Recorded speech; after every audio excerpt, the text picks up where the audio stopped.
Good morning, beautiful people, and welcome to the fabulous Liberal Club in Fall River, Massachusetts. We are here on Saturday, day two, the final day of the third annual Thomas Gaskell Memorial Dart Tournament.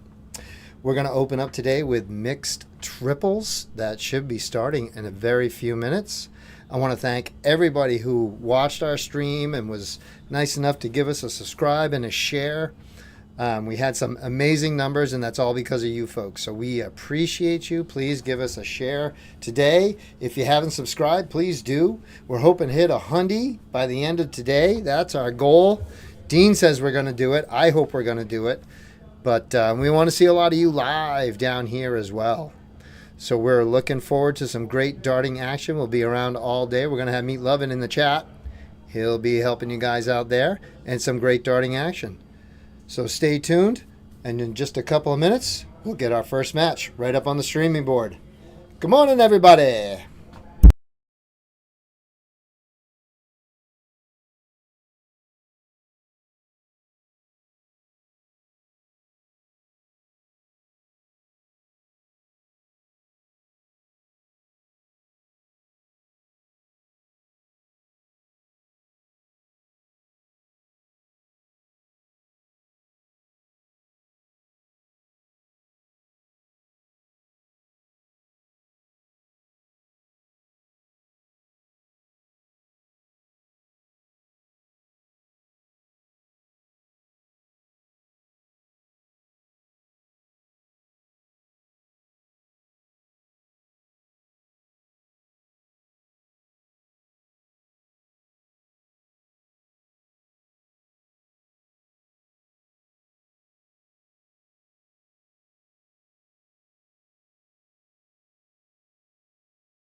Well, hello, beautiful people.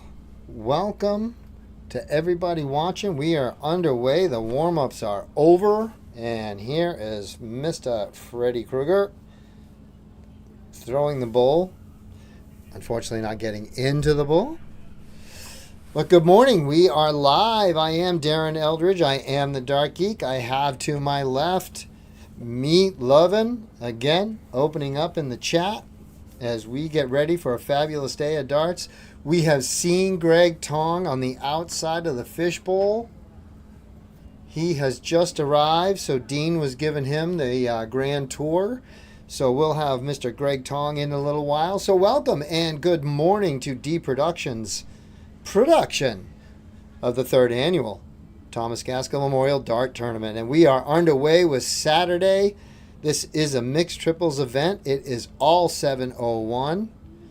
And we are rolling away as Mr. Krueger gets going. We got me loving in the chat. And here he comes. Wow. Are you live? Hollywood. We're live. We're live. Everyone can hear you. We've got hundreds of viewers out there. Hundreds. I saw my name on the wall. I know, waiting with bated breath for the showing of Greg Tong. I think everybody was kind of hoping you showed up yesterday, but we didn't see you. I watched the stream last night. How was it? It was good. Nice. Covered the action well. We did good. We did some interviews after, too. And I saw some of those. I did. Did you like our little sign on the microphone? I do, yeah. You guys put a nice touch on everything. Oh, we're trying. It's but I mean, you walk into this place and it's crazy. So yeah, they've done a real job. I mean, I haven't been here before, but I've seen pictures of it in development, and it's night and day. I mean, it's really nice. It is crazy. No, first time for me and Meat being up here too. So how it's many been places crazy. in New England, even not just Massachusetts, have that many boards? No, it is. And I did a little video this morning, threw it up on the Cape Cod Dart League page. So if you viewers haven't seen I only did it walking into this room, but this is just one room in the club that we're in. So, but I've never seen anything like this. And everything's the same. All the dartboards are the same. All the backboards are the same. All the out charts are the same. Lighting, consistency is what you want for, especially where you do competition. Yeah. Right? Not just your basement or anything. Yeah, no, it's and it's so roomy, and it's a very, very nice. So, and I like having this little booth here. It does keep us a little separated. We haven't had any issues. We do have a heater or something back here that kicks on every once in a while. That's kind of cool. I think it's a reefer. So, what is this? What is the original purpose of this booth when it's a civilian booth? I don't know. I don't know what they do. I think your refrigerator's back here, actually. Yeah. What is it? Refrigerators. Refrigerators. Oh, okay. Yeah. So we're in the refrigeration room. Yeah. It is a little chilly in here. It is. But under here, look at all the snacks. Oh my goodness. And they've got a fridge that they have stocked for us in the back with sodas and waters and all kinds of stuff. So I brought a snack for us as well. Oh, Greg probably brought some crack. No, it's not crack. Oh. Here, try one. You like watermelon? Oh. They're non-psychoactive. Wow, you made These are those? single ingredient watermelon bite chews. Wow. They are creamy and delicious. No, they are. But they're like gummies. They are like gummies. They are very nice and chewy. I like that. But it's just dried watermelon. Huh. It's good though. Very good. Very tasty. Good for you. We love healthy snacks. We're all trying to be a little healthy. So I drove down 24 on the way down here, and the whole time I was behind a Cybertruck. Oh. Have you ever been behind a Cybertruck? No, I've seen a couple. We come, you all know we come from the Cape, so we have a few of them down there. Yeah, so behind it, they're kind of weird looking from behind. Mm-hmm. But then they moved over to the right, and it got messed up. It's like driving next to a rhinoceros. It's weird. They had somebody had a picture of one on the Cape, and the guy was actually, Freddy Krueger busting out with a $140. He was delivering loam, and they had the hatch open. It was and taking loam out of the back of it. So. Anna saying hi in the chat. Hey, good morning, Anna Moretti. Nice to see you. Yes, we have the ever popular and sexy Greg Tong in the house. Hey, Anna. So tight and knit and in here, and it looks like Freddy Krueger's team. Ooh, What's it? fist pump. Oh no, there was a wrong kind of fist bump. Yeah. Well, oh well. So we had it seemed to be last night that 100 seemed to be the out. Like so many teams ended up on 100 last night. Nobody took it out, but that seems to be the key. So we'll see. We'll see if they can jump out again. So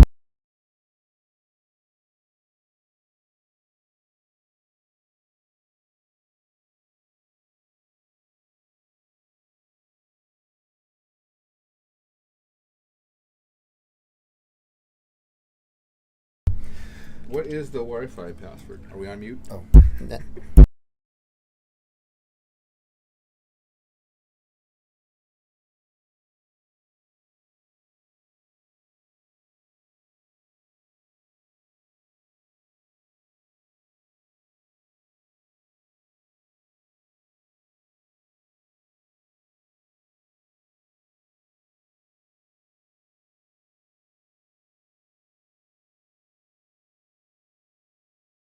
All right, folks. Another shot at a double miss, but they've got some time with the other team back on 2-5-3 currently. So Greg Tong working on pulling up all his stuff. So we're going to have it coming from all kinds of angles. Go to the tech race. There's a lot of stuff going on this weekend. There's stuff. Yeah, no, we were trying to catch up on all of it yesterday. This obviously Hungary, and then the Grand Prix. Meat was catching up on that last night. We got back to our hotel room, so Meat pulled that up. We had no idea. We didn't catch any of it last night, as far as who made it in, to the Final Four today. So yeah, and of course, apologies later when we steal viewers from the PDC Grand Prix.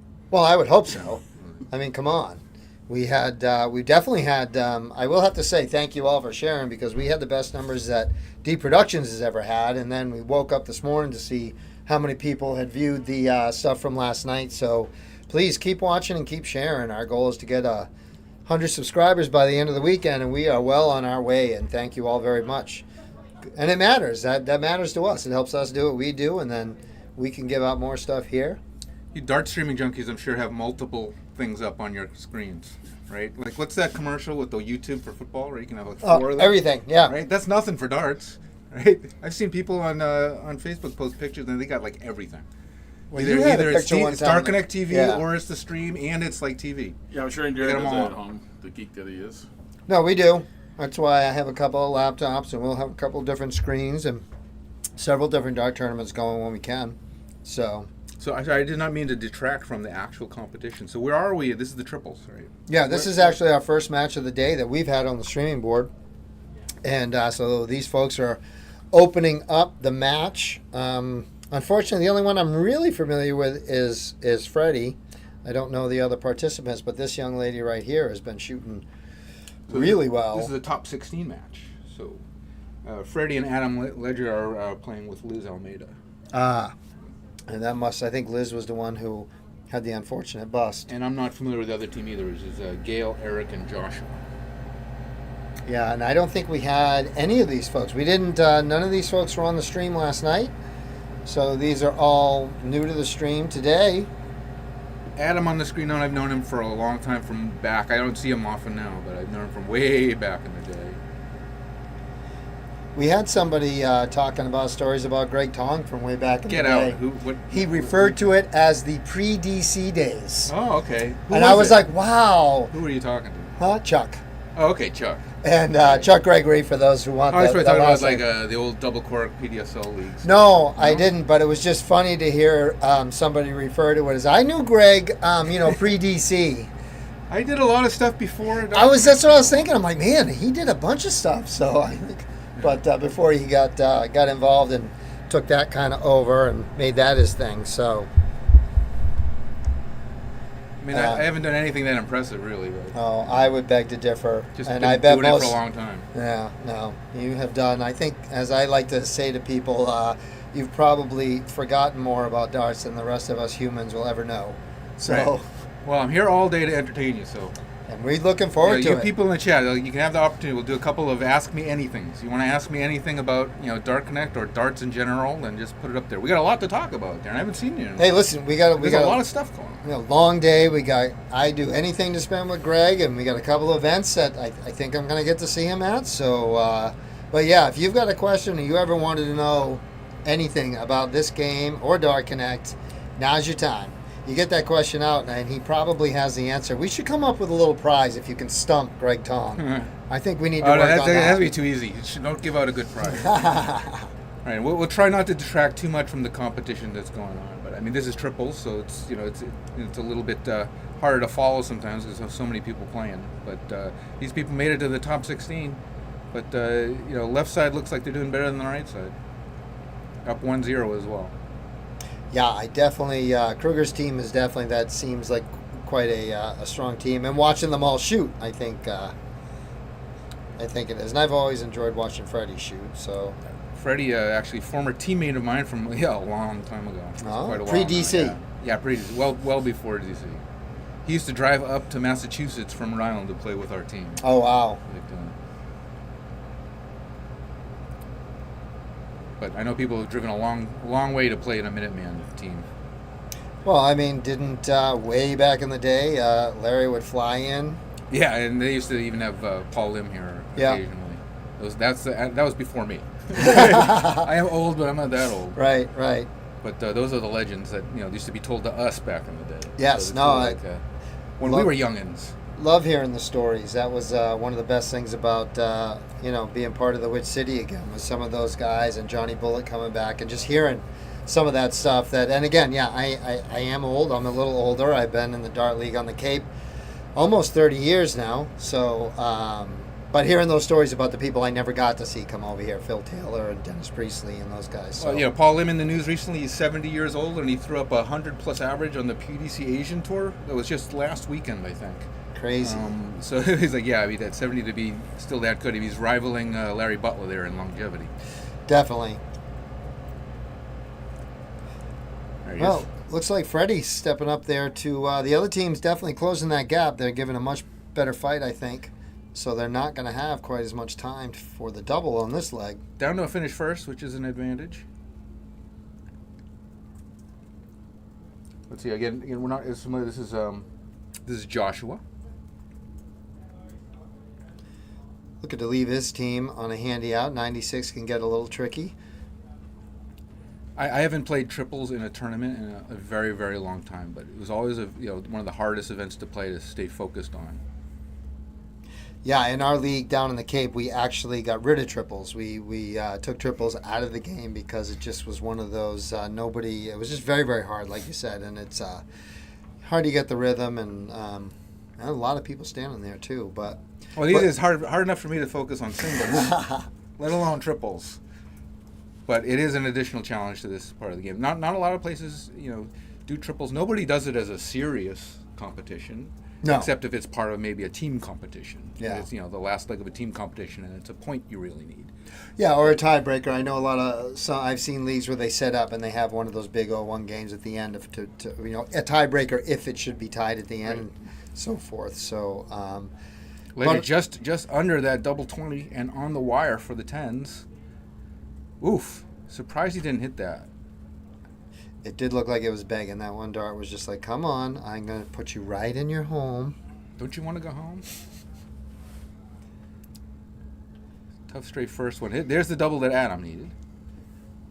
And right on the wire of the triple. So you had everything in that turn. You did, and that's a nice lead. We saw a real sweet 80 out last night. 2 darts, a little pop that went in on the stream. So Freddie throws the dart the same way he did years and years and years ago. He's got this single pump action before he throws and releases. But I think it helps him keep it on track and go straight, the way that he does that. Well, that's a good group. It's just unfortunately on the outside of the wire, and that's going to give our boy Joshua an opportunity. I always marvel at how varied everybody's throwing form can be. And you can be accurate with any kind of form that's comfortable to you. Well, I can't, but they can. Well, it's possible. Whether you do it or not is up to you. So you're saying there's a chance? There's a chance. And it's never too late.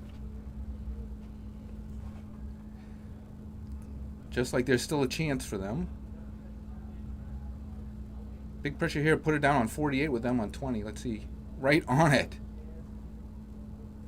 That always hurts because then you don't want to hit a 5 or do that. Yeah. When you're shooting for the 10. Sometimes that spooks people into either missing too wide or doing what she did, which is you just Very frustrating. Yeah, but in that situation, you got to go for it. Your opponent's on 48, so it's not like you can bust and start over. That's Look, even if she hit the double there on the setup, that would have been fine. yeah. But the 5, no. Now she's got to fix it.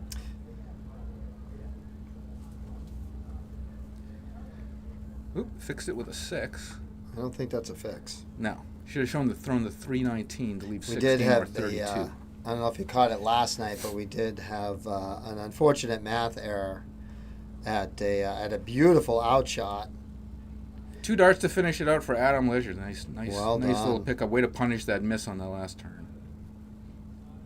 You see, he looks like he's a little bit of a rhythm. Like he had that third dart ready to go and just had to pull that puppy down. So Liz, Fred, and Adam now making it into the quarterfinals. Woohoo! And we are on and gone. Again, we're live at the Liberal Club in Fall River, Massachusetts. This is darts all day. If you are close by, man, get over here. Mac Darts has got everything on sale you need to get into this tournament. We get Greg Tong and Meat Lovin' all day, too, and a bunch of live action on the stream. We want them to keep watching. Don't mention that we're here. Ha, ha, ha. You can do both. You can do both. So, oh, and so we've got a little break here. So now I'm going to try to show Greg all of the things I've learned. And You've learned honestly, a lot. folks, it's not. But we are going to go, and here we are. Boom! Oh, there we boy. are. I want to give everybody a look. There he is, the man, yeah, the myth, the I'm- legend himself. I'm actually here. He is here. This is not a recording. So we also, right here, the fabulous, right here. Yeah. I showed you mine. Meat Lovin's got his. Now we present Greg Tong with his. Oh, wow. Hey, a koozie with an outshot. They know me. I don't need an outshot. I like the A outshot lot of with the people do, shirt. though. It's upside down, and you can just look at the outs. So But this will be easier for people that ask me what to shoot. I can just go like this. Yes. Just, Yeah, don't right. ask me. Yeah, here you go. leave it there. Look at the bottle. And we also, I'm going to step over here by Meat Lovin'. We've got our fabulous here. We got the Dark Geek Zone. We brought that up because we got to get a couple more signatures. We had Dean in the booth, so Dean's got to sign it. Now we've got Greg, so technically we're going to call this a little, Geek Zone interview too. I love that you embrace the geekiness of I darts. friggin' love it, dude. I love it, and we're trying to get there. And this is where the Dark Geek gets his education. I Yeah. told you, there's a couple of people that is to blame for all of this. He is one of them, along with Skiz, Adam Sherlock, and he knows he's responsible How's too. that song go? Don't know much about history. But Don't know much biology, but we know darts. we know darts. But this is where the love came from, and these guys showed me most of this, and that's why you guys have to suffer through this. So, but here we are, back in the fishbowl, and Greg Tong is here. We wanted to prove it. We'll try to So- make it as palatable as possible. But use the chat and ask us stuff. I do. Again, Stump Greg Tong. We're going to come up with something eventually. So, Stump Greg Tong. Who can get a question in? Anna commented here about having stumped Greg a couple times with players actually messing up Dark DC on league night. That's a different kind of stumping. Yeah, that doesn't count, Anna. Good try. Anna, I love you thinking outside the box, girl. I love the outside the box. That doesn't count. But I do work with Anna on Minuteman Dart League stuff, and yes, occasionally, every once in a while, there is something very challenging to take a look at. Well, I used to love it and just throw out a little something to one of our sponsors for the DGZ Open at the end of October. When I would get to help Dark Connect and we'd go around, and my partner in crime was Matt Stoner, and for a little while we just figured every time they needed something they would just send it to Hey, Stoner, maybe Matt's go break watching. it. Is Matt maybe watching? He might be out Matt? there. Hi, Stoner. If not now, maybe later. We had the It's Team earlier Stoner. he is, I think. It is. We had the Team Stoner shirt on, but he would always break it every time. He'd just call me up. He'd be like, "Hey, Darren, guess what I did?" And Matt, you broke Dark Connect, didn't you? Yep. Now, I did. it wasn't always Matt's fault. Sometimes it was just bad It wasn't. timing. But he was a very good tester. We learned a lot from what Matt did. So yeah, Matt did a lot of important work for us way back in the day. Well, it wasn't that long ago. No, but Matt but- is another one of these, knows more about darts Yeah, than most of us. I'm sad that he retired, but I understand fully. He was going hard for a long time. So we miss you, Matt. Yeah, and he's still going hard. Like, that man works hard. So we love him. We'll get him back around, and he'll be around at different things. You watch. And I know some of you have seen him around. So, well, we're waiting on not seeing anything pulling up there. So hopefully pretty soon. So I think what we're going to do is we'll see if Dean's got something up. we're going to go back. We'll show Greg another trick because now we're going to... Yeah, show me something I'll forget in 30 seconds. No, you won't. I mean, you know all this stuff. And we give a little boom and we go back over here, and there you are, ladies and gentlemen. These are our fabulous sponsors that have sponsored the 3rd annual Thomas Gaskell Memorial Dart Tournament here. So we're going to throw that up and give you a little commercial real quick. And hopefully we will find out very soon who our next match is up on the stream. So for Greg Tong and me, Levin, give us 1 minute. We'll be back. Go grab something breakfasty.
Hello, ladies and gentlemen. We are back live after the silliness in the booth and all the intros. And yeah, Anna reminded us that Mr. Stoner was at the TOC. We did see a bunch of pictures with him on Facebook, so you saw his beautiful face and that big smile through that beard. And now we're going to have Stephen St. Cyr, Dave Walsh, and Betty Cunningham. They will be taking on the team of Liz Almeida, Freddie Krueger, and Adam Ledger.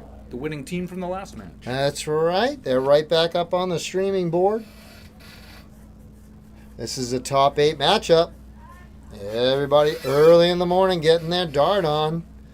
There's Steven warming up. This should be a pretty good match, especially after watching them in the last one. They'll be all warmed up and ready to go. And I know a lot of these dart players, Greg, I don't know which category you fall into, but a lot of them like to get going and then just keep right on rolling rather than playing and get ready. It's hard enough to play in these triples, let alone when you stop and wait. It's really a dual-edged sword.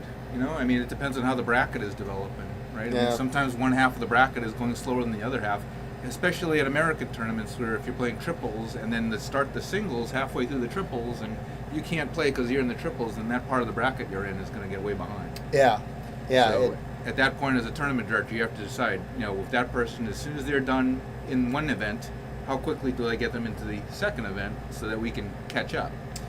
So, but if you make like the semifinals in the first event, right, you're holding up that end of the bracket for a long time. Yeah. So what does the tournament director do? Do you give that person a rest? Or do you say, no, you get about 10 minutes and boom, you're back up because we got to keep going? Yeah. No, we actually, at the Witch City this year, we ended up in a situation and with Leonard Gates.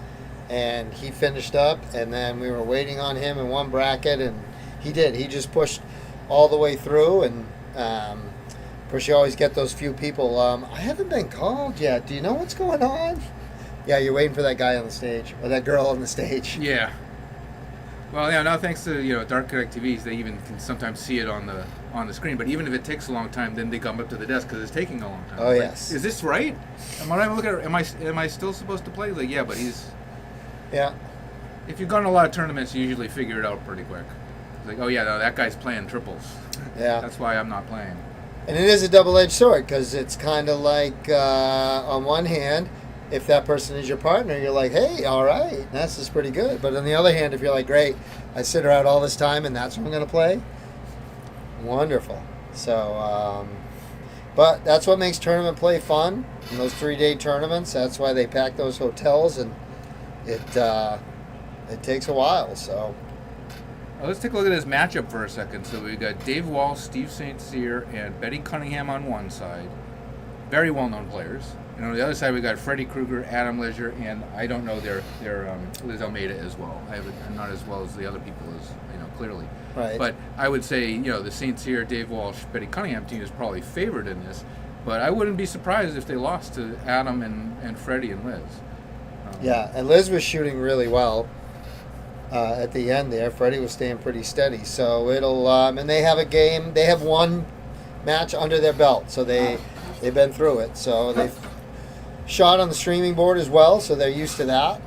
It's funny when you watch stuff like the USA Dart stream of like the Witch City, and Will Stewart, he goes all around the country and the world sometimes seeing darts. So he's familiar with everybody. So now he's learned after his few trips up here to the Seacoast and the Witch City about our players. So he knows them much better than other people who stream. So when he sees Steve St. Cyr and Dave Walsh there, he makes sure everybody knows it. Don't take these guys lightly. Yeah. Yeah, no, I've seen these guys plenty. They hang with everybody. I'm a huge fan of USA Darts and Will and Jen and that whole crew. And Will spent a lot of time with us. We have stepped up our game as far as our graphics go with our flyers, and that's all because of Will took the time to sit down with me and show me what he uses, and even talked about a seminar he did not too long ago talking to a bunch of streamers. So I love those guys because they will help you. They're not trying to not help you. They don't want to keep secrets from you. So that's what I love about this Dart community. Everyone from Dart Connect, if you need help, you've got it, and streaming, you've got it, and setting up a venue like this, like Dean, is more than happy to help and talk to other people about what they did, and it's a nice community, and we can use all the promotion we can get. It is a great way. You used to not be able to see people playing from other regions and get to see what those players are like and see, are our players here as good as those players? But now, pretty much everywhere has some type of streaming somewhere. Yeah. You can't hide anymore. With Dark Connect and streaming, all your information's out there and people have seen you play. But it also gives you an insight, like, North American darts is strong. Like, we have a lot of those players who are playing, and now you're seeing them, and they're popping up, and they know what they're up against and what they can gain from playing more. So they have an opportunity to play better players from across the region too, DPNE, CDC, and that's what's allowing our North American players the opportunities that they're getting now, and that's why the averages are increasing, and we're getting more and more players at these events. Sto Bunce over there at Modus right now and took the first. Yeah, so, I mean, online darts is what really opened everybody's eyes and they gave people opportunities to play each other, and now I think we're seeing the benefit in the real world of what that did. right. People's games just stepping up, and now if you get better players in your local area and you play them, then you start to get better as well. And then that's what's kind of what's happening. Yeah. On different levels, right? It's happening at the professional level in the United States. It's happening at the local league level a little bit more. You know, as more people get involved and want to play darts, you know, even the whole Luke Littler effect happened here as well. Not as much as like other places, but definitely in America. Yeah, no, it was definitely, yeah, absolutely. Anna's questioning how many darts they get for a warm-up. That's what I was just about to say, because I'm like, we've been talking a while, and we have. The score has not flipped over yet. We have. We're trying to fill the gap. Are they looking for a marker? I don't know. They could be. I mean, this is a top 8 quarterfinal match. Here comes. Maybe they're waiting for Adam. Maybe Adam went to the bathroom. Or to the bar. There's so many possibilities. So many possibilities. I was in the men's room the other day. There's a man down in there. There is. There's a urinal with a garbage bag over it. I always hate to see that. You do, because and it's better than being there when it happens. But yeah. But the fortunate thing is, they have a couple of long hallways, but just at the end, like we said, is that restaurant and so forth. And right. I see the names pulling up. Right. Maybe they'll be shooting the bull soon.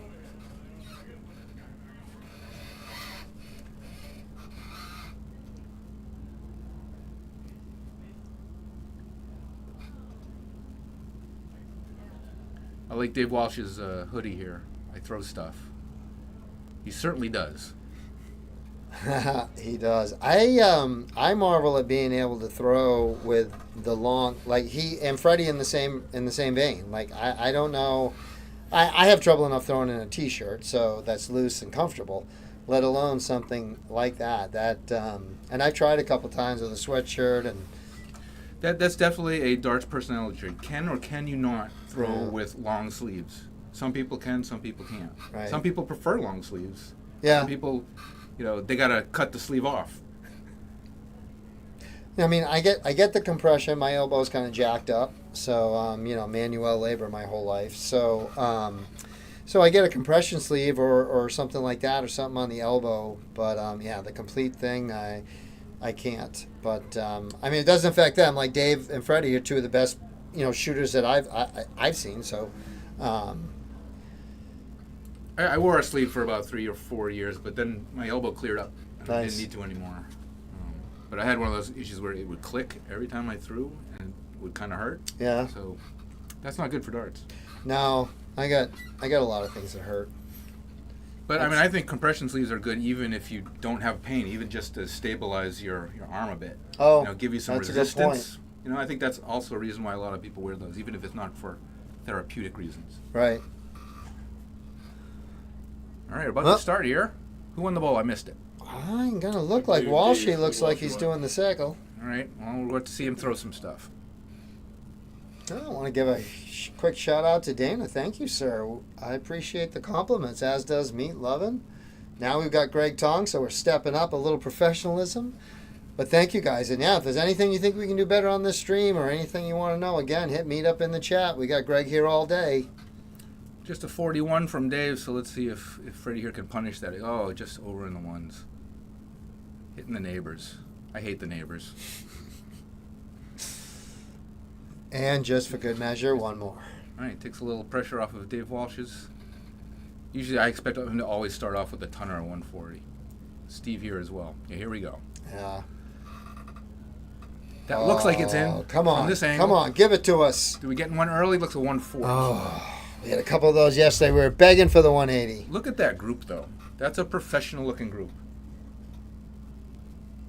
Unlike the group we have in here. Only the group we have. We're a bunch of loose sticks here. And here comes Betty. Betty, if you don't know, she's a 19 shooter. But if you know Betty, you know that. Everybody knows Betty. And you can see why she's a 19 shooter. 95 there, unless that's a triple three. Yeah, I triple can't three, play yeah. that's triple three. That's a tough one. Yeah, neighbors again.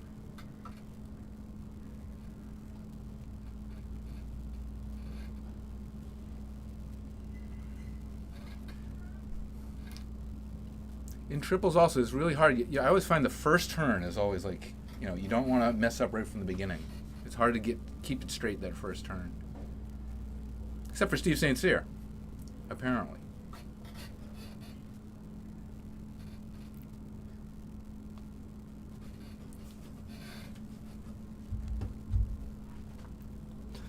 Oh, Dave Walsh drifting over into the 1-2. He's consistent. Again, hard to get a rhythm here when you're playing one out of every 5 turns. Yeah, this is a way more just social. Get in there, get the arm loose, and get ready for the singles and doubles for the day. Freddie's straightening things out now. Nice little ton. So very even matchup so far. See, scores pretty even.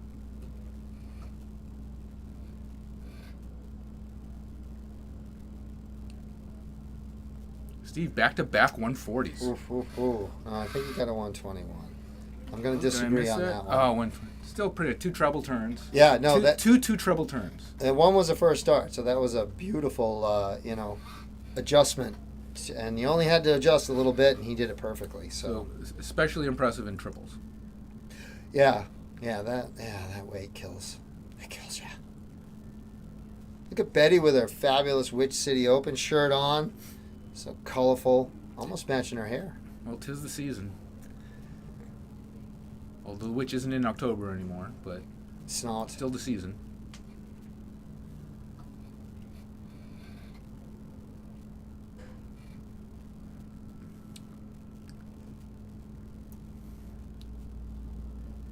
This gentleman, Ledger, kind of doing the same, almost the same as Freddie, where he builds that pullback and that pump on all 3.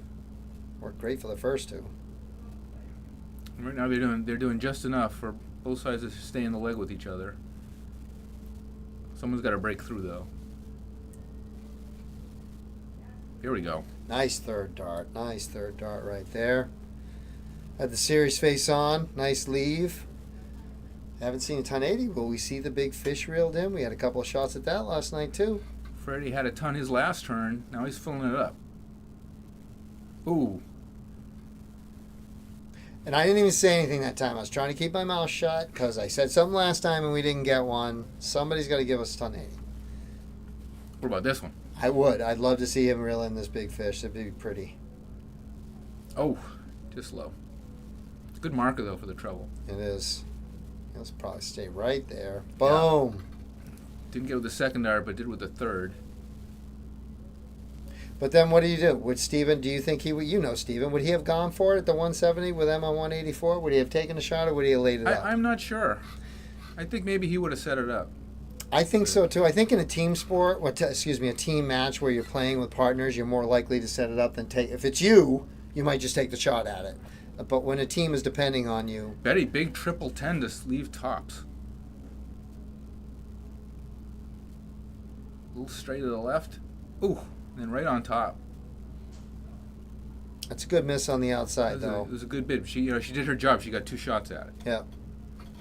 Good lead for the next guy, but let's see if Adam can pull the rug out.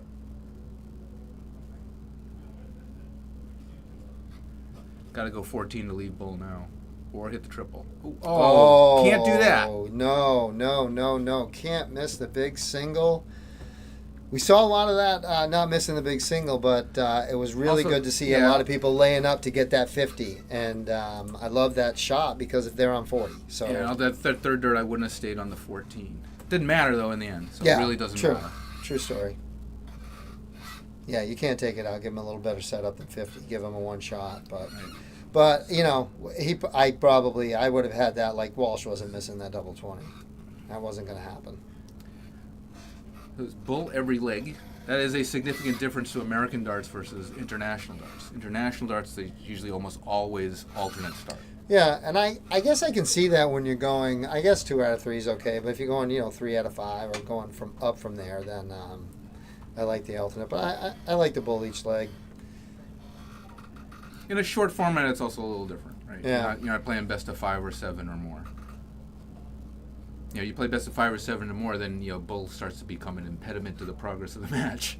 True. Every no, single leg. absolutely. So, and you want the bull to have some importance. So you want if you're going the best of 5, best of 7, or whatever you're going, you want to put some importance on winning that bull in the practice room. I got a call. Sounds like Greg is off to the DC world. Hello. They do have a lot of stuff going on, some huge tournaments. And we'll double check with Greg, but I think Dave's over in Budapest with all the people over there, so Greg will know better than us.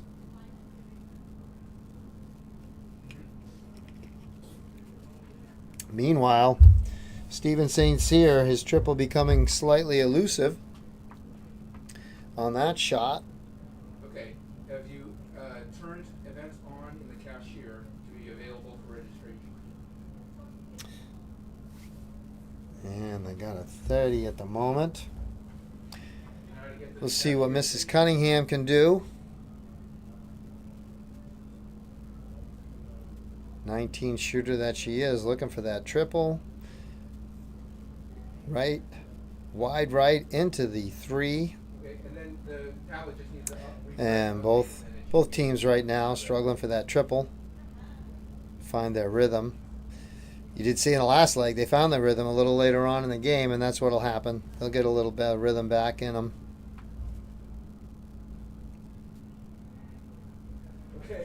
So huge shout out to everybody out there. I hope you're enjoying. This is the first event of the day. We are at the Liberal Club in fabulous Fall River.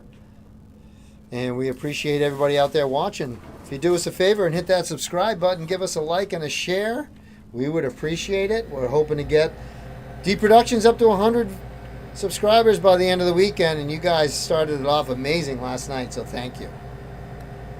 All right, I was gone for a couple of minutes there, Darren. What did I miss? Well, you did miss the $140. That was the first really, sweet shot we've had as they're trying to find their legs at the moment. So, but we'll see if Steven can back up the $140 that was laid out for him, climbing that ladder again. Not quite as hot as the last leg, Steve. No, but they're starting to get a little separation with that 140.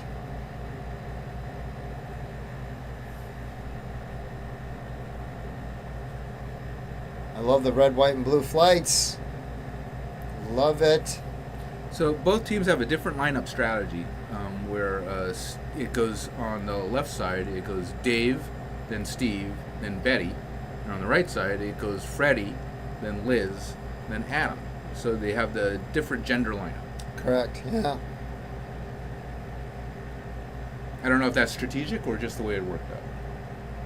You don't know. You would imagine they knew before what they wanted to do. And, you've seen Dave and Steve. I imagine the three of them have teamed up before. Do they generally go in that order? Do you I recall? think I've seen them play before. Yeah. I would think sometimes Steve would maybe go first. It's probably Right. based on the day which one of them feels better. Ooh, a nice little third dart. I love the going downstairs there. Puts in the 99. Again, not an out, but they've got quite a little time on their hands right now, unless Freddie pops in something big.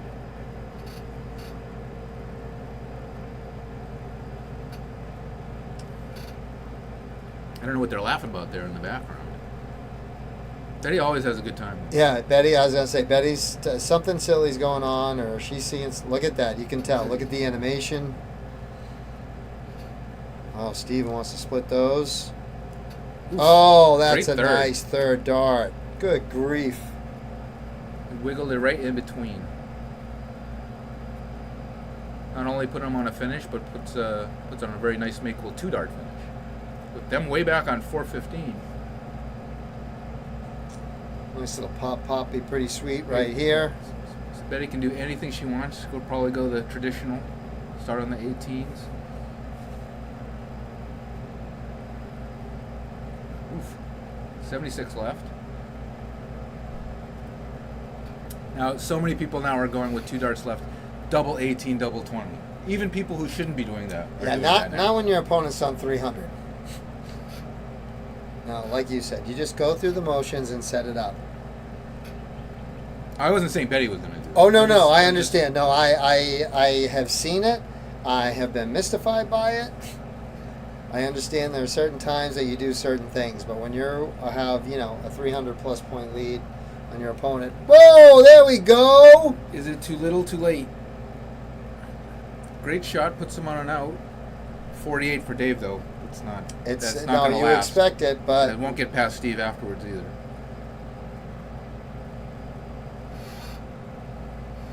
we needed the $180. We wanted the $180. He did not want the double. Just making sure that wasn't in the double seven. Oh, it is in the was double in double seven. seven. Oh, it's in the double It is seven. in double seven, but that is not in the double nine. No. Now, wouldn't this be something spectacular here? Freddie could take this out after the 180 leaves the 155. Even so, leave it 18 on the other side makes that a little bit more murky. But wow, look at that. Trip 19 now. Got it. Come Double on. 19. Come on. Come on. Oh! Oh! And a must-have leg. Good Lord. Yes, yes, yes, folks. You saw it. A 180 and then leaving 155. Saves the leg and forces Oh. the decider. Man, I did not expect Walsh not to pin that 48. And Steven St. Cyr was sitting there thinking he was going up there. What a great dart. Well done, Freddie. Wow, look at that. 180 followed by a 155 out. Oh. That's where you did all your work in the last 6 starts. Listen, like they say, so you're saying there's a chance. Anything can happen in this game. That was pretty. That was pretty. So here we go. In a long game of 7-0-1, 2 C's, like that even gives you a longer stretch to get down to where you can do that. Yes. More opportunities. Whew. All right. All right. A little shimmy. Now we're ready for the third leg. I hope it's as exciting at the end as that one was. That was awesome. Dave trying to set the tone here does with the third dart. That was a must-have treble in that third dart. Freddie coming in off of a 155 finish.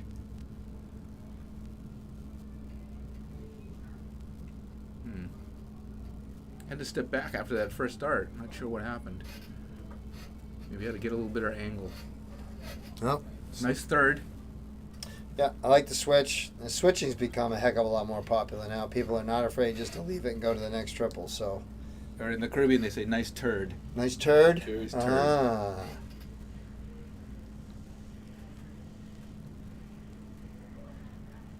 Well, Steven all over that thing. Oof. Oh, Hey, one get of round each. of 9. Yeah, mixed bag.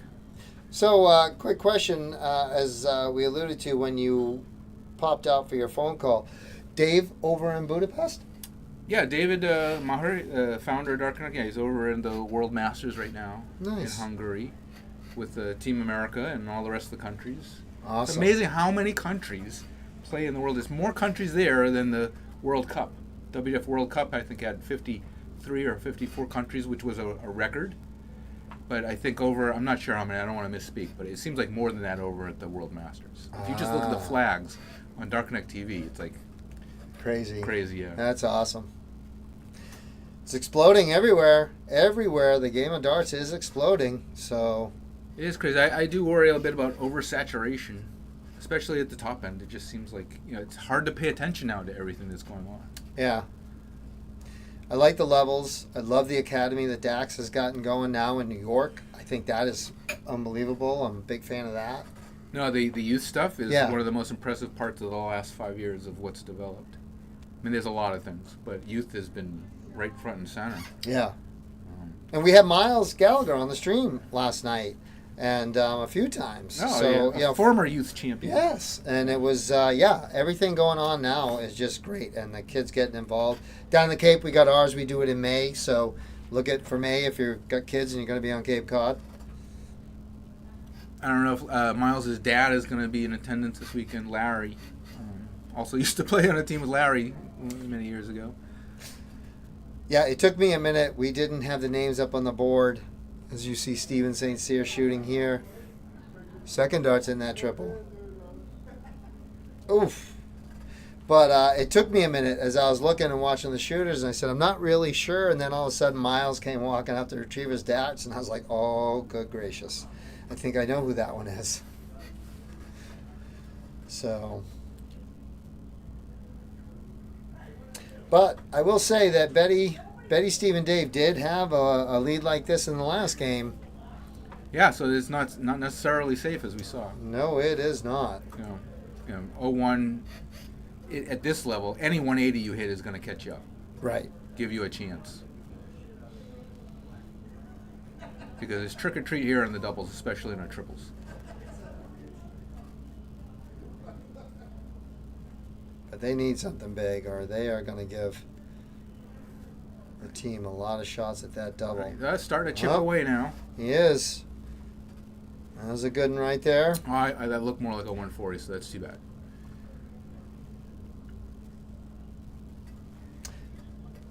Yeah, we are looking at multiple cameras, and I know Skiz is working on that. He sent me a little video. Ooh, Walshy right in there. This could be a very sweet setup. He drifts into the one. That one is like a little succubus, just pulling things right over there. But Adam is working on. He had a couple multi-camera setups with our presets, so we got some things in the future to look forward to. Well, you know what this week is, right? This week is Darts Spotter Appreciation Week. Oh, Because we have the Grand Prix going on. Yeah. Which is a double in. yes, double in, double out. The only one they do in Right. the PDC. Right. So I think that's one of the biggest whining things on the internet is people complaining about the spotters on television who don't realize how tough a job that is. Yeah. And when yeah. you put double in on there, right? Yeah, the chances you're going to have the right close-up is much harder. Especially today where people take outs that are really, really strange and unorthodox. It's really hard to be a spotter today than it used to be even just 5 years ago. Yeah, no, it's crazy, and another crazy thing is watching darts from all over the world is how many different people take outs so many different ways. And I know there's thousands of ways of taking different ones out, but man, you start to see it and which ones make I'm sense. pretty sure now we should be focusing on the double 16. Although I know we don't have Zoom on here. We don't. It's something to add later. Although then you have to pay a lot more attention. But then again, you won't miss the shot. Well, this is why we got Meat Lovin'. He's going to be the key producer and pulling those things out. Oh, into the 7. 222. Ledger's much closer than he was last time. Let's see if we can at least put it on a finish. Not there yet. Not there yet. Got it. There and then some. Yep. All right, not quite as much as he would have hoped for to put pressure on, but 25 is a tricky finish. Yeah, and we got Walshy up and Freddie right behind him, just waiting. All right. 2 darts at the double. Oh, he only needs 1. I said it was tricky, but he made it look easy. Yeah, he did, but that was a good lake. Again, coming down to the end where they started really catching fire there. But man, that $180 followed by that 155, that was worth the price of admission. That was beautiful. So, Highlight of the match, but unfortunately not for the win. No. Nope. Excellence in defeat. Whew. Well, that was pretty good. That gets everybody going this morning. Right, and it was just a quarterfinal. It was. So, man, we should have stuff. If they're shooting that good right now, man, as we get into our doubles and singles and we get into our finals here, this should be really, really good. So last night I was watching you, and you had Andy Kinder on once or twice, and Andy Kinder was killing it. Yeah. He was, he really shot well. He had his, what was his partner? The partner? Andrew. Andrew Briggs. Yeah, his partner shot in the great luck of too. the draw, yeah, Like they they were did. really feeding off each Yeah, other. the last match was really good. And then we... It's because you have the same name. When you have the same name, sometimes it just happens. Andrew and Andy. And then the other thing that I found funny that I didn't even know till this morning, when I was chatting, Meat was letting me know that Andrew Briggs, we're going to throw out the sponsors again here, folks. So Andrew Briggs was he horseshoes, or wasn't he the one that you said he played? He didn't even play darts. He just kind of played something else and decided, we'll just go give it a shot. Chuck was saying he's a horseshoe thrower. Yeah. Oh. And he wanted, he has friends do darts, and he wanted to jump in and see. Well, he looked good. Yeah. So he's like brand new. Good for him. Well, So- they got luckily paired together, and it just seemed to Yep. work. But Yeah. but when I was watching, I was like, it seemed like nothing seemed to hinder Mr. Andy Kinder. I mean, he was just killing it. Yeah, he was. Yeah. But it's so consistent. But I mean, I've known about Andy. I don't know him that well, but I've seen the results of when he shows up at like a DPNE or one of these other tournaments. He does pretty well. Yeah, no, super nice guy. Talked to him out in the parking lot, and we started chatting because he had the prostate pen, and so we were chatting about that. And he does actually, if you see all of the pictures around the hall, all the board sponsors, Andy makes all of those. Oh, okay. Yeah, so he made all of the board sponsor signs that you see everywhere. So Well, I know he's a really good friend of Dean, so I know that he helps out with stuff. Yep, he did, and so we chatted about some stuff. So, and it looks like I even did it right. We, if you notice, we got a different Dark Connect picture up there in the slideshow. Greg Tong, as you saw, the other one was blurry, so Greg had to fix that. I Of course, can't look at that. can't quite tell from here, but it does look better. That looks significantly better. Okay. So Well, thank you for appeasing me and putting up the new one. no, listen, we talked about everybody helping, and I said Greg's one to blame, but he comes in here and he fixes stuff. You know, I call myself the dark geek, but I got a lot of geeky friends. So and there's no shortage of geeks out there. But Even if you don't call yourself one, you probably are. and they all help. So I get the benefit of the knowledge. There he is. Look at St. Cyr out there. we just got the Rocky pose from Steve St. Cyr. So, but not everybody helps out, and I need all the help I can get. So I'm going to put money on St. Cyr, Walsh, and Cunningham in the final. Oh, okay. I There goes Betty. Betty won't even look at us to give us a time of day. So, here's her husband, there's Eddie. her husband. He's got his Greenwich City shirt on. So We're like invisible, I think. Well, some I are. know. They thought the fishbowl would be a good thing. So, not real sure.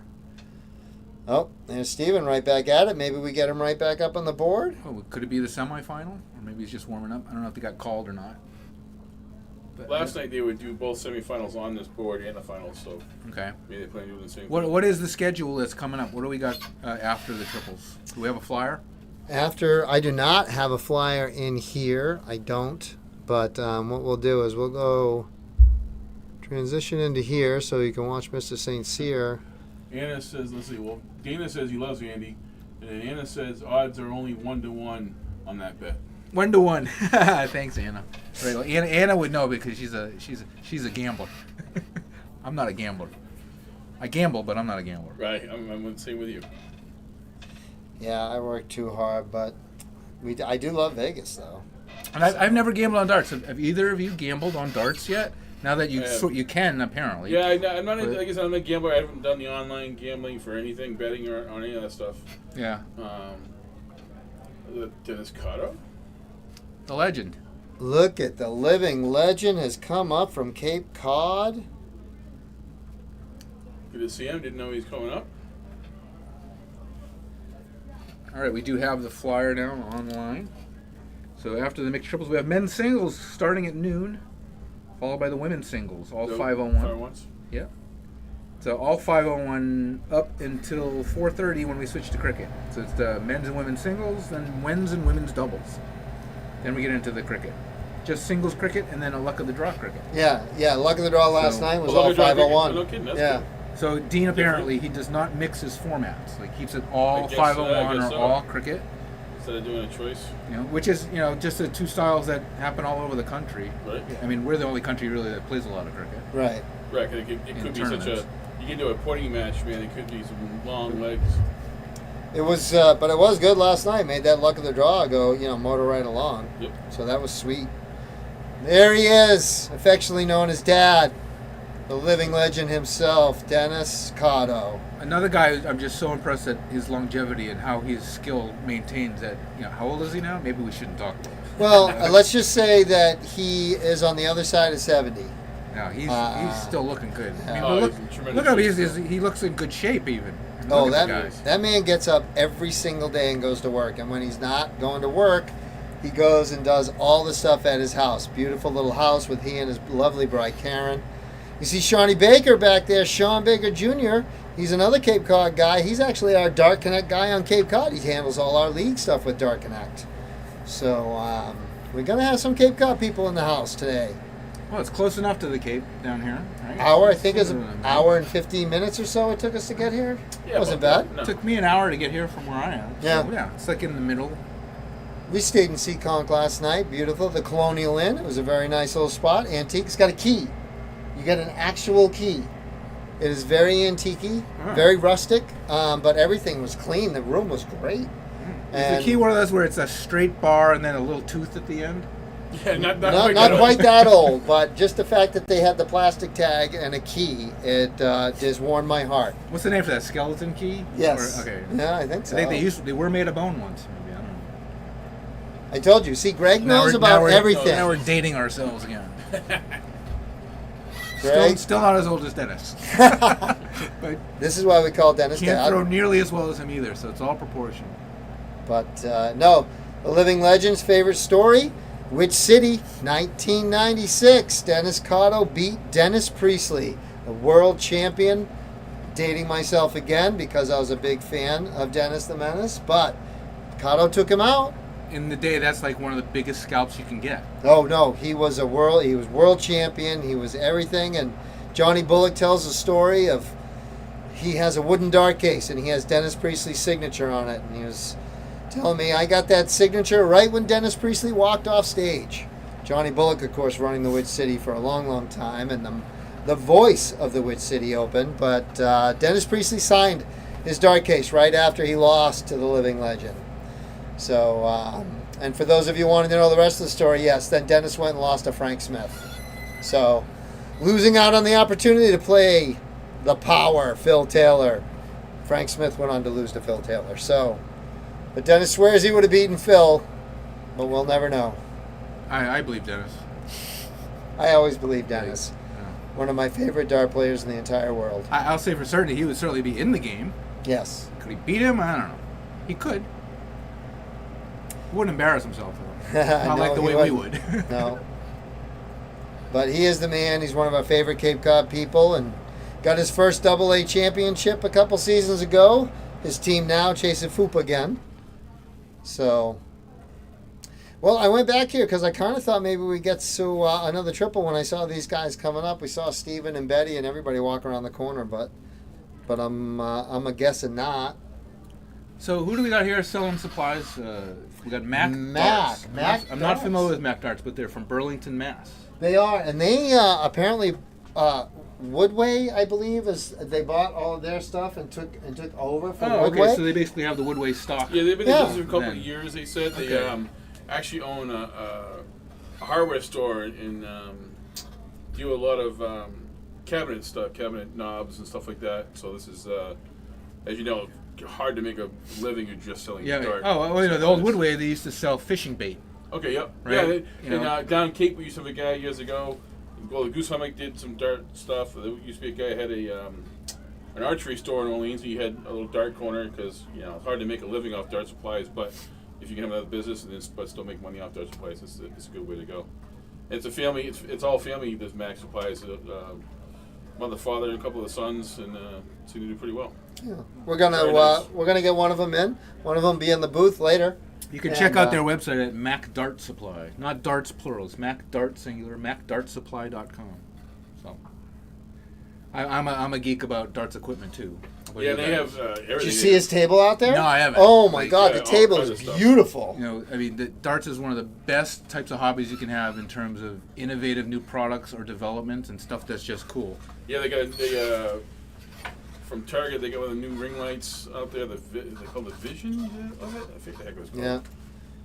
And they are a huge sponsor. They set all the dartboards here were set up by Mac for the Liberal Club Dart League. Okay. So they are their dart supplier, and they are their. We found out with the wholesale because they started out as wholesale before they got into the retail end of it, and they supply Riverview, which is our, as Meat was saying, down in the Cape. That's who we get our dart stuff. And that's a bait and tackle. It has a good size dart supply corner. Yeah. Well, this is the season of new product launches. Usually September, October is a lot of new product launches. They do launches all throughout the year, but Target just had their big one, right? So they have all their fancy the end of the Elysian line and stuff like that. Yeah, and here's quite a also if you're in the area you want to come out and get some dart supplies, they have a whole bunch of different flights. They have fit flights and K-Flex and Axe, and I don't know how many different sets of darts he has for sale today too. Yeah. A bunch out there. If you come down live, it's 10% off, and they do put a lot of those coupons out too. Yeah, definitely give them a look. Super, super nice people. And again, we'll get one of the brothers in here to chat about, being in business as a family and, where they started. They also have some pretty good expansion. I guess they have a building and they have a top floor, and they're contemplating making that kind of the dart part of that store and setting up upstairs where people can go and try the darts out and go through all that stuff. So they got some great expansion ideas. They're super excited and looking to sponsor people all over the place. Anna just commented she's good to know because people have been asking for a local supplier since Woodway is closed. Yeah. And Burlington's not necessarily downtown or even close to the city, but there's less darts in the city now anyways. So Yeah. Burlington's not that far out of the city anyway. And they're doing it online too, so they ship stuff all over the world and the country as well. So you can hit them up online. And yes, Derek, we the mixed triples has started. We're waiting on another call right up here. Steven Saint's here. We just saw he and his team of Betty Cunningham and Dave Walsh win on the board. So we'll see. We'll see who's next. We had a great finish. We had a ton 80 followed up by a 155 out. Amazing. That was beautiful. Best shot I've seen so far on the stream. Unfortunately, in a losing effort in the following deciding leg. Yeah, but they did win that leg. Yeah. So, and they needed it. They needed all of it. But you would have definitely seen that shot on SportsCenter later. Oh no, we're again. Greg talking about people helping, and Will in USA Darts. We in Will's seminar he talks about this. It's called Adobe Express, and I've started to dabble in that with flyers, and it's got all kinds of stuff. So we're looking to get graphics up there too.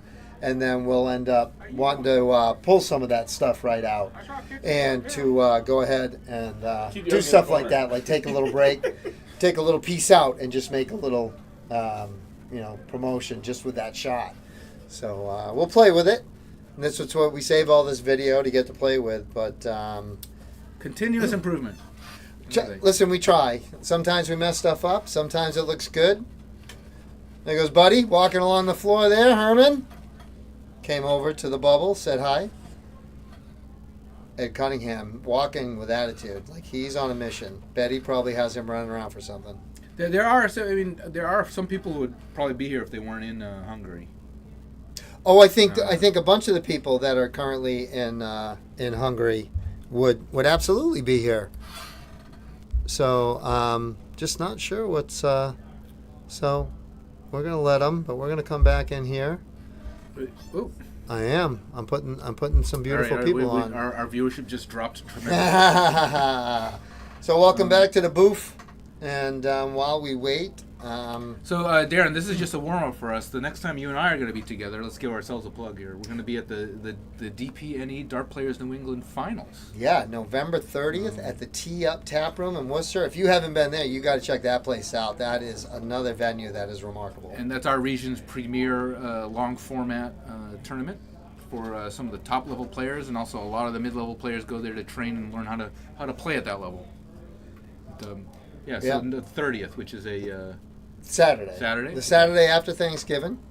And there'll be a men's and a ladies final. We will be streaming both and having commentary. And we're hoping, I'm in the talks with Scott, my podcast, The Dart Geek Zone, we're looking to do the next one in November live from the Tee Up Tap Room. And we're seeing with Scott, we're working out some time frames, see if we can work it in, get a few interviews in. We will do that early in the morning before everything starts. So we may get up there, and the Dart Geek may be able to do that. If not, we will definitely be promoting that and a lot. But we're hoping to get in there in the morning and do a little Dart Geek Zone and get some interviews, talk to Scott about what's coming up, what's been going on, and get some predictions for the day because everything will be set and everybody will know the matchups. So really looking forward to that. Was a really good competition last year. I remember Jaywalk came screaming out. He thought he had lost at one point, and then he just came out of the blocks and just took it. He did the 140 out, trip 20, double. That was an amazing shot. I still remember that shot. Dave Walsh had a horrifying defeat in his his own words, but it got really exciting at the end. So despite their better judgment, they've asked Darren and I back this year. So make sure you put that on your calendar. See how badly we fail there. I just don't think anybody else was. I just don't think anybody else is coming. So I don't know. I like to think there's a long list of people, and we're just at the top. I know Greg's at the top. There he is, the living legend outside the fishbowl. So it looks like we're getting back into this. So we are transitioning out of the beautiful Greg Tong. Hey, Sean. So we got Cape Cod in the house. All right, we're not getting photographs. Don't break your camera. Take a picture All of me. right, just like people in the zoo. Yeah, they come by, they take the picture. Yep, here they are. They keep them all locked inside. Nobody's done the selfie yet, though. Taking a selfie, turning around, and getting No, themselves in they the haven't picture. gotten in the picture yet. So here we go. It looks like we're getting ready to get started. We haven't seen the stuff pulled up yet, but No, as I was saying, and I just checked. She's right. Dean was playing. That's probably why there's.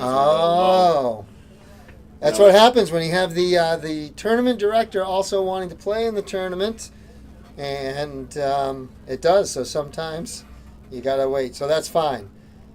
There's Lori Kinsella. What are they measuring? Did someone question the legitimacy of the setup? I don't know. So I don't know. When I'm at home, it comes up to here. Well, you got to measure your one at home too, then. I don't know. I'm exactly the height of the bowl. Maybe. I don't know. Depending on the shoes she's wearing at the time. Yep. Now I can't see it right here, but what do they have for an Aki here? Is it drawn on the? It their is. tape? They are What not. is it? The club would not let them put fixed tape on the ground, so they are allowed to put the marks down in permanent. So very easy to see when you're up there playing. Okay. When you're up there playing, there is no dispute over where the line is. Well, I know if I see it that way, people watching this are probably going, "What's going on with the?" Yeah, Aki?" we had one guy asked yesterday, and I commented, it's a permanent marker line on the floor. You just can't see in the camera. Okay. So at home, you cannot see if there's a footfall. Nah, you can't. Right. But assume there is. Everybody steps over the line. Everybody says it. If it's not a raised Yaki, somebody's stepping over Especially that line. Eddie, I can see it right here. Right? We need that special chip they have in the NFL, right? When they know they're out. Yeah. Right? Or don't they have that in bowling too? Like, isn't bowling if you go across the line, a little buzzer goes off or something? In some places, yeah. I'd like to see that. Maybe the dartboard just goes dark. You can't see it if you step over the Darren line. was talking to Chuck yesterday, and they mentioned that they might put a rug or a mat down on the streaming board, possibly. I mean, I've seen innovative Aki setups at tournaments all over the place. It's kind of interesting the way there's some people, they have a T-bar that comes down, and Okay. some people really don't like that. Because if you think you trip over the ones that have the metal frame, like the T-bar is in the middle and then everybody steps on it. Oh, wow. Yeah. Right. Although it is kind of cool, but that's the biggest complaint about that. Then I've been in the ones where they have just the freestanding ones. They just put them and somehow fix them to the floor. I always wanted to do that at our lodge. I always thought we could do that with the floor. If you just had like a 2x4, 3 foot wide 2x4, and then you just had the inserts in the floor, just bolt it right down, and there you go. You've got your. But I think I'm unfortunately running the same problem, especially after somebody's had an adult beverage or two, that they would end up just tripping over it. For a long time at home, what I did is I had a dart mat, one of those rubber dart mats. Yeah. And then I took this car tire stop for your garage, this big rubber car tire stop, and I velcroed it down as an Aki Oh, nice. onto the mat. So I didn't put it on the floor, I just put it on the mat. There you go. I had that. That worked for a long time. Well, now you can buy the rubber mat with the raised Yaki, can't you? I think the Yeah, I think they make one, yeah. Yeah, with that has Make a all the- little. and then they have the laser ones that don't last. I think people try them, but they don't like them. Oh, I have a But, laser at home. Of course, I don't play at home. It's just set up to look pretty. But I was a fan of laser. But they can move. But in certain situations, we have a restaurant back home on the Cape, and that's the only way they were getting along. So But when they play there, they set the laser. The captains get together and they take the chain, they measure it out so that everyone can see that the laser is actually accurate, and they do set it every single match they have. So there really is nothing like something to put your foot up against. right. Right. I mean, look, that's why they have those shoes now, Yeah. right? They help you put the foot up against the raised Well, it's just one less thing to think about. You don't think about it. You just slide up and put your foot there, and you don't even have to worry about it. And you're right where yeah. you want to be. So Right, and then no one can complain. there's the Stepping on top of it. man. What's he doing? He wants to know, I think, if... Oh, he wants me to sign up because I haven't signed up for this. Oh, well, Let me get go- out there let and me go sign up. I'm gonna play maybe. Go, I'll embarrass myself. go play. Make sure you put you on the board so we can watch you. Yeah. Yeah. Oh, Dean was making sure he's getting Greg signed up. So we'll have to get Greg on the stream.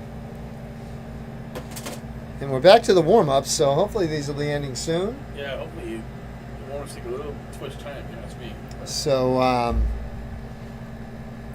but they all are having fun, and this is the way we started out. They're going to get ready to get the singles going for the men. That's why Dean grabbed Greg. And we see Lori. And I believe that's Kevin Flannery.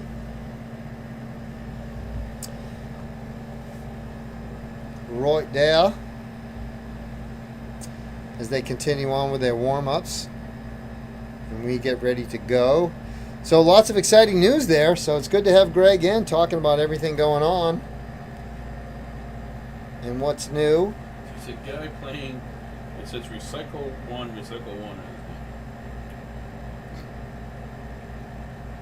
Yeah, because he's by himself, so they recycle two ladies. So he's probably playing with two ladies. Oh. Yeah, they are. Dean does run a recycling here, so there are people getting recycled. So even had a question right here from Meat Lovin', because he said, "Hey, says here that there's some guy playing with recycle 1 and 2, and that just means that gentleman wanted to play, and so he got 2 of the young ladies would be my guess." Well, no, it's one of just TJ and Andrew with somebody. Oh, my bad. No, there were 2 dudes, and they must have gotten the recycle 1. I got it. So they ended up with recycle number 1. So, but you can do that. Some tournaments do, some tournaments don't, and they did attempt it. And Anna pulled it off at Which City, which is a really big one to do it at. But she did a great job, and they, it allows everybody to play. You get people to come to your tournaments. You don't want to turn somebody away who wants to play, and it gives the recycles don't have to pay again, so they get a double dip. So it's kind of nice. Yeah, I did hear him actually calling for a woman earlier for the signups, and so I went recycling instead. Yeah, so it's pretty cool. Good way to go. It keeps things rolling right along, and as we said, it allows everybody to get a chance to play. And really, that's all we really want, is to make sure that everyone gets a chance. So you don't want people to drive and get here and then have to sit and not play. So do everything you can as a director, and Dean definitely fulfills that obligation.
All right, here we go. And the cork is over.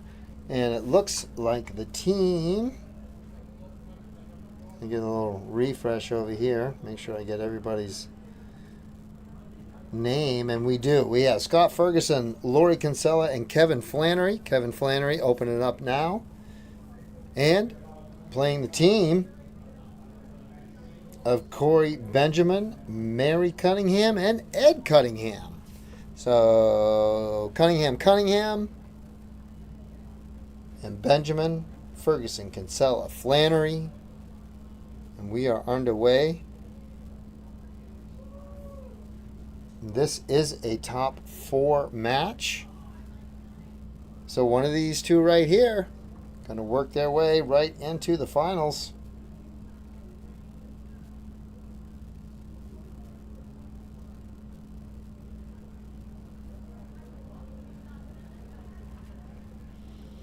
Scott Ferguson shooting now.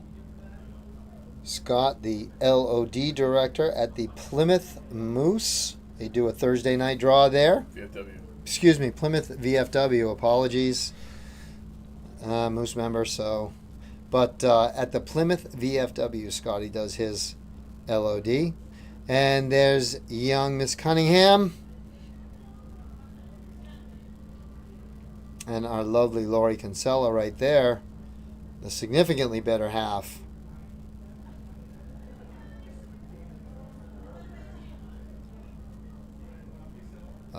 Scott. And Lori's played a lot of darts, and she has actually, I think, just won one of the ladies' events up here at the Liberal Club. I think one of the, I'll have to check with Dean, but I think she won one of the ladies' divisions in the singles. Saw a little bragging going on from Scotty. You see Ed step up there throwing the 19s. Maybe it's a Cunningham thing throwing the 19s. I don't know.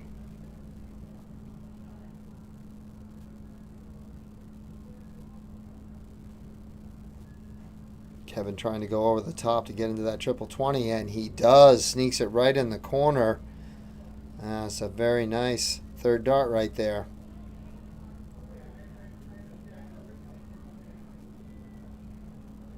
Corey Seppenline, I like that shirt too. That's kind of a cool shirt. I do like that part of being back here watching. You get to see everybody's shirts.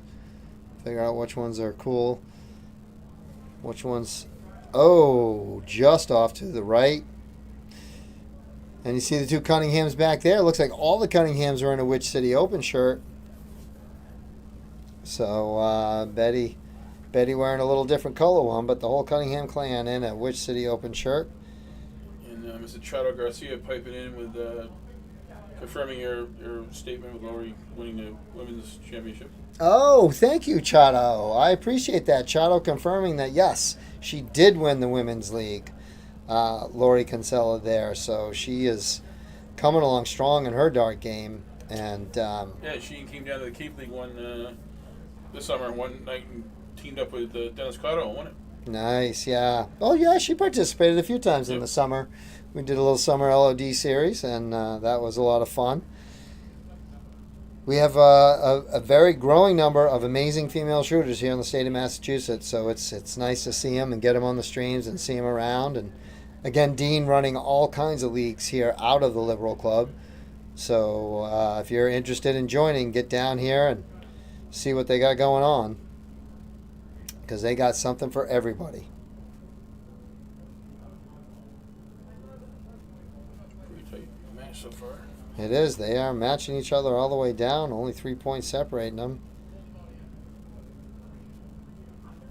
Oh, caught a little double right there for Mary.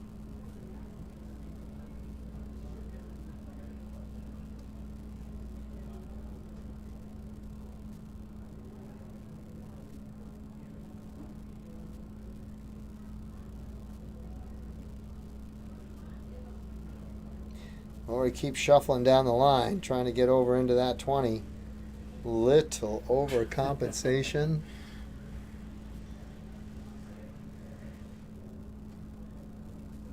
Yes, Chado, we will definitely shoot you out winning your B division.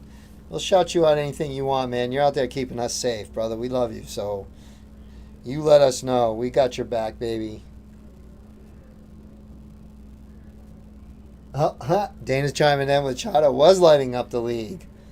Well, that's good to hear. And as I said, there's a lot of leagues here, so this is a beautiful place to play. And they've got levels for everybody, and you can climb right up them and hang out and have a great time. So we watch Kevin here trying to slip in. He did not slip in with the third dart this time. Stay steady into the 60. It's still a tight match. Somebody's going to hit a big one here pretty soon and give their team a little bit of a separation mode. And there he goes, slipping right in there. Lovely third dart from Corey, climbing right down that ladder.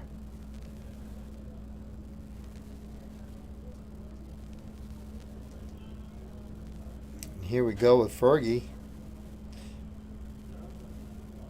See Fergie sporting a DJD shirt. His looks good.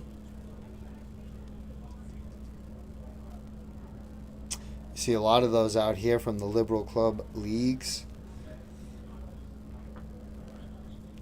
As you see there with that lovely, I'm a big fan of the logo. I am.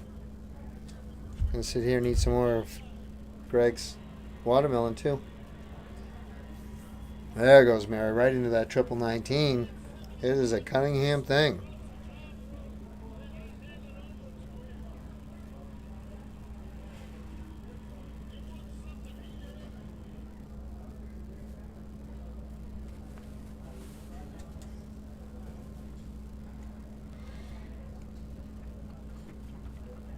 No. Well, the Cunningham Benjamin team, or Benjamin Corey, the Corey Cunningham team, starting to get a little separation now. Ed looking for a triple. And I do not think he popped it in. So, Kevin can pop in a ton 40 here. His team could definitely use it. As I said, this is getting down to the business end. This is a top 4 match. He's got one in that triple. He's got two. He's going to get to the board and hustle, making sure they see that. There you go, a ton 40, just what the doctor ordered. Now Benjamin right here. I want to do the same thing for his team.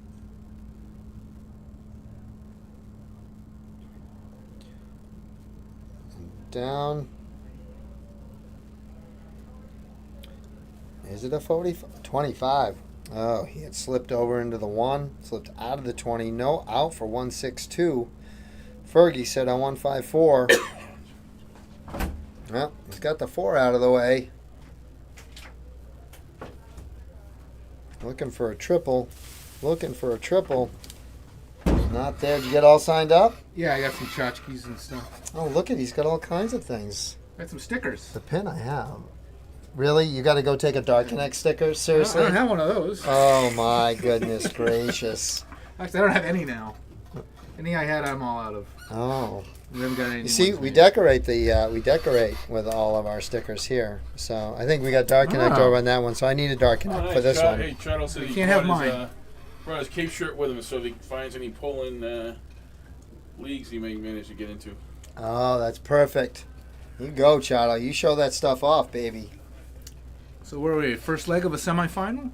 This is a top 4 event. This is the first leg. And they are whittling their way down.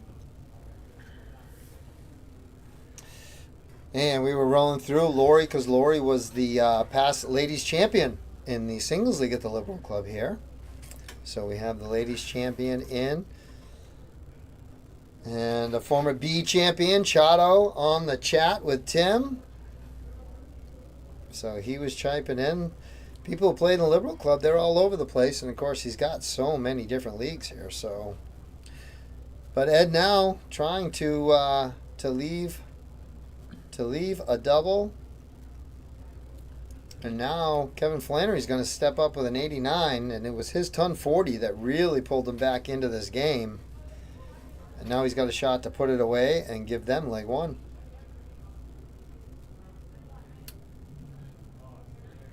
All right, is he thinking there? The wheels are turning. Do I shoot the 19? Should be a yes. And there's the Hundy left again. All right, got to go 20s now. The other team's on 100. Oh, He doesn't. He went for the triple. does not leave him a way to win. So he's better hope they don't hit that 100. Yeah, well, he is saying you guys can't take out the 100. Well, crazy, 18, yeah, 52 left. Again, I would not shoot the 20s. I'd shoot the 12s because I always bust. Yeah. Oh, you don't know what he shot for. Right in the middle. What did I shoot for? Guess. Guessing 12. Right, I thought he was like pumping his sneakers there. I Like gotta D, get a like little pump. D Brown at the dunk contest. I just dated myself with that. All right. We'll see if Benjamin's got the Hundy in him. Ooh, double? He is. He's One. gone for the double. Come on. Oh! Oh! You know what? You're going to get a standing O, Benjamin. I love the going for it. Now that I approve of that because Yes. you may not get another shot, and you're shooting at the same spot. True. Nice setup. Yeah, it worked out well. Right. No, Fergie's got it, and Kevin's gamble paid off. Now, he's got one of those stands where his feet are parallel. Yeah. Right, both toes will be touching the hockey almost like that. I can't shoot like that. I gotta have a foot behind. No, I can. He holds that dart up there. He's got that elbow way out there. Scotty got that elbow. Now this is Ed and Betty's daughter who's started to play in recent years, I think, and she's become pretty decent. Yeah, I've seen her at a couple DPNE events for the ladies, and yes, she has shot very well. Looks like she's chasing the double at the moment. Oof. Just a bit inside. Tough leave. So part of another mother-daughter duo in darts. We've got Lisa Ashton, her daughter plays. Yep. I forget her name. What other mother-daughters do we have in darts? We got the Jalberts. Yeah, I was just that's probably the one that comes to mind first for me. There are some father-sons out there too. The Franklins. Yep, Chris and Billy. And young Billy, he plays in the youth events too, so Yeah. yeah. Walsh's. Dave and Dave Jr. Yeah. Mike and Paul Kirby. Mike and Paul Kirby, that's another good one. Oh, Ed looking for a 1. Popped in the 18. All right, another chance here for Flannery. He's going to walk it in there. Tricky one because you never want the single, right? There's always anyone who you don't want to hit the single. Oh, and that's exactly what he does. You got to Pulls worry it about inside. overcompensating. But you got to go. Yeah, you really want to be aggressive. And you hear people talk about it on other streams and other dart Right. players when you listen Right, to them. and 5 left. That's Yeah. what I call FOB, right? Fear of bust. And then what do? You bust. Yeah. Because you're afraid of it. And I notice a lot of people now on 5, and actually I've seen quite a few pros now. They 3 double 1. They don't. They'll just bypass the 1 and go right to the 3. Maybe they think they can throw a little straighter going down. I think a lot of them like it because the 5 and the 1 don't scare them because they throw the double 20 all the time, and I just don't think it's. I think they're happier up there, honestly, rather than downstairs at the double 2. Mary Jo fixes it now for the double. All right, at least she got it even. That is good, and you're So- going to miss on the outside. so- You want to. Here, Lori's got to be aggressive. So she left 4 on the other side, so that prevents the FOB. Gotta walk it in here. Don't bust first dart. Oh, Yeah. it's, You want to aim for dual or core? You want to get that first one nice and high out there. Just get it out. Says the guy who talks about darts and is not throwing. So Ed here's got this wide, almost inverted sidearm throw. But look how he's right on it. yeah, Did bust. Better bust than single 2 there, I guess. On the 3rd dart.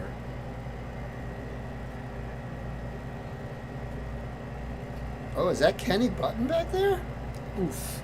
Oh, into the single 1. I think so. I think that's a Kenny Button sighting. I haven't seen him for a while.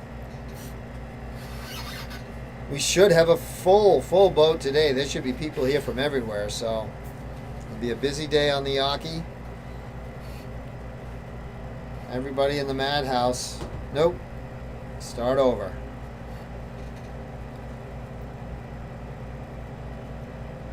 Well, a little double trouble here at the end. Somebody's going to get leg one. Oof. Oh, right on the neighbor. Yep. That's tough. That's 2 18s for Fergie.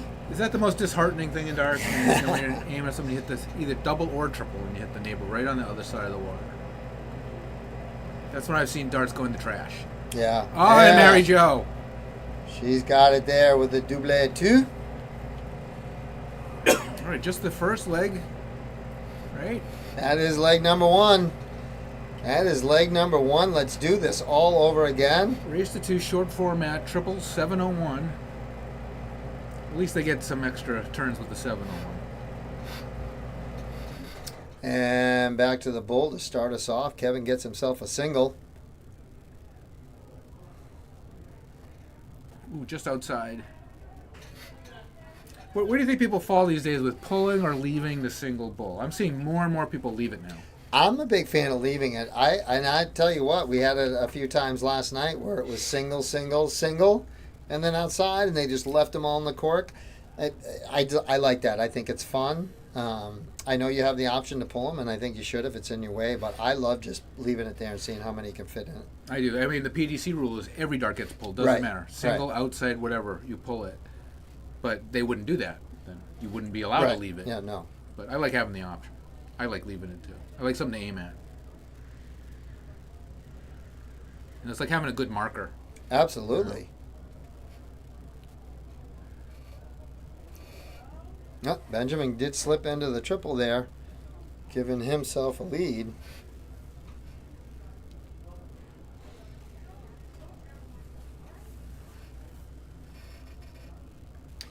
Yeah, Scotty almost gives himself, you see how he rise up, and he gets up on his toes when he throws, kind of almost like John Henderson-ish, where he's got that rock. Yeah, And when the yeah. rock is right, man, that sucker's on. But when it's not, The trick is that rock has to translate into the follow through right.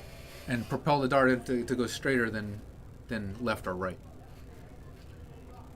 Derek says Kenny Button is playing the singles here at the Liberal Club. Oh no, yeah, I know Kenny is. I just hadn't seen him for a while, and then I was just all of a sudden caught him on the stream, and actually looks like he ran up there to score for these folks. So yeah, just hadn't seen Kenny for a little while. So he loves his darts. So I'm sure that he is part of this Liberal League.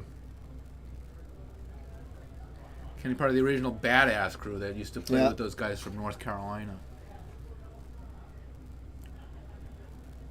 That's what I know him as, what I recall. I think he's got the badass shirt on tonight. I think I saw him. Not 100%, but I thought that's what it was. So, a little shout out there to Derek. I know you said you got to work today, but nice to talk to you, my friend. Derek Banner up there in New York. And at least I hope I have that right, that you're in New York. I think that's where you were. So he just spent a little time in Vegas for the first time. Oh, yeah? Ah, look at Flannery popping in a ton. Yep, I think, a lot of the guys out there for the TOC. So, soft tip, the Dark Geek is a Dark Geek, so soft or steel, it doesn't matter. I enjoy it all. I've never really picked up a lot on the soft. I've watched some of the streams and stuff, but it's just we just have none of it here. Yeah. It's just not. I have no in-person experience for any of it. No, I was very fortunate for a short period of time when TC was working with Darts Live, and for a while we had 3 machines down there at the Moose on the Cape, and it was definitely different and fun, and we had some fun with it for a while, but you got to have time to push that and keep it going and promote it. It was a lot for us, anyways. Down south, it's not. Out west, it's not. It's huge. So. And Derek says yes, he's in Buffalo. Ah, okay. Look at me being right. What are the odds? Oh, I hate you being right. Don't worry, it doesn't happen that often. It doesn't. It doesn't. No, Derek's probably just as. Mama, hey, he does know where I am. But when he does, he tells you about it. I do. I'll be talking about being right about Derek and Buffalo all day.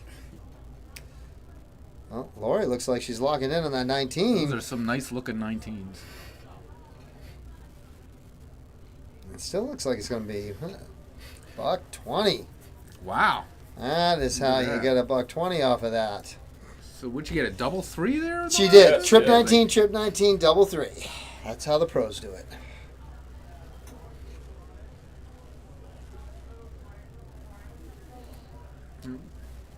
Yeah, there goes Billy Del Roca. Just walked by. He was our first interview. Hadn't done any interviews after people won, so we are doing that this weekend, Mr. Tong. And he was the first interview we did. He won the 301, the Open 301 yesterday. Yep, double in. Double in, double out. So yeah, it's double in time again. Dee-doo. And the singles you're throwing in is a 501 or? It's 501, yeah. Everything's 501 until 4:30 today. Then it switches to cricket. Right. Are these this you? Is that that Whitlock? No, No. that's actually, you probably have no idea what. I have no That's- idea. It's made by 180, and it's a Mitchell Clegg, who's a Australian player's model dart. Wow. Now, is His that nickname tip? is the Musta. Does that come with it, or No, do you the tip get is, I think that's a Harrow's replacement tip I put on it. Wow, very nice.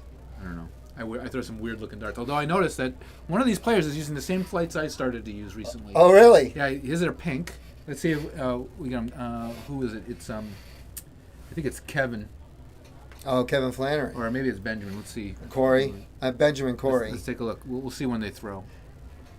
But I haven't seen anybody else use those flights. They're called the diamond shape, made by Q-Sol. It's like the integrated flight roast is their brand of it. Like it's like the Condor Axe. Really. Oh, so it's all one So piece. It's molded. It's a one Right. piece one piece molded flight, which is really come into vogue. That's another thing Yeah. we were talking about earlier about the innovation in darts. Flights is one of the biggest areas of innovation in darts over the last several years. Since I started playing, they've been trying to bring Yeah. new technology to flights and things.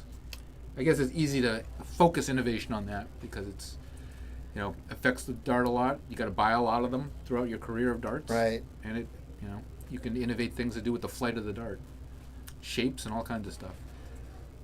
Plus, the style of it. People, that's how they personalize a lot of their setup. True. With the flight. Yeah. I mean, there's something for everybody. If you look at the designs of flights out there. Yeah. No. Yeah. You're definitely going to find a shape and a color and a lot of it now. I mean, some of them you can just get custom made. You want to buy a batch, custom make them. It's they do a lot with them now, and like you said, all different kinds. Yeah, so it's not Kevin. So it must be Benjamin's using the same. Yeah, I flights. think you can just see on his hand his down are there. pink, the pink flight. So when he throws this in, you'll see what I mean. It's a different shape. It's kind of like a slim or cold cracker. I don't know if they call them cold crackers anymore. Maybe not. Again, dating myself. But the slim flights. But you can see it's got a much bigger taper than a big wing flight. Right. So for me, it's kind of like in between a big wing flight, which is a little slower when you throw it, to a slim flight, which I find just fishtails too much for me. So for me, it's a nice in between. Not that I am to work that great, anyways, but Oh, stop it. it helps a little. The humbleness flowing through the booth. Flights are a very personal thing for most players. It is, and you got to. It's just like darts now. There's so many different kinds. You can get very, very confused. And Fergie busting out with the 2 trips. So it looks like they are going to be stepping up with an opportunity here to tie it up. Good chance at it. Let's see if Mary Jo can at least pop one treble in here. Oof, nope. All right, let's see what they do with 65. 155 finish on the other side. And we know how that's supposed to go, right? You think she'll go the bull or the 15s? Either one's fine, in my opinion. Looks like she went for the bull. Yeah, I like that. I like going for the bull and then just fixing it after if it doesn't go in. But you have to hit the single now. You do, but even if you hit the double, it's a quick drop to the 3. Did you get it in there, or is that a 2? I think I'll say that's. it's in. Well, we're gonna find out, right? Oh! Oh, And look, man! the absolute bottom corner of that double one. All right. I actually like 38. I like the bottom part of the board these days. I Yeah. don't like it. You get older, you're hunching over a little more. I also have a penchant to shoot 19s these days, like the Cunninghams do. I like that is it's no longer like poo-pooed anymore. Now Yeah, you can it's use not- any part of yeah. the board you want. Yeah. There's no taboo, none of that. No. That is a very liberating thing about darts these days. People have less debate over strategy. I mean, there's still stupid finishing, right? You still got to know your math, and you There can't is do some, really stupid stuff. But strange and unorthodox stuff is no longer strange and unorthodox. Yeah. And it's not the Kevin going up there. He's going to fix it. He's not even playing with that 19. Oh, pulled that one inside. Pulled that one inside. But yeah, it's things that used to be considered disrespectful and those kind of things are now commonplace. So As it's we nice to mentioned see it before, evolve. It does get out of hand. And you mentioned before, sometimes people still do some dumb stuff. Like some doubles are not appropriate. Right. And sometimes it is not the correct time for a double. Right. Just like it's not the correct time to go for the double cork. You set it up and so on and so forth. But again, as we said before, that's why spotting on television now is so much harder. Yeah. Because there's so much more variety to what people throw. I mean, the first time Luke Littler had 36 and he throws 16 double 10, Yeah. who's going to expect that? Right. Yeah. Now they do. But you can't even guarantee he's going to do that. He might do something different on a whim. We're in first dart bust. Yeah, land again. Fergie did that a couple times with the 18, going for the double one. So 2 shots at a double now for Mary Jo, unless she strays into an odd number. match dart, looking to put him in the finals. Good marker. Let's put it a little bit to the right. And a little, oh, Ooh. a little flow. I think it Yeah. just let loose out of her hand a little bit. So it's a fixing turn instead of a double finish. Gotta climb the tree there a little bit. Oof. In the green. All on the Just- outside. A little bit right. Well, let's go, Eddie. Let's see what you got. Oh, I just got a board call. All right. Well, we're going to say goodbye to Mr. Tong for now. Good luck. All right. Make us proud. I'm gonna need it. Greg Tong off. His men's singles has started. See, Ed, he got the fix. Can he get the double? And he does. And that is it. So it looks like Cunningham, and Corey will be into the finals with a 2-0 victory. I'm assuming the other semifinal to come up this board next. Yeah, we'll have to see what the next semifinal brings in store. I can hear Dean out there making calls with the singles. So we'll see what we got. Ooh, I am wrong. They already played the other. The other top four, yeah, it looks the other top four is Steven St. Cyr, Dave Walsh, Betty Cunningham.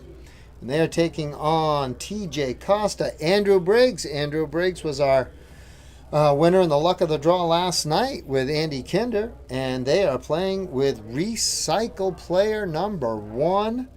They are over on board 6. You can catch all that action live on DCTV.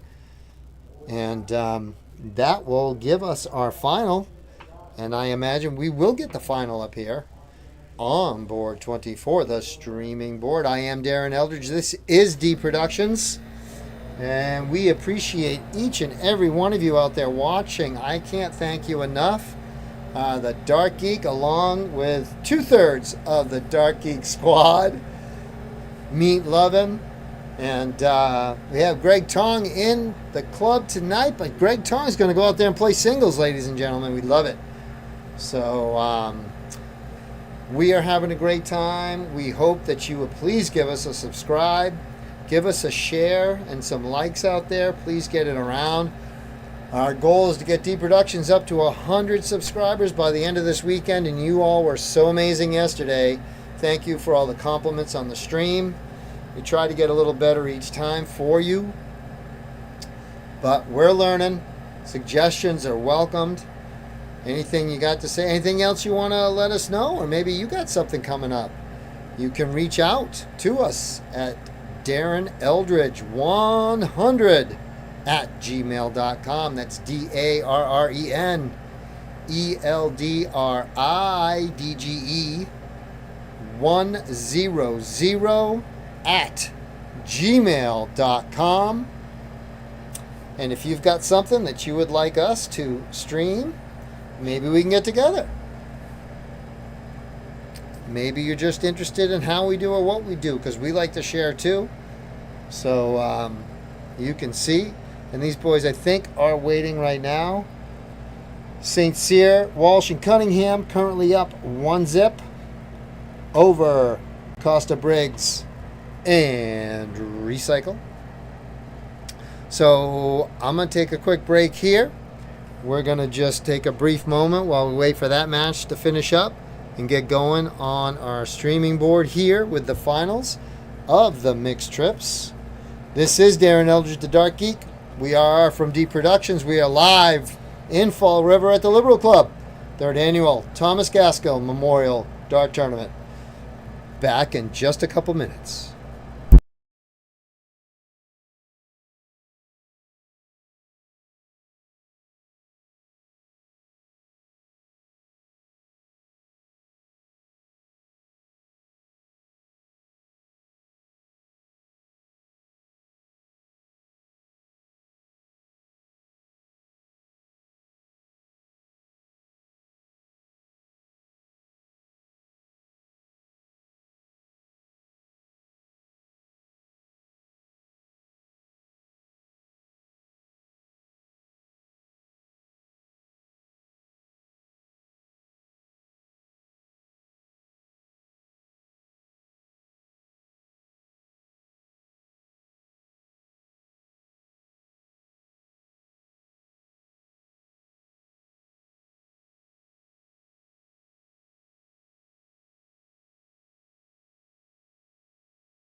Well, hello, ladies and gentlemen, boys and girls. We are back. This is our final of the mixed triples. And I'm trying to bloop, bloop, bloop, bloop, bloop, and here we go. So our mixed triple finals has the team of Stephen St. Cyr, David Walsh, and Betty Cunningham taking on Corey Benjamin, Mary Cunningham, and Ed Cunningham. It's an all Cunningham affair. However, Miss Betty is on the other team of the hubs and the daughter. We will watch Benjamin go right into the double 20. Excuse me, the double cork. It's Ellie.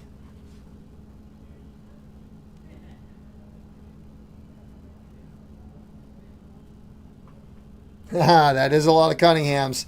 Every Cunningham in the building is in the finals of this. So, keep things going in the chat. We actually just went over there and ordered a burger. So, lunch will be coming. Singles are running along right here. You can check all of that single action out currently on DCTV. DarkConnect.com. Click on DCTV and see all the matches. We'll be bringing you some singles as we move along and get this final done. There's our boy Fergie over there on the other side of the fishbowl. Dave Walsh with a $140. Tell you what, after Freddy Krueger took that 155 out after the 180 setup from his partner, St. Cyr, Walsh, and Cunningham have kind of turned it on. They have powered through this. Kind of a wake-up call, some might say. And watching some of these scores, Kevin Flannery, 2-0 over Ryan Gingras. Stephen St. Cyr trying to get into that triple, and he does. He climbs that ladder. St. Cyr and Walsh in fine form at this particular point. Andy Kinder up 1-0 over Freddy Krueger. And we got a bunch of singles underway. Chuck Gregory 1-0 over Joseph Doherty. Here goes Betty. We'll see if she can keep the ton train going. As we said, the Cunninghams like the 19s. And Betty Cunningham is tight, tight, tight, but not into that triple. And the other team with Corey Cunningham over here needs to get into that triple. And there he goes. Is he going to start them off on a roll? Third dart drifted a wee bit left. Walshy looking for a separation.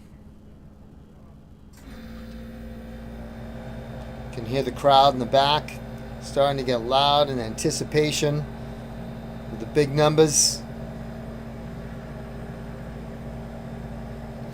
And we'll see what Mary can do as she goes down to the 19s.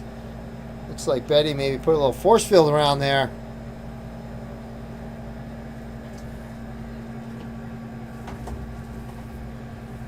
Oh, looks like Meat Lovin' went and bought some new stuff, some gear shafts. Picked up some stuff for Sue Belial. Oh, and the Fit Flight. Purple Fit Flights. So Meat Lovin' went out there. Sue, looks like you got some stuff coming home. Mac Darts offering a little discount. If you're in the area and need some dart stuff, let everybody know.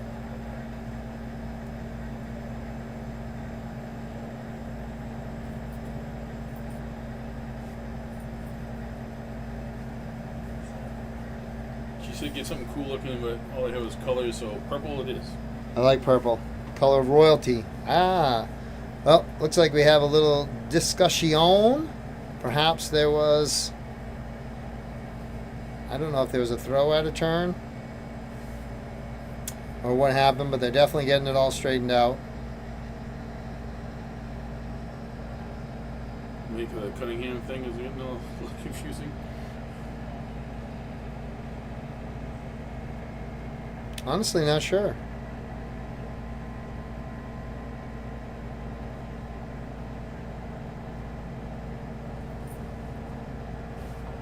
I mean, once you start, it's kind of hard to throw out of order.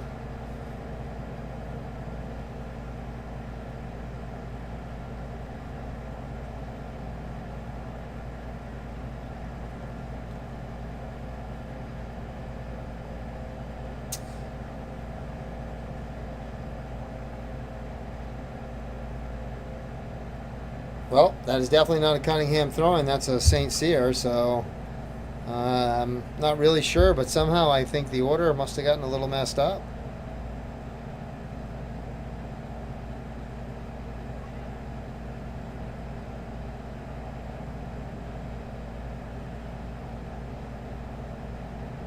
Oh. Nope, still honestly not. I see there's a Cunningham there, so they were...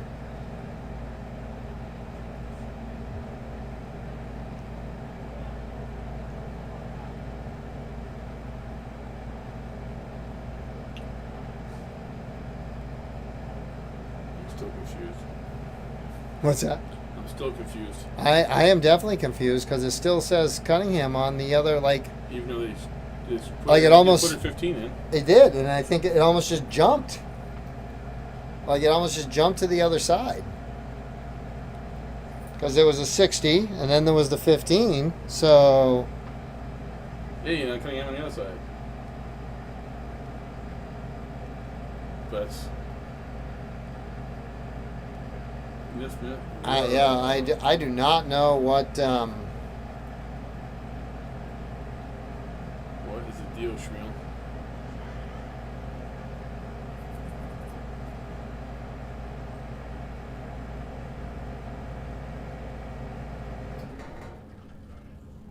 Yeah, I'm definitely lost. So I can tell you in the singles, we just had Richard Shepard take out James Curry, 3-0. Greg Tong right at the moment is 1-1 with John Pepiora.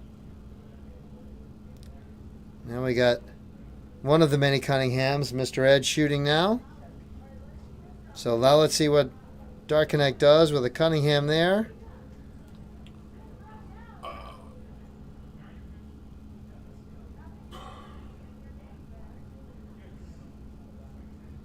They showed it on the wrong side, though, score.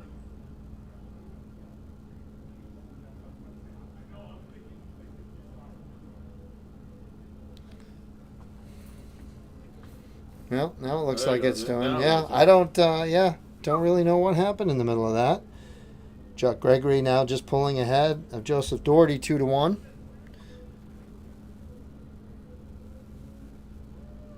And Benjamin kept it in the 20s that time for a sweet tuna. So the men's singles is 3 out of 5, I think.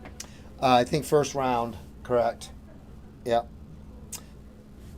A lot of doing the first rounds now to 5. I like that. You know, gives you that extra leg to get in there, and gives you a chance.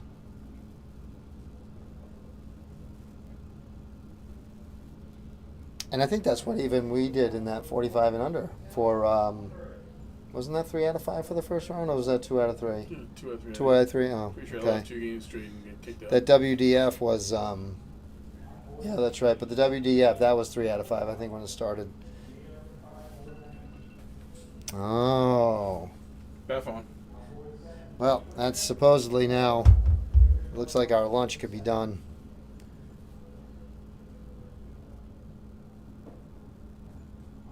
Stephen St. Cyr using that last dart at the cork. Do we need to go pick it up at where you ordered it?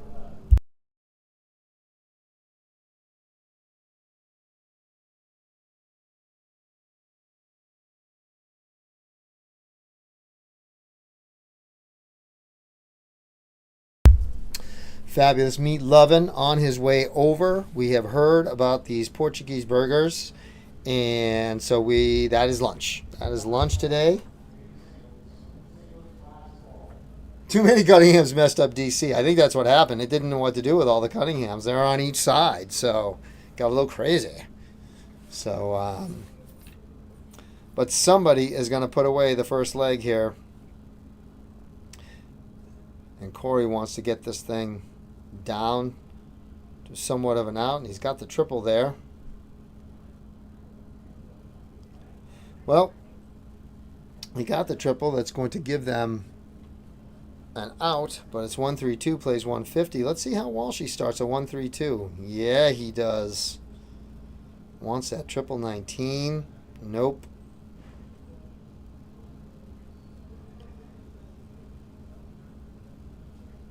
Started off. Would that have been a good guide for the double? I don't know, but it definitely looked good from here.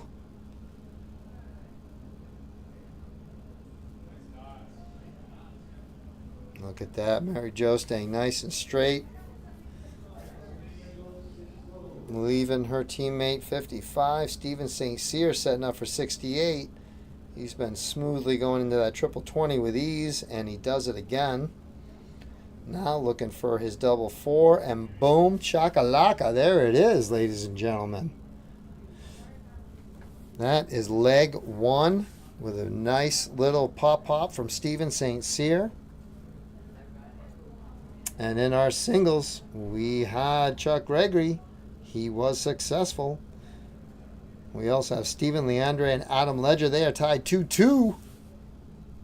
Greg Tong still tied at 1.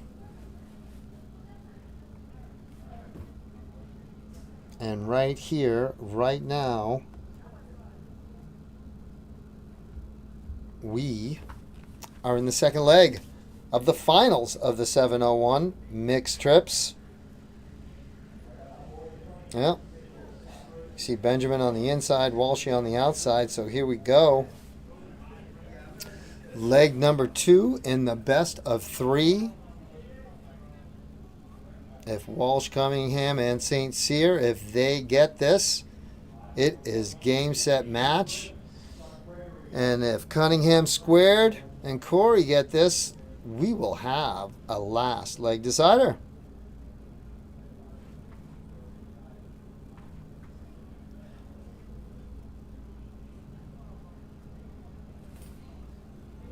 Corey popping in a lot of 5s. Wide left, wide left.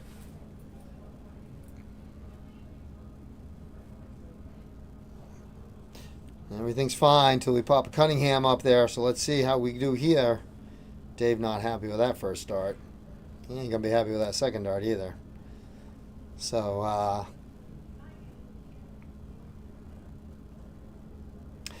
Mary Jo trying to get things off and running here for her team. She did pop in that 95 with that last throw.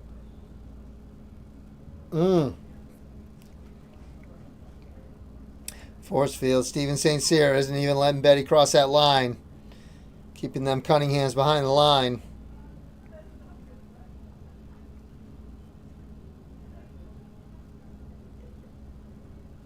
Ooh, the magic of the triple not there this time.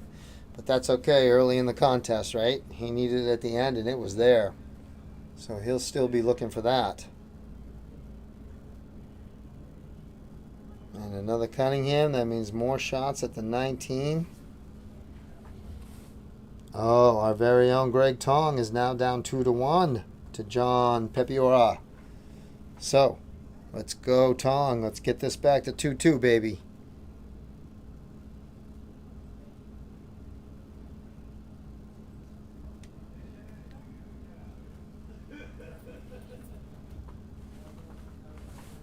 So, Dark Connect seems to be flowing along nicely. The players are flowing along nicely. We're waiting for that. Waiting for a pop into that triple. Benjamin looking for it. 3 steadies. 3 steadies. We'll see what Walshy's got. A little frustrated his last shot, so let's see what he pops in this time.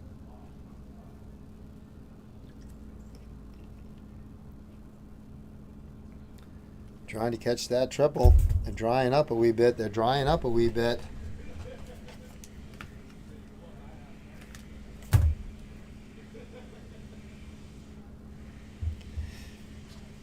Mary Jo, see if she can keep the 57 train rolling. It does not work out that particular time. Steven right back into the triple. Those darts so nice in a tight little group there. Downstairs takes a 1-on-1. Was looking for that triple 19. Oh, Pepiore taking a big lead now. 109 plays 374 in the match with Greg. John, 127, 140, 125. That's some singles stuff right there, Holmes. And look at that. Ed Cunningham coming in with his own 97, trying to keep it close. Here's Bri Betty right here now. Gonna wear out that 19, baby. And so Betty trying to save the 19 a little bit. We'll switch over.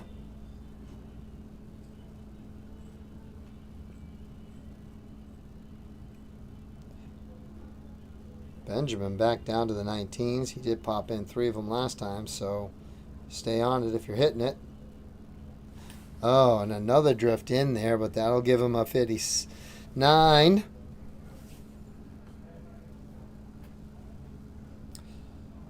Dave Walsh, about time. He's about due for a big one. That ain't it. Look at the smile, though. Look at the smile. You can do that when you won the first leg.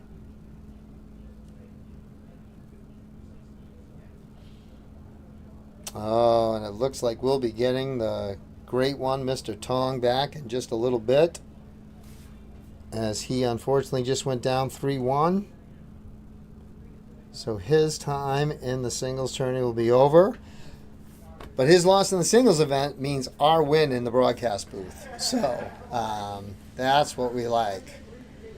So we'll get there. He's smiling. He's laughing. I don't think Greg plays a lot lately, so glad he got down here and got in.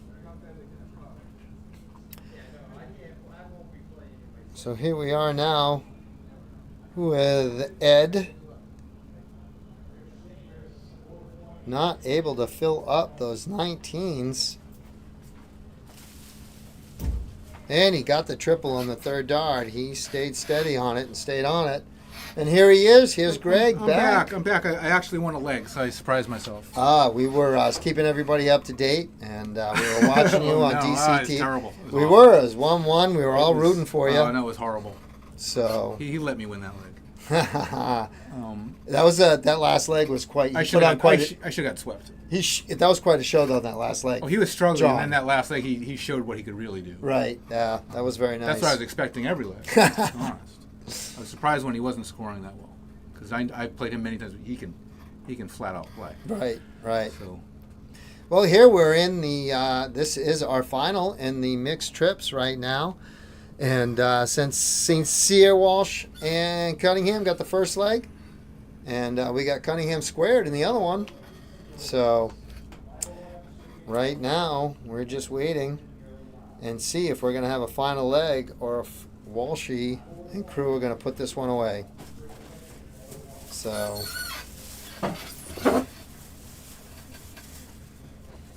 somebody has to hit enter on the scoreboard there. There's a ton 8 to leave that 155 again. Last time what's the biggest out you've seen on the stream so far? 155. 155? Yeah. We had a couple shots at the 170 the other day, last night, and but nobody was able to reel in the big fish. So have you caught one on any of the streams that you've done, Deep Productions? I have not. No. I'm sure you got plenty of 180s. We get a few 180s. We've had those in the league, obviously in our Super A, Double A division. We have a marker change here. Looks somebody got called, I think. But no, right now the 155 is the one, and the key to that 155 to me was the ton 80 set up before. That's what made that shot so spectacular. So, and Steven will not repeat, but is he going to go to leave 38? Nope. So still a chance for them to tie it up. Oh, and it was 75 left. I added some numbers to that.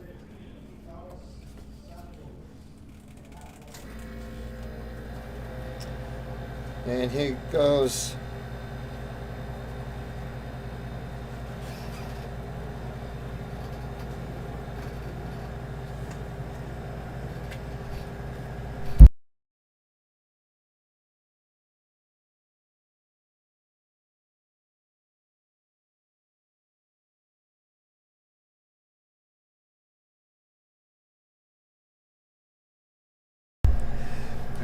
And here is Betty. stepping up. She got 50. Oops, stepping back. Oh, Got to set herself. She knows that this is for the match. Now, we have a high Cunningham content on this match. We do. 50% Cunningham content on this match. yes, we did get a nice little blur from Derek Banner. It was like, man, that's a lot of Cunninghams. They got a son, too, but I don't think he plays. Oh, really? Yeah. Oh, look at that. Oh, Oh, and a bust. A bust. So that's one where you go from elation to deflation. Very fast. Dart to dart. All right. Do we get a last leg decider, ladies and gentlemen? We're going to find out. We do. Ooh. First dart. And that was Cunningham Boom. on Cunningham crime. Right there. Mary Jo Well, they had a shot. sticking it to her mom. Mom, you missed. I'm going to hit it. Her mom is so proud. What happens at home when if she beats mom? And if the daughter and dad beat mom? Yeah, that's a good question. Which is better? If mom beats dad and daughter, or what's that ride home like? Well, I think the best is mom wins. I think that's the best for everybody concerned. Mama ain't happy. Nobody ain't no happy. happy. So if they lose, it's because they threw it. All right, ladies and gentlemen, game on. And this is it. Winner take all for the championship of the mixed triples. The first event on Saturday with the men's singles rolling right along.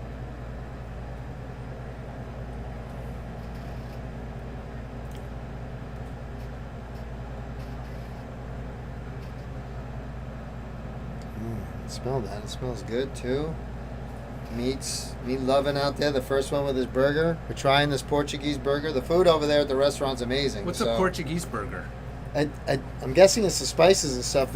He got the pepper. There's a finger pepper, and I know some of you may know what it is. Ooh, Walshy with a ton, almost a ton 40. So, and they put an egg on the sandwich, and then they've got the Portuguese. And some sort of dipping sauce. Yeah, and then the special potatoes they make. It is nice. What's the garlic cloves on top of the burger? Oh, look at that. I'm not kissing you anything. There's one fat garlic clove. I just got my darkening mattress cap. Delete. It's there forever. I don't look at them all. Oh, Steven up there, hovering all around those trips again. He bangs in that $140.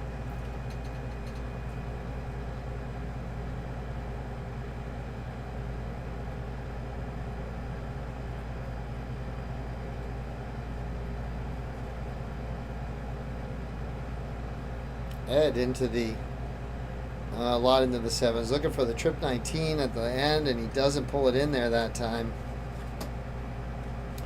And here goes Mama Cunningham. She needs to get these boys something good here.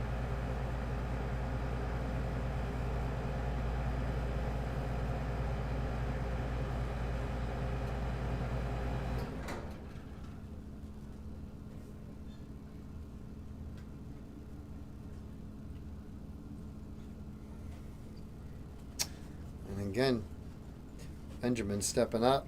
He was playing around downstairs with the 19s, going back upstairs with the 20s. The infamous 30. The infamous 30. We'll see if Walsh can back up the Hyundai he hit last time. He is zoning in on the 20 as well, but a little stray and a little smirk. So on a funny note, they didn't take your name. They go, "You're not the guy who ordered this." No. So now I get really fat and ugly real quick, didn't I? Mary Jo down to her 19s, because that's what Cunningham's do, and she's in the triple. Oh, and a bounce out. They did not need that. You can see the focus with Mr. St. Cyr. He's looking to get back in that triple 20. And above it, I do not think that's a good start for Steven. I think he's a below the triple kind of guy. That helps him. And thank you for making my point, Steven. Those first two turns bought them a lot of extra time there, so. They did, yeah. They opened up strong, and unfortunately, Cunningham and Corey are not giving them the answers they need to stay within He's right on there, though. Yep, those singles. He did better. He drifted into that 7 the first couple shots, so.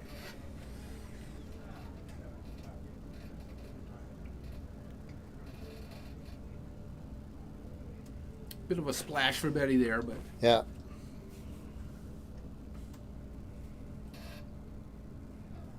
Well, they started off like fire. Now they're all into the 30s and 40s. And it's going to give Corey a little chance to catch up here. But he's got to start catching. They got to start catching a triple. At least one.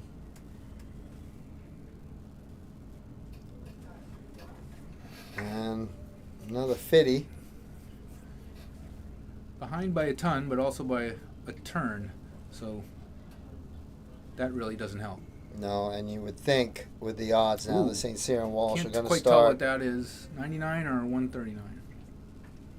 I'm going to guess it's 99. yeah. Yeah, it's a little too high, that second dart. Yep. So just outside of finishing range, but 200-point lead. Oh, into the triple three instead of the 19. 31. I hit a lot of that in my game. I was shooting the 19s too. I hit a lot of 31s. That exact combination. Let's see how handy that Mr. St. Cyr can leave this. Well, that 5 Wow. thwarted what he wanted to do. You can tell he has to switch gears and regroup. Better to step back if you're not sure. 44. Well, Stays even, so that means yeah, you even. know, Gives him an partner out. Just have to hit 2 treble 20s.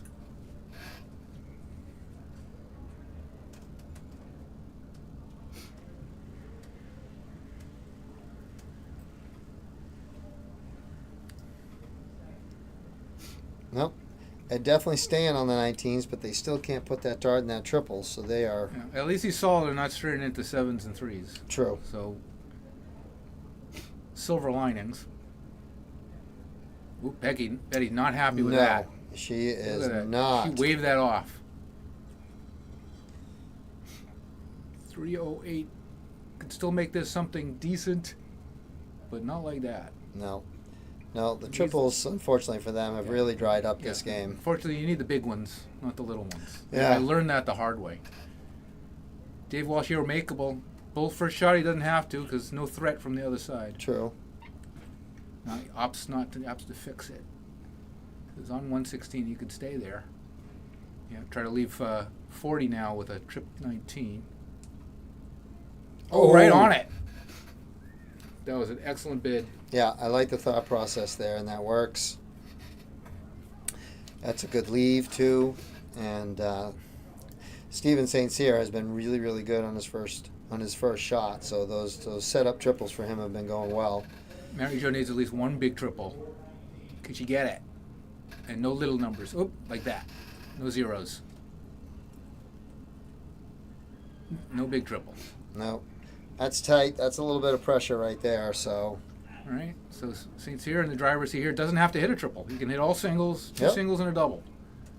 Going to 18s to leave double 12. Oh, he hits a 1. That's not good. No. So 77 has to hit a triple now. Trip 19 to leave 20. 58 left. Single 18 to leave tops. Ooh, almost left 4. oh That's classic me. Right? I always hit a triple when I'm going for singles. yes, Never and when you want the triple. I'm with you. That's why at 52 I won't even think of the 20. It's 12 for me all the way. No, that's where players are accurate. Yeah, right.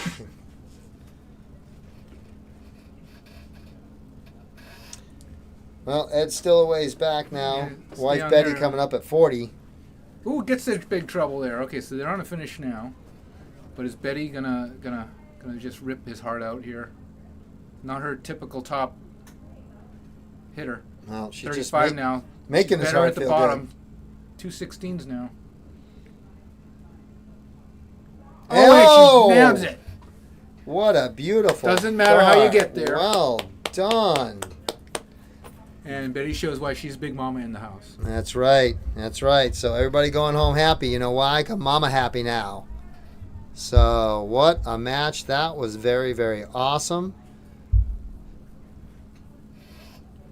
So we are going to transition out here, ladies and gentlemen, and we're going to give you this screen. We're going to head on out, let them get some pictures, we're going to go chat with our winners for a few minutes.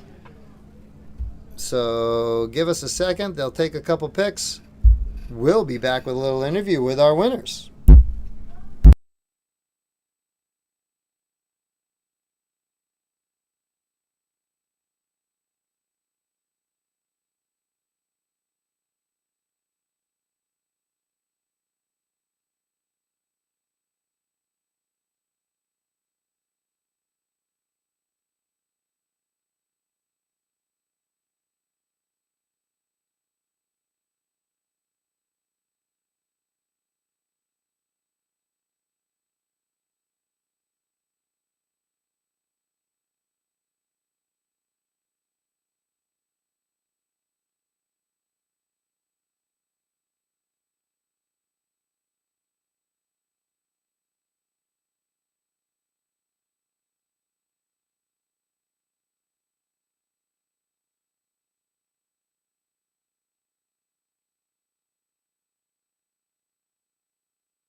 Hello, ladies and gentlemen. It is the Dark Geek. We are here with our mixed triples champions, Ben in Boston, Davey Walsh, Stephen St. Cyr, and the ever lovely Miss Betty Cunningham. Otherwise known as Firebush.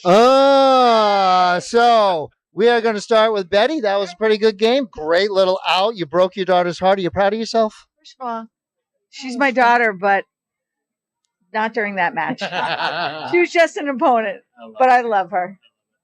Well, listen, to me, we got to see you guys a couple times on the stream, and it seemed like you got a little kick in the booty when there was a 1080 followed by a Freddy Krueger 155 out. 6 perfect darts. And it was, from the stream, I loved it. We hadn't seen that. But then you two kind of turned up the heat a little bit after that, and it seemed to be like, right. That guy is a formidable opponent. The whole team was, they're formidable. They didn't really shoot well, but those are excellent darts by Freddy Krueger. There's no question about it, right? I mean, we got to do something. You know what I mean? No, it was a wake-up call, and then you came back, and things started going along smoothly, and the ton started falling. You guys started opening up really good at that point, and then it seemed like it was we had to. inevitable. We were playing a very good team, and Freddie's a tough shot. Adam's been around forever, and Liz actually shot at 80 before that 180, so 9 really good darts to take it out. But then I think we just looked at each other and said, hey, let's just play our game, and we'll be fine. Right. And that's how it went. It did. And that final was great. And they gave you quite a battle, too. Sure did. Came back, punished a little bit here and there. Gave us a last leg decider. The most important thing, there were 3 Cunninghams in that final. We did. There was a little, looked like there was a little glitch, and there was too many Cunninghams in Dark Connect. I don't think that was right. That's why we got all screwed up over there. But that was great. I imagine you're all playing for the rest of the day, right? All right. Well, listen. Thank you very much. Thank you, my lady. Love to see you. All right. Hey, thank you. Listen, give us a subscribe. We got darts all day. Get ready for more men's singles.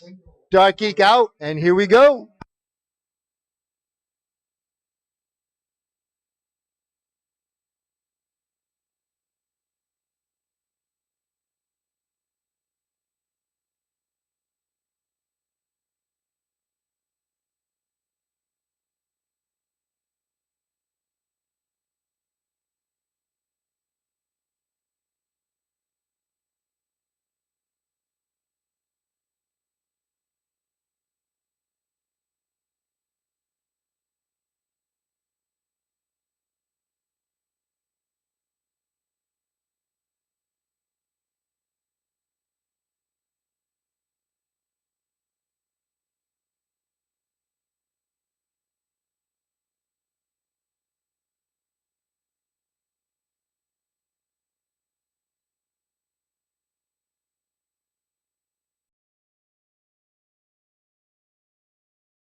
All right, ladies and gentlemen. Wow, what a great match that we had there for the finals of the mixed triples. 701 men's singles is underway. They also have lady singles underway, so we're going to get some more stuff live for you right here on the stream board. Stay tuned and get ready for darts action all day long.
Hello, good people. And how are we enjoying so far?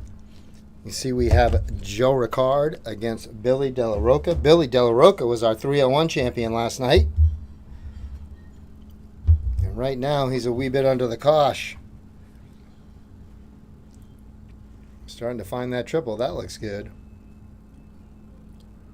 But only one. First start.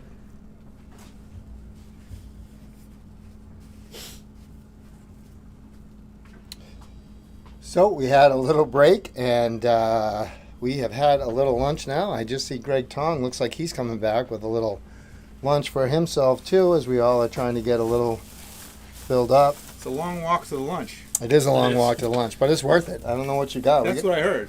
Yeah, no, we had I had fried whole belly clams yesterday.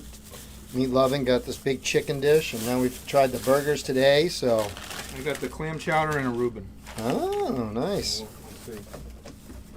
Well, I will say the seafood we have, and we're from Cape Cod, so we very rarely ever leave the Cape and get seafood. But I'm not gonna lie, it was really, really good and very fresh, and on Fall River it should be. So We're on the coast here. You know. I know, but still, we're spoiled on Cape Cod, and I'm not sorry to say it.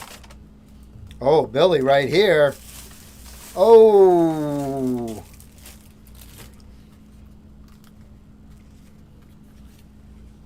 And you can see that these matches are going to be the first to 3 legs. This is not the best 2 out of 3.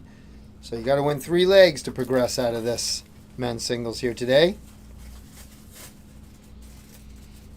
Oh, you see Ricard right there. Joe popping in that 140. A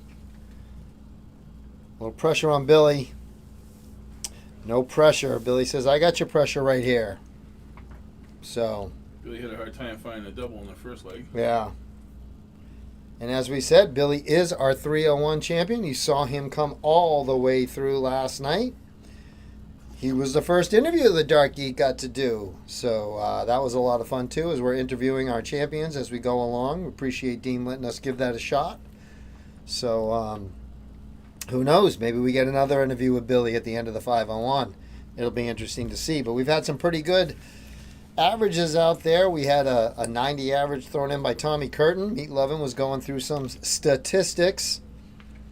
So some of these guys are getting really hot right now. So this should fire off, and especially as we get to what they call the business end, should be pretty good. And you see Billy there with another suicide. As we said, Billy part of the Suicide 9 squad out of the Minuteman Dart League. I think every league has their super team. Suicide 9 for Minuteman, I know. In the Cape League, it's FUPA and so on and so forth. So, but you play with those guys, you learn how to play, and you get better playing in that division. So, I had the pleasure of losing to Billy at the, I think it was the 2018 Minuteman Cricket Finals. I was actually in a final. I actually played well that day, believe it or not. I believe it. But I couldn't beat Billy. He was very good on it that day. No, I remember one day being on the Witch City staff and getting talked into playing singles, which I didn't want to do to begin with. And I was working that day with Greg Tong, and guess who got to play Greg Tong that day? In the singles? first round First match, right? round. Okay, we're sitting next to each other all day long. All day, then we went and played. I think it took Greg all of about 7.5 minutes to dispatch me. I must have played well that day, too. You shot great. I'm sure I lost the next round. I will say, I remember this because I lost so fast. And the very next round, we were playing to see who got to play Tommy Sawyer. And although Greg put up a big fight, Tommy was victorious. But I did Tommy once in my life. Well, that was one of the quickest matches, and that was 2 out of 3 homes. That was not just a one leg deal. Look at Joe back in that 20, and he has been pounding that pup. So don't let Greg fool you. He knows how to play this game very well. Less and less so as the years go on. Well, you're Dark Connect famous now, and now your partnership with the PDC. I mean, you're like big time. Yeah. So you got to pick and choose when you can do which things. That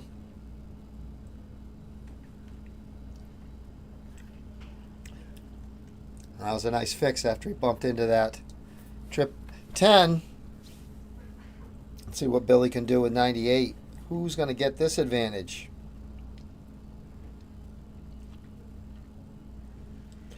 Well, that 18 was no help, mainly because it was a 1. A little better, more consistent scoring in the singles than the triples. Yes. I like to say the obvious. Hey, everyone's got a little Captain Obvious in them. Well, there's 2. We're going with throw. There's Curry, Billy's lovely bride. She's going up to score. They just get married? I think it was just recently that they They've did been get together a married. while, but I think they just got married. Yeah. I did, and I do think, the dark geek, I do have to mess up every now and again. It's in my contract, so I do believe that I did. I called her Peak by mistake, and I was like, oh, no, it's not. It is not Del Roca. These days, you don't know who keeps their name. And who True. keeps I can never tell. But she is adorable, and I really enjoy getting to see her around. And Billy is adorable, too, so I don't mean to say he's not. You just wanted a name that was easier to pronounce than Del Roca. Yeah, but it rolls off your tongue. Man, I'm going to tell you something. I am not very familiar with Mr. Joe Ricard, but holy mackerel, he is a very good shot. And he is really taking it to Billy at the moment. No, never seen him either, but, there's always dart players that just, you don't see them, and you come out and you're very impressed. You're like, where has this guy been playing? Yeah. Lots of basement darts across our great country, and there's lots of people, little pubs somewhere, throwing 70, 80, 90 averages. Billy right back in there. He is not relenting.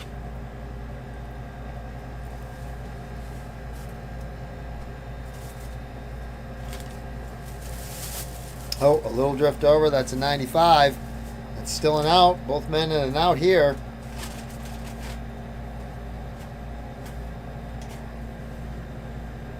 Oh, I think that's an 80. Man. Now it looks like a 140. For a second, I thought he had them both in there.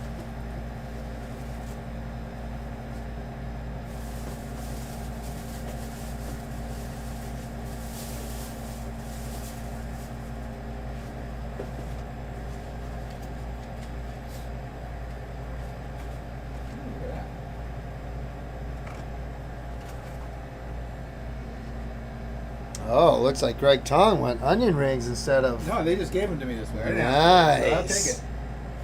And Billy wraps up that leg as we go to a last leg decider, ladies and gentlemen.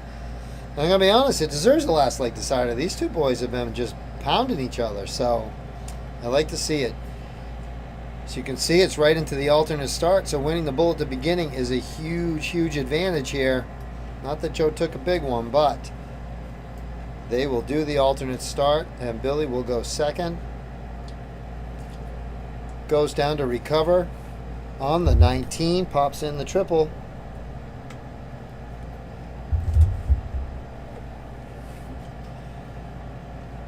I think that's a good step back right there from Joe. Refocus. And he did. Good refocus there. Back into the 20, not the triple, but he was right on it.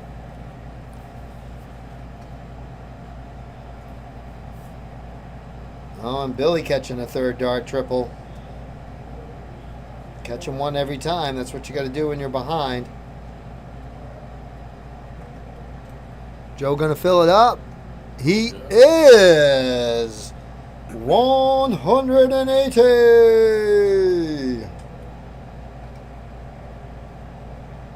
And that's how you make up for a couple of 24s right there. Billy, the epitome of consistency right now. Wow, look at that. Did we just go? Yes, back to back 180. Well, there's not a lot you can do when you're just going to score 360 in 6 starts, 93 out. 102 average at the moment for this leg.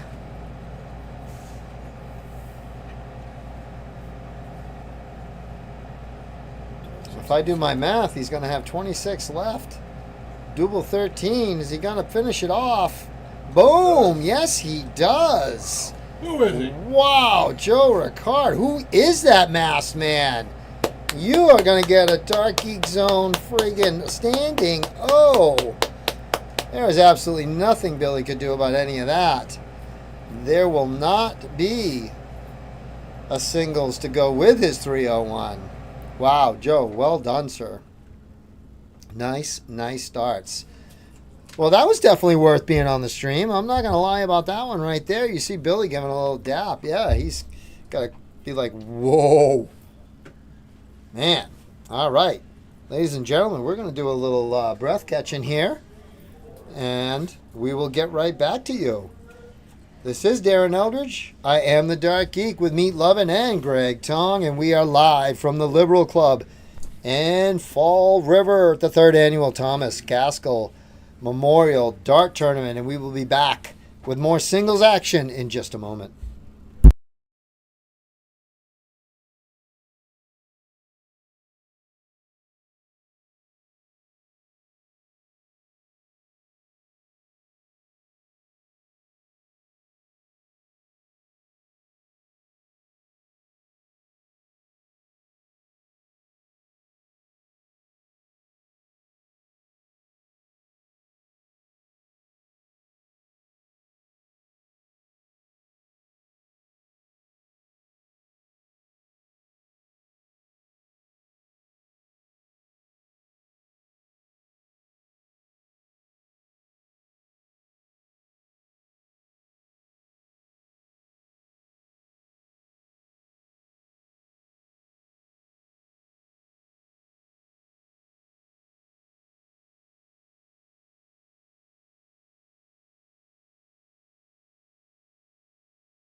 Hey, boys and girls. We are back. We got some live action now. We got a very tasty little treat for you here. Mr. Steven St. Cyr taking on Frederick Krueger. And this should be a pretty... Is Baker going to mark? It looks like Shawnee Baker might be marking. We'll see. I asked him if he played. He said he threw some pointy things around, but he wouldn't call it playing darts. So I think he's got time to score. So we're going to see. You see Shawnee Baker right there. That is the beautiful Cape Cod Dart League 40th anniversary shirt. Sure, good match. Last match, Steve shot a 76 and Fred shot a 73. Pretty even. Yeah, these guys are definitely. Let's see if they can get higher than that here. When they match up, sometimes that can happen. Tommy Curtin's having a good day so far. He averaged a 90, then an 85. Tommy Curtin, back from the dead. I think Tommy Curtin was out there playing John Paporia, who played. I think that's who he was playing out there. They're warming up right now. Yeah. So that's who he's got to play now. That should be a good match too.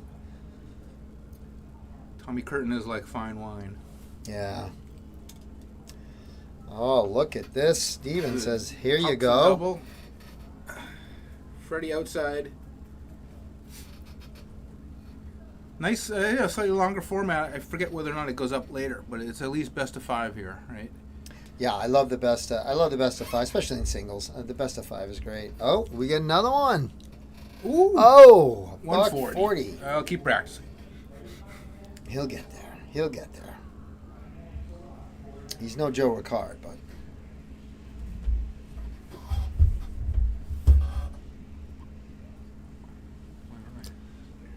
And Freddie right back with a ton 25. As Greg alluded to, they will probably push each other. And that's just going to make it a very tasty match for us to watch. Tit for tat. And look at that, another 140 back to back for St. Cyr. That's pretty quality. It is. It is great.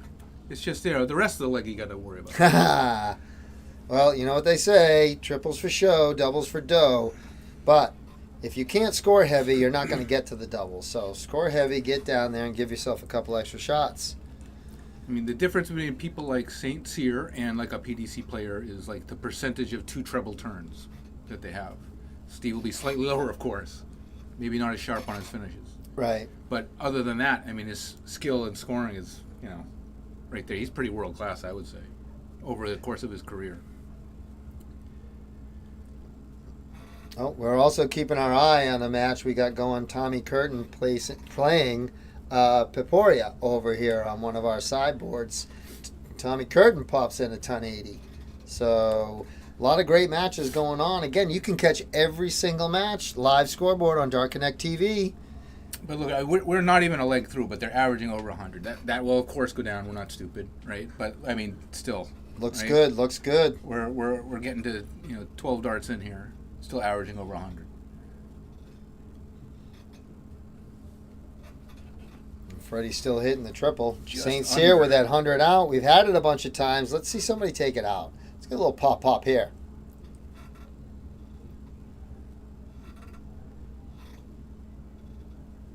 Oof. Went for the double-double. But that is the risk. Yeah, but I like that there. Again, with Freddie on 96, you're kind of half expecting not to come back. No, it's a good aggressive move. Yeah. And at Steven's level, you will expect to hit that. Yeah, and it's still, but yeah, 96 still does require a treble in there.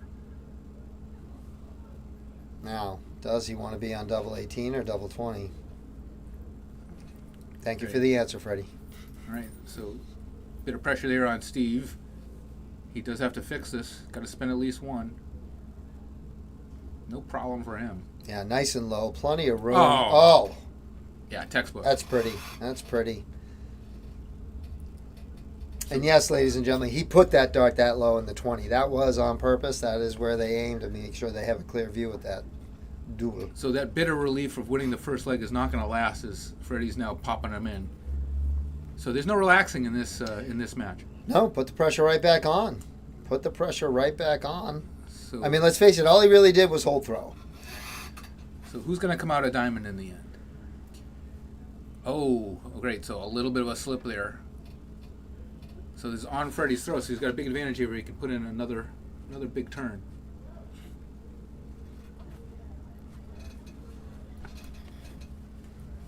All right, now he's 2 back-to-back turns with 2 big triples in Yeah, it. very great cover shooting right there. Really was. And it seems like when they don't think about it, just go for that cover shot. It works so much better. A little shake of the head from Steven. He may be resigned to the just let this let go, even though it's still pretty close. A couple big turns, he'd be back in. He just has to get to the finish. But the way Freddie's shooting here, if he puts in another 2 trebles, well, he won't hear. He caught that one at the end, though. He's just keeping that pressure on. So he's had 5 big trebles out of 9 darts. Pretty good. And again, he's getting his overall average. He's up there 108, and he's at a 99 for both legs now. Steven trying to play catch up. Oh, Even he at 180, does. Still not enough. They're both not on a finish, so that could propel him if he can keep that up. Freddie needs to leave himself on a good finish here. Ooh, big triple on that third one to even it out. Yeah, I like that. That was a good move. Again, using the whole dartboard. There's no reason not to use all the numbers that are there if they're going to leave you in a good spot. So now he just has to be solid on 20s. No big triples if he doesn't need them. Yep, see Steven utilizing the cork. Going double-double right off the bat. Maybe aired low just to make sure he still had a path out. Nope. Oh, couldn't fight his way through it. That was a good bid. Steve now has to start on 19s to have a possible finish. Needs a treble to leave the bull. Oh, just low. Yeah, at that point it's okay to throw the 16, even though to try to leave tops.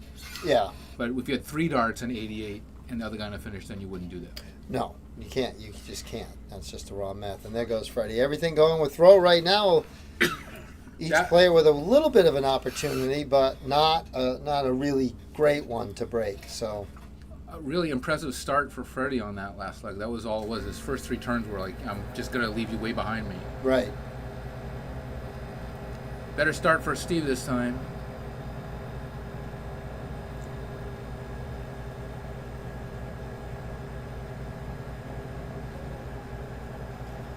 But you can see, and it seems like their throw really suits the other player. Like this is really good for both of them. They have that good rhythm, and there's not a lot of waiting and not a lot of faffing around. He's just getting right up there, getting on with it, and allows each of them to get into their groove, which is obviously great for us watching. This is a nice pace to watch too. You Yeah. know, like the Danny Lobby, Rapid Ricky Evans one. Sometimes it's too fast. Yeah. Because you're trying to process what's happening, and then boom, boom, boom, the next 3 darts go. Like I don't like how fast Gerwin Price throws after the other guy throws. Like he's not even past him yet, and he's Right. throwing his dart. And I don't understand. You know, you can't wait half a second longer. I don't know if that's a tactic or not. I do. I think that's a little more of a posturing thing than same thing with Michael Van Gerwen. He loves to have his toes right on the right in the zone. That you're not. So I find that all posturing.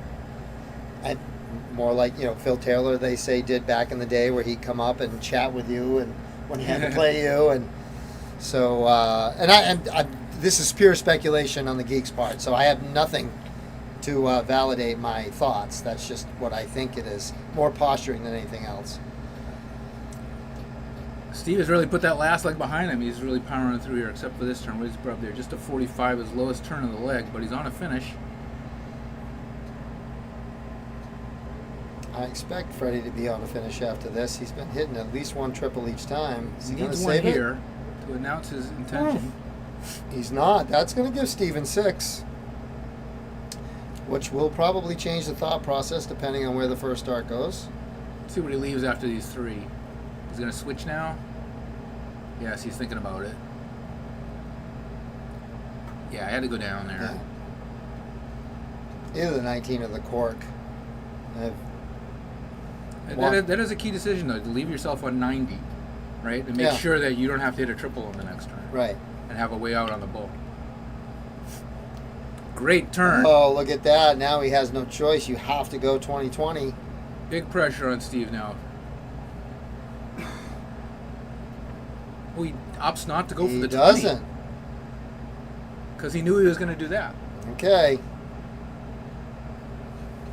Wow. Well, when you're confident in your ability and you know how you're shooting, that's what you do.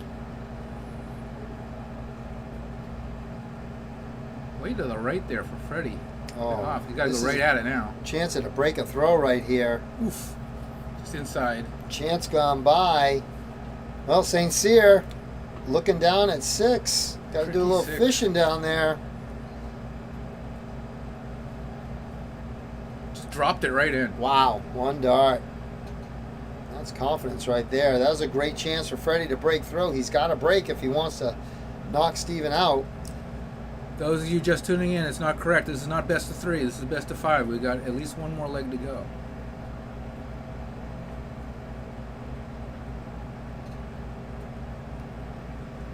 Not as blistering a start as his previous legs. It proves they are human. They are human. Steve's trying to put the pressure on right off the bat. He doesn't want to go another leg. Oh, nice. Cover shot right down. That was beautiful. It was a professional cover shot right there. But I do like the way Fred steps up there. No expression, no nothing. He's not nervous. He's not worried about it. Just go up there and play your game. That's what most of these guys all do.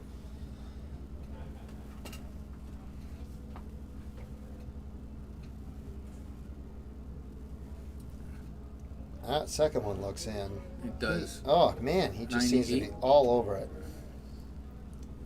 He's got his eyes on the prize.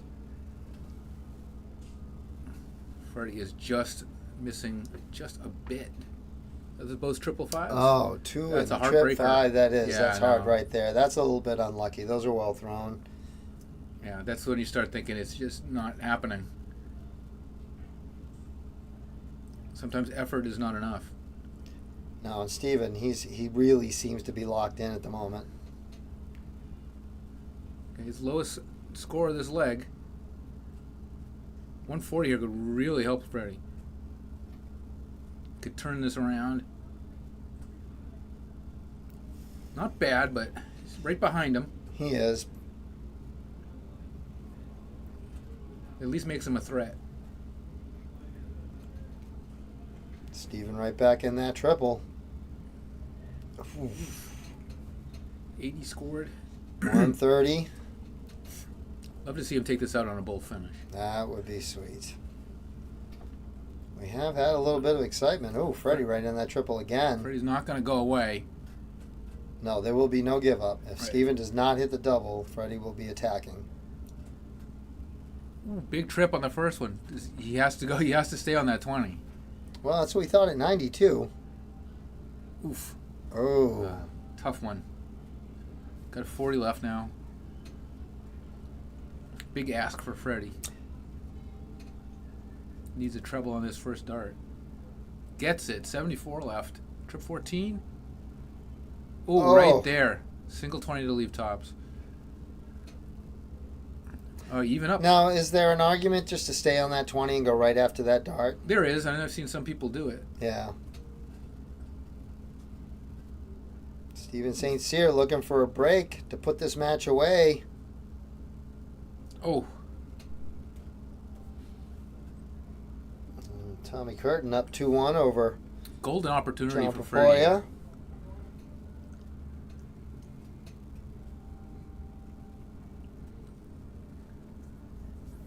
Knows how Yeah. important this is. Got to Yeah. step back. We deserve a last leg decider. I'd like to see one.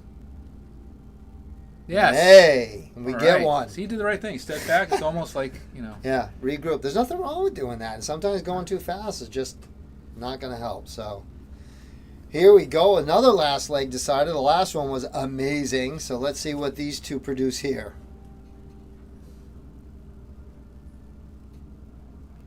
picking up where he left off. That's a tough one, that third dart. Just blocked himself out. These guys have definitely been pushing the envelope and pushing both of themselves along the way. Love the pace. All right, so that's an advantage there for St. Cyr if he can put in another ton-plus turn. He's trying. He's got to get a little bit over that. Oof, a little too high. Not quite what he wanted. No, but it gives Freddie an opportunity. If he gets back in his triple. 2 out. Can he get the third? Yes. Ooh. Wow. That could have easily been a 180.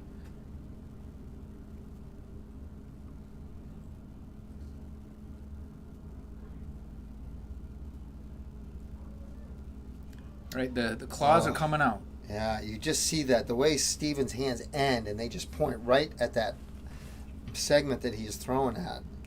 Oof.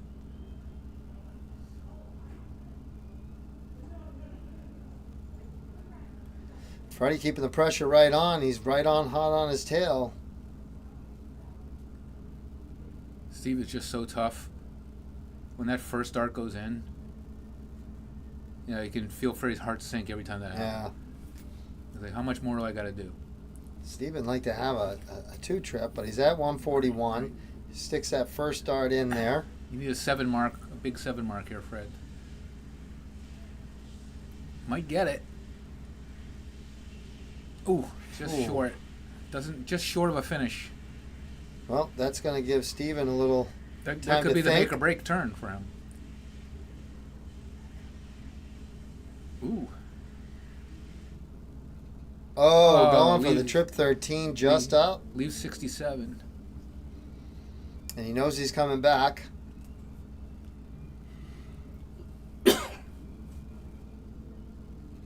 Ooh. Oh. Why did they put the 1 there? Why couldn't they put the 18 there? St. Steer staring down. Ooh, he What gets a the big great trip. first dart. 2 8s now. Is he asking? He wants to make absolutely sure. It's that red thing, Steve. Oh, there it You got is. it? Nice.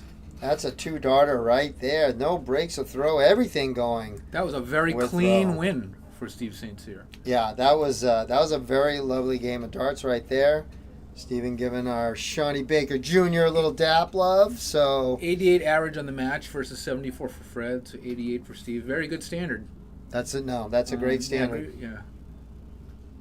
I'm gonna bet those are the best darts thrown in Fall River today. Some of them. Well, we got Tommy Curtin and John Paporia. We're watching on Dart Connect. They are in a last leg decider. Tom Curtin in this leg averaging 102. Overall, 85 over the 4 legs. And John just behind him at 70. You want the live scores for any other match on any other board, go to Dart Connect TV. You can catch every single match all day long.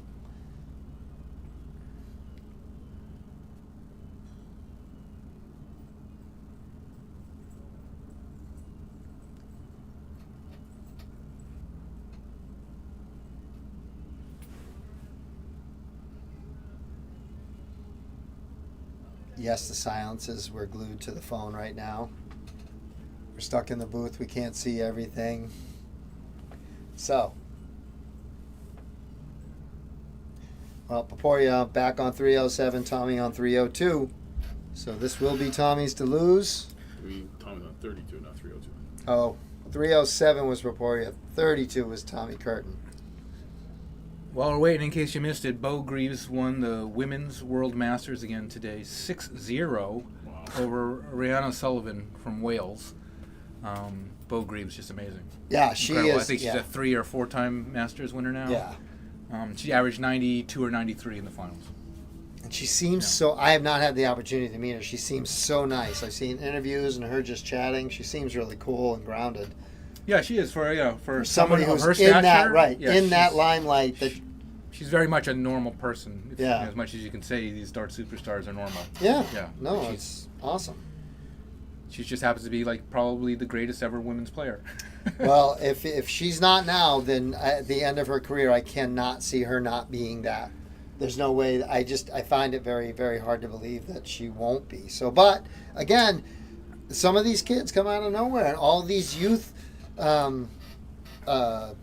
academies starting up all over the place. These kids are like playing so young now, and Oh no, yeah. There's like it's you know, amazing, there's so- there's dozens of new Luke Littlers that you don't know yet. yeah. Yeah, I mean I've seen some of them, and some of them are scary. I mean if you watch any of the JDC tours, Yep. the advanced tour, they have a foundation tour. The foundation tour is for the little kids. right? If you watch the scores that are coming through, you'd be like, what is this the PDC development tour? No, it's the foundation tour for the JDC. Crazy, man. So I mean, there's a couple kids I'll shout out. There's this kid Owen Bryceland from Scotland. He's 11 years old, and the kid is just fantastic. He might be 12 now. I don't know. Right. But I mean, easily average 80s, 90s in a match. Wow. And the standard is just crazy. And Bo agrees, if we were to borrow from the boxing terminology, I would say pound for pound, possibly the greatest ever. Yeah. Yeah. No, I wouldn't disagree with any of it. The only it's just that longevity factor. That being she hasn't been around so long, but what she's accomplished is just utterly it's just amazing. Yeah, and, I mean, look at Larry. He's 70. He hasn't even what age is his peak? Yeah. Right. And how far off are we that? And we don't know now. I mean, this might be the peak. You never know. You don't know what's going to happen in 20 years. Yeah, look what's going on with Michael Van Goren. He got into his 30s. He started to have kids, right? Yeah. And he's not winning so much. Yeah. Right? What age might that happen to someone like Luther? Nobody is immune from that kind of stuff. So yeah. And enjoy then, it while you can. There's one I was watching just Wesley Nyman. Yeah. And yeah. I got his real tall. He's he's Dutch. Yes. From the Netherlands. And very, very tall. And I didn't realize he had come through. They were talking about him and how much he and Luke battled out through the youth. Yeah. And now he's up there. Like, you just start to, all these new guys that are coming through, A, are in really good shape and take this game very seriously. B, they're ridiculously young. And C, they all seem to have come through these academies or, Steve Brown over there doing all that crazy stuff with them. And, opportunities now exist for everybody. Yeah. Right? We're talking women, kids, the disabled, paradarts, everything. Right. I mean, everyone has a chance now. Yeah. It's good. And that includes you guys at home, too. In countries that you never thought even knew what darts was. Right. We got darts coming from the Caribbean, the South America. What everybody says is it's really, if the Philippines ever got funding, they would be taking over the professional ranks. That's what a lot of people say. If they got sponsors and funding and could travel, they'd go move over to England and they might start winning all the pro tours. Yeah. I don't doubt it. I haven't seen all those players, but guys like Lawrence Illigan that you see on the Asian tour, you can see where that comes from. Because they got a lot of guys like that. Yeah. Noel Malcolm, they got guys who have hit, 9 darters on the Asian tour, right? Yeah. It used to be, Asian tour, they'd be lucky to average 80, right? But now, everybody's standard is. Yeah. Well, all right. Who ended up winning that Curtin Curtin won 2-1. He did take that. So 84 average. 2-1. 3-2. Yeah. Sorry, it was 2-2, and now we got the living legend. He's over there. He's up 2-0 over Eric Wachurski, and we had Eric on the stream yesterday too. So, all right. Well, we are waiting our next match. So hopefully soon we'll keep you updated. Again, you can watch every single match. DCTV. Go to dartconnect.com. Click on the little TV and watch it all. We are live from the Liberal Club in Fall River, Massachusetts. I am the Dark Geek along with Meat Lovin' and Greg Tong. We are in the house and we will be right back with our next singles. Stay tuned.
Welcome back, beautiful people. Here we are in a men's singles top 8 match.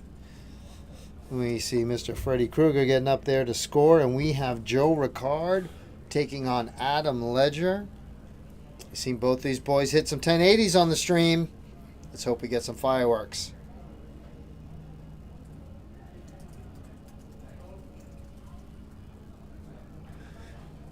So this is the first of 3 legs still. It will progressively go up as we get towards the finals. But right now we are still in the best of 5, first of 3 legs.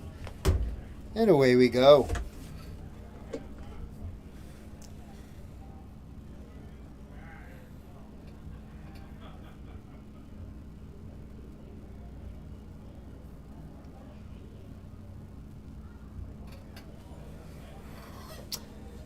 And we see Joe seems to be definitely had a little flake in one of his legs, but otherwise, man, he was on point.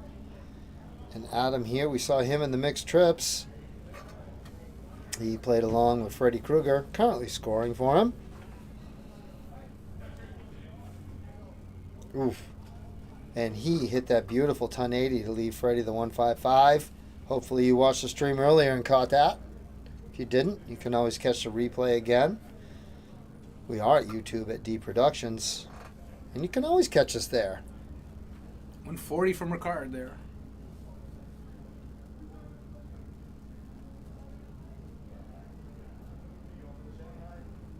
I see what you mean. Adam has a little bit of that little initial pump on his throw too. It is different.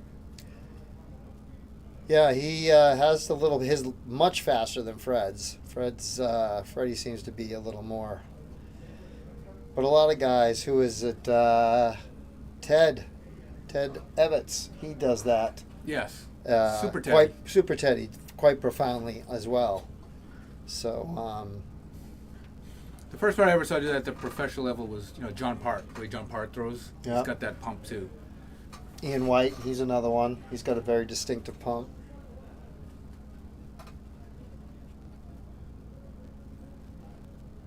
What we don't get enough of here is facial expressions. Haha, we do. We got to teach the people. We had those 1080s hit, and not one person pointed at the camera. We need to fix that. There is a trend where, I'm not sure who started this, but where when you throw and you open your mouth, Jules Van Dongen does it. And the first one I saw do it was Bradley Brooks. Who's one of those youth players. He's now I think a pro tour player. He's got a tour card.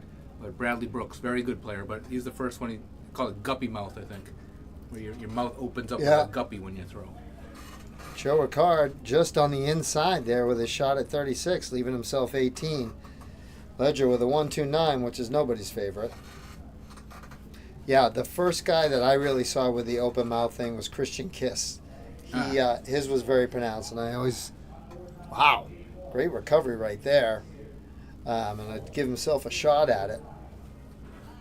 And this is what we expected. These guys are right on the number they are throwing at.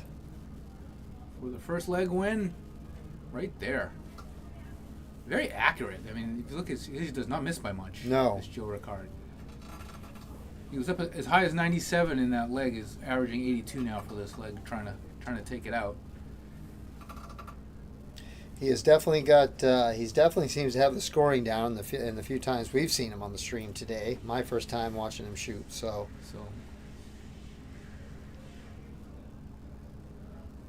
Grabs it there. So break a throw to start for Joe Ricard. Yep, that's exactly what you want. Jump out there, get that first break, move on. Now you want to take a 2-0 lead by winning on your throw. Right. Well, they say, what is the saying? A break a throw is only a real break a throw if you hold after. So that's what he has to with the big trouble there for a ton start. Oop, evens it. Good answer there by Ledger. Yeah, these guys should be putting pressure on each other now, which is only going to benefit us in watching. Back-to-back tons. Nothing but tons in this. I think the average of this leg on both sides is a ton. It could be. It could be. That's about the extent of my fast brain man math. That should be a ton. It should. As He well as that had was thrown. no way into that. I really thought he was going to try the cover shot downstairs, but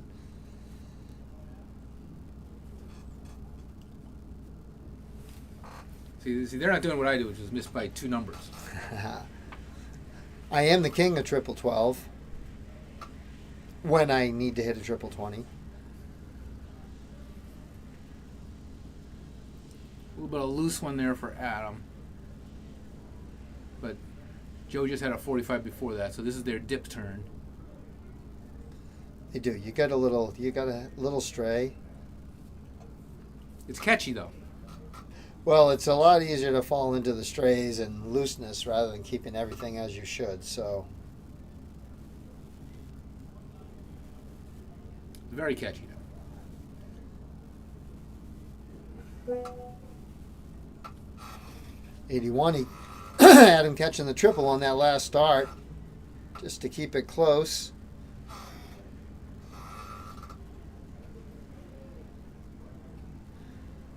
Well, we definitely started off with a lot of firepower. We've gone down, but that probably means that we're going to have a real nice outshot.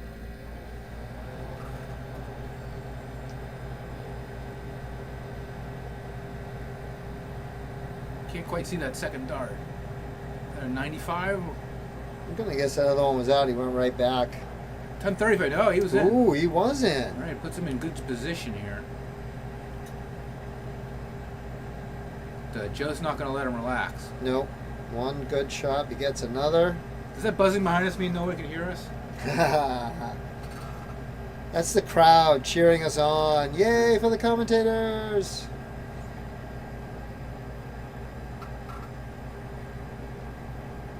Oh, Adam going to the cork. Went for the bull, but Yeah. went in the 15 there. And he gets Did he it. get it? Yeah, covers on the So 17. misses the bull on the first dart, fixes it with the second dart, then nails the double. Wow. That right there was pretty sweet. So we start with 2 breaks of throw right off the bat. We're right back on throw. Adam leads off, leg 3. Yeah, so nice break there to even it up.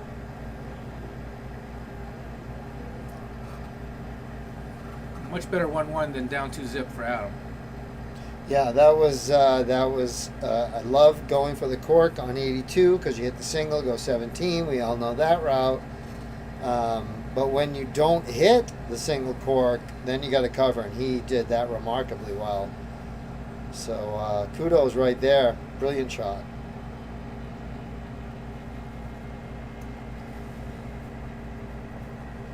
And he's coming right back at it with 100.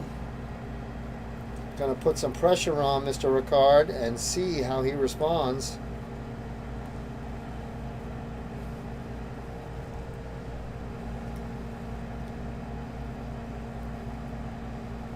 Adam getting into the groove now. Yeah, He wants his leg. Ooh, that's tough. 80 should have been a ton.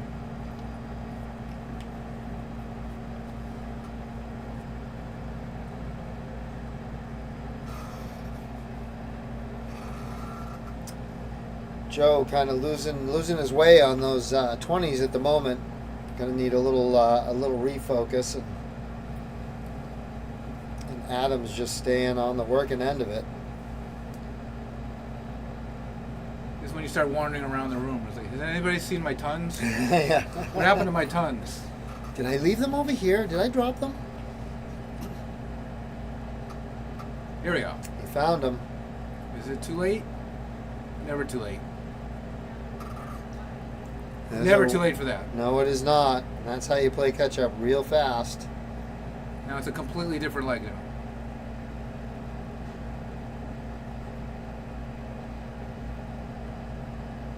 And it rattled at him a little Yeah. bit, I think. It's like, when I had a great lead, what happened to it? I hope he doesn't hit that again. Yeah, he's got to follow this up. Oh, could use another one in there, and he Ooh. gets it back to back buck 40s. So perseverance. Timing is everything. Well, he definitely found out where he put those tons. He definitely did a good job of finding them again.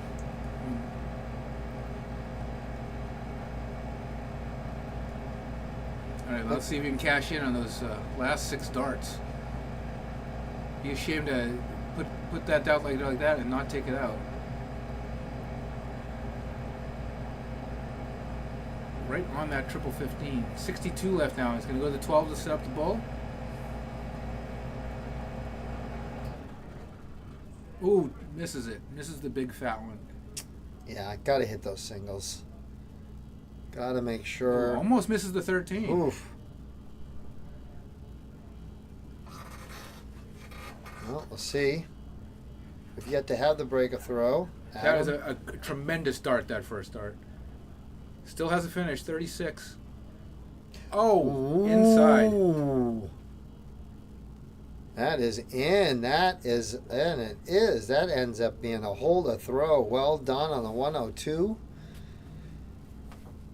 Just when you think that break is coming, it's not.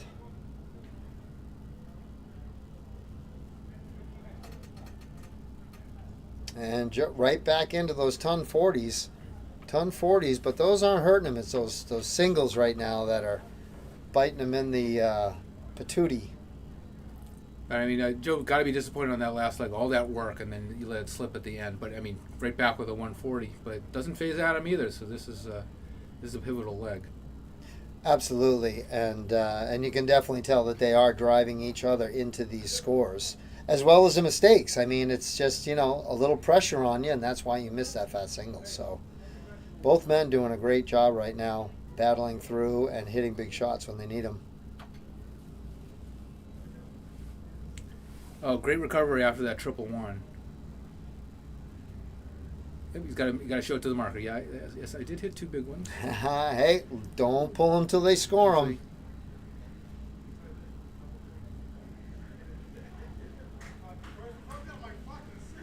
So neither player can really get a hold on this leg. But all the pressure on Joe, though, for losing that last one. Yeah, tough one right there, but Adam right now putting all the pressure on. He keeps getting at least 1 in that triple, if not 2. But it is neck and neck all the way. Great first dart. Great second dart. Great third dart. 180! So he's going to get a shot at it. All Adam can do is try to leave himself well. Hope he gets another turn. Well, you just stay at it. Each of them knows that they've hit some big shots and each had a turn when they thought they weren't going to get one. So going right at it, not trying to split it. And yeah. And what do we have? A decider. And everything is gone with throw. Nobody's been able to break the other, which bodes well for Adam. Can Joe break and take this? No, I forget. I think this was top 8, I believe. Yes. Yes, thank you very much, Mead Levin. All right, so this is why you want to win the bowl at the beginning. Adam does decent to get an 85, but I'm sure he wanted more. Oh, and Joe in that trip with that third dart. Amazing how that makes you feel when that third dart triple goes in.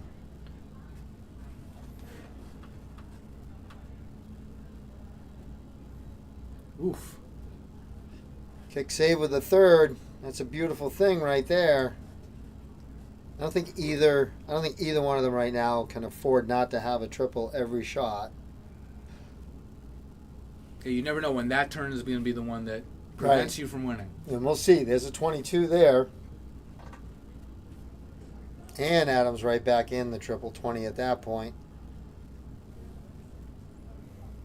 And there he's in the 20 again. That's another ton. Okay, he's getting down there.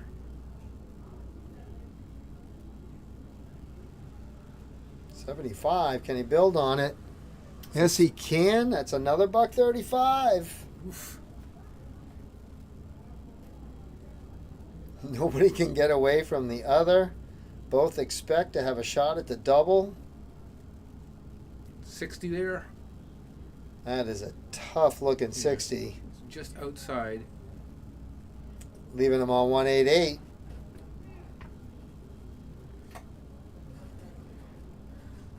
So Joe's been better at the long game, getting down the end there, but he leaves a bogey. Yep, so they're both. So Adam should be, he will be first to a double now, no doubt. Is he going to leave 8?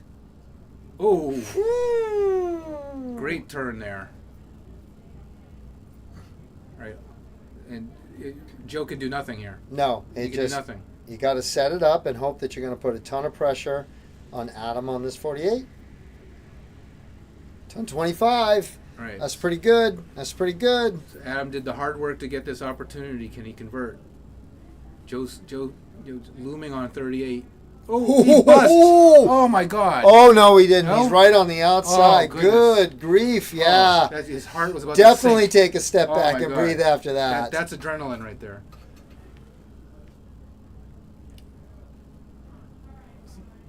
Oof. Oh. So we've had no breaks of throw. Everything's gone with throw. Joe steps up to the line now, looking at 38. Do we fix? Do we go at it? Oof. It's kind of a blocker. But, And- he sails it right in. Oh, my goodness. Oh, Yeah, man. Tough outcome for Adam. Wow. That was a game, folks. That was a game. Oh, that's when it's a shame for either side to lose in a situation like that. Yeah. Look at that. A buck 35, buck 25, and you take out the 38 with a second dart. Well done, gentlemen. Adam, Joe, yeah. Well done, guys. Good job. Tough one for Adam, but yeah, Joe's looking good. Yeah, he is. He's had a couple of battles, too. Like, he has been tested. Yeah, I mean, an 88 average on that match. I mean, his form is really good. You know, he's just got to keep doing what he's doing. Yeah, couple little glitches in there that you want to, make sure you kind of straighten out. You don't want those 44s or those 26s in the middle, but good grief, man. Well, That last leg, other than that 22, and that was so early that, you take it out of anything once you hit those tons after. So, well done, gentlemen. So that was a quarterfinal match. Let's hope we get to see Joe in another future match because he's playing well. Yeah, he is definitely eating it up. Eating it up. Man, speaking of 213, where does the day go? Holy mackerel. So we want to thank you folks all for watching. And yeah, here comes my pedaling. We would love for everyone to please hit the subscribe button. Our goal is hopefully hitting 100 subscribers before we leave here this weekend at D Productions. So we appreciate it. And if you could give us a share, maybe a couple likes, a couple of loves, every little bit helps. And yes, it does help a lot, and we appreciate it. We appreciate Greg Torn coming in too. Yeah, we know that you subscribe to lots of things that are probably crap, like Dove soap bars or something like that, or you should subscribe to something that has value. So press the subscribe button. Yeah, thank you. I appreciate that. And all of you that have subscribed, I cannot thank you enough. All of you that watch our silly little podcast, The Dark Geek Zone. We did one in October. Again, fingers crossed. We're hoping to do one from the finals at the DPNE. So we'll see if that goes on. We're doing one in November. It's just a matter of where and when. And I will get together with Greg at the Tee Up Tap Room on November 30th for the grand finals. And we had an amazing finals last year. Jay Watt taking that. So we'll see if he can repeat.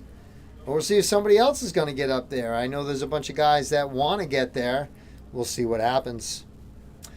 And don't forget, October 26th on Saturday, come on down to Cape Cod. We've got the DGZ Open. Yes, finally, we have got a tournament back on the Cape. It's only a one day, but that's okay, right? So we're going to do what we can do. Right there is our beautiful flyer. And we've had some amazing sponsors. We'll roll that slideshow in a little while too. A little self-promotion. That's October 26th. We are going to have a LOD on that Friday night, the 25th. Sign-ups at 7 to 7:45, 8 p.m. start to kick it off. So come and see in the social quarters what we do and give the Geek Crew a try. So it looks like we're going to get the ladies up here next. As I see Betty Cunningham. And my eyes aren't good enough, so we got to pull up. Huh? Now I don't So even. Darren, for your tournament, you're also encouraging people to come in costume, right? Well, fancy dress is always accepted. I'm a big fan of fancy dress. Brittany, I couldn't tell it was Brittany without without pulling it up. So Brittany Edgett, Betty Cunningham, and we are in the top 4 with the ladies. But yes, you want to come in fancy dress in October, come on down. I've got my Dark Connect costume. That was a big hit one time. Had some pictures taken in Vegas.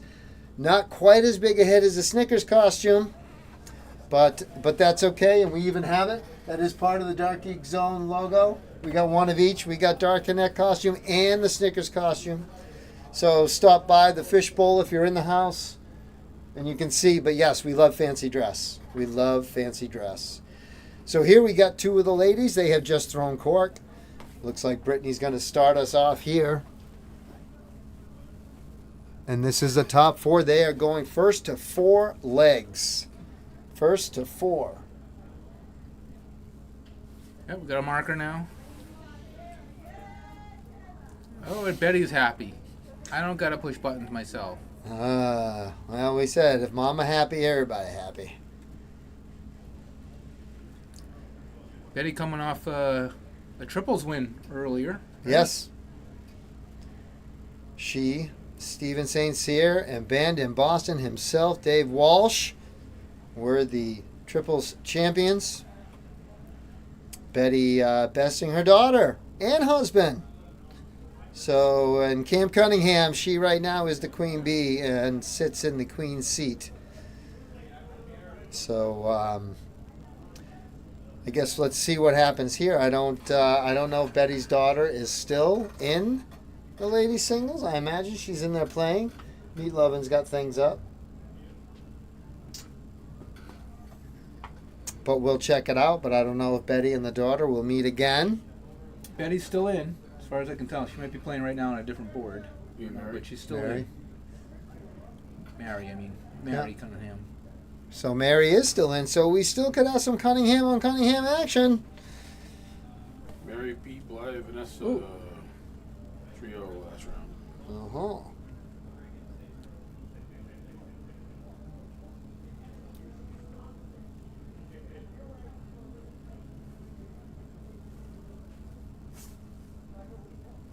Well, we have seen many a battle before with Betty and Bridget. They used to come to the Cape all the time when we were down there. We'll see if they come down for the DGZ Open. But right now, they're looking to take home the Thomas Gaskell Memorial Ladies Championship in 501. That's right. Place in the finals on offer here. Mary is playing Liz. Oh, Liz Almeida and Mary Cunningham. That is the other top 4 match. And for those of you watching DC TV, that is on board 19. So feel free to click over and you can watch that. That'll set our finals. I'm sure we're going to stream that finals right here. Who's it going to be?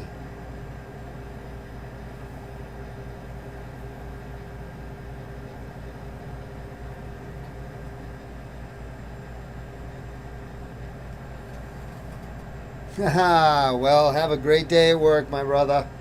Derek Banner's got us on, so make sure everybody sees it. Make sure everybody in that casino is subscribing. Someday, maybe we'll be on the big screen up there. Brittany Edgett putting on a big show here with a nice 95. Betty is always at the bottom of the board. If you're switching over to the 17s there with those second 2. Definitely a wee bit wide right. Brittany expecting to be set up for a double after this. Beautiful 99. Well done with that third dart. Brittany seems to be getting her scoring going here. Slow start for both players. Takes them a little while. That's why it's good that we have, you got to win a few legs to go on. It gives you time to get into a nice little groove. Someone's wearing an Edgar TV jersey at the tournament here. Yes, and that gentleman, I don't know his name, but he actually was the one that unlocked the hallway for us. Oh. So we could go straight to the restaurant. So he is part of Dean's crew. So Matt Edgar, you got fans all across the globe. The Dark Geek is a huge fan. I have loved Edgar TV for a long time.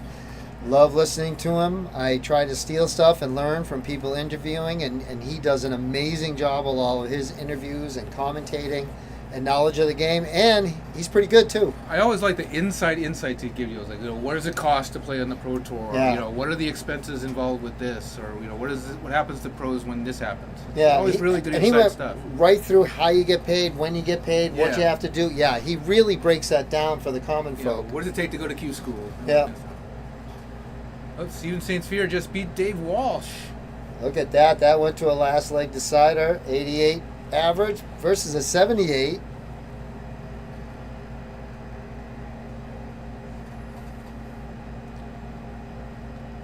All right, Brittany here on the ladies semifinals, still trying to get the first leg. Gets it on that first start. All right, so they've broken the ice here at the first leg. Again, race to 4. And a hold to throw for Brett. So we'll see if Betty holds or if we get a break.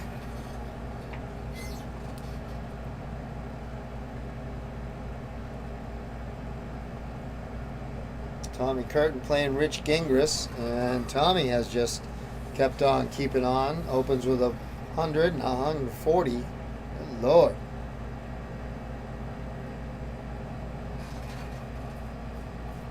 And that is a race to the first of 3 legs.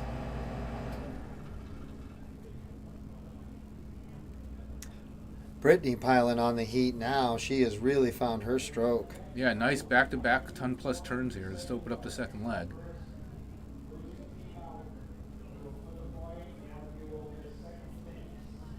Let's see if you can get a third one in here. A little encouragement for Betty from Steve St. Cyr in the back, our triples teammate. Couldn't get a third one in there. Just a 43.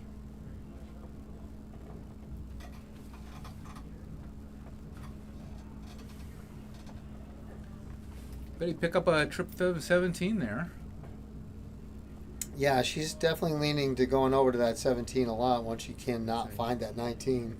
Yeah, it's keeping her in touch a bit.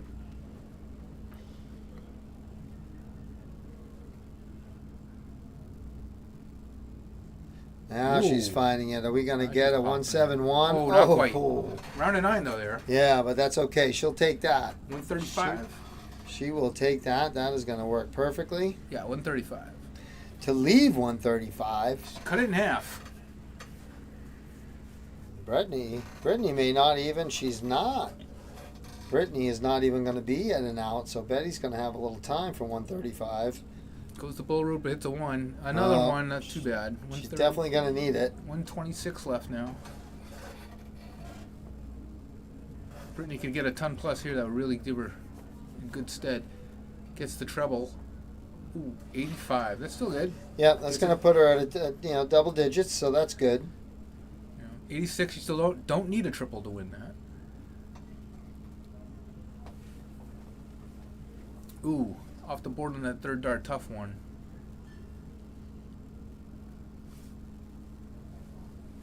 Right on that triple 18. 68 now. Should go down to the 17s. That was definitely the intent. Betty with 112. Is she going to have to go up? Yeah, she has to go up to try to finish. Some people think she can't hit. Betty can hit 20. Yeah, she just shoots can. to 19. So don't get fooled by that. Well, is she going to go to 16 or is she going to stay up there? No.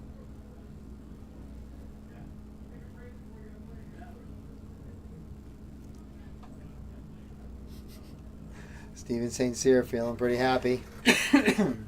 Big win against Walshy leaves him in the singles.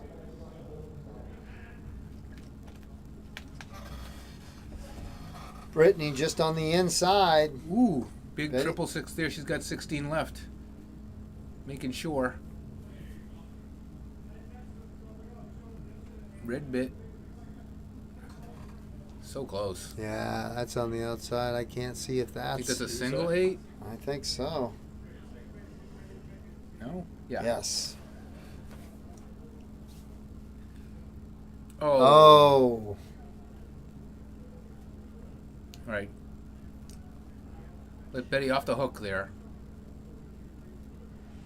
But you got to convert. Yeah, you're only off the hook if you take advantage. So, Oh, well, it's one of those where you miss the first dart and the next two just want to follow that one for some reason. yeah. Maybe you catch the flight. Oh, Brittany takes advantage that time. Okay, commanding 2-0 lead halfway to the finish.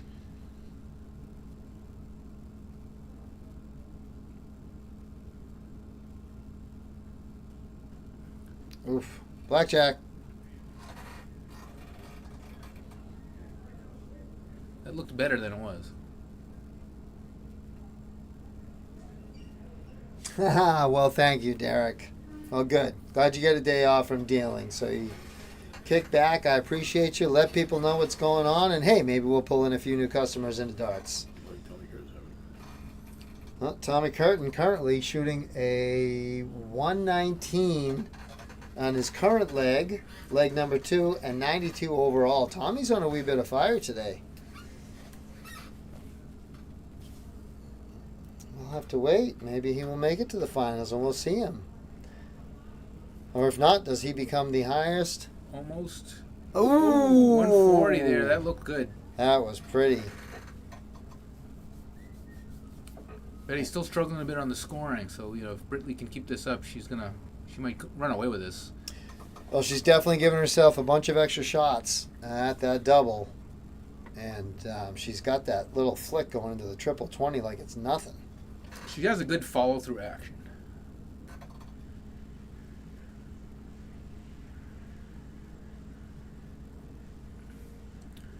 Look, I guess 17 is Betty's cover number. Yeah? And No? if 19s aren't working, she'll shift over a little bit. I don't think I've seen that in her before. Maybe that's something new she's developed. Or I haven't watched her, closely for a couple of years, so maybe it's something she's developed. No, I definitely don't remember her. I mean, obviously 19s, but I don't remember her going to the 17s as much. But, you go with what's working for you. If something starts working, use it. So, oh, beautiful first start there from Britt. Oof. Oh, yeah. She's just throwing it on rails now. Ooh. Wow, that was a great attempt. Look at those two triples were bang on. Yeah, they're so right next to each other, like they were thrown together. Brittany staring at 28 to take a really huge lead and be one away. Oh, can't believe none of those are in. Those are 3 very well thrown darts.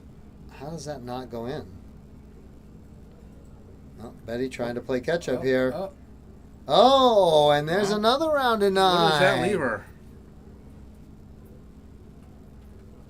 All right, she's on a finish now. Brittany chasing the doubles. Going to leave herself on double 2. 4 left.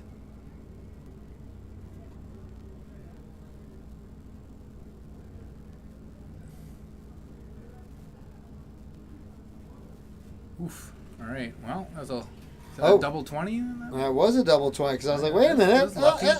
She just got to hope that Brittany misses or leaves herself something really bad. Yeah, Oh, she busted out. That's a did the big bust out. big chance for Betty here to grab her first leg.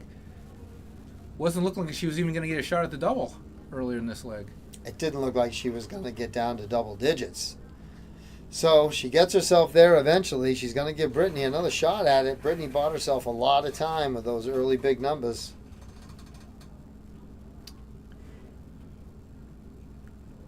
All right, could be playing in Brittany's mind that she had this gigantic lead, and now she's got Betty threatening her. Yeah. It always makes the doubles a little bit smaller. Oh, she got it in there. So- Now she's got a chance. We're back on throw, and she could tie this thing up. So survivor's outcome there for Betty, because she was getting into dire straits if she lost that leg. And now she has the throw. Gets that triple 17. Yeah. Hey, if it's working, baby.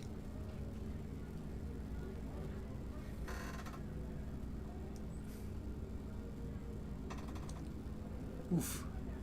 Not quite as potent as the last leg, but her darts are still peppering on that triple. Yeah, when she's missing, she's just right on the edge. I'm a donkey on edge.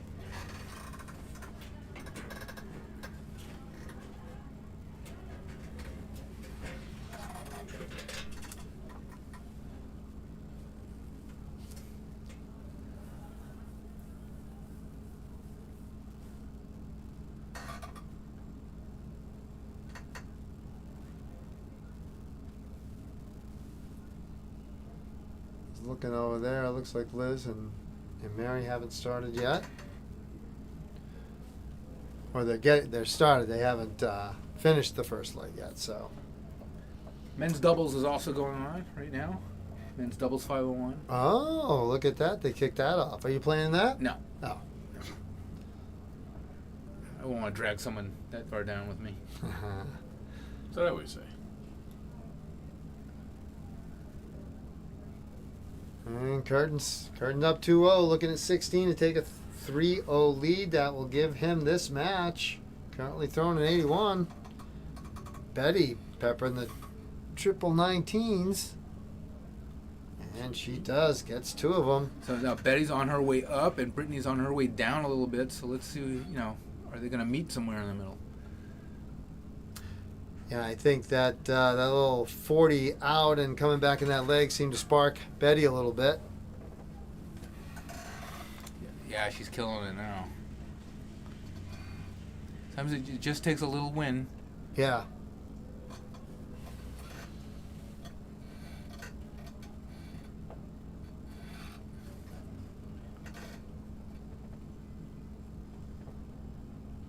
Brittany way back.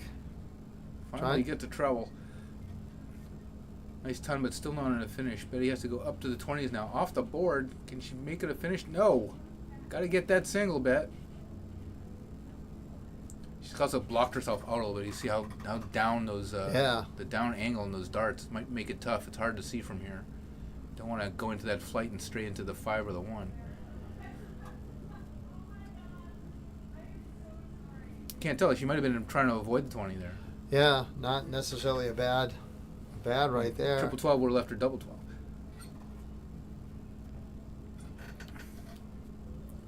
.48, not bad, and Brittany's still not on a finish, so Betty's got 6 clear. Back So up to the she's got top. that 8. Tommy Curtin took it with an 83 average. Ooh. Betty will be back. Brittany could use a 140 here. Not going to happen. Oh, 30. It's a 30. Well, 23 now. Going for that 7. Ooh, 13 now. And 5. She didn't want any of that. No, there was not one good thing that happened. Oh, is there a scoring error here? I think there was. Yeah, I she's think supposed she to had have 5 left. 5 left, Yeah. right? That third Which I dot mean, was a 8. when she had 13, yeah. So, no. No, it should be, yeah, there we go. 30, yeah.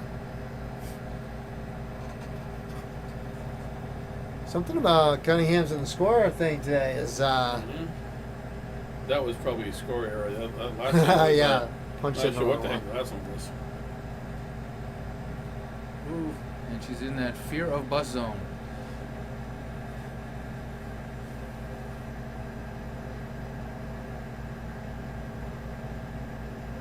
Great dart right there. Oh. 2 16s. Oof. She almost did to Betty what Betty did to her the last game. Betty cannot fix this 5. She's getting frustrated. Oh, she's got a sweet opportunity right here.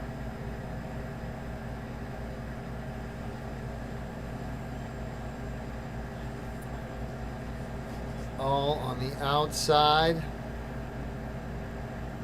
Betty stuck on her number 5, needing the 1. There it is. It's a very happy Betty. Oof. Well, at least she got it even. She did. She had a shot, Brittany gets another one. And that one looks in.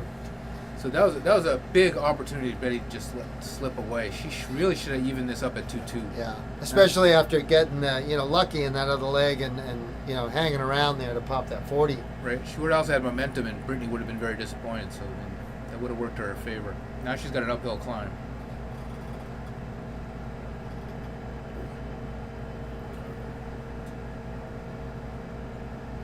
So we did see Tommy Curtin come through. Now Dennis Cotto waiting to see if Brandon Newcomb can hit a double 5.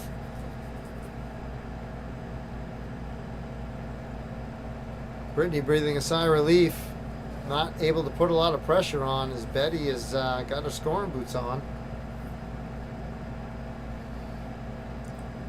Another one of those triple 17s. Oh no, yes. No, it was Just a bit underneath.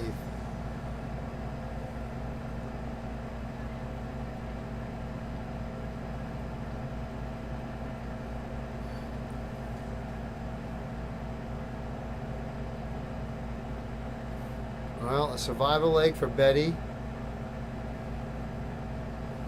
A closeout leg for Brittany. And both are feeling a little bit of that tension right now, it looks like.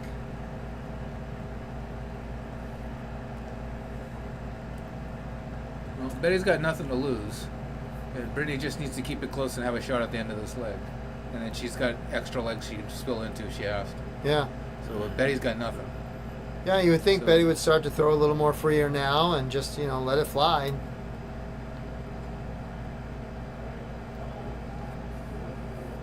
Cotto finally took it. Ah. Congratulations to the legend. Still moving alive. on. Moving on. Doesn't look pretty, but it's moving on. Get the bucket of crap games out of the way. Gotta have a little bit of luck. Mary down 2 legs against Liz.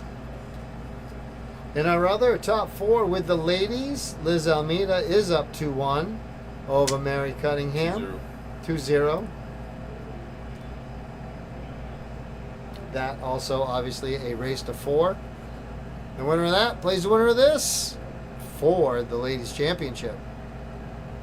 Still possible, but looking unlikely we'll get a Cunningham matchup on that. But you never know. Stranger things have happened. Britt's fine to 20. Britt heard me. She's like, I'm not going to let that happen. That's right. That's going to leave her on a Hyundai. Can Brittany take out the Hyundai for us? We've been waiting for that on the stream. Some very solid last 6 darts for Brittany to get herself down to 100. Betty's not going away, though. No, that was a nice setup. She needed something right there. So both ladies. So pretty level. Who's going to crack? Not the right first start. Well, she's got a nice lead now, sitting on 20. Betty sitting on 106 to extend this. Trip 18 to leave 32. Right outside. Oh, yeah, you can tell. Like, why did that not go in? Whole different world if that went in the treble 18. Agreed. Okay, Brittany, match starts in her hand. Ooh, is that in this double six? That is, yes, that's 8 12. left. That's like the best neighbor you can hit in darts. Is a double 6 when you're going for 20. Yeah, but that is not. Anytime you drop into the 13. At least she didn't leave herself odd. Betty now with great opportunity to even this up. I'm sorry, to get closer. Oh, and she drifts into that 6. At least 14, but again, it is really good for her. Haha. Brittany chasing doubles again. Right there. Betty's still alive. She doesn't like it. She's going to do it, but she doesn't like it. Oh, she's splitting it. Oh, 12. She's got 2 left. She went for the 10-6. Oh! I guess she made the right choice there. Wow. I think even Brittany's like, damn, girl. Wow, Betty is a survivor. Man, that was something else. She just will not die.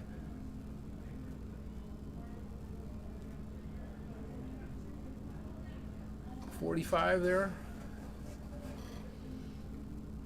Well, we've had a little bit of everything in this match right here.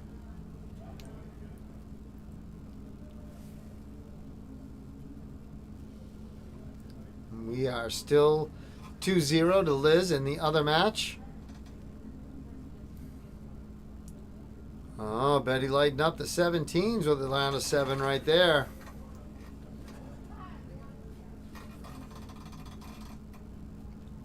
Oh, look at that. Just like we had in the gentlemen's match. These ladies are starting to push each other now. Anything you can do, I can do better. Both getting into a better rhythm now.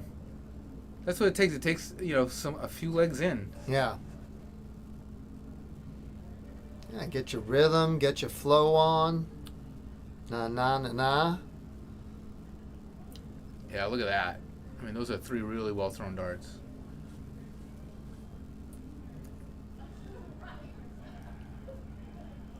When the moments are getting tight and you can still pop those triples in. Yeah.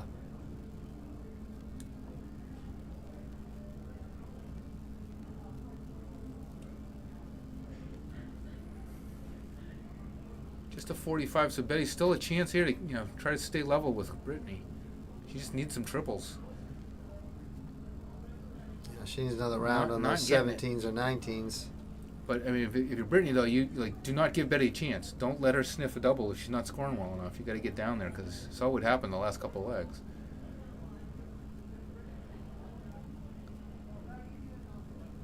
$45. It's a lot of 45s and hundreds on Brittany's side. All right, here's where Betty hits close to a ton or over a ton. And this is what she did the last couple of legs. She lives a bogey, though. Yeah, both of them on a bogey. Brittany will set herself up on a double. 41, 125 left. 168's got to work this out.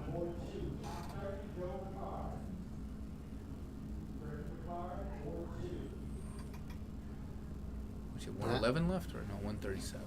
Yeah, she had Right, too so many threes Brit right start there. on the bull. She didn't. Can't No. quite tell. Maybe. Well, yeah. Maybe not. Betty. Left 95 now.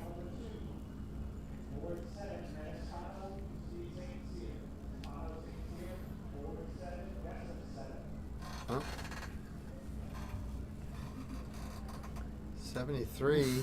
All right. Put some Oh. pressure on Britt. She's got the 95, which is a 19s or bull decision. Some people think it's not a decision. It has to be the bull in this Yes. situation, but I think it's what you're comfortable. Well, you just, very few. And I mean, this one's a borderline one. It's tough. But I've heard a lot of people just say that, when they hit in the 90s, that's it. You go to the bull. The bull's first start for several of them.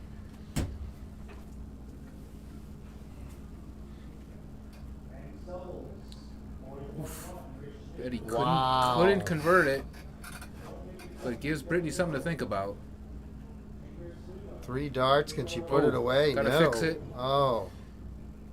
Double 19? Oh, I think that is. She's Or got outside. That's a bust. Oh, That's 39 that's- scored. The worst possible thing. Wow. Betty on 32. She's just going to walk this in there. Oh, 2 8s. Oof. Oh. All Oof. right. Another chance for Brittany. Much better first start Looked there. good.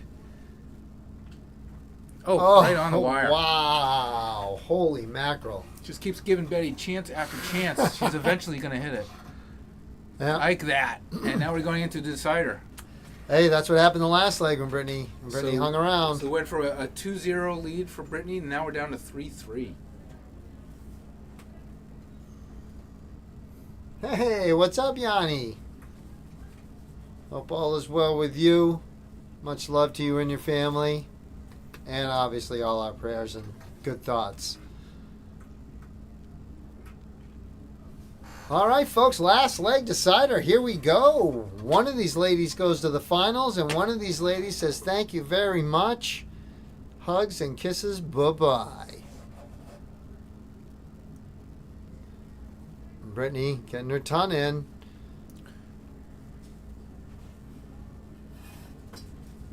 But in this match, the scoring has not been indicative of who's going to win. Yeah, no. That's been some pretty good scoring here and there, and then down at the end, it's somebody outlasting the other, unfortunately. And I don't think either one of the ladies would say anything different. A little more clutch finishing from Betty and better scoring from Brittany. Yeah, yeah. And Betty in the thank you for waiting around for me mode.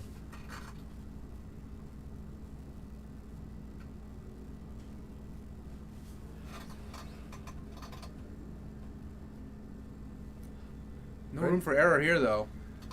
Brittany's a bit sharper than Betty right now, but again, we should be able to convert at the end. Yeah, the scoring, as you said, for Brittany, the scoring's been there, and she's been decent on that scoring level. It's her doubling percentage that has unfortunately let her down.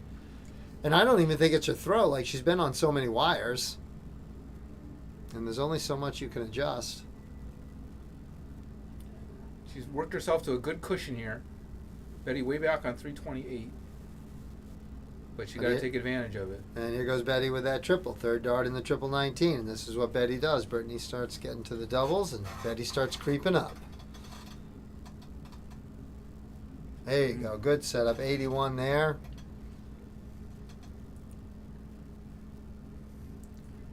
All right, it's all set up for Brittany, so it's just down to her. Right? Ignore the opponent. Now it's just you and trying to hit a double. Just like at home. Is that practice. 36? That is 36. 22 left. Not what you wanted. Doesn't want to hit a single. Ooh, is that an 8? Oh, she got the 8. Right, so 14 left. Oh, man. When your opponent's on 2 is 14, I think I'm going 6-10 here. I would not want to shoot at that 7. She doesn't. She hits it. See, that's why you're not throwing. That is exactly why I sit here and talk about it and let them throw. Well done, ladies. Now, that was not easy because Betty was, coming after and after. And to pull it together in that third leg, that was not easy. And I get that. Brittany has been struggling with the doubles those last couple legs, so she was probably like, listen, I don't really care what double. Just give me a double to shoot at. Fourth spot in the bang! final. Well done. Well done, ladies. Congratulations, Brittany. And on the other side, Liz Almeida is up 2-1 over Mary Cunningham, Betty's daughter. Yeah, Mary's making a bit of a comeback, it looks like. Oh, look at that. So, Mary could do a little bit of what her mom was doing and come back in here and get to a decider and maybe win it, and then maybe her and Brittany. And then she can revenge for her mother. That would be something. Here we go. Okay.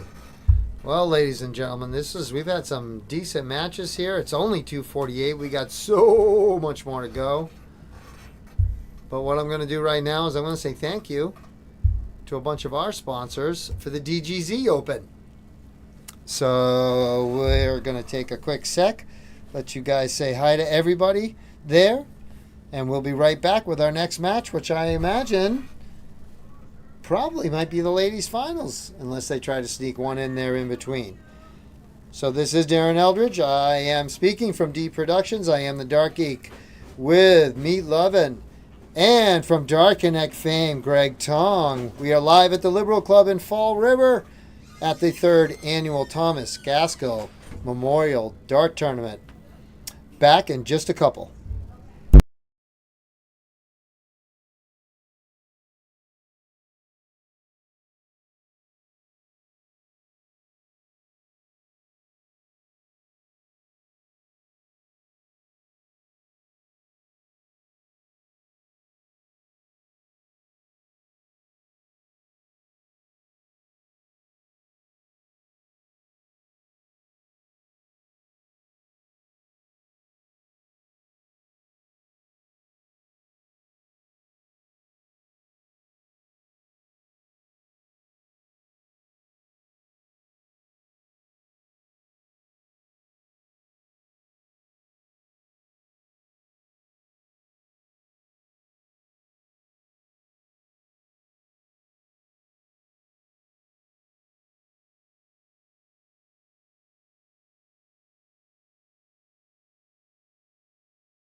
And now, for your watching pleasure, these are the Thomas Gaskell sponsors. Please visit Mac Darts and get down here. If you want to save 10% on your darts, Quality Beverage, they are a huge sponsor every single year. And folks, there's D Productions and the Dark Geek Zone. Next live Dark Geek Zone will be in November. Make sure you pay attention.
Hey everybody, sorry we had a little thing going on and we are set and you should enjoy this. Is the final of the men's 501 singles. Stephen St. Cyr taking on Tom Curtin. And you can see we've got our scoreboard now on the right hand side. I got to do a little cropping. Greg was doing a little teaching. We thought we had enough time, and we didn't. That's what happens when you try to teach the dark geek something. So, here we are, ladies and gentlemen. Still just in the first leg. And this is going to be the first 2 5 legs here. We're down to the meat part anyways.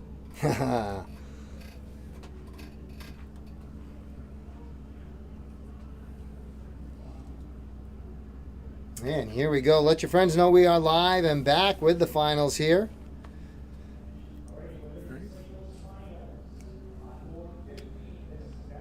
Taking a bit to punch the score in, but he took out 84 and 3.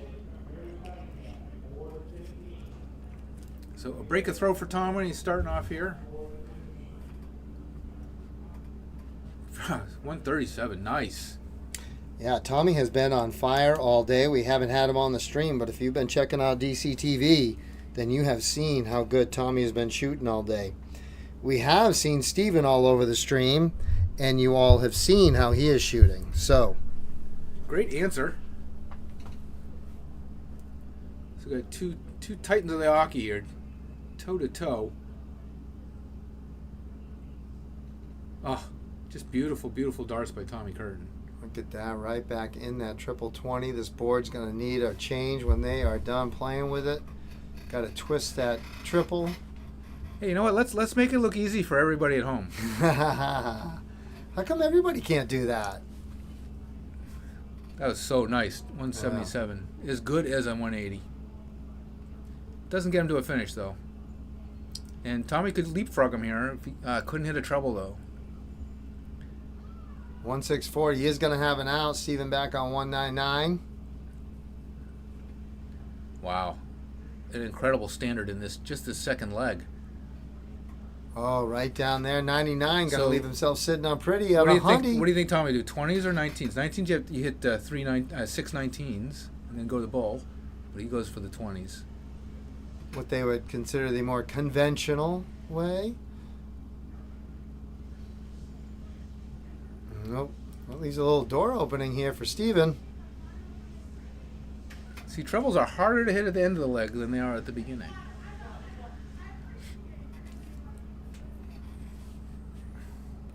So again, just like golf, right? These guys have long drivers, right? They've gotten the ball way down the field. But now it's got to hit the short game. 19's to start. Picks up that. Was it 56 left? I'm sorry, 66 left. 66 left, so 16 to leave bowl. Oof. Oh, but it does hit hits a 14, leaves 36. 2 12s now for St. Cyr.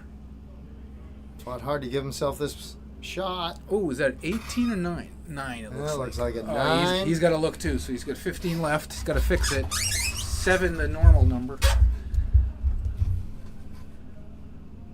Ooh, that's a 3.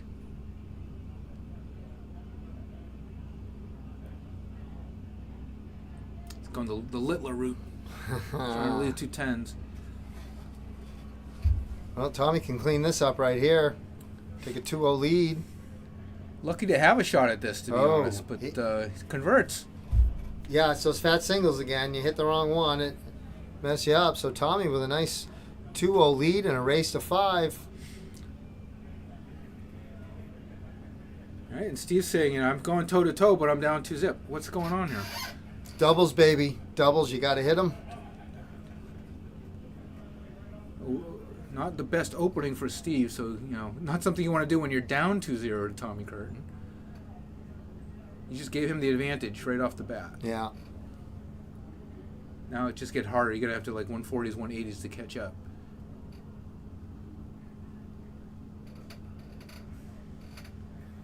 This is first to 5, so it's a little bit more extended here in the final. So you get a little bit more breathing room, but he's going to run out of it quick. Well, he's not going to want to go down 3-0 in a race to 5 against Tommy. Not in this form. So it's going to take something extraordinary for him to even just get down to the finish here against Tommy.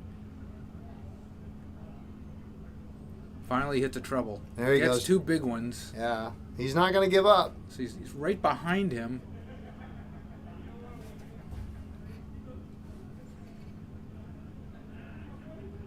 Oof, those are unlucky darts. Oh, couldn't convert on the trip 17. Great chance now for St. Cyr to flip the script on him.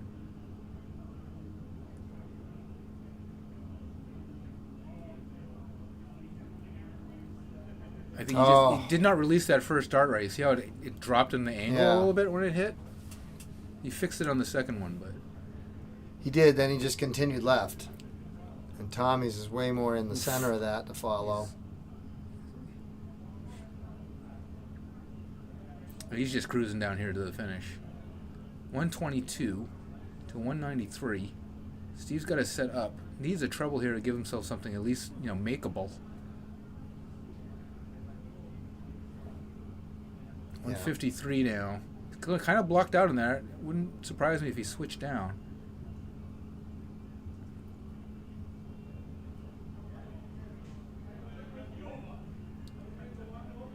Decided to go over to the side. 79 scored.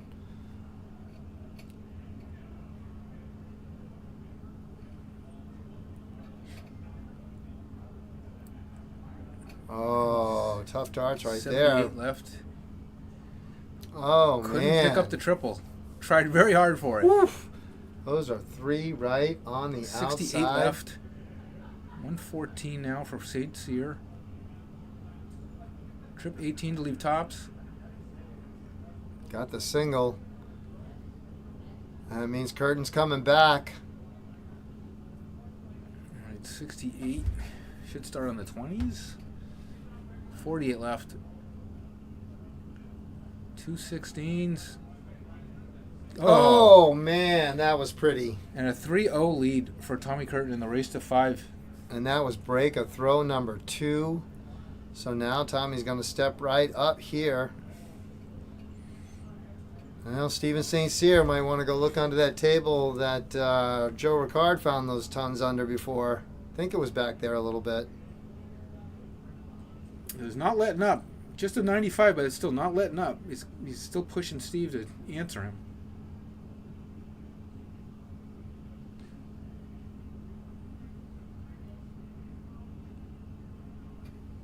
Nope, slips into the 3 with the 3rd. No triple. I don't know what these guys' head-to-head record is against each other. I mean, skill-wise, I would put them very, very even. Maybe Tommy a little bit ahead. Yeah, 180. Tommy Curtin bearing it in there. We've seen a bunch of those tonight. We need to see a big... Oh, we're going to get back to back. Oh, love it. Wow. 180.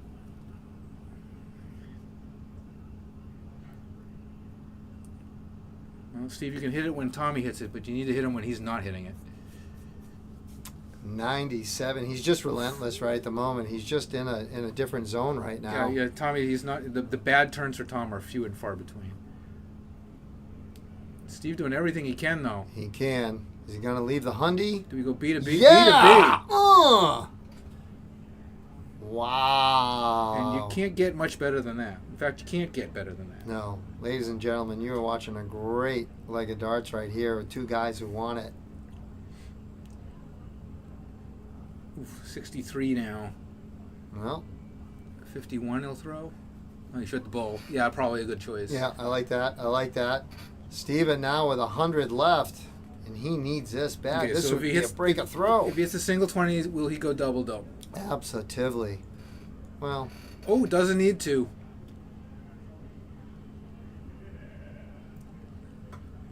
Oh, just inside. Wow. Just misses a 12 dart leg. Beautiful first dart. But Tommy Curtin on 38, so.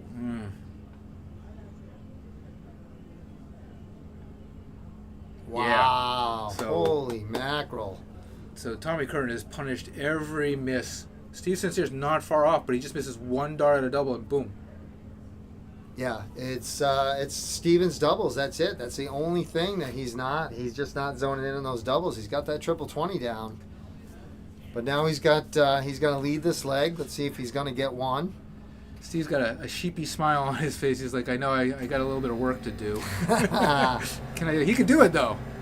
Well, yeah, there's one thing that is definitely certain. In Steve's mind right now, he is not thinking about losing. I mean, if he plays like he did that last leg, he's got a chance. But Yeah. he can't fall too far off that mark. Or he's just got to hope that, Tommy, starts to lose it a little bit. Yeah, come back to earth a little bit. I mean, you certainly can't let Tommy have a sniff at doubles.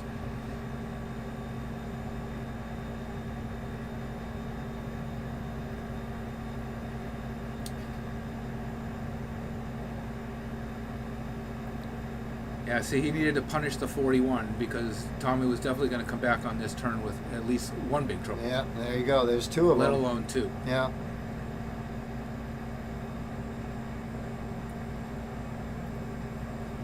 So that's big pressure on a leg like this. Where you have to hit a triple, a big triple every turn, or basically you lose if you don't. Yeah, no, you are 100% correct. So at least it's very clear that when you have a bad turn, it's like, oops, that might be it.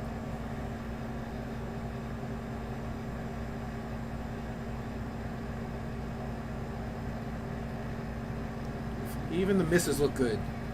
Yeah, those are, it's hard to fix that wire, so you're in the right zone. Just a wee bit of weight and everything is on. Steven back in again with two. I mean, he's doing nothing wrong, but he's down 4-0.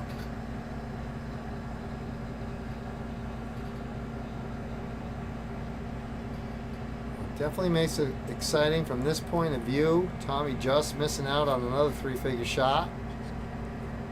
Yeah, Steve just cannot crack the armor on Tom. Well, he is definitely going to be down first. He'll get the first shot. I mean, Steve's throwing haymaker scoring turns, and Tommy's just shaking it off.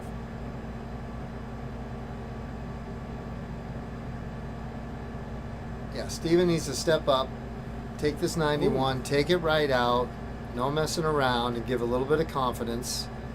Rear neighbor turn there for Curtin.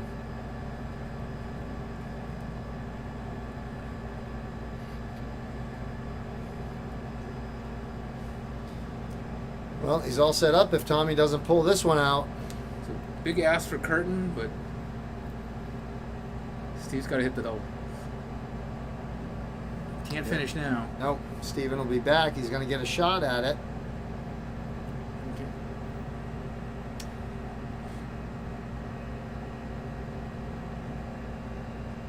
Yeah, first dart. Gets his first leg of the match. 4-1, but still a lot of work to do. So, But that was just a hold to throw right there. So now Tommy's got another shot to lead and to put this away. well, if he's going to run the table and sweep it, he's got to win the first leg, and he did. Oh, just the unrelenting pressure from Curtin is. He's just giving him no breathing room at all. Oh, man. Steve is eating it up, though. He is. Oh, goodness. Yeah. That's his third 180. Boom. Could we? No. Don't know. I want to keep my mouth shut at the moment. And we all know how hard that is. It shall not be mentioned. Yeah, maybe someday. And he dropped the dart to boot. It wasn't meant to be. It was close, though. Oh. It was bloody close. I Christ. mean, these are just, he's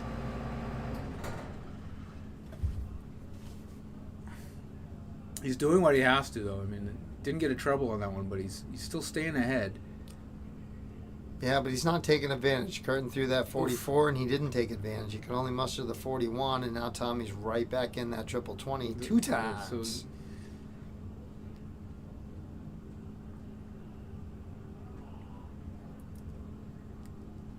just frustrating misses when you're that close.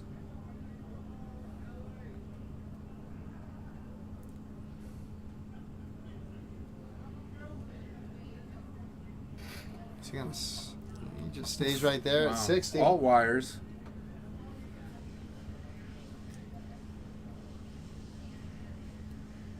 Tommy's throwing one of those, I'll hit a ton plus every other turn. Oh, surrounding it, but nobody's inside there. This would be a nice finish. Let's see. For either side, yeah. Trip 17 now to leave tops. Oh, just outside. Oof, 84 left now. I'm sorry, not 84, 74. 160.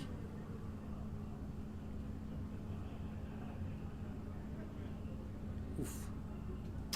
Well, that is not going to happen. Tommy's going to step up now Oh. with 60. Why couldn't that be the first dart? Yeah.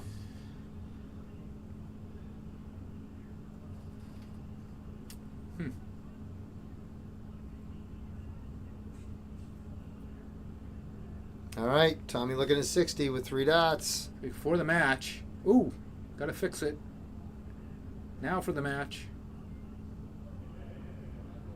Just a bit high. Well, Steven went and threw it to 15 to leave himself 80, so all he needs is 2 singles. Okay. To stay alive. Oop, 65 left now. You go ball or 15 here. 15, much better shot to at least leave the 50. I'm in my position. I have to go 15. But I've seen a lot of people throw the bull at this point. Again, it's confidence and how you feel about your game. Okay, he goes the safe route. Oh, such a good bid. Well, you can't blame a guy for trying. Here goes Tommy. Like I said, Steve's done nothing wrong in this match. Got to enter on the right side. Oh, he Still doesn't. alive. He does not pull it off. 3 clear. Last one's hard to get. Gotta update the score here. Someone didn't hit enter.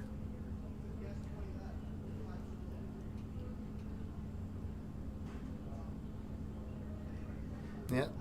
This is one of the issues some people point to when people are trying to put the partial score in. Yeah. Right? You got to know what you're doing because otherwise you end up with a situation. Right. You got to finish So the entire turn. turn. You have to know what you're doing to finish out the score so you don't end up like in between scores like this or putting the wrong score in. Some leagues have actually, I think, instituting a rule where they don't allow that. They don't allow you to part the partial score in because they think it breaks the competitive advantage. Uh-huh.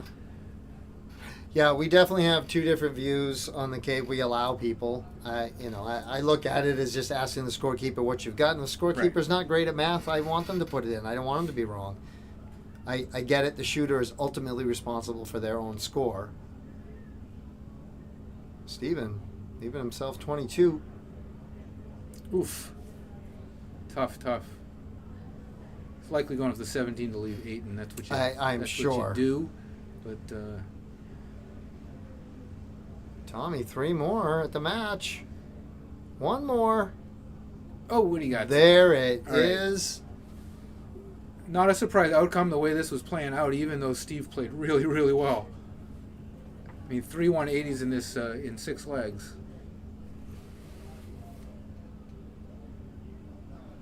And that is it, right? Tom That Curtin is it. your 501 singles champion. That is bloody fantastic.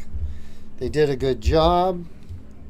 We're going to go see if we can't catch a couple of words with Tommy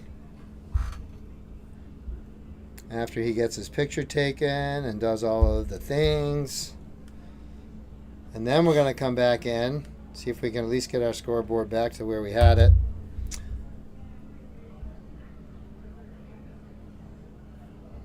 All right, well, let's go see what we got going on. See if we can't catch a quick word with Mr. Curtin.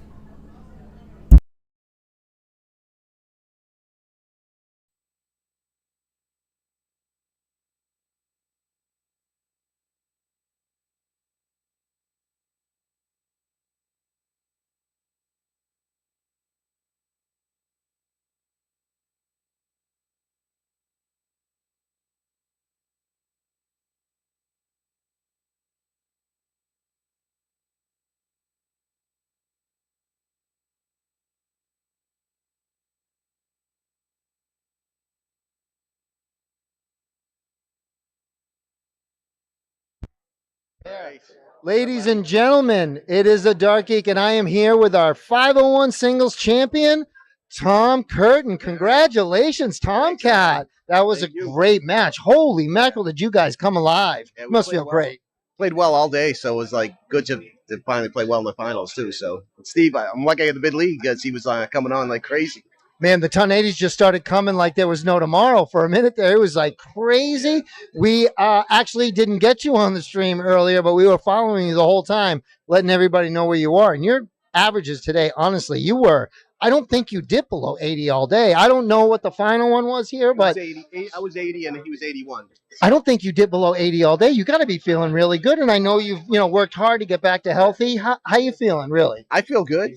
The game's just coming along. Like since Switch City's like really coming along, and my first 9 were like incredible today. So it was just like it was probably close to 100 my first 9. So it made it easier. So you're bringing it down and gives you a little luxury of relaxing at the double a little bit. Well, you're 100% correct with that first because we watched and a lot were started with three-figure shots with the first 9 darts. So you were definitely not giving anybody any chance. No, I didn't want to. That's what I wanted. That's perfect, man. So, all right. Well, listen, ladies and gentlemen, your champion. I bet he's got someplace else to play too. So maybe we'll see you back here. I hope so. Tommy, appreciate your time. Thank you, sir. Congratulations. Thank you. All right, ladies and gentlemen, we're going to be back live again with some more stuff. You stay tuned as we come back for you live from Fall River at the Liberal Club, 3rd Annual Thomas Gaskell Memorial Dart Tournament.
right, we just shot the bull for the doubles here at the Tommy Gaskell tournament. We've got Ron Sargent and Joe Ricard versus Billy Delaroca and Steve St. Cyr, who we just saw come off the streaming board, losing to Tommy Curtin in the men's singles finals.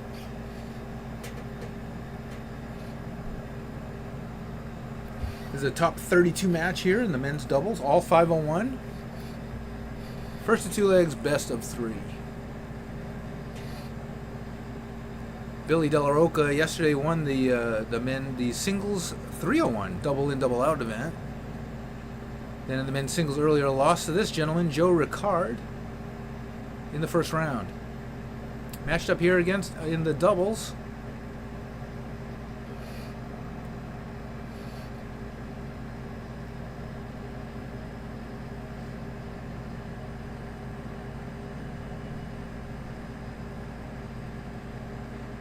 Steve picking up where he left off against Tommy Curtin in that singles with a high potency scoring. Well, let's see if he can get a little bit more success in the doubles with his partner Billy.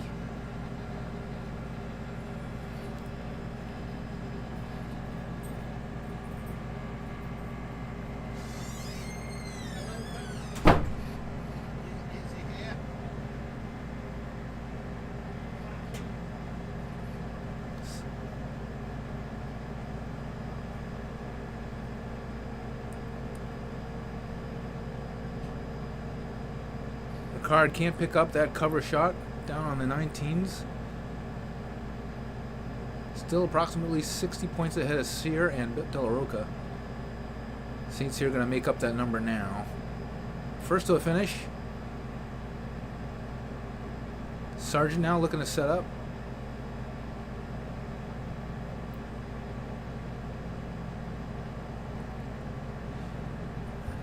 Makes it to a finish, but it's still a high ask here. Delaroca with 146. Gets the trip 20, 86 left. So he switches to 18s. He does.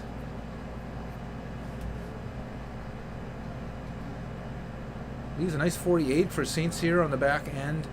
Ricard here looking to take out 144. Gets the big triple on this first dart. Strays into the one.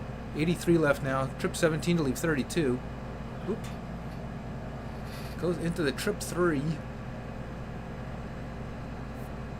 48, 2-dart finish here for St. Cyr. Picks up the 16, 2 16s for the first leg win. No problem for St. Cyr. Gets the doubles he was missing against Tommy Curtin in the singles. Again, halfway to the match win. First to 2 legs advances in this top 32 match.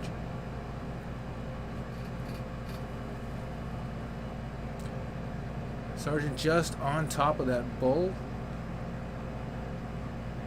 Delaroca looks like about the same. Is that a tie, or are they going to go over?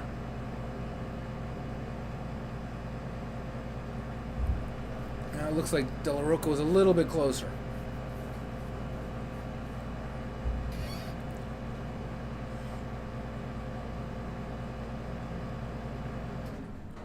Just a 43 open. Gives Sargent a chance to steal the throw with a big turn. But no trouble.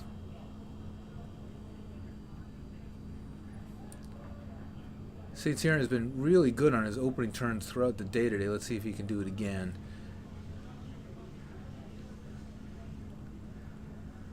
Just a 45.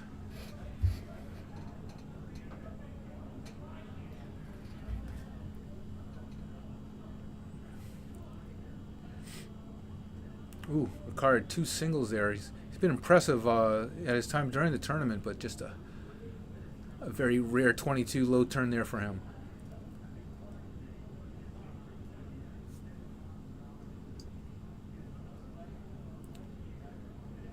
Delaroca looks like he started a 0 in there, but still a little slack on that third dart. Low scoring leg so far. First big trouble of the game. Gets 2 of them, and Sargent, can he fill it up? 140. This could kick Seats here up a little bit. Let's see if he can start pounding that trip.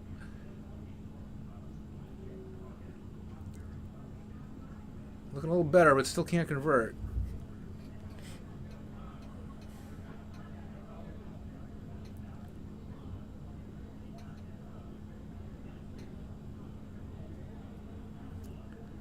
Just a breakfast for Ricard.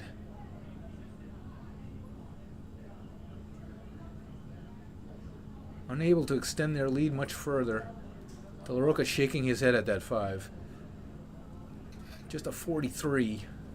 So some low scoring in this, like, except for that 140. See if Sargent can do it again.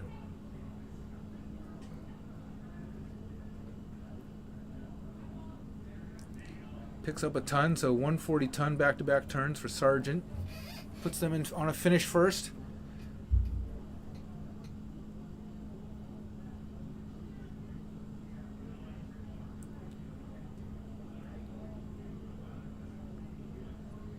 St. Cyr is going to be unable to make this a makeable finish for his partner.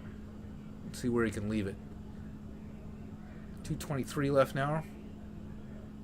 158, big ask, but possible. Not anymore. 118 left now. He's going to switch over. Yeah, leaves a big 100. Well, Sargent's been shooting. You could have a nice shot at this. De La Roca now looking to set up St. Cyr. Ooh, going to be disappointing if he can't leave a finish. Doesn't. Great chance here for Sargent to even up.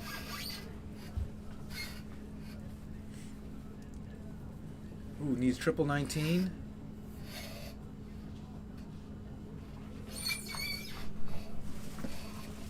Not what he wanted.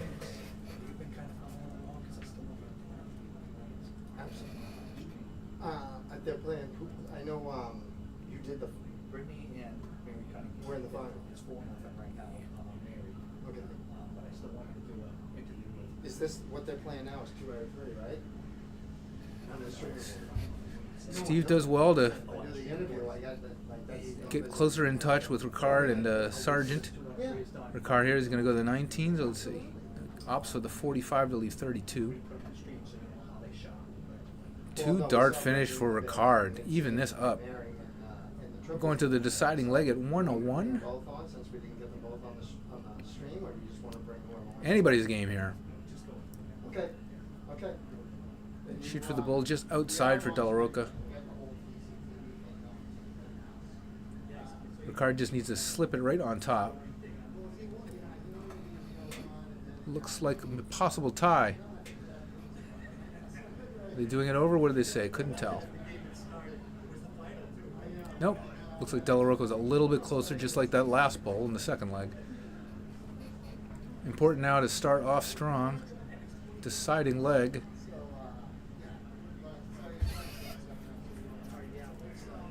Nice. 85. Way to get a nice third dart triple.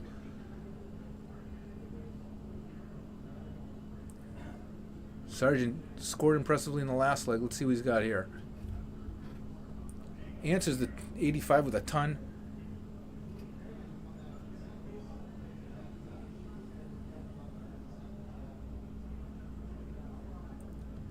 Saints here blocking himself out there a little bit. Yeah, couldn't quite give enough space to hit that triple.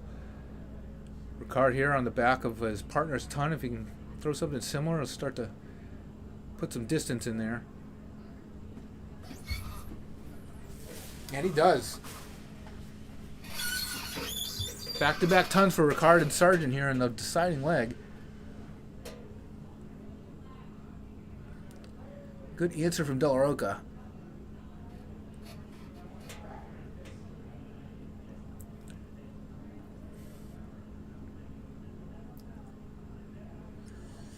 Another ton from Sargent. 3 tons in a row for the left side.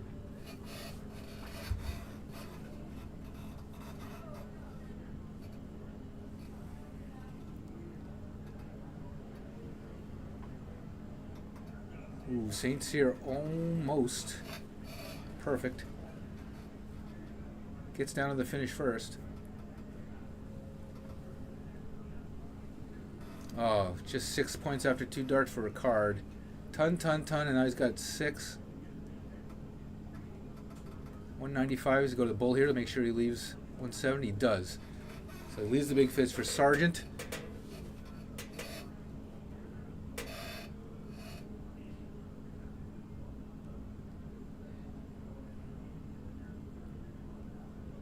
Huge third dart to leave 36 by De La Roca. Giant ask for Sargent. Did he eat his Wheaties today? No.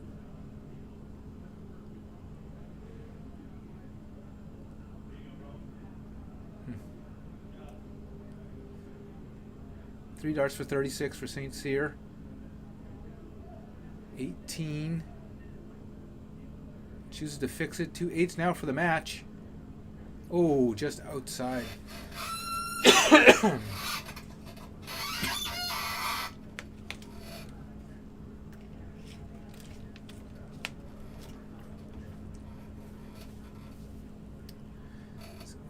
$68 left now. It's got to shoot the 18 to have a shot at the bull.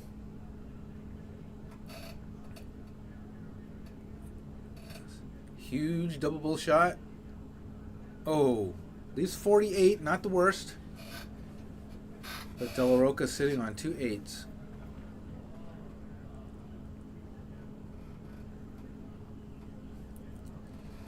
Oh, fails to convert. Sargent now with a huge chance to take this match and victory in the doubles.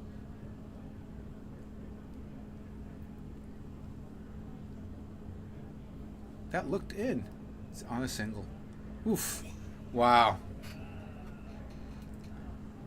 Heartbreaking wire misses for Sargent, and it goes back to St. Cyr. Can he have doubles glory where his singles was a little bit short?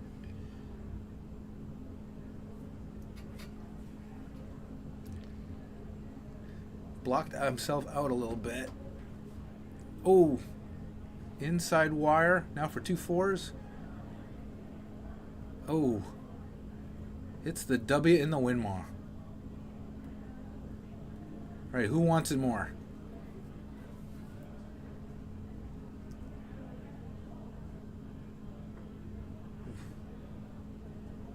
Oh, luckily I think that's a bust and not a single 11. Yeah. Oh no, he's single 11. Worst thing you can hit. 2 4s now for De La Roca. Nobody wants this apparently.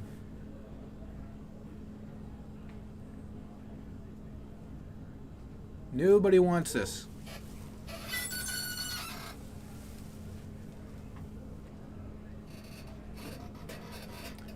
Someone's going to walk away kicking themselves after this one.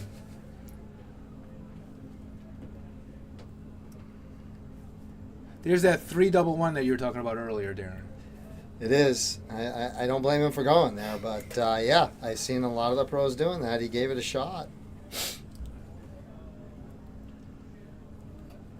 All right, now we're in the exasperated silly zone now. Just please hit a double. Oh, but not that one. Wow. Wow. So yeah, this is out of this foursome. This is a little shocking. I'm not gonna lie. A little update for you guys. Mary Cunningham just beat Britt 5-0. 5-0. Wow. So revenge for Mary Cunningham over the person who beat her mother in the prior round. That's right. Yep. So yeah, good for Mary. And Mary had a little bit of a struggle there in her semi. Like so, she had to battle back. Yeah, Britt, she couldn't hit a double to her life. It looked like. So Betty wins in the triples over Mary and Ed Cunningham, and then Mary beats Betty to win the singles title. The Cunninghams are doing very well so far here. Yes. It's just Ed. Ed's out of luck. Ed hasn't won anything. Got to step it up, Ed. Step it up, Ed. Oof. Yeah, that always hurts you when you bust on the third turn. Yeah. Sometimes I did all this work to try to get an even number. At least be on the outside so that the next. And one side's on 5, the other 2, but they're both in the madhouse. All right, I don't know what Steve's asking about now. He's like, I think Steve's asking, like, whatever happens, just say I hit, okay? All right, he's going for the drama now. He's like, if I don't hit this, then I don't know what I'm going to do. Yeah. Chucking these in the river. Doing the right thing, going high. Make sure you spend all 3 darts if you have to. Oh, now he's got to move. There's no way he can see that from where he's standing. Oh, Wow. And he So moved- we've had the moved- double 13. moved to the right just a little bit too far. Somebody's got to hit this. Right, 2 2s. Oh, Holy gotta moly. put it on top. Yeah. And all right. he Bounce it does. in. Oh goodness. That was a lot of doubling. So Saint Cyr has to think that something is against him today. Yeah, he can't blame Tommy Curtin for that one. Yeah. So something about the doubles for Steve today. I mean, the scoring is no problem. Clearly. You got that right. All right, ladies and gentlemen, I am going to get ready now. As you heard me loving come in to the booth to say that Mary Cunningham has won the ladies. We're going to go catch an interview with Mary because we didn't get to get that final on the stream. So we are going to be right back after that interview.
We're going to look at this camera right here. We're looking right there. Ladies and gentlemen, I am the Dark Geek, and I am here with Mary Jo Cunningham, your lady singles winner today. Congratulations. Thank You were amazing. How did it feel out there Oh my today? God, it felt so good. My darts were good.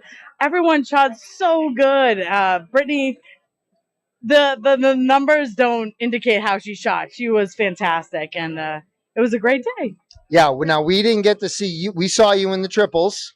And then Came we in saw second, yeah. we did. We saw Mom take you out, but then you Yeah. revenge Mom by getting a little, she owes you one now for taking Brittany out after dispatching. So, I took out who took her out. Yes. So that always feels good.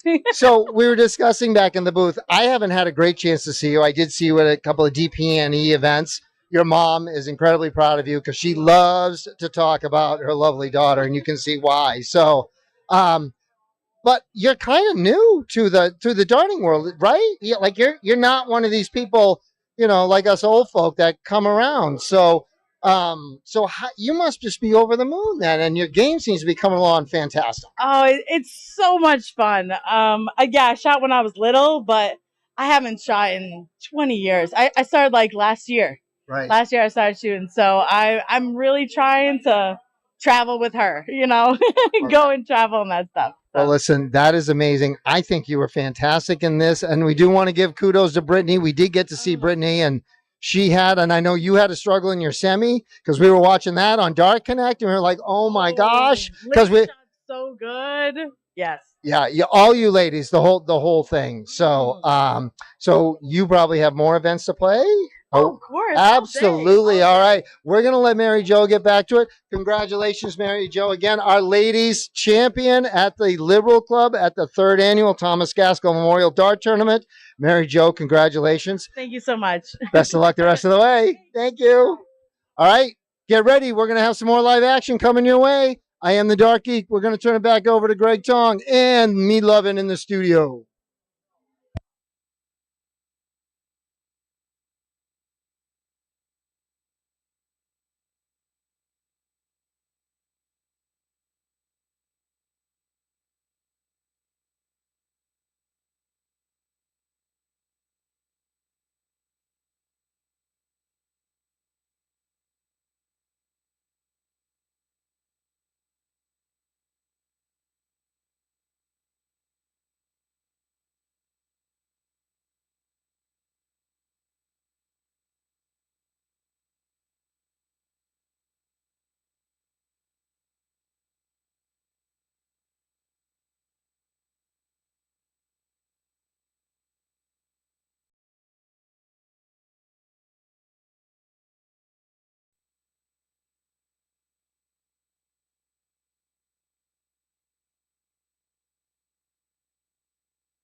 Okay, ladies and gentlemen, we are back. We have a ladies doubles match for you. Quarterfinal.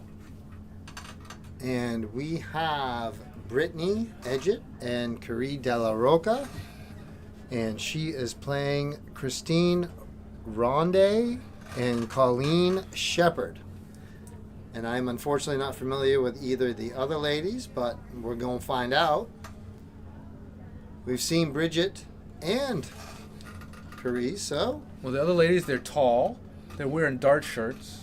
I'm going They to guess are. they can play. Well, one's got, I think that's a Witch City shirt right there, so. So they're looking the part. They are definitely looking the part. But nice 81 to open from Britt. And that leaves her 420. Smoke him if you got him. Don't tell Darren that. Smoke him if you don't got him.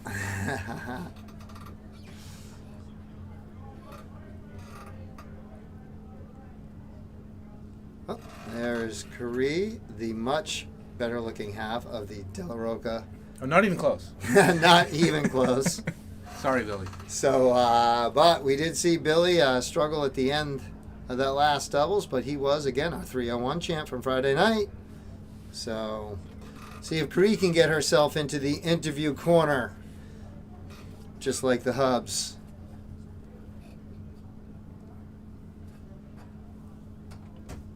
And there is Brittany. Brittany finished second in the ladies' finals. You saw the interview with Mary Jo Cunningham. The Cunningham ladies kicking butt this weekend. Ed, step up your game.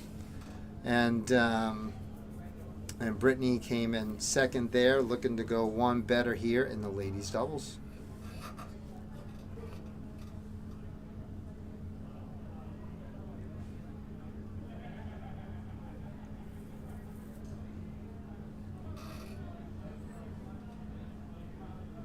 I think this is the last 01 event for the ladies, and then we switch over to cricket.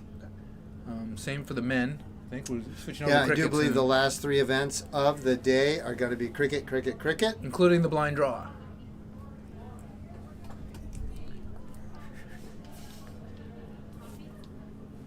I'm good, thank you.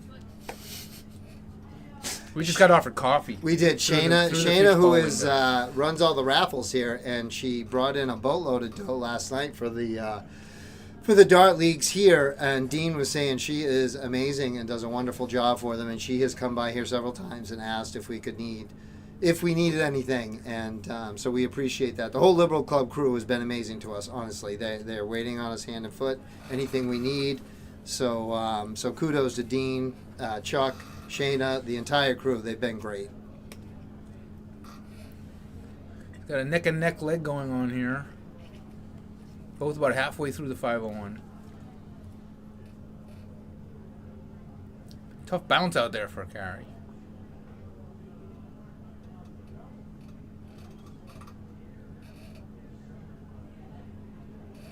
Oh, just outside the 19. That was a little robbed right there. That should have been. That was well thrown, just on the wrong side. There's Brittany. I'm going to start calling that the Brittany flick, because that thing just like goes flick and right into the 20. I could barely see it leave her hand. Her throw reminds me of somebody, but I can't quite picture who. Just very reminiscent of some other person's throw that I can think of. Well, I really like it because she doesn't seem to move anything but the arm. Like everything stands still, which is what I try to do. Yeah, she's got a fast action. If you can repeat Yeah. it, closely each three shots, then they're going to go the same place. Especially when that first start is where it's supposed to be, which of course every rhythm dart player will tell you that. Again, they keep ending up like 1 point off of each other's score. Nice steady six pack right there. Yeah, gets her down under 100. Nice makeable 2-dart finish. Brittany going to struggle here just to make it down below 100. Let's see. Oh, she definitely is now. Picks it up. Take that, Dark Geek. That's why you get 3. Wait, what? Did she drop something? Did she drop a flight the last turn? Could be. No. Either that or somebody dropped a dollar bill from did one you of those see? envelopes. I forget which pro it was, but the flight, it was Rob Cross, and the flight popped off his flight before he threw Before it. he threw it, he threw the dart. Yeah. Yeah, he didn't see that. I've Yeah. never seen that before in a professional televised match. Before. No, that was not the Grand Prix going on now, but the previous Yeah. tournament. Yeah, It's that was crazy. Good advertisement for L Style and Cosmo. Yeah. And Condor, but. Oh, what's going on here? She got a cough. She's taking a moment.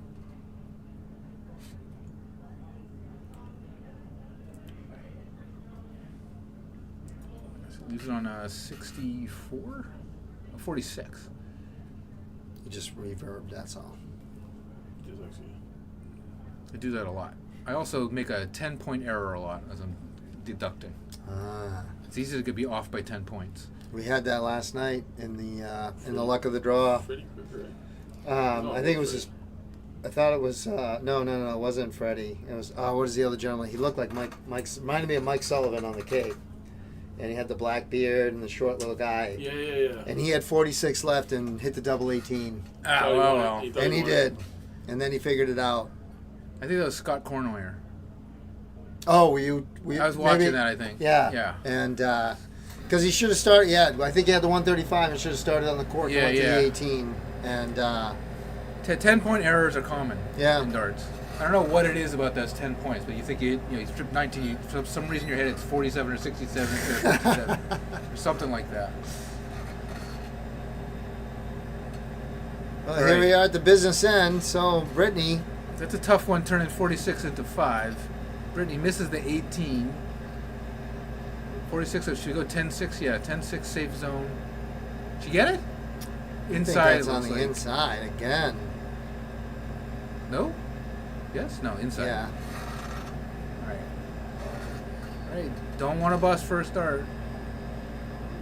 Oh, again, going for that 3. See, you're right. Some people, they prefer the bottom setup. Yeah. Maybe there's something about the 1 you think you'll be easier to miss left or right on the 1, maybe. Doesn't matter. And Curry just cleans and mops that right up first start.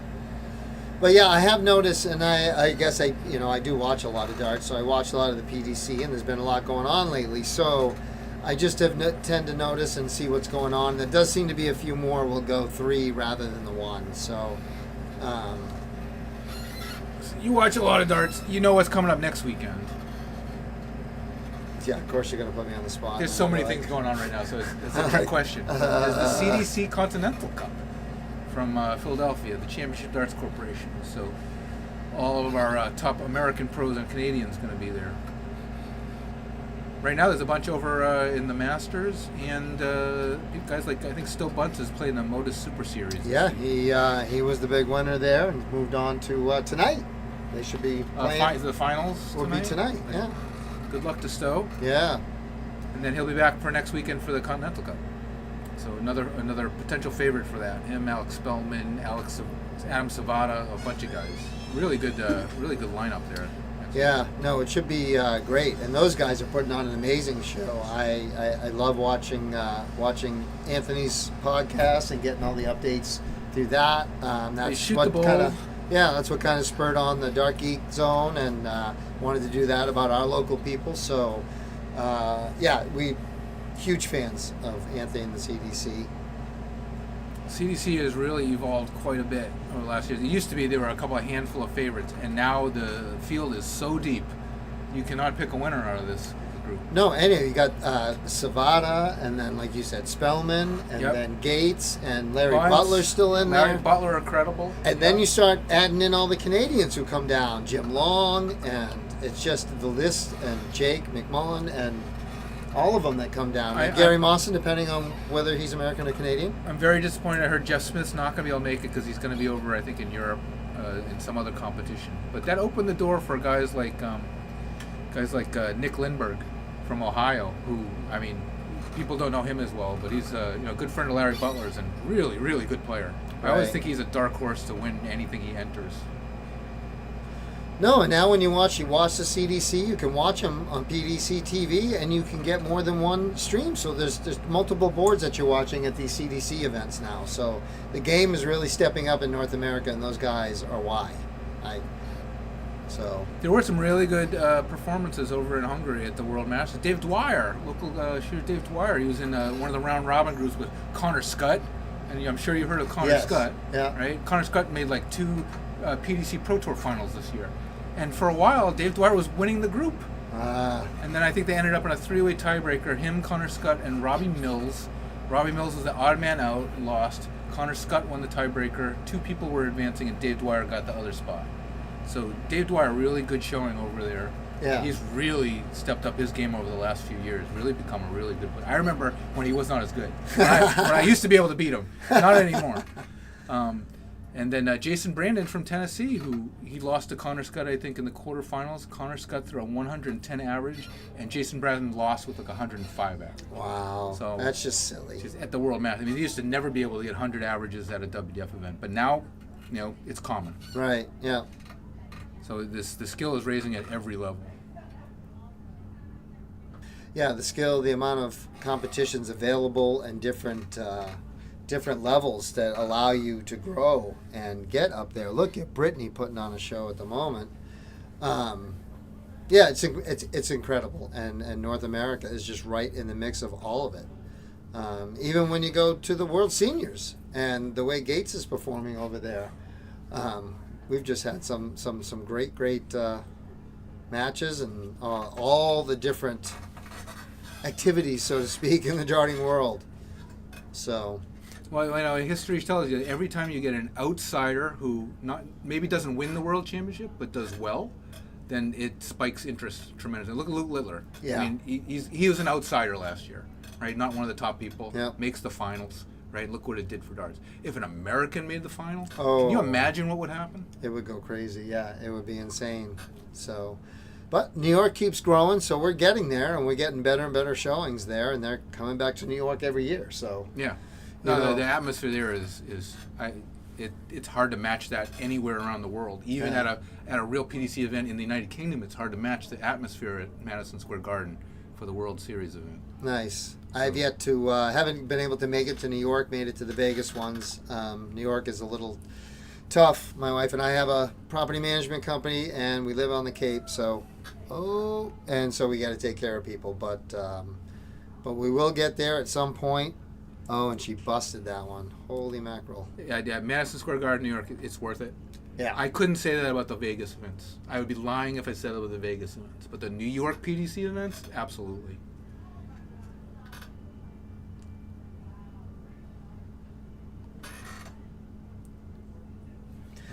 Well, Shepard steps up here, needing the 102 to keep this going and force a deciding leg.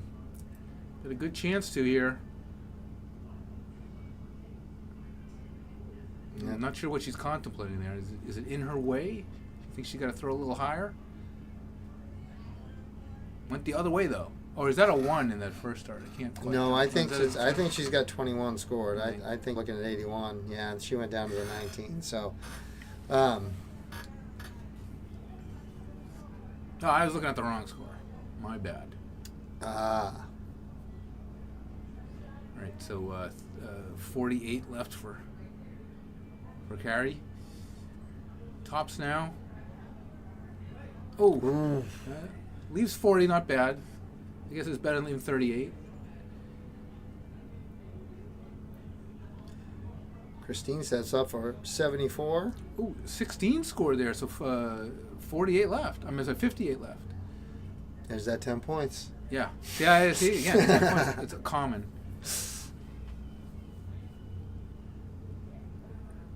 Huh.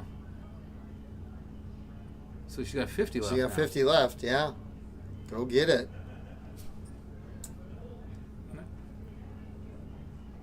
Oh, hey, it's not bad. Oh. There's a shot. There's one of our guys from Mac Darts. We're gonna try to get him in here. Well, we have Brittany. All right, cuts him off, and that's it. That's the end of that. That is the 2 straight, baby. Well Right. done. Well done, ladies. So Brittany does get a title after missing out on the singles to Mary Jo. So good for her. Well, I think Although we this is the got- quarterfinal. Yeah. I think that was So that just makes the semis. Yeah. So that was top 8. Yeah. Still has a chance. yes, hopefully, let's see if they can avoid the Cunninghams on the way to the final. Haven't looked at the bracket. Because if you want revenge for someone, you want it in the finals.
Hey, ladies and gentlemen, we are back with a men's doubles, and you are looking at Andy Kinder. And Andy Kinder is teamed up with the legend Dennis Cotto from Cape Cod. They're taking on, you can see him in the background, Joe Ricard and Ron Sargent. And you saw them earlier on the stream as they overcame, I believe it was St. Cyr and De La Roca. Ton open from Kinder.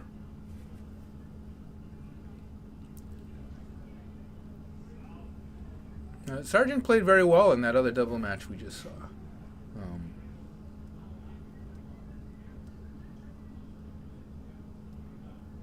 There's Cotto. It's always interesting to see which set of darts he's throwing. He's another one that likes to tinker. How many does he have that he likes to rotate? He tinkers and tankers, and he was throwing Aaron Jarablich. Those new ones he had thrown those for a little bit. What set are they? Do you know? What does he switch between? What's he throwing? He's got most of his are custom made. He has. Does he has make his, them, or does he? No, he just bought a set in which city though? I think that's what he's using to throw. Warriors were they? Off the shelf? The shot. Yeah, the Shot Warrior. Because he wanted Todd to do something to his darts, and he's got another buddy who makes them. Yeah, and Todd was going to take the darts with him and send them back to him. I don't know if you've done that yet.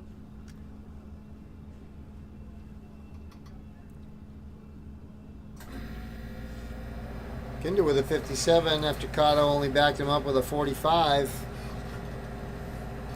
Yeah, so there's usually two types of players, right? There's the guys that I stick with one set of darts, and I've thrown this for 30 years, and I never change it, and the knurling is all worn off. Yeah. And then there's the guys like every match is a different set of darts. Maybe that's your problem. Your nose wore off, and that's why your darts are not. Hey, maybe, yeah.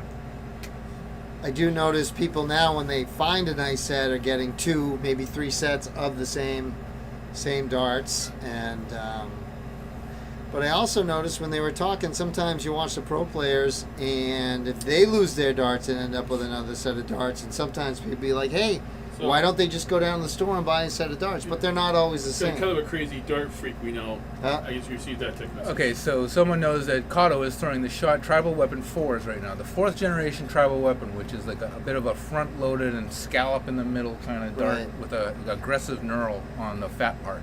And I do think that's what he was having Tom Bumgardner do to his last set, was another scallop where he wanted his finger. He wants to be able to set the finger same spot all the time.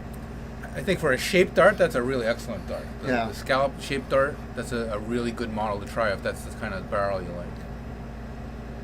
And they're working for Dennis, you can see. Yeah, Dennis is one of those guys who pretty much give him a few throws with anything, and he can usually straighten it out. And of course, I saw something recently where was it Ryan Joyce that throws the 36 gram dart, the really really heavy metal. Ryan Searle. Oh, I'm sorry, Ryan Searle. I mix up their last name all the time. Oh, Searle's But heaviest dart in PDC. I think it's 36. It might be heavier, but they were saying all the other pros were trying it, and the person that they said would throw those Ryan's 36 darts really really well was Mervyn King. I guess Mervyn King was really good at super heavy darts or something. I used to throw 36. Still haven't. Mark Miscavige, local player from, legendary player from a long time ago, contemporary of Dave Kelly, he threw something like a 52 gram dart. Holy mackerel. Like, I don't know how you pull them out of the board. I was going to say the same thing. All right, down to the meat here.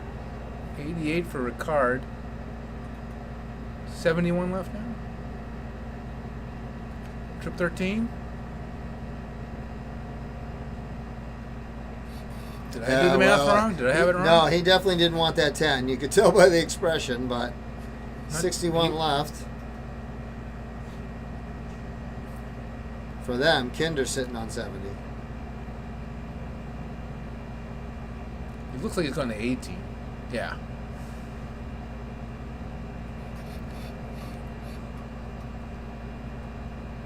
All right. Gonna line up the double cork. In the middle. Ooh. It was a good bid.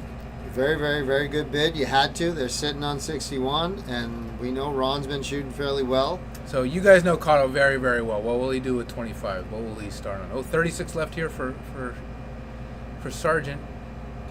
Gets it. Oh, he won't know. So Cotto won't even have a chance at it. But what would he have shot? He would have gone. He would have gone 9. 9. He would have gone 9 double 8.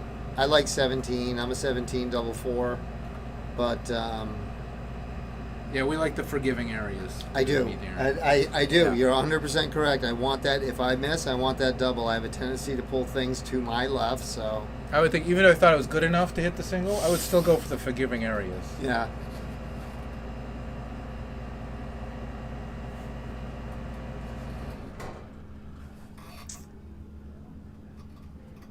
It's a very good win there for Sargent and Ricard. So Yeah, Sargent- they are throwing very, very steady, and they seem to play off each other very well. And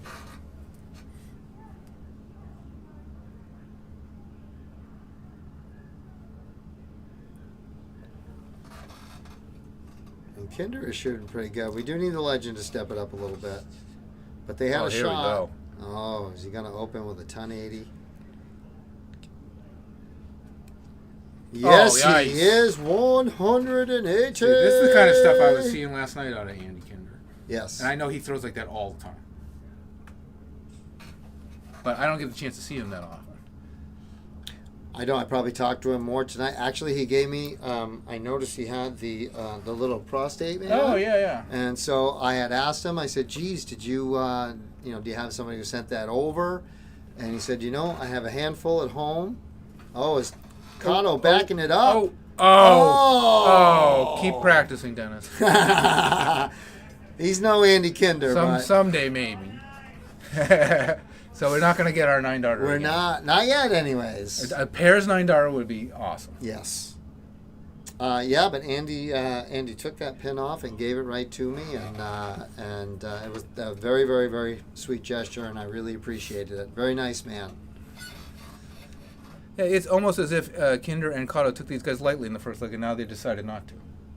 Yes, I think you're right. It's sometimes you get that little kick in the keister. Oh, he is human. Look at that. Oh, he's not happy with that.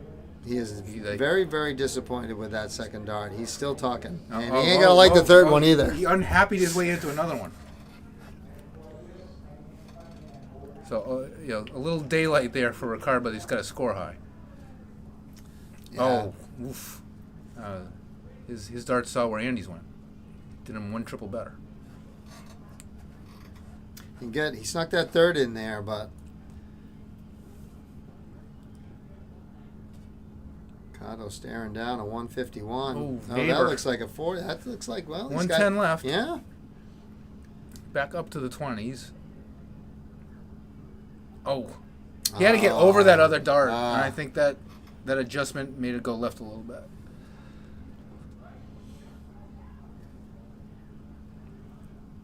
Trip 15 to leave tops. I was looking at the wrong side again. Yeah. I think he slipped in that ton there. I think they got Shanghai left. Yes, they All right, do. nice. Kinder's sitting on 105 to extend it. And Joe, is he going to look at 120 to win it?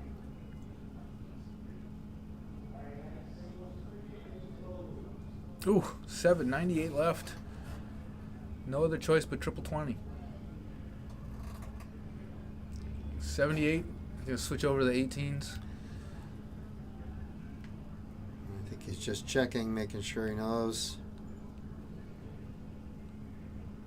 Yes, leaves 24. All right, Shanghai plays 24. What do you got, Joe? Never feel good when my opponent has 120 and I'm on a good out. Oh, Never feel especially good. now. Yeah, look at this. It almost always happens that you Oh. almost always get the first two darts, the opponent, when that happens. It seems to Ah. happen like that.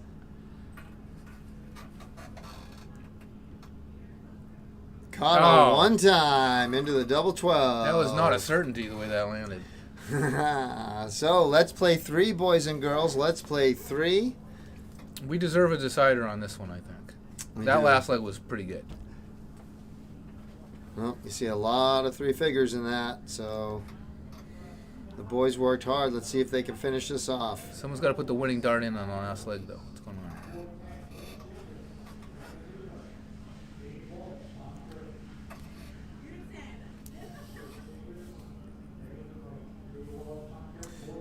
All right, here we go. Okay. Okay, so Sargent has the advantage going into the decider. He got the single, and he was on the outside.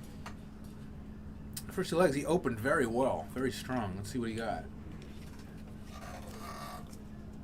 Oh, Still, those are good darts. Yeah, that's a tight 60. So Kinder, I would guess, is going to hit at least one big triple on this.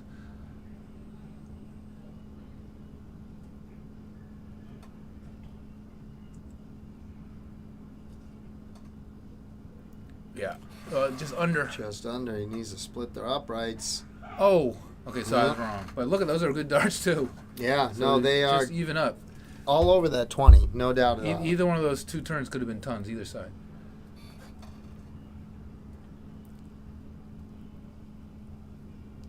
Ricard seems like maybe he's fatigued at this point because he's been throwing a lot of darts today. Yeah, he has definitely played a lot of darts, played a lot on the stream, so we've gotten to see him. But yeah, it's a long day. And I mean, we're just finishing up on one. They still got cricket to get through, so.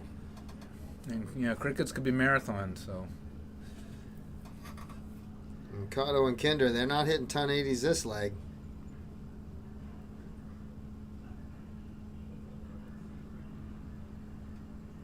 Okay, we got that deciding leg jitters here, I think, on both sides. You know, it's going to take them a little bit of a kick to get going on the trebles. Yeah, everybody's close, but here comes Andy. He's been able to find that triple, like you said before. Somebody's First start. going to break through. Here we go.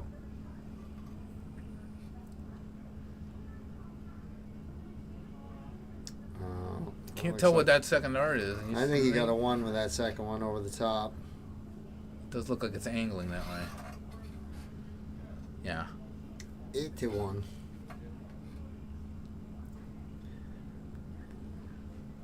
Here we go. Ricard back on track a bit here. Nice Oh. 140. Great timing on that. Yeah, well, you said somebody's gonna make a move. Puts him just outside finishing range. Then it's above 300. Oh, great third dart. Yep, catches that triple. He's stubborn. He's stubborn, but he's good. Let's see what Sargent can leave.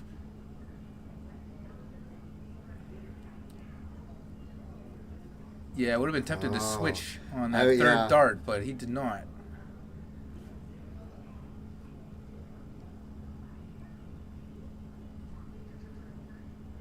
Well, Joe's going to get the first shot. Going to see how Andy leaves Dennis. Oh. That is the wrong side of the wire. Oh, So is nightmare. that. All right, let's see if he can pull it back. He does. He does. Pulls out the 64. That was a must-have. Leaves him on a bogey, though. But, you know, what are you going to do? A single would have, too, as well. Yeah. You No, know, there was so- nothing. That's, you know, the second one was devastating. You got a 59 with a nice 60 leave. Cotto's got to leave Kinder in a really good spot. That's all he can do. Ooh, he's gonna try. 101 left. Oof, 82 left. That's 2 fat singles and a double. Gives him a chance. But Sargent See what has Sargent been can do. fairly relentless on the doubles. 2 10s now for the match. Oh, Ooh. wow, just a hair away. Man, you talk about the tightrope wire walking. All right. 82, definitely not a gimme. Right.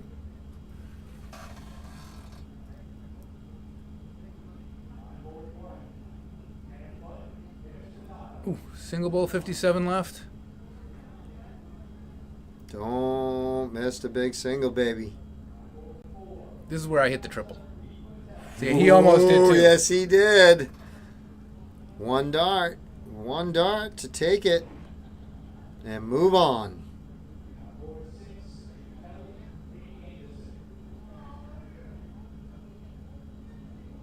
Oh, he hits the right in the zero of the 20. A bit high. Just a bit high. So 2 10s for Ricard to take the match. Cotto right behind him.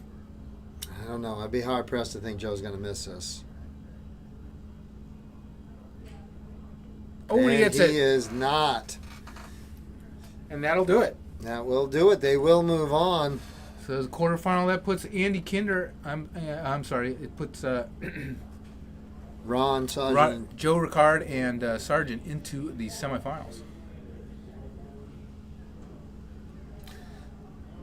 And that leaves Kinder and Cotto to go to cricket. Move on, gentlemen. Move on. Well, we've definitely had some fireworks today. That has been very, very cool. And I'm sure they're going to give us another match very, very soon.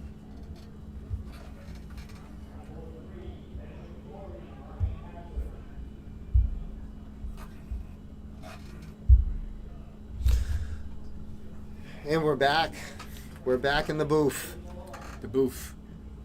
Loving checking stats. Going over there. Seems like there's a little speed, maybe a little choppy in the stream. So Seems pretty decent. seems to be pretty decent. We got a few drops here and there, but overall. So give us your assessment so far, Greg. How you think everything's going? Because you said it was your first time. Yeah, it's my first time at the Liverpool Club. I mean, the setup is awesome. It's impressive. They could do a lot with this kind of setup. Have all kinds of tournaments. I think as they admitted before, the limiting factor is for doing a bigger one is having a better hotel nearby. Yeah. But if they can get that, I mean, I think this would be a great spot to do stuff. Yeah. I mean, I wish every area or every region that had darts had a place like this that had this many boards to give you the flexibility to do events like this. Oh. Smaller, bigger, whatever.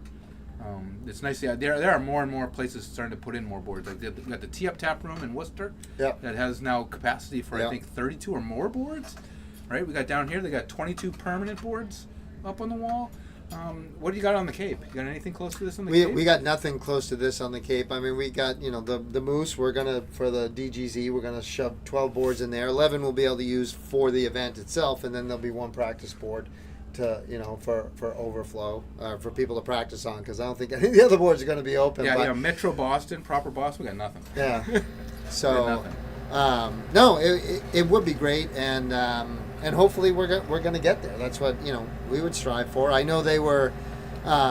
David Fathom was over in Budapest, and he was doing a couple of videos with the different dart bars and what they have, and it's amazing what they have over there that you could just walk into off the street and play with some of the places they were showcasing.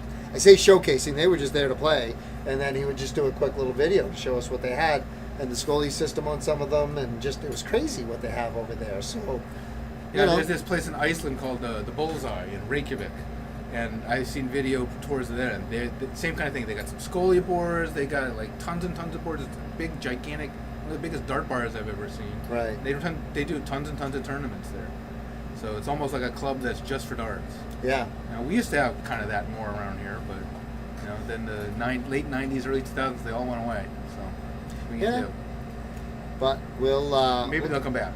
We're getting there. For now, we've got our majors, and we got events like this that we can do. And now this is pretty. The nice thing about this is it is centralized. So if you're going to just do a day tournament, or even like we're doing on the Cape, we do Friday. We're doing the Friday, and then the Saturday, nothing Sunday. So you can come down for the day on Saturday, or you can come for Friday night.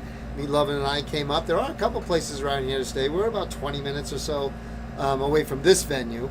And I know a couple other people. I think Carrie and Billy said that they were staying about 10 minutes up the road at a place. So, but Dean did say they were struggling to find like a room rate where everybody could stay and not have to drive. And that's the big thing. So, Port City, Which City, all of those, you just stay right in the hotel and you're right there. So, and even on the Cape, when we did the Open, we were right up the street at the Armth Resort. So that was, so that was different. So locally, we're getting to the end of the year. So rest of the year, local region, right? We got your tournament coming up on October. What's the dates again? It's 26. October 26th, right? We got the Seacoast that's moved to Nashua, I think. Seacoast. I know it's a new event. I wasn't sure. That's in where. November. I think was it the third weekend in November, and that's a WDF sanctioned event with ranking points. So I think that's it for the year in our region. Well, we're hoping when we do this, we were inspired by that 45 and under tournament at the Which City There's the Arctic Blast up in Maine. Oh, There's that okay. one also. I forget what the dates are for that, but that's another medium to bigger size tournament. Other than that, New England, I think that's it for the majors. Yeah, until we hit Port City again in February. and Port start City in 25. February, Yeah. And then the White Mountain in the spring. Yeah. Yeah. But we have an embarrassment of riches of tournaments up here. A lot of places don't have one tournament a year or no tournaments. Yeah, no, per we're year. we're definitely spoiled, and we have pretty much every single weekend. Every single weekend, you can do something somewhere within our area, and some of them are small, little, luck of the draws, or we're going to do a couple singles and then a luck of the draw at the end, or a big tournament like this. So, The Port City's in Portland. Port City's in Portland. yeah, What'd you The say? Seacoast. The Seacoast has moved to New Hampshire. At Seacoast. the DoubleTree. Seacoast is November. In November. The same place. Which city was it? No. It's the DoubleTree. Oh, I Doubletree think. next door, where Dennis stayed. It's where they used to be. They used to hold the Seacoast at this. I think the DoubleTree in Nashua. I think. Well, which city was in? Someone will correct us on the. Yeah. Yeah, if chat. anyone knows. All you fact checkers out there. But anyways, I mean, we used to have more tournaments. Yeah. But, No, we do need some more, and it would be nice. And we're going to try to do something maybe once a quarter or something like that we can do a one day. And like I said, we were inspired by that. So with the use of Dart Connect, and it gives you that ability. And so we're going to try and do a couple of those on the Cape as well, and invite people down and give people levels, and just try to create a little competition where, again, you put somebody like myself up against Tom Curtin. Well, we know how that's going to end up, and that's I don't want to come and play $20 and then first round get Tom Curtin. That gets a little discouraging at times. But Manchester. I like hanging out with those guys. Manchester. Oh, okay, Manchester. I was wrong, not I Nashua. was gonna say, So- This is DoubleTree, right?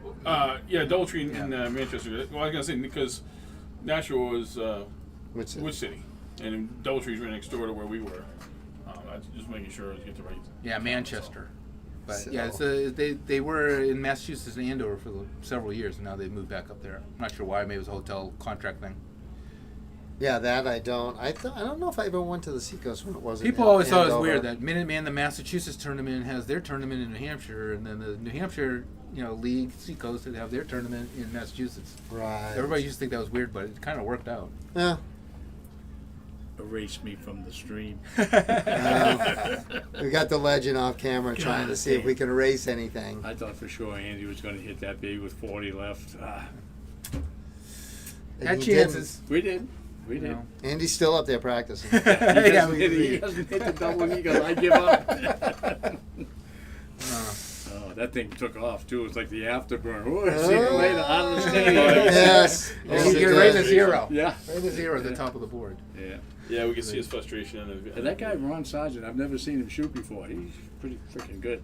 Yeah, I hadn't seen And Joe or Joe was shooting great. Joe's yeah, a him great I didn't shooter. know. So He used to be big. He and another guy that he shoots with a lot are into archery, or were, but he got shoulder problems from the archery. Oh. So they both switched to darts. He shoots phenomenal darts. Where are they from? Do you know where they're from? Around here? No, is he Rhode Island? Rhode Island? Yeah. Yeah, when you guys guessed Rhode Island earlier. That's what I thought. We were so all right, close there to you Rhode go. Island. You all can take a peek at Andy, and we'll be back with something live soon.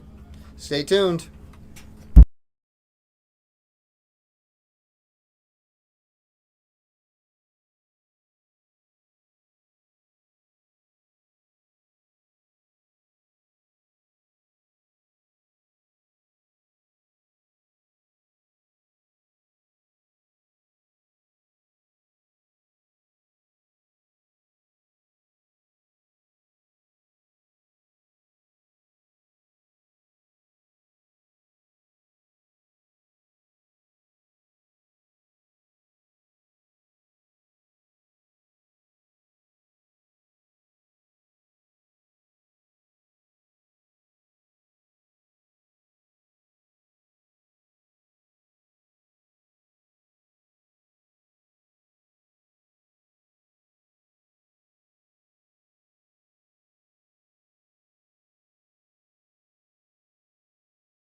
Ladies and gentlemen, hello and welcome back. We are live at the third annual Thomas Gaskell Memorial Dart Tournament, and we're going to bring you the finals in the men's doubles. The cream of the crop has risen. Oof, it should be. This should be a belter of a match, and they're finishing their warm-ups.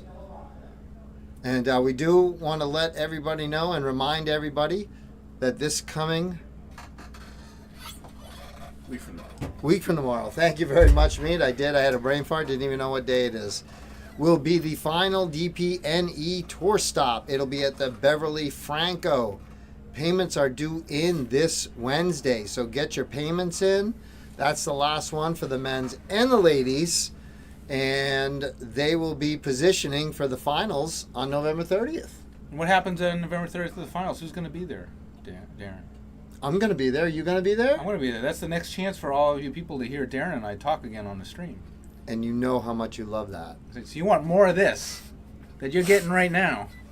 Your next chance is November 30th. Yes. Write that on your calendar. With a big red X. Do not turn on my computer. But get ready, as this week from tomorrow is the final DPNE. So get your money in. Get in touch with the DPNE crew. Get your payments in.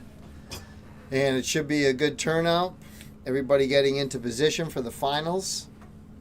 And good luck. And thank you, Scott and Jay and Jen. Everybody at the Beverly Franco, Putz. I'm sure it'll be a great day. And here we go with the finals, ladies and gentlemen. We got the shot for the. Do I want to pull it? Do you want to pull it? Dave asked to have it pulled. It's in his way. He can't hit the double with that thing in the way. Ooh, doesn't hit a single either. Okay. So No. Sargent and Ricard are going to start off. Can't hit either.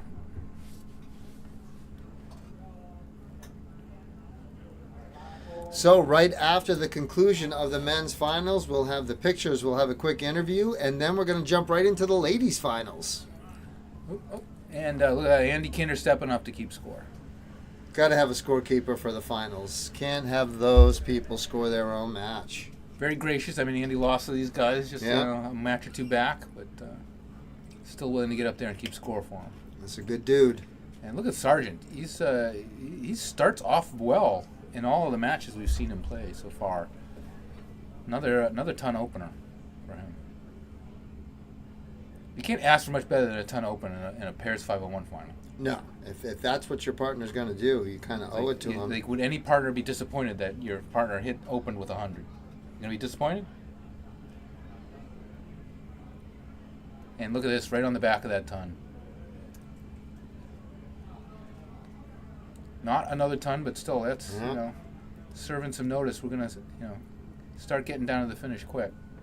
Everybody hanging tough. Tommy off his singles win, where he really just stuck it to everybody he played.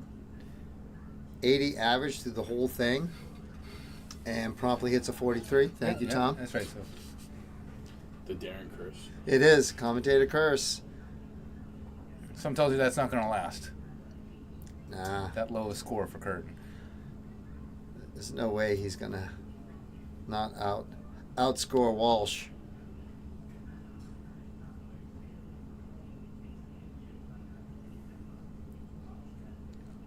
Oof. I think he caught a little flight, little exit stage left.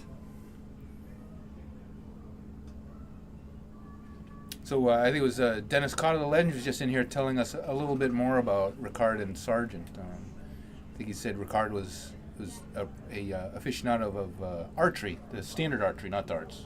Had some type of shoulder issue or something. Maybe he can't do real archery anymore, and he's switched to a different kind of arrow. Well, it's definitely a good transition for him. So definitely two new dart players but yeah, he did speak of him as he had seen him before, knew exactly what he was up against in that match that he and Andy had.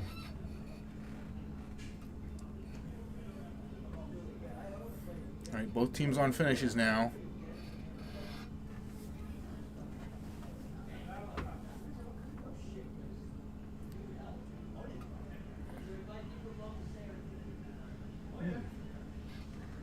Joe going to get a look at the 104 now.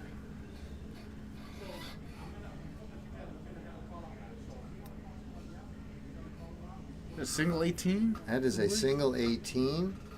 This is 86 left. Oh. 68 left. Should go back to the 20s. Yeah. Tomcat will get a look at the 84. In his singles, there'd be no doubt that he put this away. Ooh, 14s now. Ooh, gets the treble. Oh. Oh, just outside. Look at that little smile as if to say, you cheeky little number. Sargent looking at 48 here. 2 16s. Just needs to put it right in between. Nope. Looks like a single. just on the outside. Yeah, he did. He did get it in between them, but not close enough. Walshy with 22. Because this is a must hit here. I don't know if it's going to get past Ricard. Needs a 3.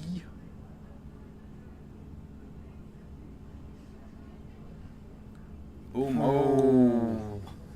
That looked really good. That did. I think it probably felt really good, and he thought that was in all the way till it wasn't. Yeah. First dart for Ricard. I knew that wasn't getting past him. Yeah, you called that. You said. Dave knew.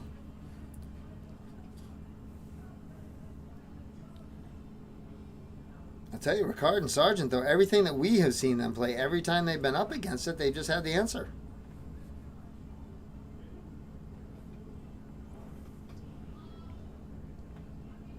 Here we go again. Sargent is in. Walshy is out.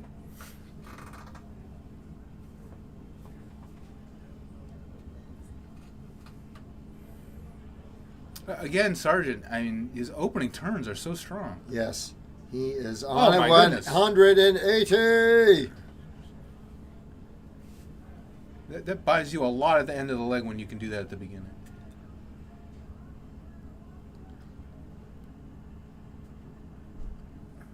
Decent answer there by Walsh. Yeah.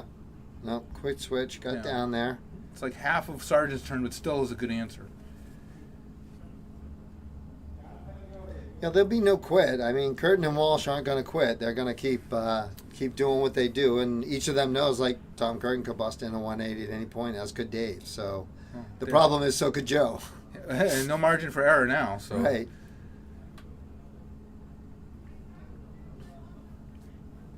Look, good group, but not enough score. No.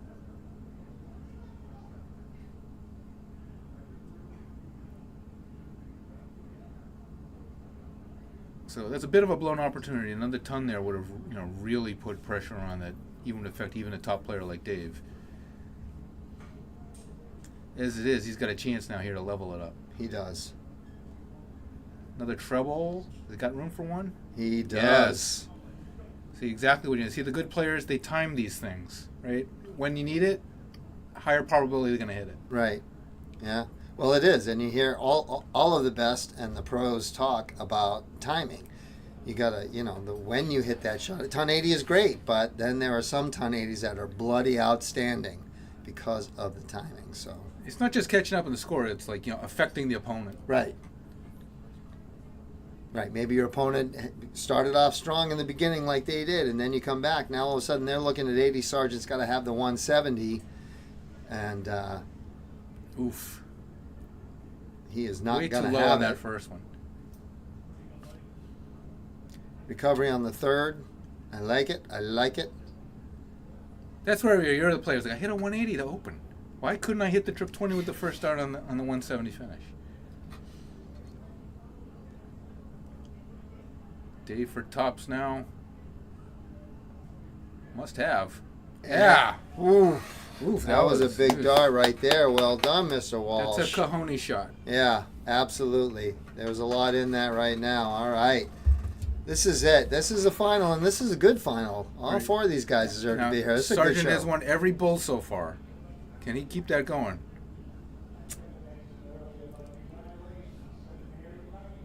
Oof.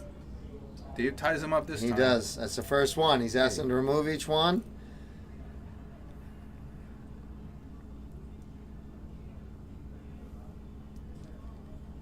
Ooh, a good blocker too. Is he gonna have it pulled? I never like having it pulled. I like I said, like having something to aim at. Oof. Okay, it's 2 darts each now. Yeah. Let's see what the third one does. Ha I don't know what the world record is. How is it? How many ties in a row on bull shots? What's the record? I don't know. I mean, generally when you know, the PDC, they always do it behind closed doors. Unless it's, you know, the Pro Tour or something that you're watching. So,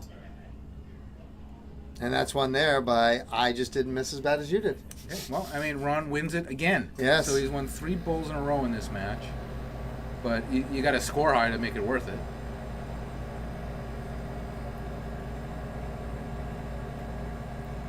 Just a 60 this time. So solid but not spectacular. Dave, after that amazing outshot there to force his third leg. Oof. 57.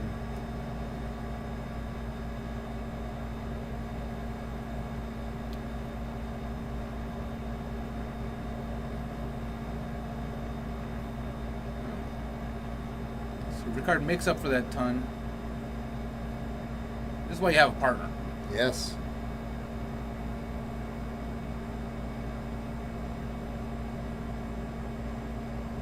Oof. 83. Could have been a ton 40. Keeps him in it though. It keeps him very in it.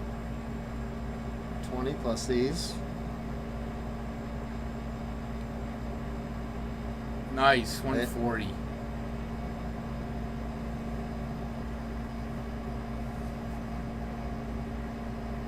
See what kind of answer Mr. Walsh has for him. Walsh kind of has a John Henderson rock going there. Back and forth and right into the trebles. Ooh, Good one answer. good 40 deserves another.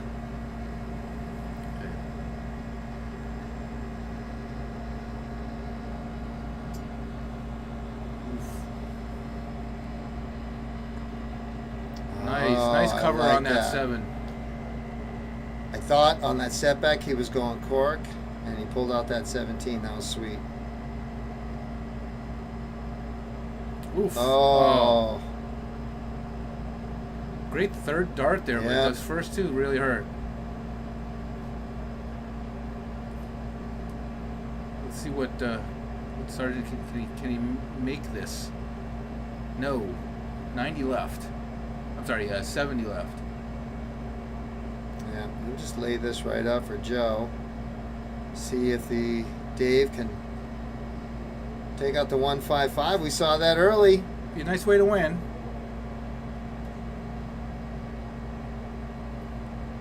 No, 140 left. Now he's got the Shanghai. Oh, how he would Yeah. like to pin this triple 20 right here. He could Set land it Tommy right on up. top of those. It's a little tricky. Ooh, did he get it? I'm not sure that. If he did, that was a nice shot. It looks like a single. Yeah, Yeah. yeah. There's the 100. Does Ricard give Tommy an opportunity? Right to the 12? Yep. Just like. Top stuff. We don't like busting. No. Don't even like the chance of it. 2 10s. Oof. All right, so opportunities slipping away here for Curtin and Walsh. They're gonna become victims like a lot of the other people's in Sargent and Ricard's path. Oh, drifted off into the 5. Didn't even get the shot at the double-double. Going to bring Sargent back for 20, and that does not bode well generally for the other team. Gotta hope he hits a single here. Oh, He does no. not. He hits the double, ladies and gentlemen. Your doubles champions, Ron Sargent. So Sargent and Ricard, Yeah, Ricard. impressive path, carving out very good players all the way through the finals. Yeah, that was a very impressive win.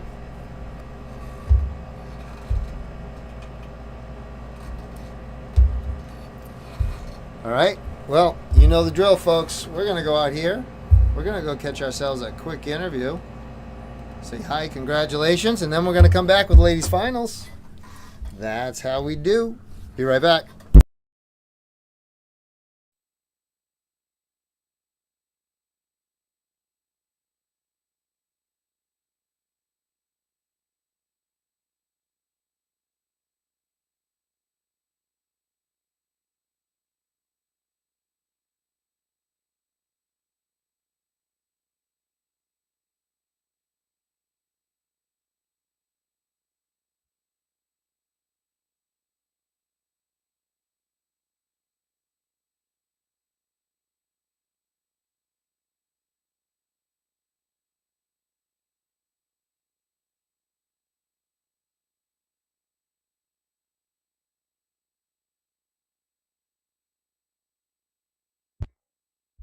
Hello, boys and girls, ladies and gentlemen. We are here with the men's doubles 501 champions, Joe Ricard and Ron Sargent. Congratulations, gentlemen. They get a little standing applause.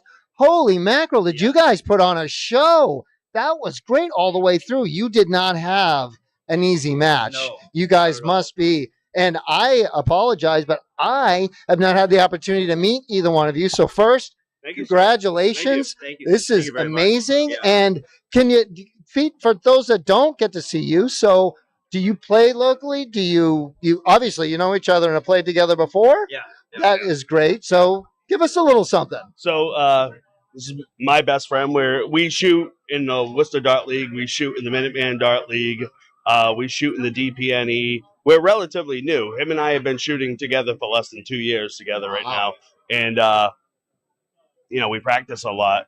But coming to these and being around these people has been like the biggest catalyst in terms of us getting better. Right. It's been great, and these tournaments that you folks put on has been a good outlet for us. We love coming down to here. do this. Since we come down here, what was it, a couple of weeks ago we came down here? It was the first time we come down here, and we both were like, that place is fantastic. This is great. So you guys, so then we actually just were pumping it a little bit. The last DPNE is a week from tomorrow at the Franco. You two are going to be there then? Absolutely. Awesome. They got to get your money in by Wednesday if you haven't gotten it in there. So, hey, DPNE a week from tomorrow, Beverly Franco. Money's due Wednesday, so get it in there. So, but man, you guys you just seem to just put everything. You open almost every game winning cork and always open with three figures, and you were finishing like crazy. So, somebody behind you is not happy about that. He really wants to be in here. He's the guy I look up to. He's the guy that I want to beat every time, if I can, Yeah, you had no joke. Dave Tommy Walsh, was Tommy amazing too. in the Yeah. singles. Dave has been amazing forever. So you guys were awesome. Yeah. So Yeah, absolutely. crazy. So a pleasure to watch you guys play. Thank you I very can't much. wait to Appreciate see it. what you have in the future. Yeah. Good luck in Worcester. Worcester, you guys, if this is what you got, bring the rest of that talent down here. All right, ladies and gentlemen, your doubles champions. Thank you guys. Congratulations. Thank you again. Appreciate All it. right.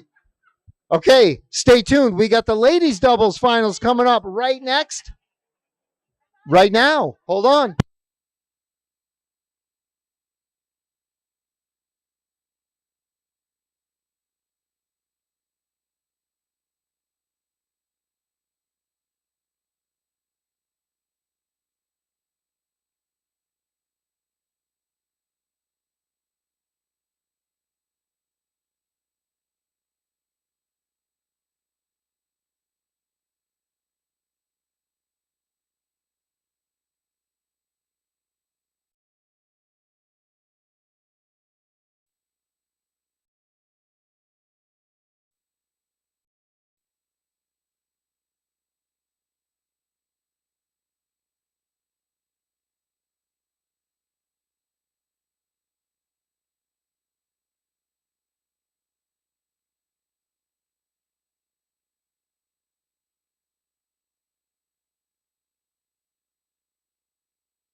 Hey everybody, we're back live, and yep, I got caught off guard a little bit. Sorry, didn't realize this was starting. Thought there was raffles. So Women's finals. Women's doubles finals. this is it. With the mother-daughter Cunningham team. Cunningham squared against Brittany and is it Carrie or Carrie? I don't know. I was saying Carrie. I always said Carrie, and I'm not sure what it is. So These I'm gonna days find it's out. hard. I know it's spelled. It's Kairee, but that doesn't tell me how it's No, pronounced. it doesn't. I'm gonna find out. Probably should know. You should. Out of all the things you know. Oh, hi Patrick. Thanks for all the dates. As I said, caught off guard. So yes, this is the finals. And quick update: after these finals are over, we're gonna real quick have a chat with one of the owners of Mac Darts, who just gave away some amazing prizes here for the raffles. So we're gonna get one of the boys in here, chat for a little bit. They're gonna let us know, how they started, what they do, where they have plans of going. So it should be cool. So stay tuned after this. It'll be a nice little, quick little break, a little chat. Brittany just bombing it out. A lucky double there.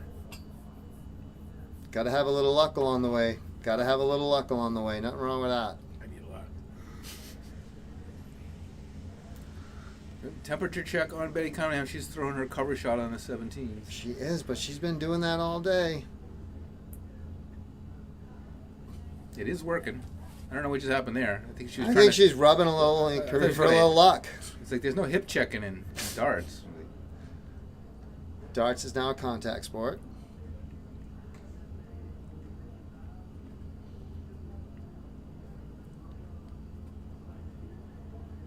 The Cunninghams have been raking in the titles so far today with triples win with Betty and her team and beat her daughter in the finals.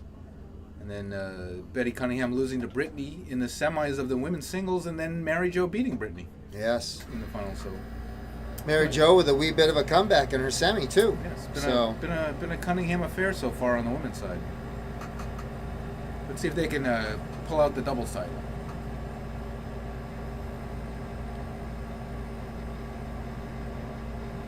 There are, well, we talked about earlier, there are some others, mother, daughter, father, son teams, but how many of them win finals? That would be a curious little tidbit of information. I'm sure somewhere in the archives of the MMDL and some of their tournaments they would know, and maybe. And there's got to be some out there. Simon Whitlock and his son just became a sponsored player with Winmau, and he threw a 9-dart game on the Modus Super Series a week or two ago. Yeah. And everyone says that Simon's son is a very, very good player. Yeah, he talks very highly of his dad and definitely wanted to follow in the footsteps. So is this like LeBron and on the Lakers playing with his son? I don't think so. I think Simon's son in the world of darts is significantly better than Bronny is in the world of basketball. Probably. Now that's just the way I look at it. I'm sure that somebody out there will argue that point with me, but we're not from Ohio. So. Yeah. So no, I think his son is an amazing player, and I have enjoyed watching. Tall. I think those tall guys got an advantage. I do. You throw down at that dartboard. And I get it. I know Phil Taylor was not very tall. I get it. So there are some super tall dart players. There are, and some of them are really bloody good. Like Darren Young, right? Yeah. Darren Young is very tall. So much closer to the board than me. That's not why he's good though. I think he'd be good if he was shorter as well. Yeah. He saw him for a long time ago on the Which City stream, and he's like he hadn't played in a while since I've seen, but he still has all the skill. I'll tell you what, we watched. I had not seen Darren for a while. It was great to see Darren and Holly, and they were hanging out, and I got a great big hug from Darren. And when you get a hug from Darren, it's a great big hug. But I tell you what, I know it was a very lopsided finals between he and Leonard, but Darren was in every single one of those. For everything good Leonard did in that game, Darren was right hot on his heels. It was, and I hadn't seen Darren in a while. It was great to see him shooting like that. It was quite good. But I love the Witch City and everybody coming out. It was a great time. Yeah, Darren, one of the most successful United States players ever. I mean, Yes. Larry's number one, of course. right? Absolutely. I don't know where they rank up or measure up against each other, but Darren has won plenty of his share. He has, but my criteria is pretty simple. Larry has won a world match play. Yeah. And that's where that's where my discussion ends. Right or wrong with anybody else, I'm sure there's different opinions. That's just where mine ends. You win a world title over there. That's till you get to that level, you can't be in that argument. It puts you in a tier. It a higher does. tier, yeah. Especially when you're the only one who's done it. Yeah. And John Part, he's in another tier. Yeah. So if you're going to Three-time say world North champion, America, yeah. then you're talking John Part, and he's on another level. It's, wow. So, but, All right. Woo. Brittany ends the double trouble here at the end She of the did. first leg in the doubles. she snapped that sucker right in there. And I'm sure Brittany would, like to return the favor to Mary Jo, and Well, she started right with a first win. yeah, But these Cunninghams, they're tough to beat, yes, as we've they seen are. all day. Brittany They don't seems go to be away. good. They don't, and there's a lot of them. Actually, I don't know if there's any more. Is there Yeah, any more? they're probably outnumbering everybody else here. Every time you turn around, there's another Cunningham in the room. Now, I will say, when you talk about mother-daughter, we do have, when we do our youth event on the Cape, which we will have the third annual Cape Cod Dart League youth event that we do down there, and we do have a father-son, Jonathan Marshall, and his son. Okay. Always come down, and I know John, a good friend of a lot of these guys, and would throw with Matt Arpin a lot. So, but of course, Jonathan, his son, is a youth player, heck of a dart player though. I saw some rumor about Matt Arpin and Kevin Luke were in some scooter accident in Hungary. They- I saw something about that. Did you see that? No, they showed the was there video. What yeah, happened? Matt. I don't know. Kevin Luke seemed fine. Arpin is in a sling. He's got his hand all wrapped up in a bandage. He's got two pretty good scars on his face. I'm just glad he's okay. But he, when I saw the interview, I will say he was smiling and giggling, and they were both poking fun in the video. So. But it did not look like Arpin was going to be throwing anything anytime. He was jacked up. So I don't know. Bruce, the Buffalo Robins, made the statement, and he made the statement that we're going scootering riding. What could go wrong? And I think it took all of 3 minutes for Jackie to crash. Oh boy! What are you doing? You're in a foreign country. You're older people. You're riding a scooter. Yeah. You're about to play competitive darts. You're going to do a physical activity that has potential for accidents. Yeah. I don't know what you're doing. But they're adults, so hey. Well, technically, chronologically, yeah. But but I digress, and I know they're all having fun in Hungary, and I am glad that Matt's okay. So that is a good thing. So we'll see what happens here. Uh-oh. But anyways, Americans in other countries riding scooters, I don't know. That's probably just a recipe for disaster. It is. Well, apparently. So, but we didn't see any pictures of Jackie crashing. So, but I did see the aftermath of. I'd like to see Jackie riding the scooter.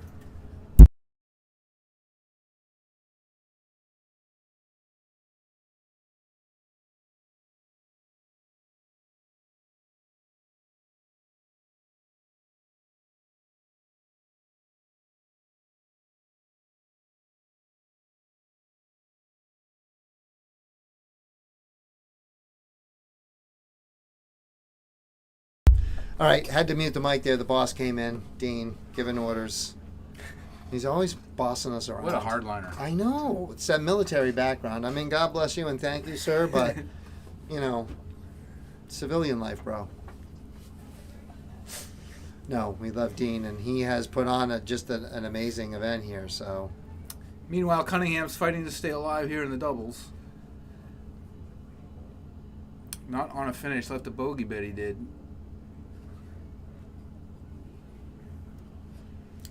Well, shake of the head. That did not make Brittany very happy at all. Mm-hmm.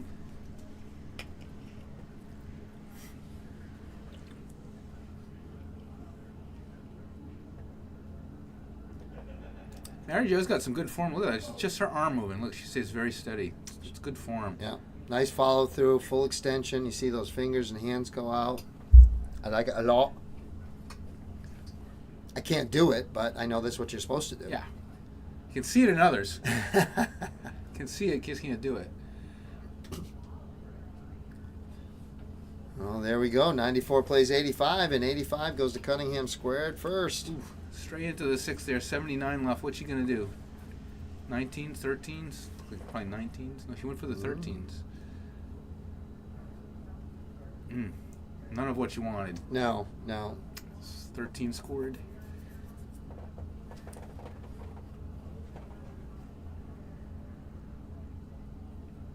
Looks like a single 18. Scored, Yeah. 72 left. Ooh, 9. 63 left. Mary Jo. So 12s or 16s. 16s have been coming into vogue in terms of setup shot for 72. Yeah, a lot more people do that now. Ooh, look at that. 24. Nice. 48 left. That's why people do it, because you hit the big, both of those triples work. Oh, But into then you the can't 11. hit that. Nope. 37.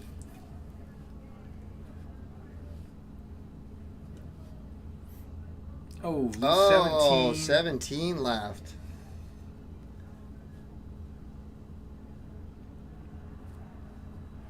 All right, 63 left for Carrie. Oh, okay. Whew. Said 9. I was like, wait a minute. Do we do math wrong? They're talking about it. Yeah. So, textbook shot is 51, triple 17. Let's see what she goes. Not sure what that was. Maybe going for the 13. I think triple 13 leaves you 24.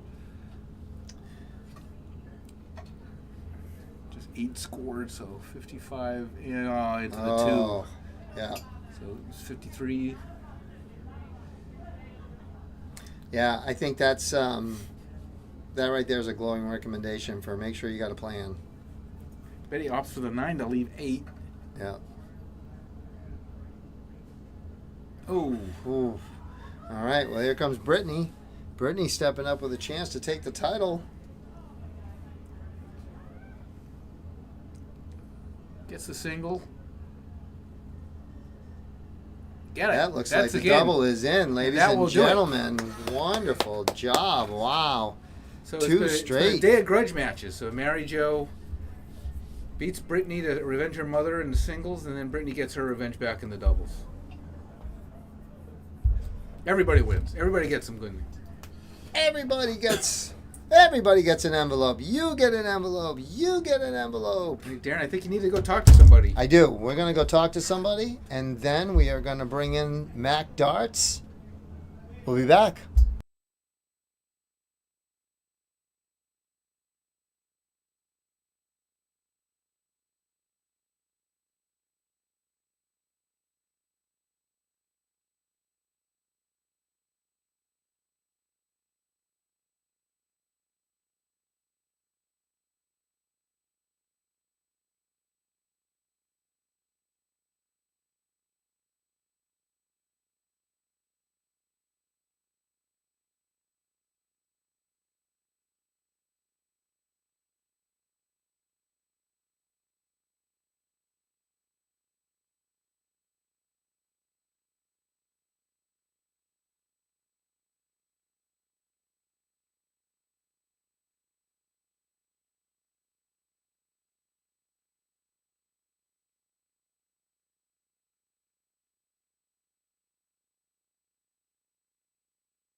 Can't even turn the mic on, so you're good.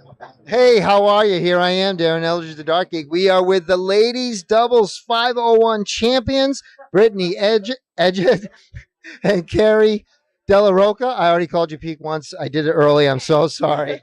So I've gotten her first name wrong and the last name wrong.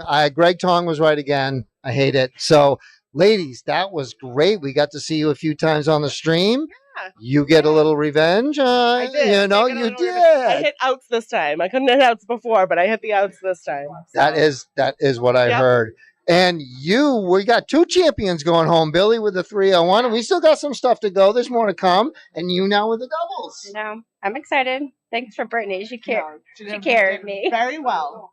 Did very, very well. It was a pleasure shooting with her. We always have fun. Her and I always have fun when we shoot together. Well, I tell you, we had fun watching because you guys played great together.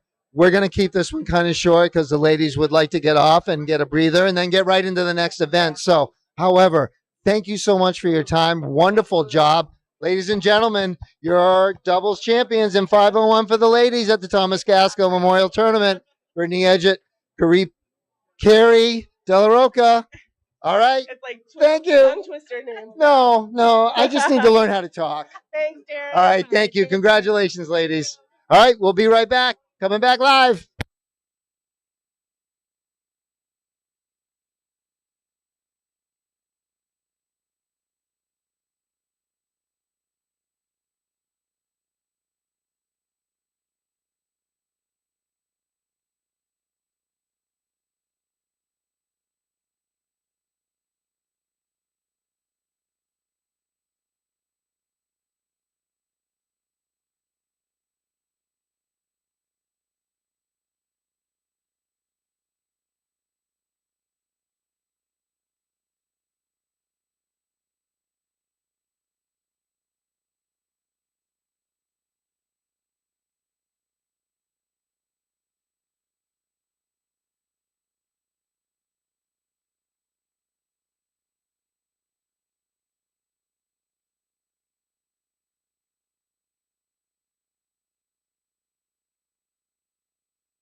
Some idiot left it on. Hey, ladies and gentlemen, we're going to start over again. And, hey, now you can hear what I'm saying. And those of you who could read lips, we're going to do it again. So, we are here with the biggest single sponsor for the Liberal Club Dart Leagues and this event here, the Thomas Gaskell Tournament, the Thomas Gaskell Memorial Tournament. So, thank you, Dean, for telling me that I had it on mute. And we are here with one of the owners, Chris, and he has, now I'm all messed up. So we're here with Chris, the owner of Mac Darts, as you can see here, the biggest sponsor here. And he's going to tell us a little bit on how they started, how his family runs this business, and where we're going to go in the future. Hey, Darren, thank you for that introduction. I don't think I can get anything better than that. But, you know, I'm Chris Young. Pleasure to be here with all of you today, and it's a pleasure to be a sponsor of this league and of this tournament. And you know, ultimately, I'm a veteran, and I believe in small businesses that are family-owned, and we are one of that. And our name Mac actually comes from 2 generations of our initials. You know, between my family, my wife, my brother, his wife, and then all of our kids below us, all of our initials end up to be Mac. So that's how we came up with the name. A little interesting story there, but ultimately, you know, we're looking to try to help everybody grow the darts sport within the United States, and that's one of the biggest things that we try to do. And steel tip darts, I know, is big here in New England. Soft tip darts is, you know, bigger kind of everywhere else. But you know, at the end of the day, darts is a huge growing sport. You know, we've been to the Dart Masters tournament down in New York, Madison Square Garden, and we've been there with a lot of our vendors. We sell a lot of different things from Winmau, which is actually pronounced Winmore, but you know, most Americans will call it Winmau. Target, Shot Darts. So we got all the major brands. You can visit our website. You can see the web address here. But it's an absolute pleasure to be here, and seeing all the competitors today and the skill that we've got is just amazing. Yeah. You know, we've got all sorts of different skill levels, and I think it's great to be able to cater to everybody. Get you know, the beginners in there, the intermediates, as well as the experts, and just watching everybody come together as, you know, a sport. Yeah. And as a great, you know, way to spend time, and a great way pastime, and a great way to be able to connect with other people. Right. You know, and we talk about Dart Connect as a great tool to be able to score things like that. I mean, it's just all these great things to come together in this location, and this location is a great one. I'm really happy to be here, so I really appreciate that. Now, we're looking to connect with more dart leagues and be able to sponsor other dart leagues if others are available. You can contact us. You can just check our website. We've got an email address on there, sales@macdartsupply.com.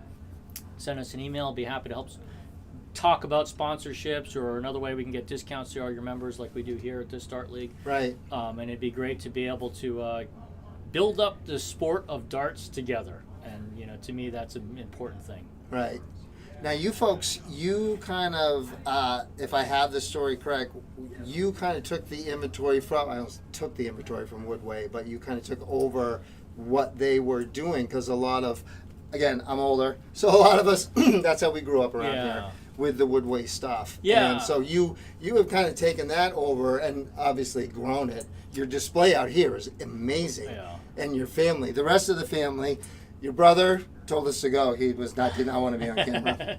Dad came over and took pictures, and then Mom's out there and all your kids. Yeah. And darts it's the whole family. We have a lot of youth events, so it is something the family can do together. It is. So. My kids love darts. I kind of cheated a little bit at home. I put a dartboard below the regulation height so the kids could reach it just to get them started. But you know, I've known Jack for probably over a decade now. And my father is really great friends with Jack over at Woodway, and Woodway is kind of they've been doing great service for everybody for decades. Yes. And Jack is a great guy, but you know, he's looking to kind of wind down a little bit. He's getting kind of there, but he's great friends with my father, and he gave us the opportunity to help kind of get into the dart business. So we took advantage of it, and he's. You know, we're still in contact. My father still eats dinner with him every so often. And that's awesome. That is great. But we're all great friends, and Jack is a great guy, and we are trying to build up our business, and hopefully we can give you just as good service as Jack gave you. Check out our website if you guys want to pop in. We don't necessarily have a showroom yet, but we're in the process of thinking about how to design one. We're mostly online right now. Right. Is Jack still operating at Woodway Darts and everything like that? So I mean, we don't have a showroom yet, but in the future we may do that. But again, if you Keyword is yet. Yep. If you're looking for sponsorship for a league, or you're looking for discounts or veteran discounts or things like that, just send us an email and we'll discuss it. And it's possible that we can give you guys a great deal if you got a league going on. Right. Well, I can tell you, Dean and the boys here cannot say enough good things about you, what they've done for the league, what they've done for them individually. I'm not going to go into specifics, but what they've done when they've helped promote each other. And you've given several discounts and other things that you've done with them. So really, if you've got a league, and we're all struggling now, like everybody needs a little bit of help. So, if you got a league, look into it. We all supply boards and darts, and then you need things for different events like this. And you guys came down here, and I know you said you have gone other places, and you're not opposed to traveling. Yeah. So if you've got an event and you don't have anyone to sell darts, a lot of people wait to have an event. Some people will only come to the event because they can get a new set of darts, or you can try them and throw them. And you guys are letting everybody out there, if they have a set, you're letting them try them on the boards and everything. So yeah, that's right. It's they'll come and they'll do that too. So it's really a great opportunity to grow your own league and get a little exposure too, because you help you guys, then we're going to help, they're going to help us and spread the word. At the end of the day, it's all about building a sport of darts. And, as a kid, I grew up with a wooden dart board. And my parents had bought one, I think back in the day it was like a Dart World board. But, at the end, we get the wooden dart board, I started playing, and as I was deployed to Iraq, one of the things that we could do is stay on base. You can't leave the base when you're in a combat zone. So we played darts. And, playing darts was a great way to pass the time with my fellow soldiers, and was also a great way to be able to get a little bit better at the sport, learn some of the rules. I'm still not that great yet, but, my brother's a little bit better than me. But at the end of the day, it's all about growing that sport and having a great time with our friends and family. Yeah. No, I love the people, and you can't see him, but Greg Tong is right off camera too, listening to the whole. There he is. There's his little hand sneaking in there. So now list out the whole family that works in the dart, because there's more than just you. There's you, Chris. Yep. So my brother's the main guy. His name's Matt. My father, Ken, has been helping us here as well. I'm Chris with a K. We got my mom. My kids are helping out a little bit. My daughter actually designed and got all of these posters printed, with the graphic design. So and she's only just turned 13, but she's doing all this graphic designs. It's a great way for me to help build skill sets and everything for my kids. Well done. And my brother's outside of the booth right now taking pictures of us. That's the one that wouldn't come in. So if you do call us or email us, my brother Matt's probably going to be the one answering. But at the end of the day, it's named after all of us. So just for the story out there, we've got M for Matt. My wife is Anita. My sister-in-law is Christine, and myself is Chris with a K. So that's how the Matt came up. But our kids as well. We got in second generation. We got Madison, Adrian, Cameron, and Kenzie. So that's how it's really truly a family small business. And ultimately, small businesses I think are really the backbone of the American economy. So anything we can do to help and kind of build up is great, and support our small businesses is much appreciated. No, I grew up, my dad was a self-employed mason. I've been self-employed. My wife and I have a property management company on Cape Cod. My son has his own company, a kitchen care company. So we do believe in that, and believe in yourself. And that's really what this is about. Believe in yourself and your family, and we can make this work. And you meet wonderful people, and you make it happen. So and can't thank you, sir, enough for your service. Please, Darren, thank you very much. It's been a pleasure, and it's been my pleasure to be able to serve you guys here at the league too. Well, I'll tell you, this thing is, we're going to take some pictures of the setup before they break. I did check with him. He says hang around for a little while.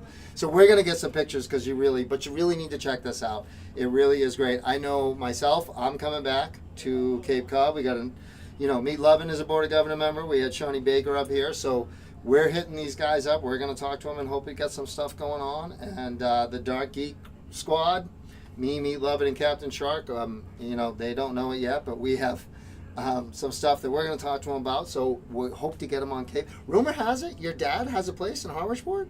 Actually, just me. I actually own a place in Harwich. So I'm kind of a Cape in the summer and actually all year round, because I'm here right now. oyster seasons during the winter, so they just opened up October 1 for oysters. So I'm here year round. I'm back and forth all the time. So that means we're going to get him a little table at some point. He's going to come somewhere. We're going to show off our venues on Cape Cod. So get ready. If we got Mac Darts with a house down there, let's go. So thank you. Anything else that you want to touch on? No, I think that's great. Again, the website, you want to visit us, www.macdartsupply.com. Our information's are already on the site, and we ship pretty much same business day.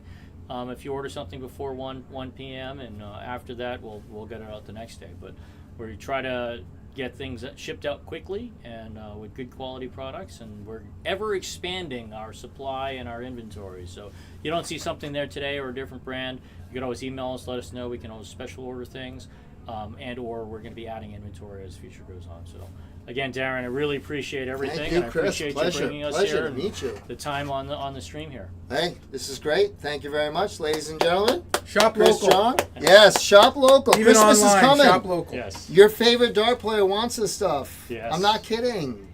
All right, so we are at a dart tournament, so I suppose we should see if anybody's on the streaming board. Let's see if I can do this correct. You never know. And nobody's on the streaming board. It's just sitting there. So now you donate, from what I understand, I won't say donate, you supply all of the boards that are fixed. Yes. You supply. We did. You did that. And also the out charts, I believe, as well, that are posted below them Right. for a 501 GAM, yeah. Now, is there any other leagues that you're currently, right now, other than the Liberal Club, that you're currently working with? I think my brother's trying to get into the Minuteman League. I think we've supported a couple of other smaller leagues, Yeah. and those were not quite as extensive as this league. So this one Nice. is definitely the biggest sponsorship we've done.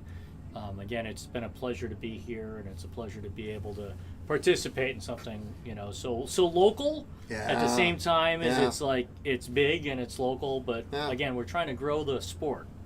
And I think if all of us across the country, grow the sport, it's a great thing for everybody. Yeah, no, it's a win-win for everyone, and we do the same thing. We do a little podcast, and the same thing.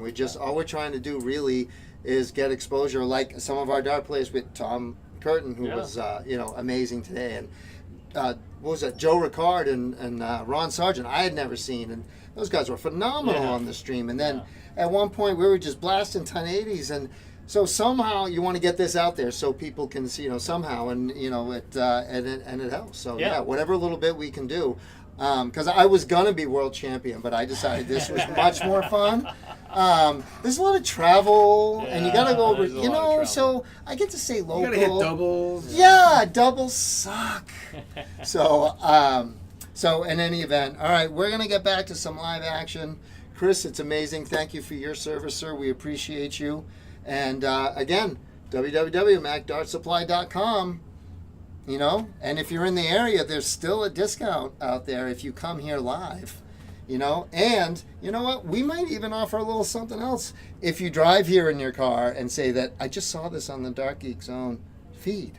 Yep. I Just need let us something. know. Just let us know when you get here. Yeah, then let me know, because I need to go out and take the picture. All right. Chris, Darren, thank again, you, my pleasure. friend. Thank you very much. All right, ladies and gentlemen, we're going to transition back. We're going to go talk to Dean and see when we're going to get ourselves a little match. And we'll be back in a minute.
All right, we're back with some darts action with men's singles cricket. We just heard the interview with Darren Eldridge and Chris from Mac Dart Supply. Again, do your best to shop local, support your local suppliers, especially for darts who need the support. And there's a new company, Mac Dart Supply. They're out there, doing the right thing, trying to support darts, sponsoring tournaments and leagues. So give them some of your kind support, especially if you're here in New England. Shop local, MacDartSupply.com. All right, Sean Baker and Paul Witcher here, starting up here in the men's singles cricket.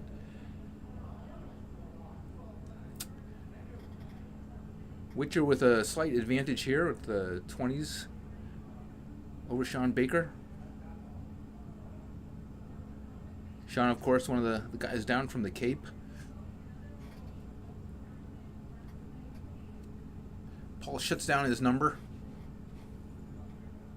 forcing Sean down to the 17s. Nice solid close there.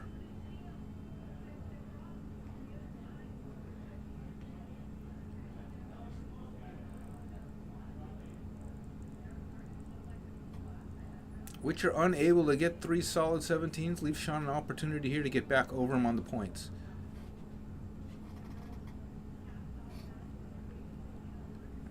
Four, looks like. Yeah, nope, just one. Other side of the wire on that trip 17.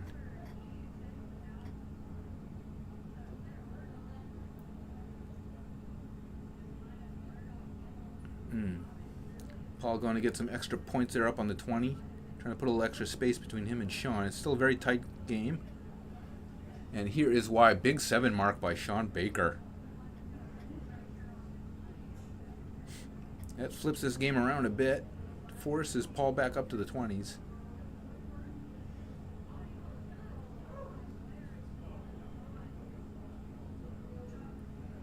Three solid singles gets him back on top on points, but Sean with the 16s. Big 7 mark on that last turn. Let's see what he can do here. Just 2. It's enough to get the point lead, but Witcher just needs a single to close the 16s and get back on top with 20 points. Gets the 20. Will he go back down the 16s or stay? Going back down the 16s, wants to take that away. Can't see that third dart, but looks like a close. Did he? Yes. Baker now forced to the 15s. Nice lucky double there. Not what he wanted, but definitely he'll take it. Picks up a triple on the third dart there for a 5 mark.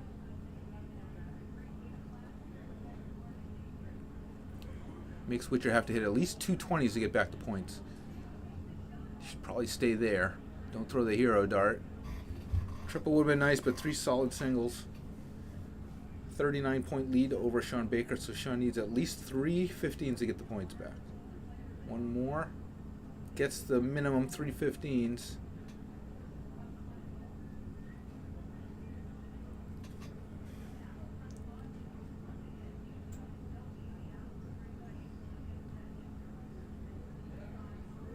Rich, the third dart, tries to take a shot at that 15. Just a single, though, right on the wire. Would have been a huge close. Huge first dart triple on the 15s by Baker. Took his shot at the 20 same way, but again, just a single. 46-point difference. Witcher needing 3 to get a hit on points. Got 2 20s. Picks up 3 solid. So just back and forth here until someone hits a big triple. Ooh, 2 numbers away. Got a little bit away from Sean. Comes with just 115, not enough. Gets him the point lead, but that's not enough. 120 and 2 single 15s for Paul to secure the lead going into the Bulls. Misses the 20, but picks up a big trip on the second dart. 360 versus 281. That should give him a decent cushion unless Sean really goes to town on the trebles. Can't score with the first dart. Oh, second one went just right in back of that first dart. I think he was throwing the bull there with the third dart. Comes away empty. Witcher now 3 darts. Just needs 2 to close the 15s. Sneaks one in on the single. Can he get one more? No. Or is that a double? Ah, it was a double on that third dart. To the Bulls now. Hits a single, but blocks himself out. Has to move over to the right. Too much adjustment. Could not get those second 2 darts into that green or red bit. Which are now just needing 3 darts to close out the first leg.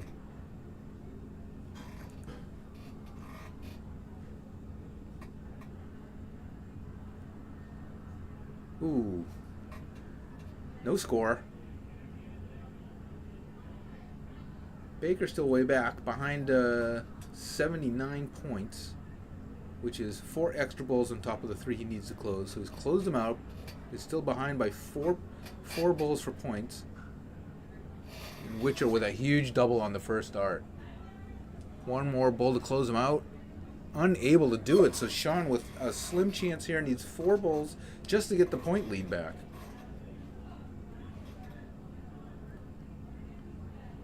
Can't do it now. Picks up a 20. That could help if Witcher misses the bowls. Probably unlikely. Just needs 1 to win this leg. Very stray on that first one. Let's see if he can correct the second one. Doesn't even get this bonus 20 and picks up the third dart. Final bowl to win the first leg. Sean had a chance there, but he got a little too far behind.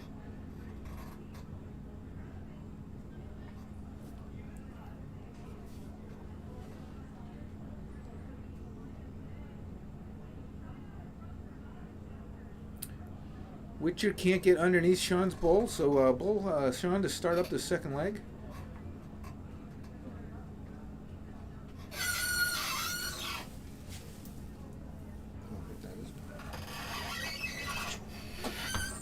Alright, we're hot. Alright, Darren is back. Darren Sean Baker just dropped the first leg to Paul Witcher. Yes, I saw the look on Shawnee's face. He didn't look happy. It was close, and he had some shots at the end, but just couldn't bring out the big guns. Doing better here. A big whiff there by Witcher. Jeez. Sean decides to go to the 19s instead of point him. Points him a nice bonus double there on the 9s. Kick save. Forces Paul to the 18s.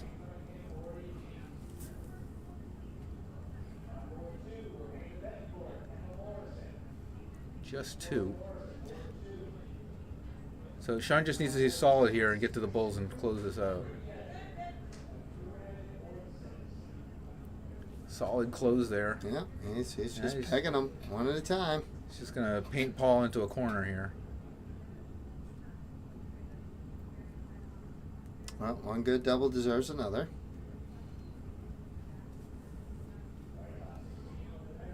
Yeah, kind of like odd shots in 01 are coming into more vogue. I think more people are shooting doubles on purpose in cricket now than they ever used to. Yeah.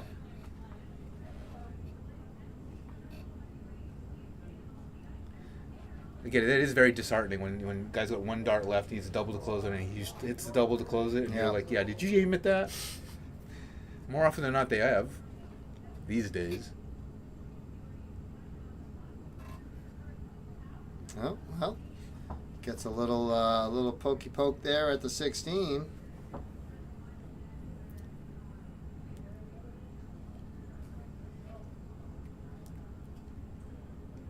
Sean, a decent advantage, but it's not out of reach for Witcher. Just Definitely. needs to hit a few triples.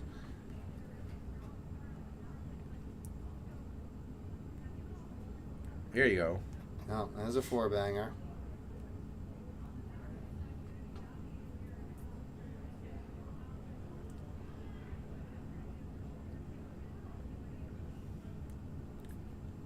But I like that switch there to the 19 for points.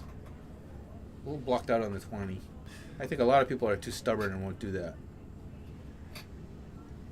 Yeah, I agree 100% that if you got something else there that you can point on and you're not hitting, there's no reason not to take it, take advantage of it. But right now, those 16s are becoming Paul's best friend. Yeah, we're in that zone where either both players can score, but they can't close. Right. And Shawnee has not been able to catch a triple up there. So when does he take the poke? Is that a triple? Yeah, that's a triple. That's Yeah, four the again. 16s are really his friend. Yep. And he took it right there, waited for that triple. And this is when you say, why can I hit this number and not that number? Right.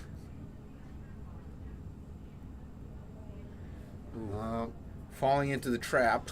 Yep. Now he's rubbing his shoulder a little bit, a little head shaky, talky.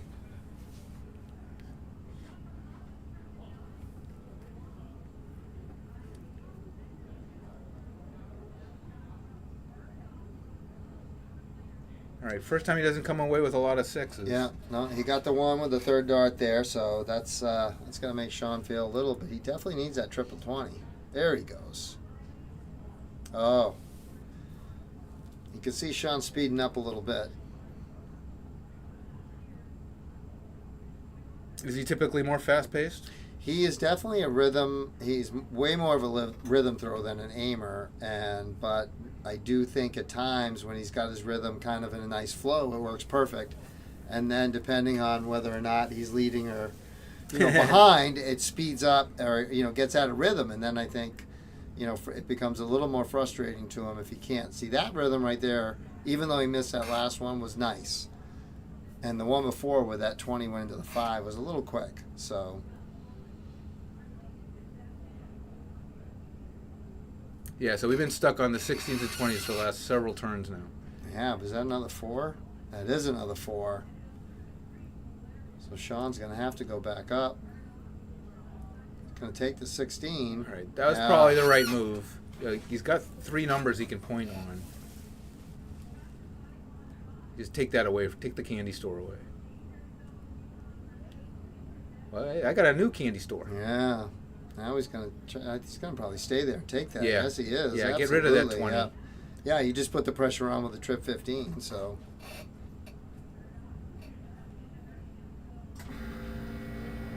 But hey, I got another number.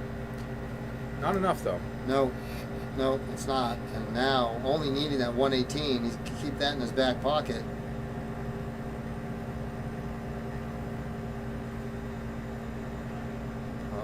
Yeah. 15s or 8 or 18s. He's got to go to 18. He only needs one. That, yeah. Yeah. And that's why you never panic. Can't panic.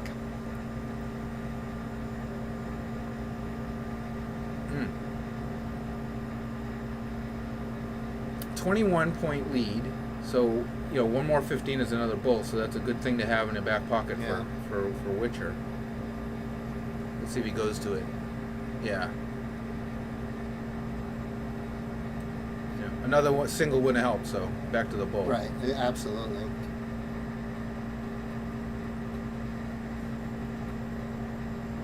And Sean's got to come away with at least like 1 or 2 a turn and hope he misses. That's not going to work. No, well, there's no threat. There's no concern.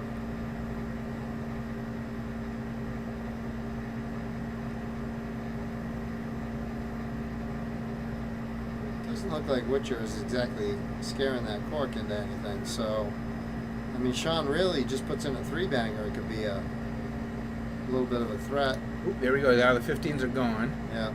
Now if he just pops in that cork. So he's frozen the bulls. So 3 to 5. Paul just needs 3.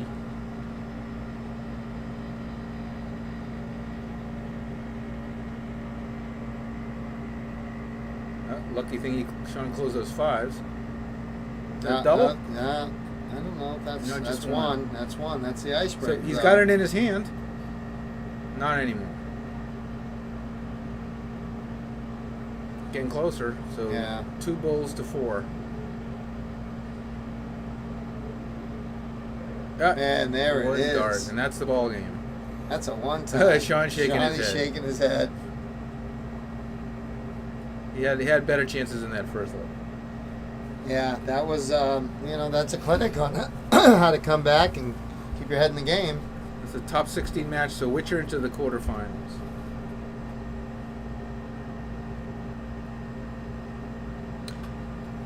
So then that should be it. So we've got these.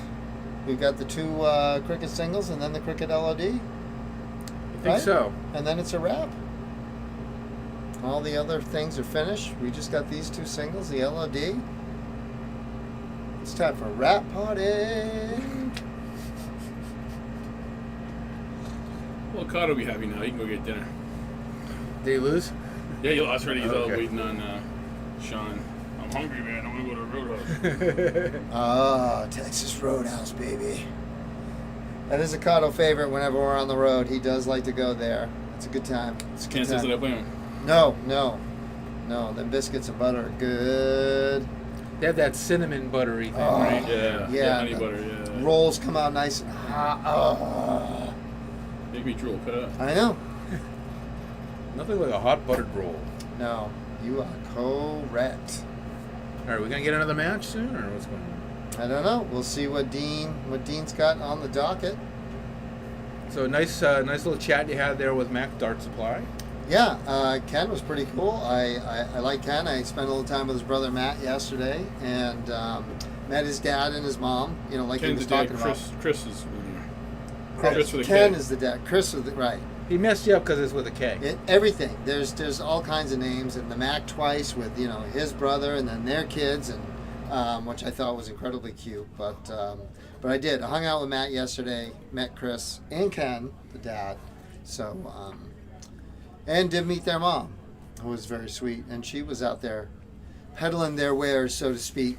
So, but their setup is beautiful. I mean, and he's got this giant acrylic thing with. It would be. Dennis Alker Jr. would be in heaven. All of these darts to try. Like, he could just set it down for him during a match, and he would just play with all kinds of different darts. And they're just like, hey, take them, try them. So it's nice. I love somebody new, obviously a veteran who fought for our freedom so we can play this crazy game. And like you said, shop local. So it's nice when somebody continues on. And I did not realize that the gentleman who owned Woodway and Chris's dad were such good friends. So that was something new I had not ever known. So that, even more so makes me, want to, work with them. And That's kind of like passing it to family. Yeah, right? You pass it to absolutely. very good friends, pass it to family. It's the same kind of thing. yeah, no, absolutely. So yeah, we're just, we're waiting here, seeing what's going on. But it's nice to see new blood in the industry. I mean, Dart World also got sold, just a few years ago. So there's been some changes in Dart Supply people here locally. Right. But it's nice to see. I mean, I've seen other new suppliers in other parts of the state and New England as well. So Right. it's nice to see new blood coming out. And there's so many new products now. Yeah, Right? no, So it's like- every day something new is coming out, or there's a product launch or something. So, And you're right. These types of tournaments, this is because there's so few brick and mortar stores now. This is where you go to see the new products. Go to a tournament. yeah. You know. No, and this is great. And the fact that they'll travel a little bit, I'm going to spread out a little bit and see if we can get some of those sponsor signs in. Am I getting in the way? I am getting in the way, aren't I? How about if I go like that? Here, I'll move over a little bit. I know. Okay. Probably put that like that. It's a little better too. So, Ta-da! all right, there we go. Look at everything we've got. So let's go. Since we have you here and you are, Dart Connect. What do we have new? What's new in the world of Dart Connect? We put out new stuff all the time, right? We don't do as good enough job about probably announcing or telling people because we're so busy making this stuff. But we got a lot. The biggest thing probably is for leagues. Right now, we have a way for people to put the player lineup in advance, like on your phone, and then it sends it to the tablet, and then you go play the match, and there, everybody's name is on the match already. So it's kind of like replicating the paper score sheet, but into the scoring app. Right. That's a pretty cool thing that we came out with Yeah. recently. We also, a lot of people don't know this. We haven't really announced it, but people have been wanting this for a long time from Dart Connect. But we now have Digital Steel double elimination. Wow. Right? It's not available for you for people to make their own tournaments right now. But Right. if you ask Dart Connect to create a tournament for you, you can now ask for double elimination. We have it. Something a lot of people wanted. A lot of people wanted that for more steel tip events with DE in it. So we're happy to have that, and we'll be rolling that out more formally later on. And, Right. have that more. Nice. So do you think is that going to be available to do out of my events? Or? It is eventually. It's Nice. just, it's just, I know, writing all that code. No, those guys work hard and they're Yeah. amazing. So no, not a. Yeah, I mean, we try to do a lot of things, and we get to everything, but it does take some time. Yeah, definitely. But that is definitely high on our list because we know that a lot of people want and are waiting for it. But if you had, if you were doing your weekly luck of the draw and you knew you were going to do that, it could be now set up. Yeah, As long as they it can reach now out be to you, it could double be- elimination. So if you didn't Nice. know we had it before, you're waiting for it. You want to learn more about it. If you go to darkconnect.com and go to the events menu, there's a What's New section, and it's one of the newest What's New items. If you want to learn more about how Dark Connect does double elimination. That's awesome. So. We had to learn a lot. We had to test it quite a bit. We put it in the field for some people to use, and then we had to fix some bugs, and then now it works pretty solid. Well, I know Dean and Chuck tested out, and they said it worked great. They did a couple things with it. So Yeah. they were, of course, Dean, who is running this event, works for Dark Connect, and as Greg said, headed out to the Arctic Blast, so to help them up there. So they got a great team all around working all the time. It's generally a 24/7. Now, a lot of people out there probably don't know this, but double elimination is really mostly a North American thing and a United States thing, and it comes mostly from the soft tip world in darts rather than the steel tip world. Although there's a lot of steel tip double elimination too. But you go to Europe, right? Like some of them don't even know what it is. Right. They don't even know the concept of what double elimination is. They may have some things like you get a second chance match or something like that, but it's not. Right. Or maybe a consolation bracket for consolation everybody who gets round. bounced in the first Yeah. round. Right. Yeah, something like that. But you gotta lose twice to lose kind of thing. They don't really have that over there. Right. Some people do, but they don't. No. There's pockets of double elimination around there, like Australia. There's some people that do it, but Right. again, for the most part, it's not a popular format. But maybe it will become more because a lot of as darts becomes more popular. Of course, as people who are on the lower skill levels come up, and everybody wants to have more value for the money they spend playing darts. I want more playtime. Right. Right. Yeah. We understand that. The other way to give more playtime is round robin and knockout. Yeah. But sometimes that goes the opposite direction too much, and it's too much playtime. It takes too long to run. Yeah. We've all heard of double elimination where the person that wins the main bracket has to wait an hour and a half, 2 hours for the loser bracket to catch up too. Right. So there's trade-offs to all of these things. But in the spirit of wanting people to get more playtime, these are the options. Right. Double elimination is a good option, but there's other things too. Like I said, round robin and knockout. Yeah. Right. It's Yeah. all dependent on how many dartboards do I have? What kind of place am I playing at? What's the skill level of our players? That kind of thing that you have to Right. consider. But there's so many options now for more people to get more darts. Yeah, no, and it is great. And I know a lot of the smaller luck of the draws, like on the Cape and stuff, all do. If you're getting 18 to 24, 26 people, then you want to do. If you got 4 boards, you kind of want to do the double elimination because they, like Yeah, you just said, right. they want to come out and they'll spend their $15, $20, whatever it is. But you give them that extra bracket, that extra leg to keep going, and it's Right, kind and the club or the bar wants people to stick Right. around and Yep. consume more beverages and stuff Yeah. like that. So everybody wins. Yeah. Right? It's good for everybody. It is, and hey, listen, kudos and a little clap for Dark Connect because it is an American thing, and we did clamor for it, and it's very appreciative when companies that work together like that actually listen and try to give you what you want, and it isn't easy. Now, I didn't have So- to write the code, but I'll tell you, it's not as easy as people would think it is to come up with how to manage double elimination. The fact that you lose, but you didn't actually lose. Right. Right. It's not Yeah. necessarily a normal thing. Yes. Right. Normal is you lose, you lost. Yeah. But not in double elimination. And you get to the finals, and oh, hey, you won 2 out of 3. Oh, yeah, but you came out of the loser bracket, so you still got one more after Right. that. So yeah, it's a concept that takes a little Plus, finagling. So. and plus there is no one way to do elimination. Also, that's the thing about darts, right? There's a million ways to do everything. Right. Right. Yeah. Like we have knockout tournaments. We have round robin and knockout tournaments. We have just round robin tournaments. Well, with double elimination, there's a lot of variability there. What do you do for the format for your loser round? Right. Yeah. Very variable. People Yeah. do all kinds of different things. And we had a workaround. I mean, we've been doing, we've used Dark Connect and we do double elimination. There's a little workaround. You can create the match. You do a little bit of it on paper. But so there was always a workaround if you wanted to go that route and use it. And you still got to use the scoreboard and you still had the information for the matches. So, but this is going to be, this will be much, much better. I'll run on the same bracket and just run through. So we're looking forward to giving it a shot on Cape Cod. So Well, we're glad to have it because there are a fair number of people. It's mostly North America, but a fair number of people that they'll use it often. So we're glad to have it at least available. Right. No, options. Options are a beautiful thing. Okay, speaking of options, we're going to go find out what's going on with matches on the stream board. And then I think we're going to walk over to the restaurant. I have a shaved steak coming. Sandwich. Because it's sandwich time. And then we'll see if we can get you folks another stream. More cricket coming up. More cricket. We're going to more Greg Tong. You can't get enough Greg Tong. Yeah. No, you can't. You can't. I miss him. All right, ladies and gentlemen, we're going to transition back to here.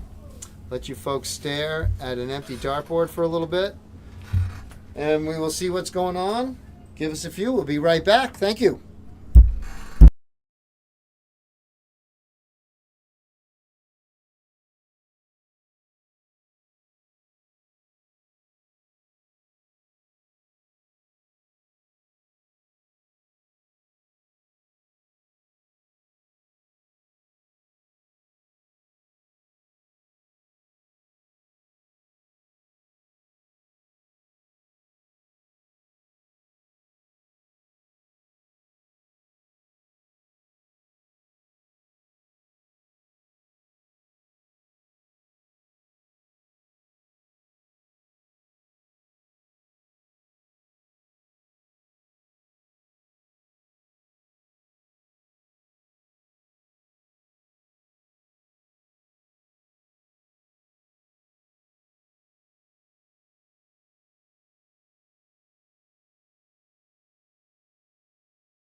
Hello, beautiful people. We are back in the booth, the Dark Geek with Greg Tong and Fall River at the Liberal Club. You know where we be. And it looks like we got Corey B against Rich Gingras. We saw Benjamin earlier. I think it's the first time for Rich on the stream today, but we saw Benjamin a little earlier. Do we know where we are? Is this It's a quarterfinal. Oh. We see things clearing out as we get to wind down. They do have a luck of the draw, which is going to be all cricket as well.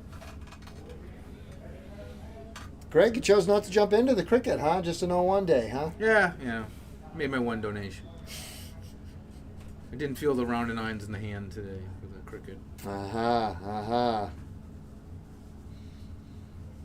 Let someone else shine today. It's good. It's good to pass it around. And today's shining stars have definitely been the Cunninghams. They've been shining it up. The ladies, at least. True. True story. True story. So... Not sure how they're doing in the cricket today so far, but yeah, no one. They did pretty well. At least at a minimum, making finals. Yeah, they definitely. They were definitely making finals, and got to spend some time with ladies. Hope some of you enjoying some of the interviews. First time we've tried it, so some were good, some were not so good, but we'll get there eventually. So. As long as we improve a little bit each time. And it looks like we got a little bit of a battle going on right here.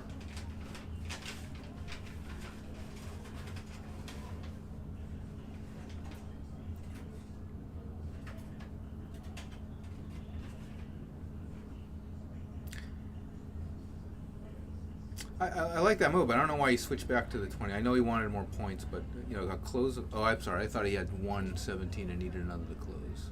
My bad. No, I was. I keep looking at the wrong side of the board. Well, Rich now not happy about that deflection right there. Well, he's hit that same spot on the 333 a couple times now. At least grabs the close, but.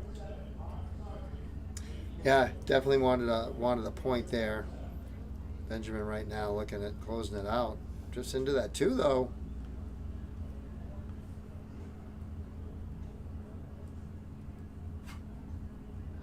Wow, and he gets it with those beautiful pink flights. You know those flights were made famous by Greg Tong. Yeah, right. Infamous, maybe. So Rich skips the 16 and goes to the 15. I think that's a perfectly fine move. What's the really big difference, especially if you're more comfortable on the right side versus the left side? Yeah, and he opened up with a triple, so I think that makes it right. So. Oh yeah, when you don't miss, that makes it right. True when you story. When you hit what you're aiming at, it's always the right decision.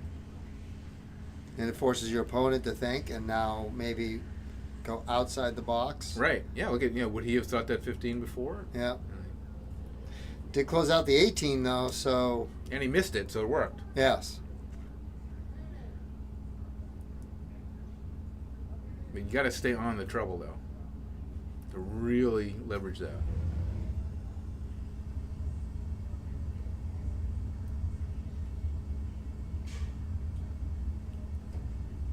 Well, we did see what happened. What can happen to a big lead with our last match, and how slow and steady pace, and then just building on the number you hit, which was a 16 for Paul at that point. So Rich is probably very comfortable just pecking away at what he's doing. Oof. Oh, big that helps. 6. That's going to help. So even though Corey has more closed numbers, I'd say Rich really has the advantage here. And the more Corey misses, the bigger the advantage gets. Like right there. That's where the pressure comes in on cricket. Yeah, 100%. If you can force your opponent into missing by putting pressure on them. But that's a big trip, 18. Doesn't get him all the way. But that does close the gap.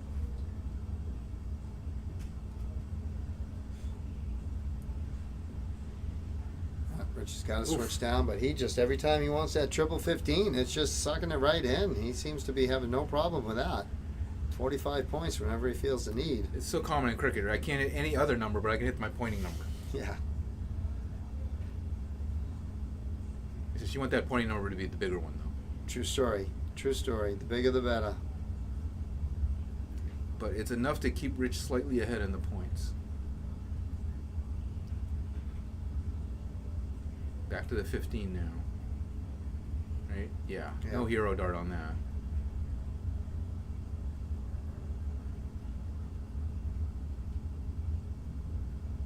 Although the 18 is the one that Benjamin keeps hitting the triple on, so.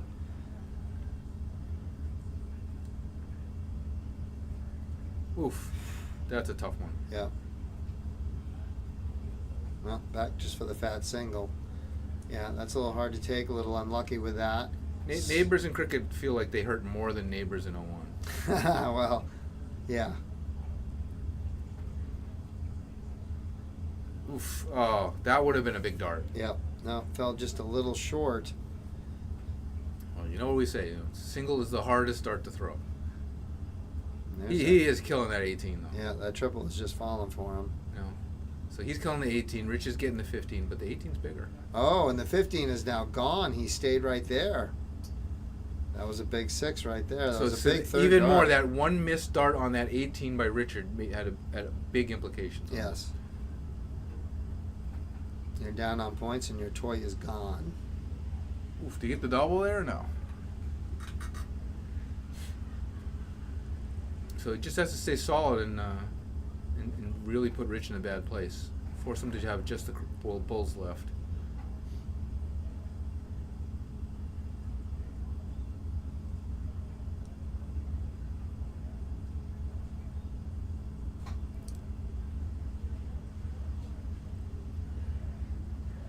Oof.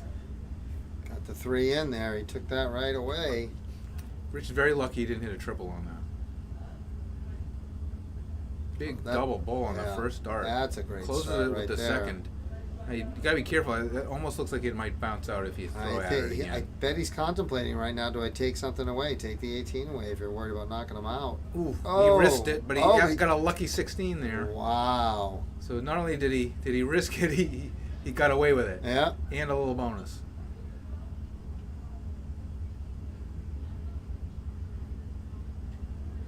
Just a 41-point Yeah. lead for Corey, so another 18 will make it another bull. So he's got to make sure he understands that.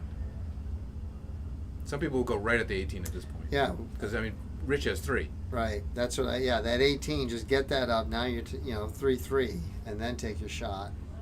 See, and now the pressure comes in. Yeah. Oh. What pressure. But You that got your saves him pressure. right there. So Rich needs 4 bowls to get back ahead.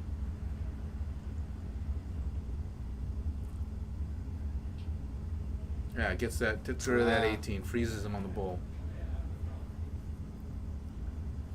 So Yeah, I don't blame him. 3 to That's, 3 now.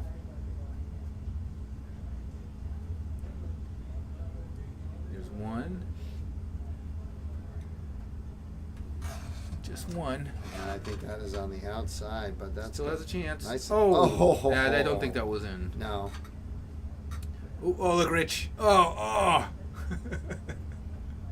Don't break your back picking up your opponent's dart. Just 3 bulls now for the win for Rich.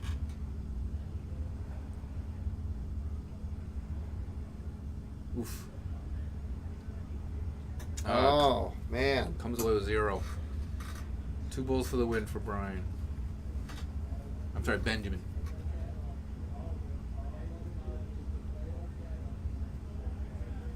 Last one's always hardest to get. It is. It's listen, it's a dogfight right down to the end, and that's what we're gonna have. Oh, his phone was ringing there, I think. He really shut up his phone. Hey, it's the court calling. Let's do this. Looks like it's outside. Still hit a double. Nope. Gets 1 though. Rich still 3 for the win.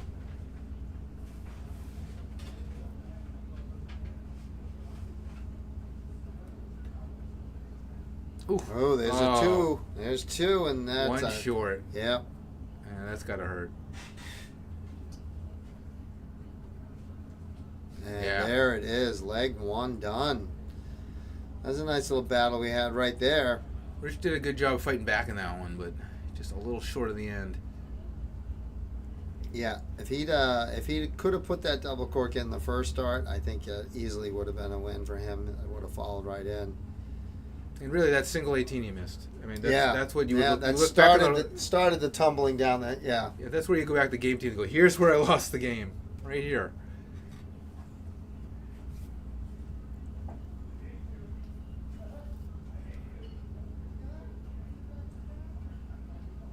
So Corey with the advantage to the start here again. Yeah. Oh, no, they're they're re-bowling. going again. I think it was too close for the scorekeeper to call. If Rich puts it in, he goes first. Oh. He doesn't. So loses the first leg and then also loses the throw. So double disadvantage here for Rich.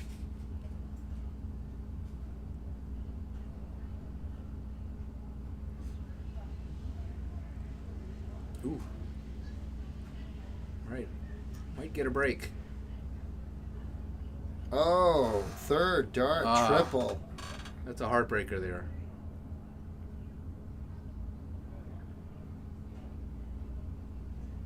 And right down to the 19s, like you should do to try to pop in that 5. No.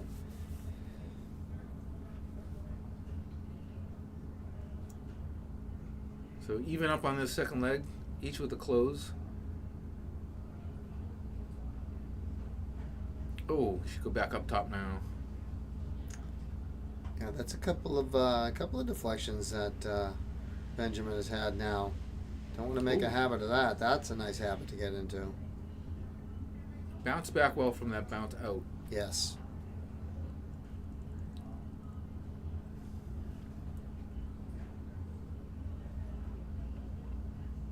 Good answer by Rich. Yeah, especially after that 3.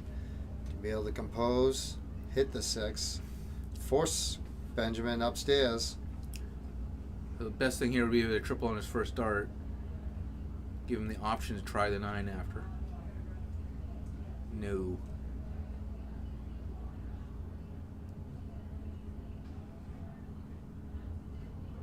Three singles.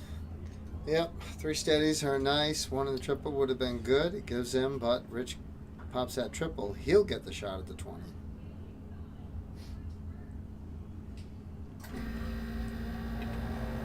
Oof. Neither can hit a triple on their last turn. No, we're just trading singles at this point.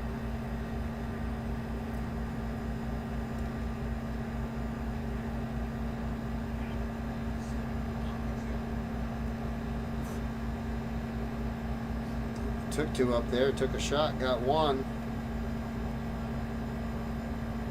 Yeah, when you're going back and forth like that, eventually one of the players is going to go, I'm just going to take a shot at it. Yeah. I know I don't have enough points, but I'm going to take a shot at it anyways. Absolutely. Is that a Robin Hood there? Or Yeah, no, I think he got the 17 there. Moved right over. Oh.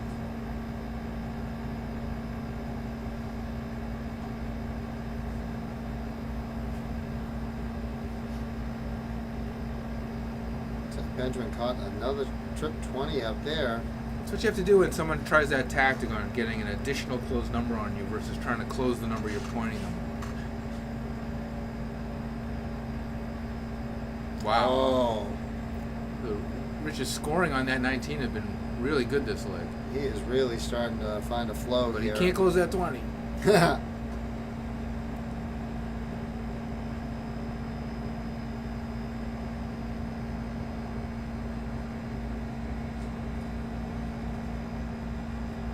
No trouble that time for Corey. Nope. It's gonna leave a wide open chance at closing this 20 and taking the toy away. Okay, so Rich takes that away. Will he point now? He'll probably point now more. Yeah. Point. Oh. Oof. Ooh. I don't know what happened there. That had to have slipped or something. I haven't seen him miss by that much. So Benjamin Corey now to the 18s. Last of the big top half number left.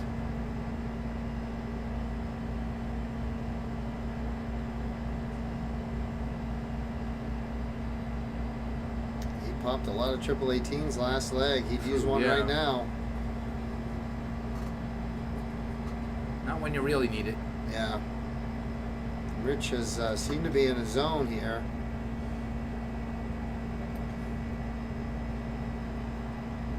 Rich can be a streaky player, but when he's streaky on, he can be very on. Well, he was streaky on that 19, and then was streaky on the 15 the leg before, and he just kept pounding that triple. He had that. But he has given Benjamin a little bit of life here if he can get back in that triple 18.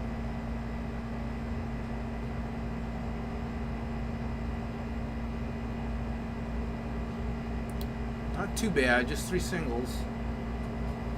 Gets him a little closer in the points. I think Rich is not going to miss the 18 this time. Oh, almost though, but he does get it in the double.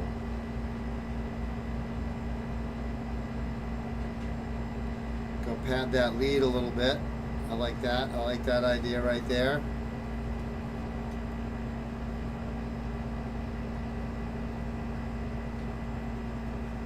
Alright, so Benjamin running out of numbers.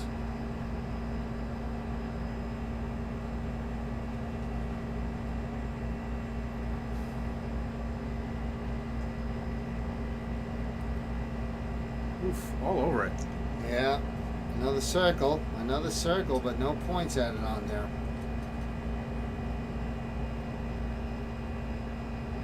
Alright, Rich trying to paint him in the corner. Oh, now that he went for that. That was a double. very bold double. Yeah. I'm surprised actually he didn't go for points, but he really wanted to close it out. Yeah. Well, I think you're feeling good. You just popped that triple 15 first start. So, why not? No risk, no reward.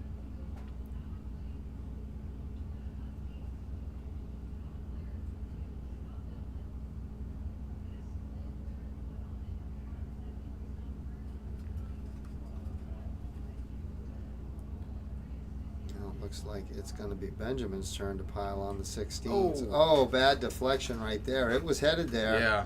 It was headed there. That's where, like, 2 millimeters one way or the other way, that would have been a triple. Yeah.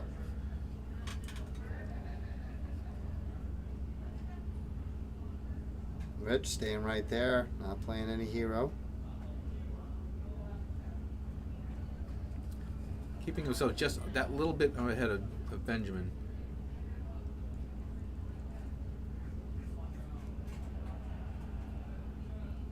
If you can keep hitting triple 16s along the way, and chipping away at the open numbers. Yeah, just like this. Yeah, he's gonna wipe out that 9. He's gonna go back to the 6.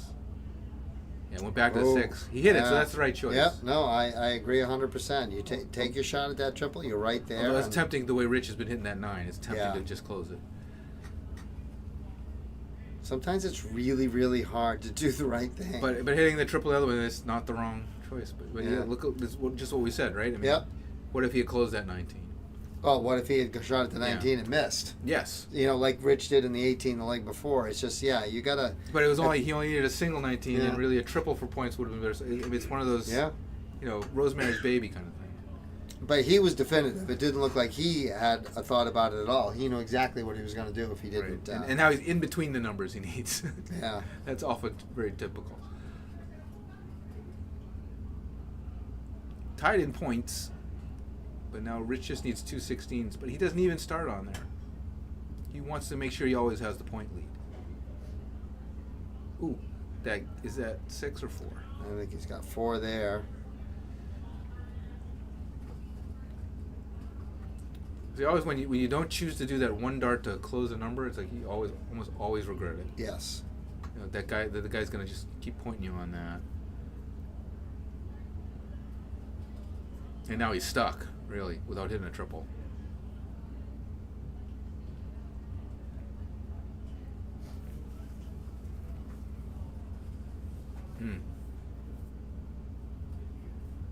So let's see if he can do the same thing on the bull.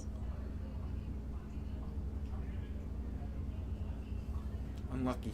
Yeah.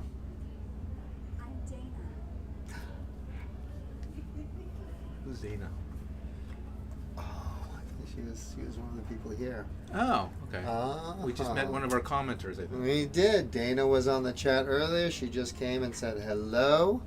So I love it. If you are on the chat, and she said, I wonder if she was with. Maybe she came in to do the Mac Dart thing. Like, hey. Oh, maybe. Yeah. Maybe she got a discount. That would be nice. That was pretty good. We love meeting listeners. Hey, and Benjamin finally closes at 19. All right, no more pointing on that, Rich. We got 2 other numbers.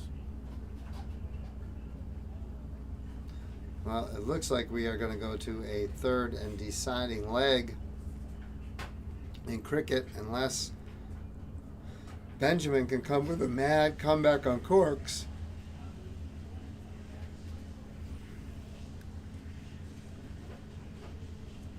Got to close. Boom.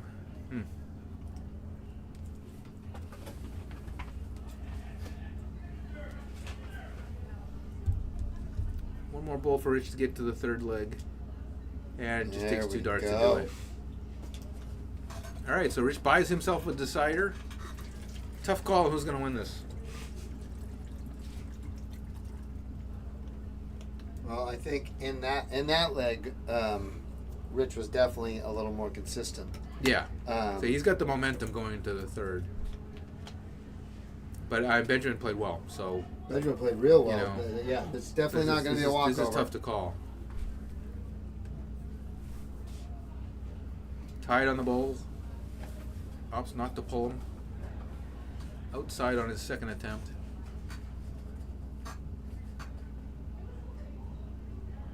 It's the battle of backwards baseball caps. You're right. Oh, and it looks like Rich... Oh, he had that other one that was yeah. Yeah. So 2 bowls beats 1 in outside.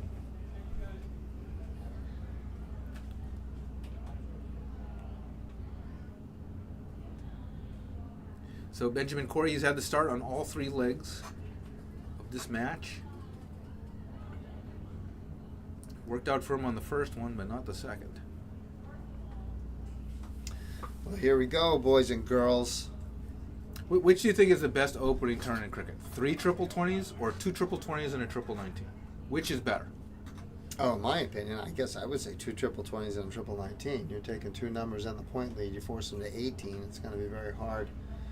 I'll take either, to be honest. I would not kick either out of bed. I mean, if you ask me what I would do at that point, I'm going to keep throwing it to 20 because I'm not going to switch numbers. But I think if you're good, then you opt for that option to take that away. Take the extra number away. Yeah. And you take the top 2 numbers away. Yeah, I'm fine with switching. Fine with switching to the 18s. I've seen people, trip 20, single 20, 18, and that's. I think either one is fine. Oh, the Cunninghams are battling out between themselves in the ladies' cricket, and Mary Jo's ahead 1-0 on her mom, and they're just neck and neck. They're an even matchup. Yeah. If you can see that on Dark Knight TV, call up that scoreboard while you're watching the stream. Yeah, we've got some great cricket matches going on all over the place. So Mary Jo is not respecting her elder. No, I think Mary Jo enjoys beating her mom. Oh, fair. Love war and darts. She gave birth to you.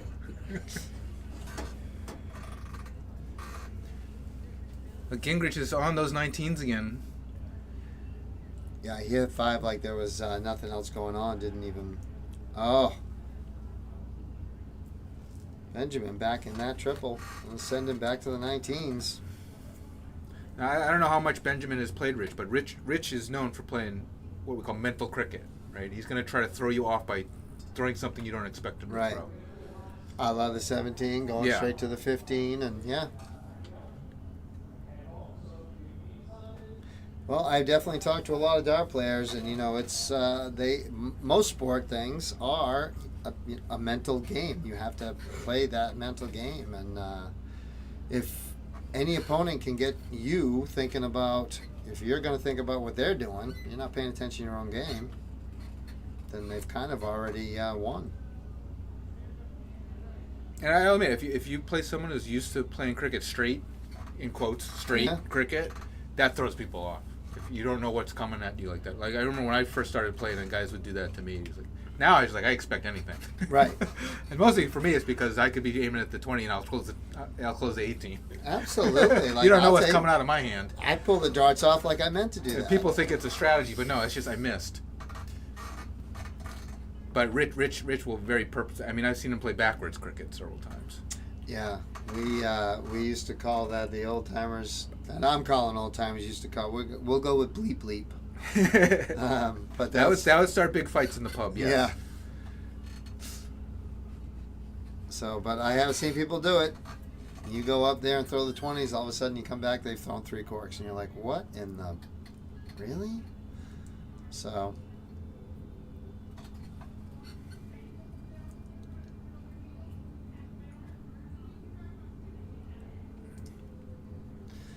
And Corey is staying steady, so he keeps popping in there. And Rich looks like he's just gonna go ahead and. I like using the 17 Yeah. like this, right? You stay on the if you like the bottom part of the board, Yeah. and it's still a very big number, and the triple's worth 51. I mean, it's nothing wrong with the 17 really. You got to do the math in your head to make sure you're not falling too far behind with that. But the 17 is a good number to go to if you want to skip 18s. You're not going to lose as much from that, and you have that mental advantage. Well, and the way he has hit 19s, 17s, and 15s, I mean, there's you can't argue that point. He's just too good down at the bottom, and even if it isn't all the time, it is right now. See, he does a similar thing here with the Yeah. 17s, right? He's trying to get more closed numbers.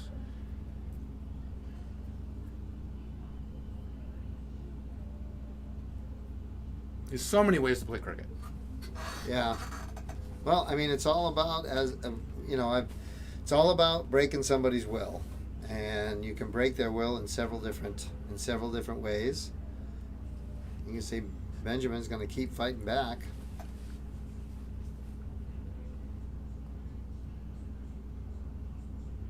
See, now he'll close the 20, and suddenly it looks like a completely different game Yeah. when he does that, because he already had the 15s closed, and now it looks like Benjamin has like nothing. Yeah. Well, he's going to pin him, like you said, he's going to pin him into that corner of just having the 18. It's like Rich always wants to have 2 numbers over your 1 number.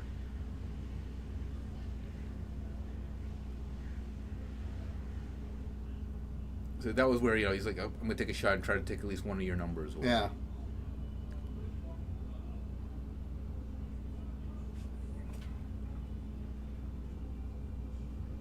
Might go to the 15 now. He's kind of blocked. I stayed on there. Stayed there. That's the other advantage of Tried to having 2 fight through numbers. it. Yeah. So you can pick either one to point if you block down on one. Oh, Benjamin could really use a trip 18 right there. Whew. Gets an A for effort. I'll give him that.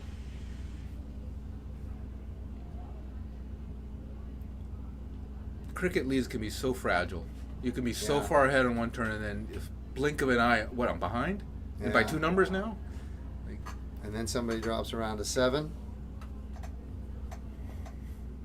And you're 100 behind. Now we're getting the big whack back and forth. This is cool. Yes. Not enough.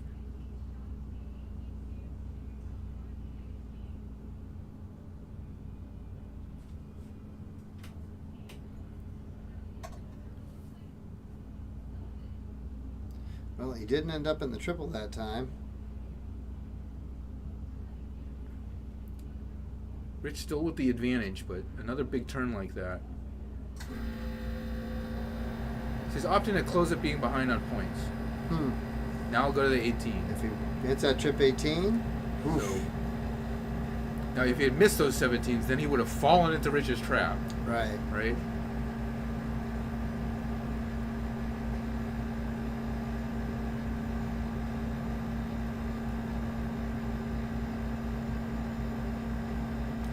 But you definitely have to, you got to come up with a strategy too. So you got to take your chances. He's got the bigger number now, but he's behind 76. So he needs 5 to get ahead. Whew. So close.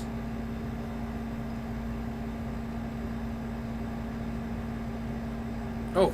Wow, caught that triple Wow. with a third. That was nice. That was- a little rob there on that 4-4, but good grief. That was a great way to not overcompensate on that third dart and go into the 1. Yeah, No, well thrown dart right there.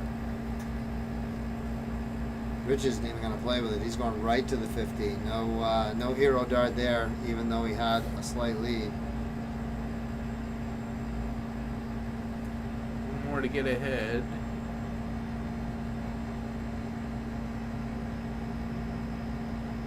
Oh, takes the shot and hits it. All right, so it takes Rich's candy away. He did. That was and now a has the heck of a advantage. shot. Wow. Great first dart. There's nothing like a first dart triple in cricket, right? Man, it just no. relaxes everything for the rest of the turn. These guys are really throwing some haymakers there, giving it to each other hard. This is a great match right here. You know, decent averages, mid threes. Got that triple 18. Great shot there. Yeah. Would have liked to close on that, but that triple 18 was really superb.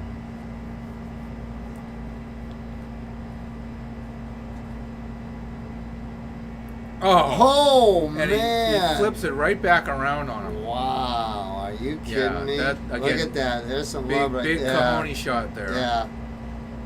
No risk, no reward. That's what I love about cricket, right? It's like cricket, you can be so aggressive and have it pay off. Yeah. You're kind of committed now. You gotta take that 6 away. You Yeah. threw one added miss here. Gotta take it. Yeah, because one more 16 would have cost him a bowl, and it's Well, a tough choice, but yeah. Well, yeah, but one bull was not going to make Rich not step up and shoot. You know what I mean? So Yeah. might as well put the pressure on him. Go hit the 3 corks. Right, and he or- misses here, right. so it makes sense because he definitely would have pointed him. Oh, heck yeah! And now he keeps it contained to just 4 bowls, which he can hit in one turn. So again, still makes sense.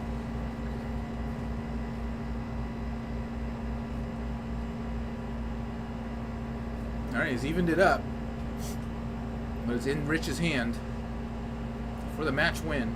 3 bowls. That looks outside. Oof. With 2 singles? Yeah. There's 2. Wow. So 3 for the win. You'd feel really good if it's a double in the first start. Just get in there on that first one.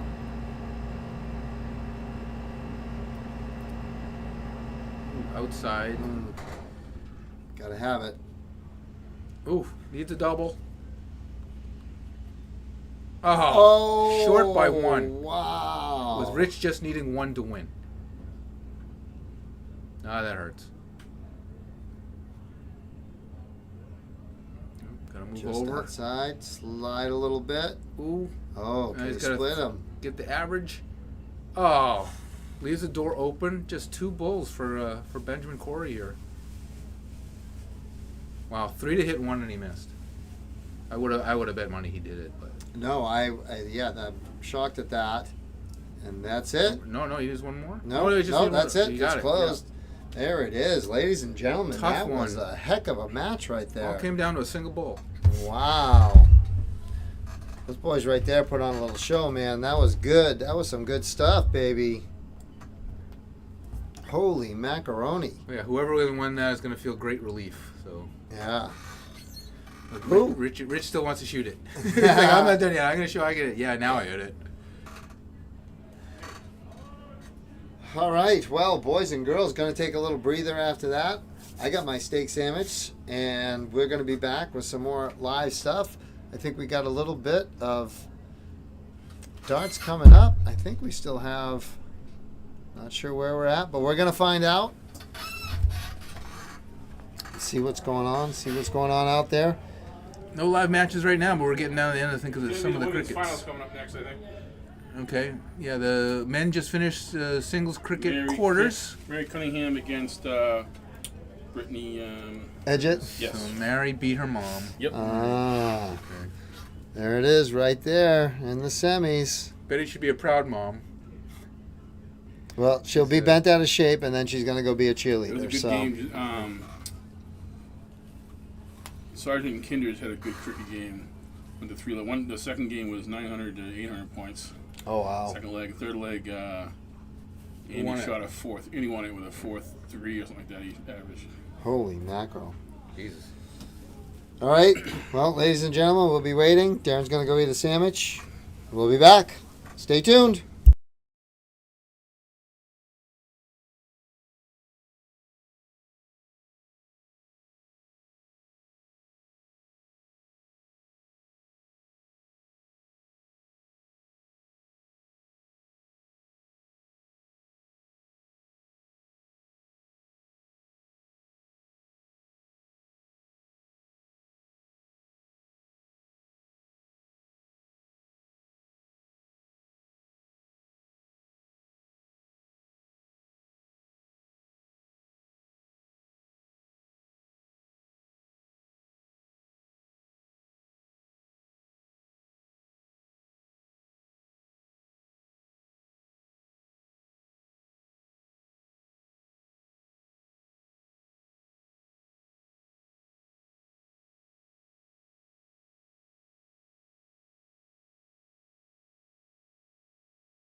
Hey, we're back.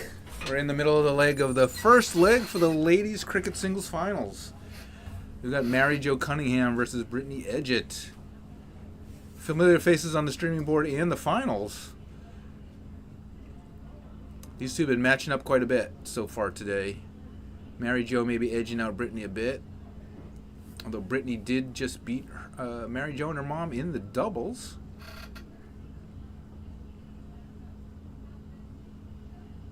But Brittany, clearly dominating this first leg. Mary Jo just a single closed number and a bunch of X's. Still very close in the points.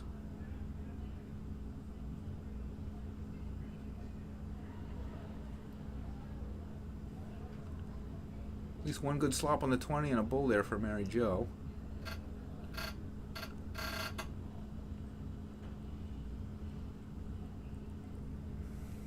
Brittany, two lucky slop points, 3 slop points on the 19s, 57 there. If you got a miss, couldn't ask for better misses than those.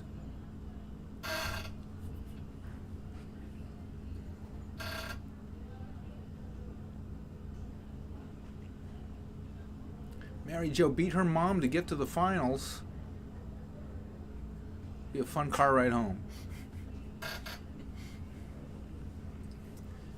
She at least has the close on the bulls over Brittany.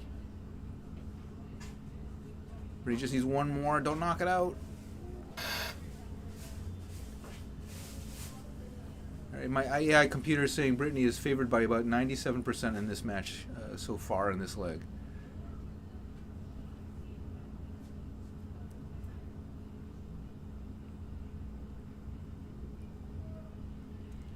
One bull for points, not enough. Brittany should close this out here.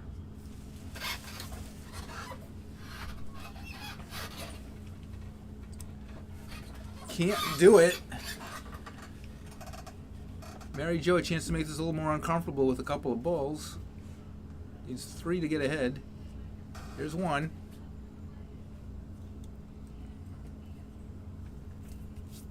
Ooh. Picks up a slop 8 there to close that out.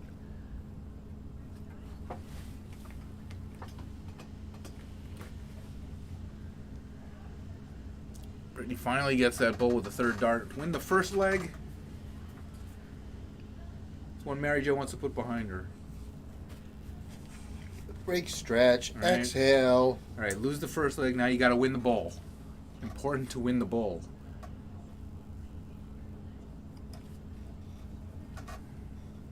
Wide open there for Britt. Gets it closer. So Mary Jo at a disadvantage, down a leg, and now going second in the second leg.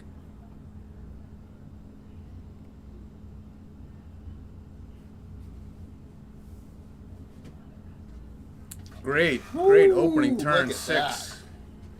Nothing wrong with that. No sirree, Bob. There is not.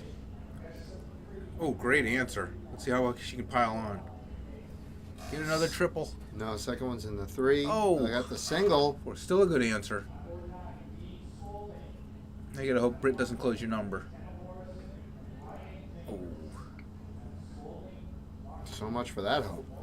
Brittany's on a little bit of a diet right now. She's like, this ain't no one no more, Mary Jo. This is cricket.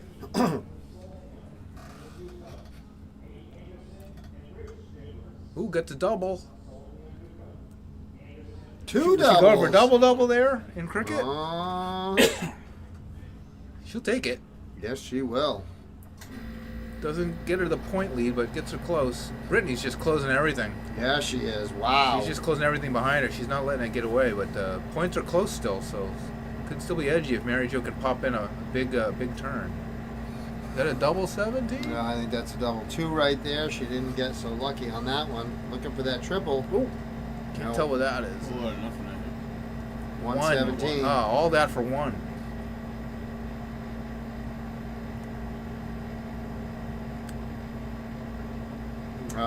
Early bull there for Britt. That would have been I like that one. I right? love it. I love that when you close that 17 and she's got the lead and Yeah. the 20's open, take the bull. And if you hit a double there, love it. Then you like put a stake in the heart of the player. Mm-hmm. Mary Jo, that looks like a treble 16. It does. That definitely is a triple 16. Could have used 2 there. Or 4 even.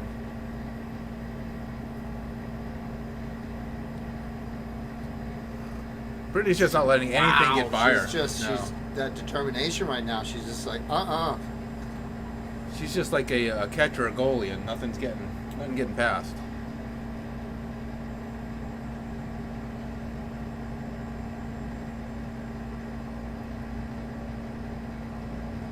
Oof. Doing everything she can. Yep. Got the point lead, but the way Brittany's shooting. Brittany's still with 2 numbers. See, the way she's shooting, she can, take extra early shots to close a number, even though she doesn't have a huge point lead.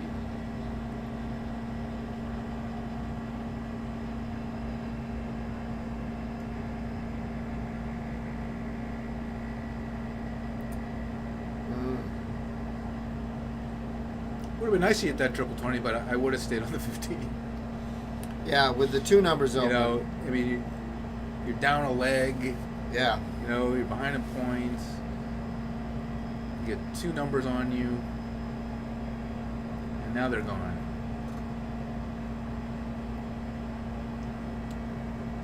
Just trying to freeze her.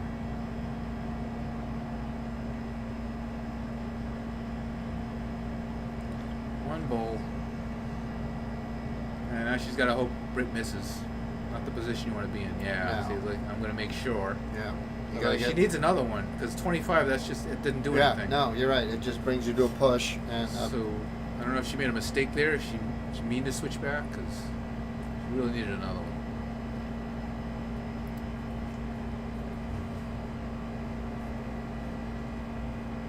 Mary Jo really needing this court. Oh, there she snuck that 3rd one in.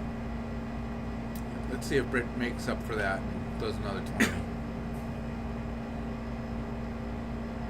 now she should point. Yeah. Oh, and point big. Yep.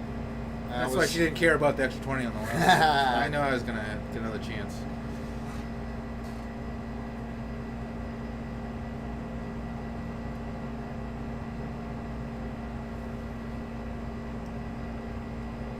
Yeah, Mary Jo drawing some blanks there on that court. Britt She shot good. Britt still has to hit a bowl, though. Yep. Mary just got to hope she gets stuck. She could pop in 3 here.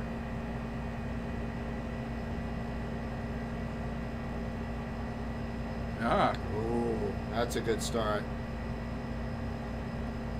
Oh, wow. I don't know what I would have done that.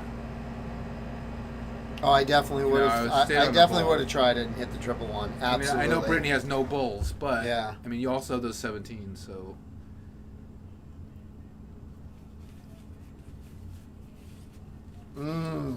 Yeah. See, and Mary just still needs more bowls. It's in her hand though. She gets 1. Ooh, now is she gonna go for it? Oof. I wonder if she went for the double there. That's what I've seen a lot of people do. Yeah. No, absolutely. Why wouldn't you? Oh, man. There you go. And ladies and gentlemen, the cricket champion for the ladies, the Thomas Gaskell Memorial Tournament, Brittany Edgett. Nice performance by Brittany, I have to say. She did everything right there pretty much. Yeah. Relentless pressure every single time that Mary Jo tried. Alrighty, Ruth. So let's see if we can get this right this time. And make sure we don't mute anything. Oh, we're going to mute something. But we need to unmute it when we get back. So congrats to Brittany Edgett. She's doubles 501 championship with Carrie Peak and now women's singles cricket champion. You going to go out there and get an interview? We're going to try.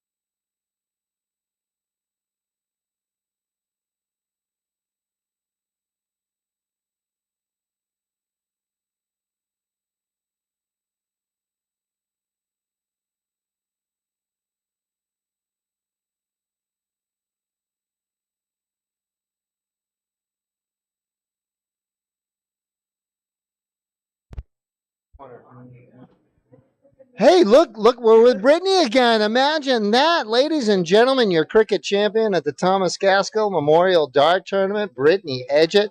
Holy mackerel, It girl! was a good day. It was. Well, I'm glad I came down. you must be working very hard. I mean, that we were obviously commentating on that match, and every time she got a little bit ahead, you just came right around and closed it. You gave her no choice. I had to do what I had to do. She was a great shot. She shot great today. She got me 5-0 in the 501.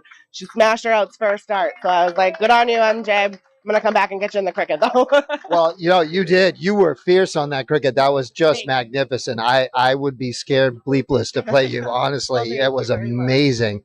So then, what do we got? You staying for the luck of the draw? I am staying for the luck of the draw. And what's coming up next? Where are you going to next? Seacoast. Seacoast is next. We're feeling good now. I'm feeling right? good. Yeah, I'm feeling good.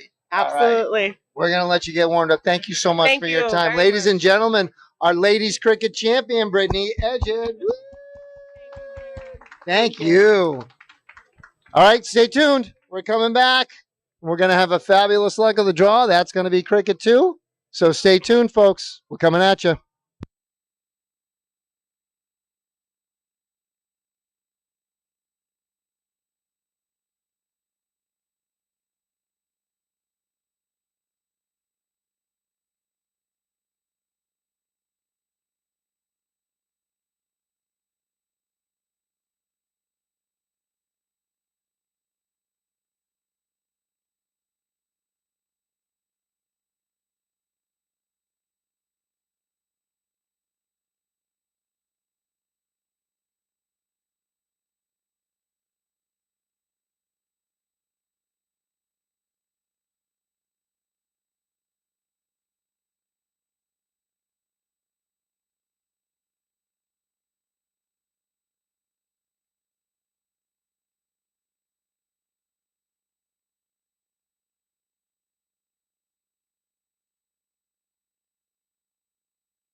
Hey, ladies and gentlemen, we are back. Here we go go with the finals of the men's cricket now. Freddie Krueger and Tommy Curtin. And neither of them could close the 20 on their first turn. What's up with that? Well, you know, they're human too. Here we go, though. Right, so Freddie's going to punish Tommy for only hitting 2. Tommy has been so on today. I'd like to see how he does in the cricket. Yeah, we got to chat with Tommy, and he said how great he is feeling, and the dart game seems to be coming back around. So I watched his career game against Ricard, and he's stomped him pretty good. I Yeah. didn't stomp him, but Ricard really couldn't do much. Like Tommy stayed one step ahead of him the whole entire way. Sometimes 2. I marked a cricket match between Tommy Curtin and Tommy Sawyer, right? So the 2 Toms, and nothing was below a 5 mark the whole way. And this is before Dart Connect, right? Wow. So it's like, Oh, okay, I God. gotta go 2 to close, 1 for points, 3 for points over here, add them up, do them up again. You know, like, without Dart Connect, I could do it. The good Yeah. part is, yeah, There were a couple turns I needed help because it was all over the place and they wanted to shoot, so they're just telling me what to write down.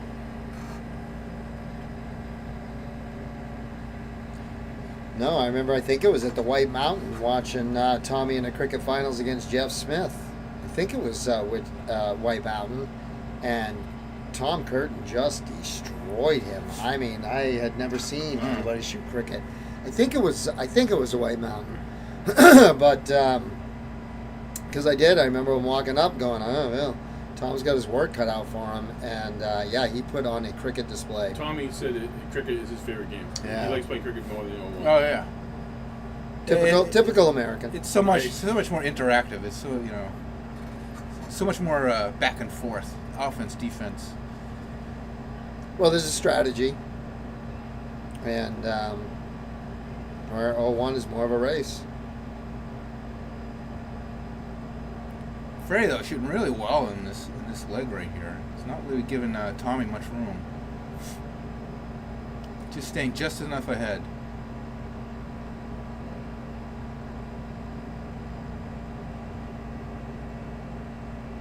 But yeah, both of these guys are, a threat to hit a maximum turn at any time. Round of 9, 6 bowls, Yeah. whatever.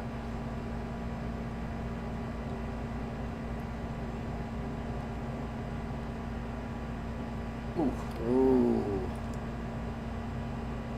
Still in good shape, Freddie. This is best of 3 still, right? Yes, sir. Tom was able to put 1 in the double. He just couldn't get 1 ahead of it or behind it. And Fred takes that first leg. Let's see how Tommy reacts, because he is a bounce backer. You beat him in a leg, and he'll double down. Right. Is that a double? That is a double bull right there. Way on the outside, just enough to beat Freddie on and go first. Well, we'll see what he can do with the 20s this time. They both went through a round without closing.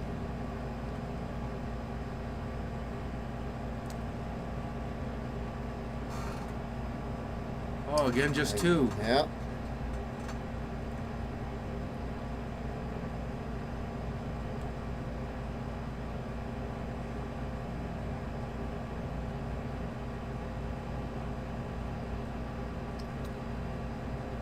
Well, he does get the close. No points.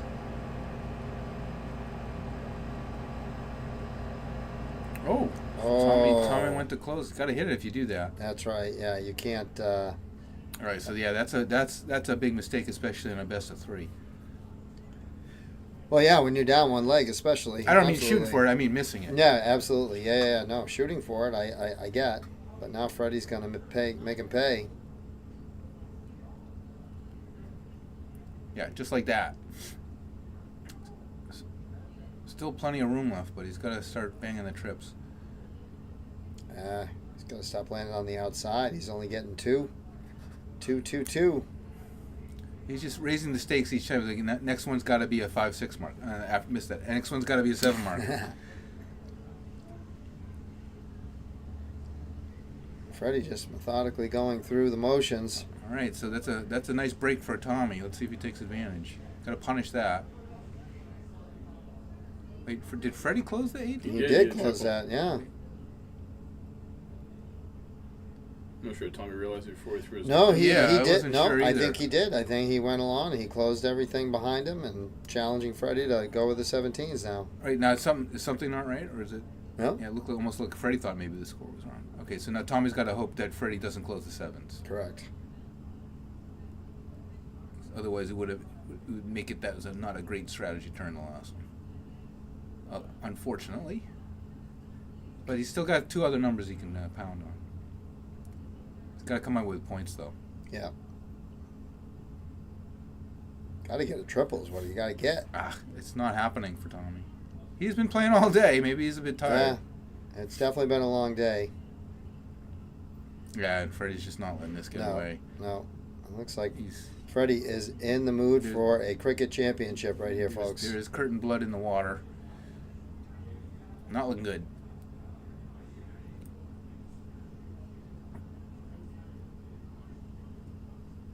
Yeah, not enough.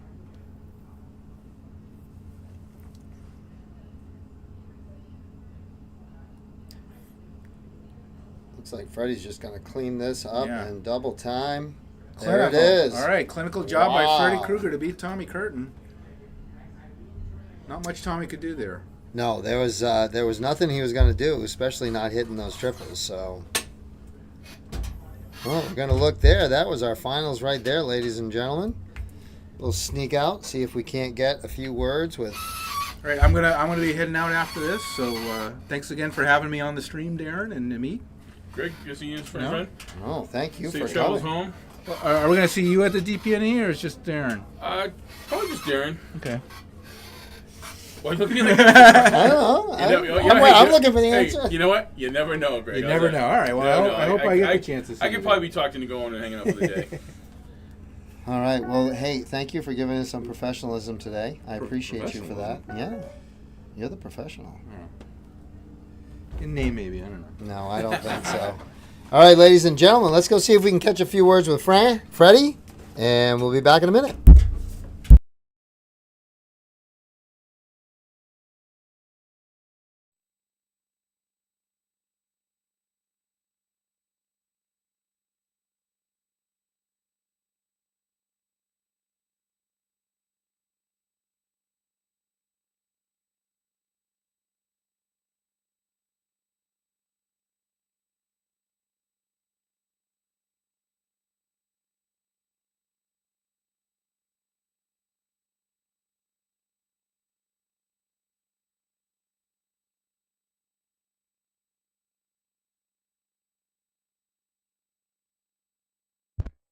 I can't. No, you come to me. We're gonna look at that camera right there. It's been a long time.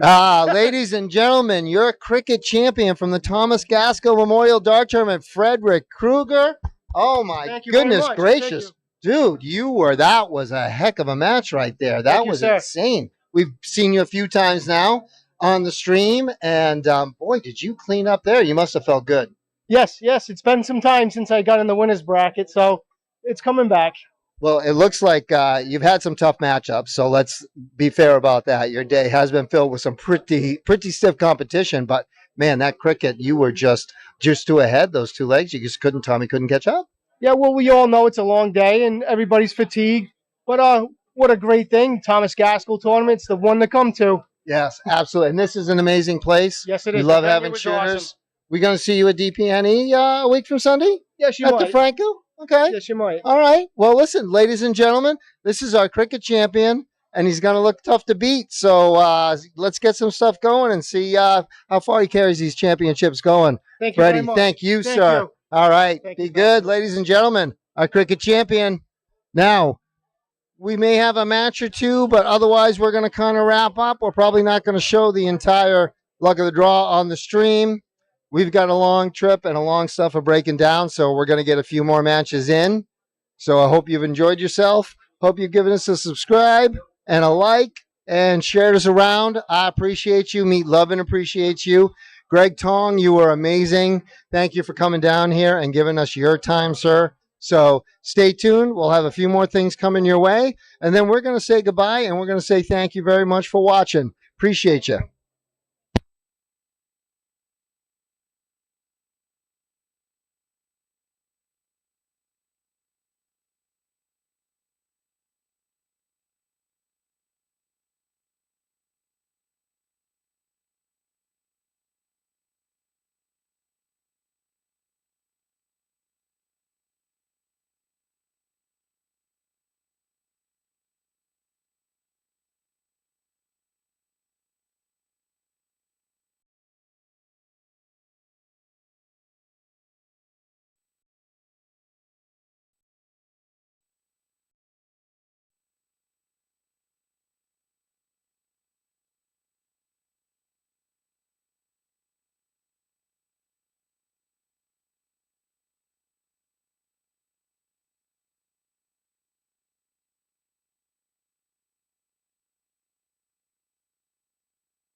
All right, ladies and gentlemen, here we go. We're going to have some fun with this right here. The DM is Dean Mansfield, so he's going to be on the stream, and Dean is the man. He is our tournament director. So this will be our last stream match, so we're going to stream this match. And then we're going to do a little talk with Kevin, who's going to go over real quick how this all came about and started. Ooh, look at Kevin Flannery starting off strong. And this is all going to be cricket. This is the last event. This is the luck of the draw, the luck of the drunk, as some might say. So, but no, actually, everybody here is in good spirits, and they have begun the luck of the draw. All cricket. And you see there is our 301 champ and his lovely bride, Carrie. And Greg Tong was right. I always wanted to call her Carrie, and it's not. She said it's Carrie. Della Roca, she was the doubles champion with Brittany. So lots of Della Roca winning this weekend. Lots of Cunningham winning this weekend. But much fun was had. And there were some 50-50s, some great prizes given out. Some really nice starts we're seeing as Kevin goes right into that and back over to the 18.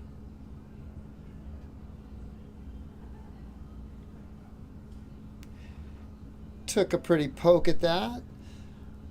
And of course we had Greg Tong in. It's always great to have Greg around and get his insight on Dart Connect. Exciting with the double elimination being available. So, you know, all kinds of exciting things. We got to meet Chris from Mac Darts. So make sure you check them out online. They are local. They are family owned. He is a veteran. Thank you so much for your service.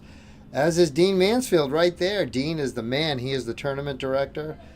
A huge part of why darts is so successful here at the Liberal Club.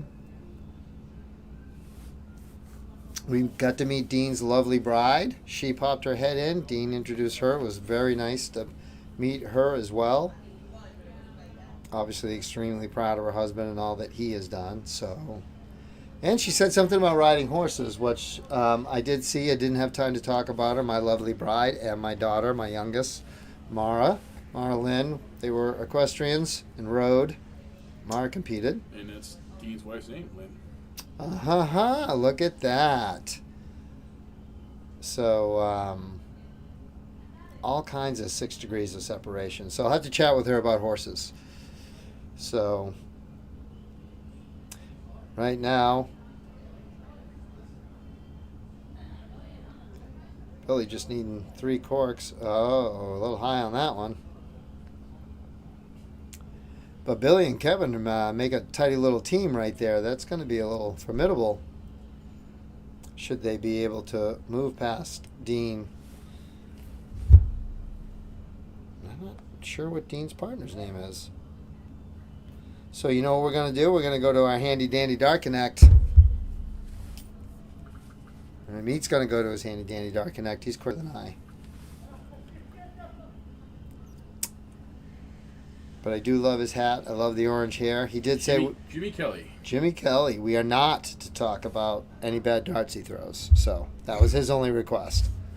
So we're just going to talk about his hair. So we're pretty quiet then. I do. I like... But the hair matches the shirt. Oh, look at that. 3 corks.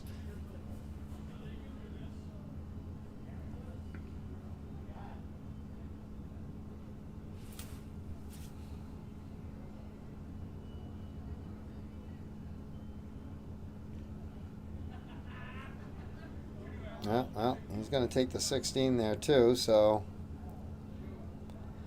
trying to stay on the cork to finish it out. Dean looking for a couple corks to make the other boy shoot somewhere else.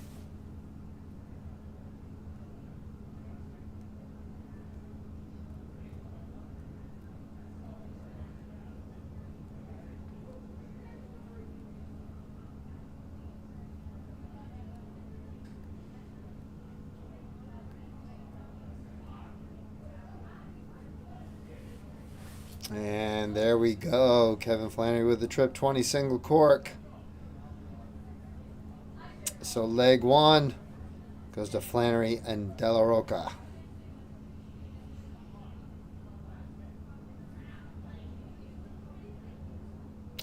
And a 3.4 plays a 1.8, so if things go, Kevin asked for the cork to be pulled.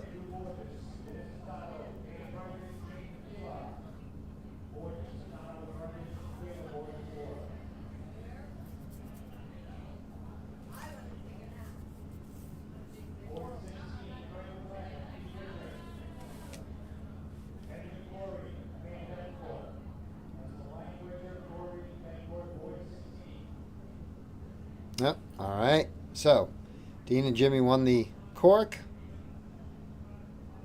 Looks like Jimmy will start it off.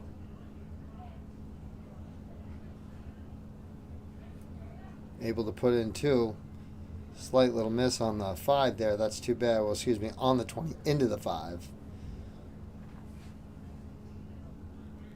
We've been on a wee bit. We've been on a wee bit. And I'm pretty good at talking.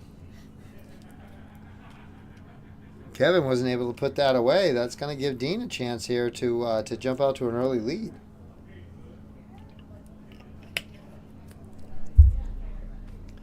Hits the double cork. Double 20. Double 20. Double 20. Long Double day. cork. Long day, folks. Yes.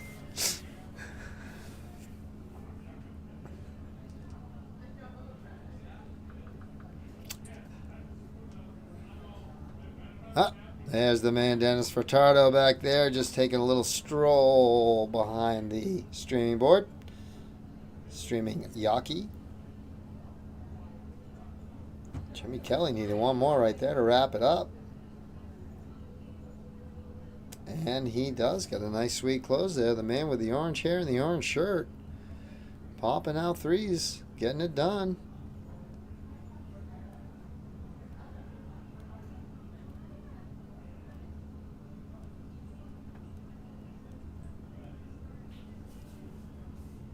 See if Dean can follow suit. Oh, triple 18 first start. That's a nice one right there. Yep, thought he might go right to the 20 after the 18. You're already upstairs, but he chose to take a poke at the 7. But again, sometimes you just got to go with what you feel. So right now, you got the other team a little bit on the ropes.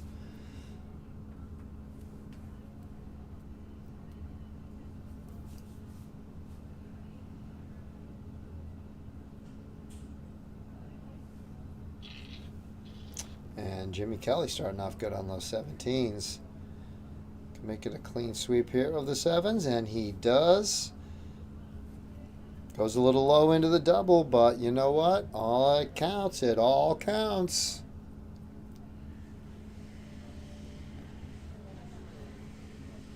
Kevin now with a nice start on the 16s here. Ooh, if he piles this one in, gives a little round of 9 action. No, he takes a poke at the 20. Takes a poke at the 20 with that. I like it. Dean needing another 20, and he hits the triple. That was a nice third dart right there. That was a good third. Billy's going to have to go back to the 16s. Now he may take that 20. He does. We'll see. Jimmy's been pretty deadly on these singles. Pop, pop, pop. We'll see if he can take out the 16.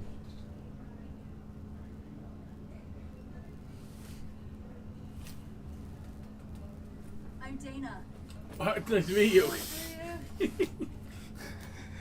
She came by earlier and waved at me and Greg and introduced herself. And you're like, oh, and then all of a sudden Greg is like, who's Dana? And I'm like, I don't, oh my God, I know who it was spelled like that's Dana right there. So, yes.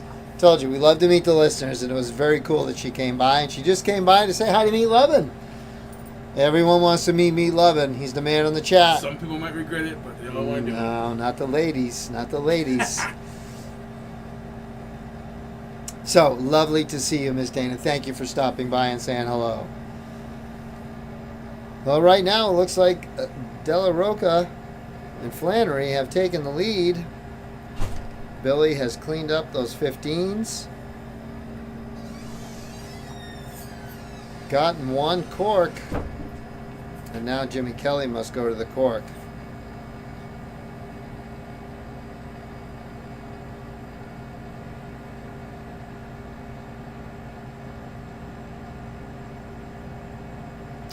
All around it. All around it. Kevin Flannery stepping up for what could be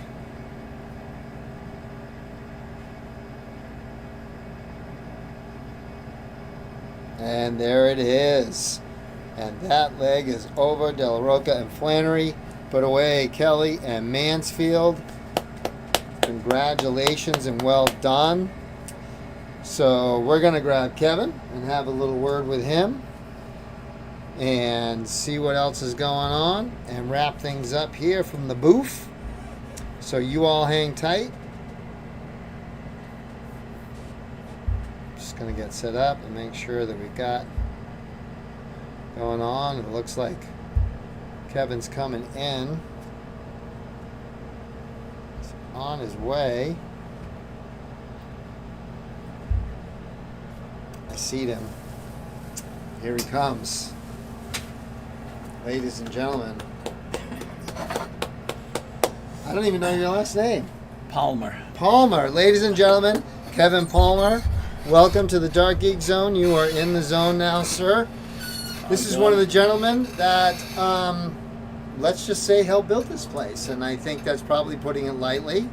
But you were going to come in, and as you know, this is a memorial tournament, and a lot of darts happen at the Liberal Club. A lot of leagues happen at the Liberal Club. So Kevin is going to give us a little insight as to how this started and where we're going to go from here, which is hopefully nowhere but up. Kevin, yes. How are you? Thanks Good. for coming on. Thanks for having me. Thank you. Nice to be here. It's been a good weekend, especially with the new venue. Things have turned out better than expected. Good. So yeah, we're very happy. Too bad Budapest had to happen. We would have had some more people. Tom Sawyer and Kristen Dahl and several of those people would have been here. You probably would have close to 80 or 90% of the people currently in Budapest. Yeah, because they were here last year. All right. of them. But as far as the history, I became president of the Liberal Club is a corporation, and it's owned by the membership. And as such, the president is elected by the membership. And I was elected president in 2013. And for several years, things went as normal with the club.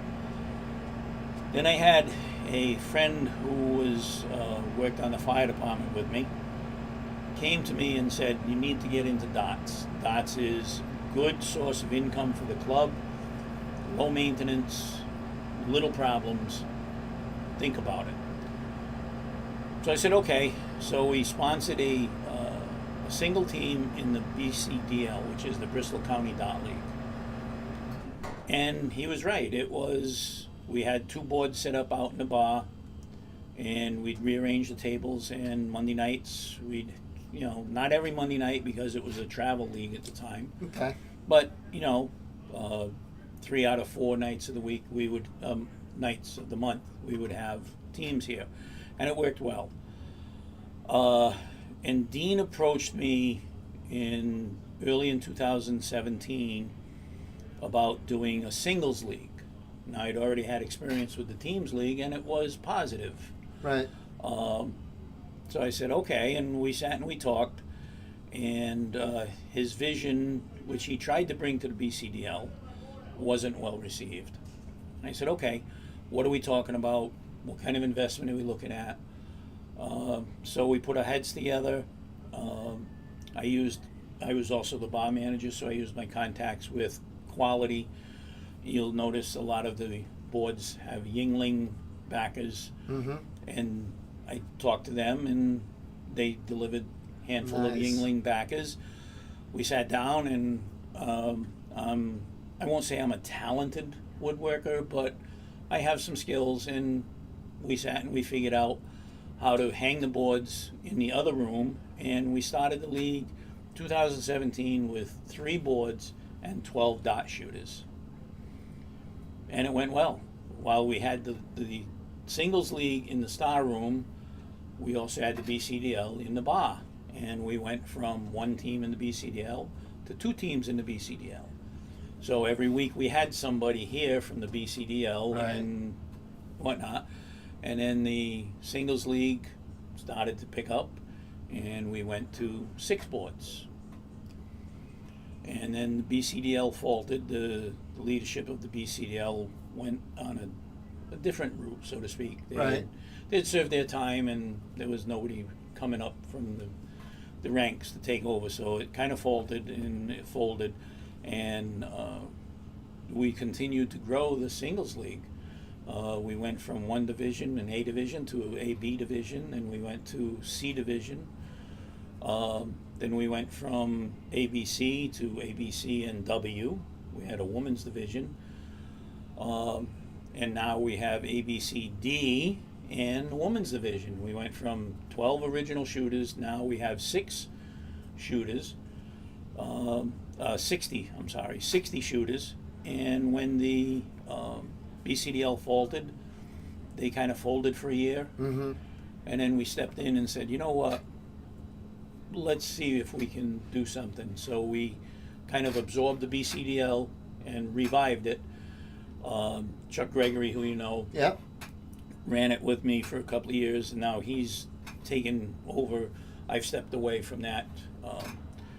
And now we have both the teams league, the BCDL, with 4 teams in here every Monday night, and the 5 divisions in the singles league. So we have approximately 85 shooters in this venue every Monday night, not counting friends and family. Wow. That's crazy. The club, thank God, thank goodness, and shout out to the membership if there are any members watching this. They have been very receptive, cooperative, and helpful to allow us to grow the dot leagues to what they are now. Right. And I mean, there's no hiding it. It is definitely a financial boon to the Liberal Club. Monday nights you would have half a dozen people at the bar. Right. And that would be it. Right. Now we've got 85 to 100 people in the hall. I don't want to tell you what that does to the register. No, but I mean that's what we need, and then we're fortunate that there are places. This is amazing. I mean, this is a dart player's dream. Right. So, and if it benefits the club, it benefits the dart players, it benefits you guys too. I mean, there's no plus what it does to the community, and let's face it, we're pumping money into the community. Now Max Dart is going to be, Colonial Beverage is getting, so no, that sounds like a win-win. Now, it also sounds like a lot of hard work, though. You, Dean, Chuck, I'm sure the regular, like you said, the regular membership. I'm sure it's not the league that's working the bar. It's not the league that's working the restaurant. So everybody's got to do their part and be willing to. Right, and that has worked out well. The majority of the construction and painting in this room over this past summer was done by the Dot League. The paint was purchased. There's been materials purchased. The club has stepped up and helped with purchasing the curtains and the tracks. The club has stepped in, pitched in. And we're not done yet. There is still work to be done. We're going to be working on the tile floors. We got more work to do. We're going to be hopefully working with the bar, upgrading the inside of the bar. And it's going to be mostly Dot League players who now, slowly but surely, are becoming members of the club. They see what we're building. They want to be part of it in more ways than just coming in throwing dots. Mm-hmm. They want to be invested. Right. And so we have several more applications to join the club, and that makes them feel part of it, their ownership in it. Absolutely. And they're willing to do the extras. Right. But if it wasn't for Dean and his vision back in early 2017, this wouldn't be here. It really wouldn't. Dean has been the driving force behind this, and God bless him. Yeah. God bless them and sometimes I wonder, it's like, you're killing me here. Because it's long hours and a lot of work. We don't know anyone like that. No. So no, you got to be a little crazy to do all of these things that we do, and again, they're going. We are, they're gonna let us pack up. We got to head back to Cape Cod and so forth. So, but these guys are going to be here till 11 or something like that, getting cleaned up and getting the thing all done. But this, I've never seen this, so it's my first time. I didn't get to see the other room in the middle when that was set up either, and they do. There's this room. There's another ballroom. So. Just for future reference, all of the boards that are fixed here, we could put up a bunch more and have another, a whole nother room with boards. Like the tournament that could get done here is amazing. And so a few logistics, but guess what? We got time. Right. And that's okay. We had 16 boards set up in the other room. 16 boards, and we had room. We could have squozed maybe one more. But right now we have 25 boards in this room comfortably. And if we had to, we could put 16, so we could have a venue with 41 boards in it. And I don't know anywhere around that has you can get a lot of boards in smaller spaces, but you're also bumping into each other, and it's rather snug. No, the space you have here now, the way it's set up now is perfect. There's enough room. You can walk between the shooters and the tables, not bump into them. No, it's great setup. Right. Yeah, no, you have plenty of room for the darts. Plus, you've got plenty of parking outside. That parking lot is huge. Yes. And you've got some grassy areas out there. So if you're here and you're a family and you bring the kids, you can go outside with the kids. There's a little place to play. They have nice hedges to keep them out of the parking lot. And you've got the restaurant right down there that you can, and the bar right there, and everybody is so nice. Right. So and the restaurant, while it's a separate entity from the club. It has been here since the club opened in '76. It's the same chef, the same owner.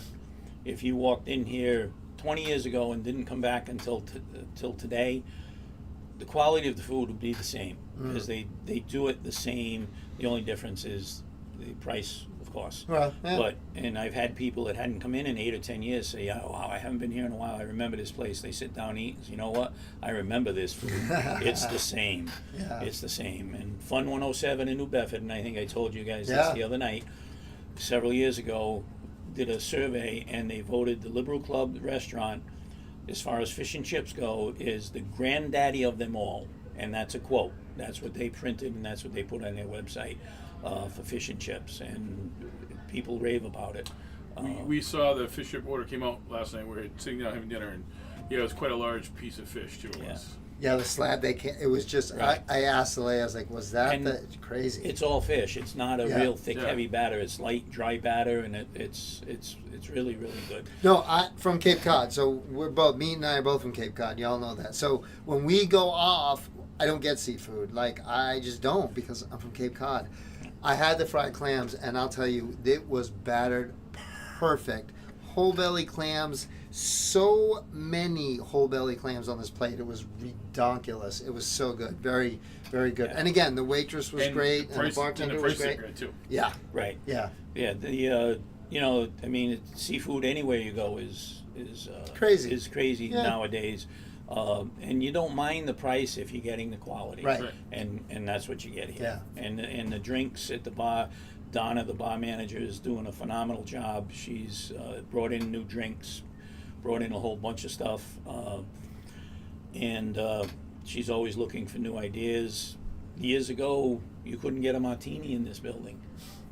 And that's, it was a shot in a beer bar. Yeah. Now you can get martinis, frozen drinks, craft beers, all kinds of stuff. When I took over the bar in 2013, we had 4 draft beers: Bud Light, Coors Light, and Michelob Ultra.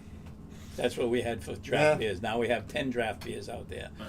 And not to mention the canned beers that she's brought in. Right. So it's been very much a team effort. Yeah. And a lot of cooperation with a bunch of people, and it's working well, and hopefully we can keep it going, and sky's the limit. Yeah. Well, if this is any indication, this is phenomenal. Like this is great. Like I'm already excited. People are already talking about the next one here. So You've definitely got the dart players' attention. You definitely got our attention. I hope you out there watching have paid a little attention. We'll come on down and give it a shot. So, Sure. and we are thrilled.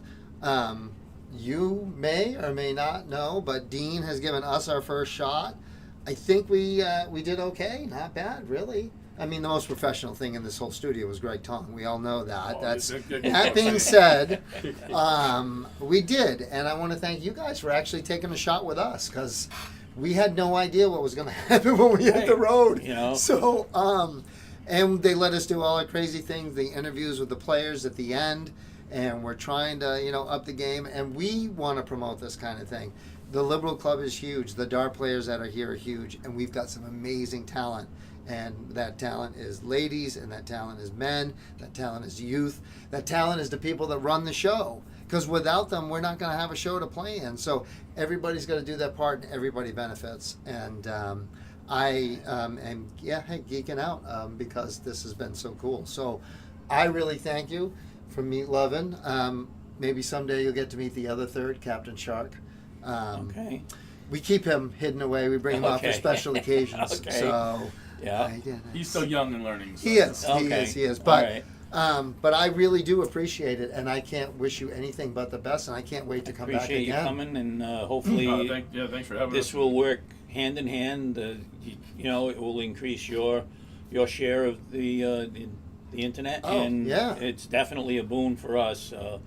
We've heard comments about it. Oh yeah, I was watching it last night, or I saw Nice. it this afternoon.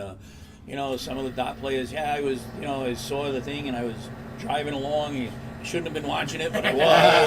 And it's like, don't admit that out loud. Yeah. No. The views afterwards are great. We had over 250 views from the Friday night when we came in this morning. That was very cool, and we like the players. We want you guys to go back and see, and that's how you learn. Where's your release? Where's your foot? Oh man, that was a great shot. Let me rewind that and see exactly where I was standing. So.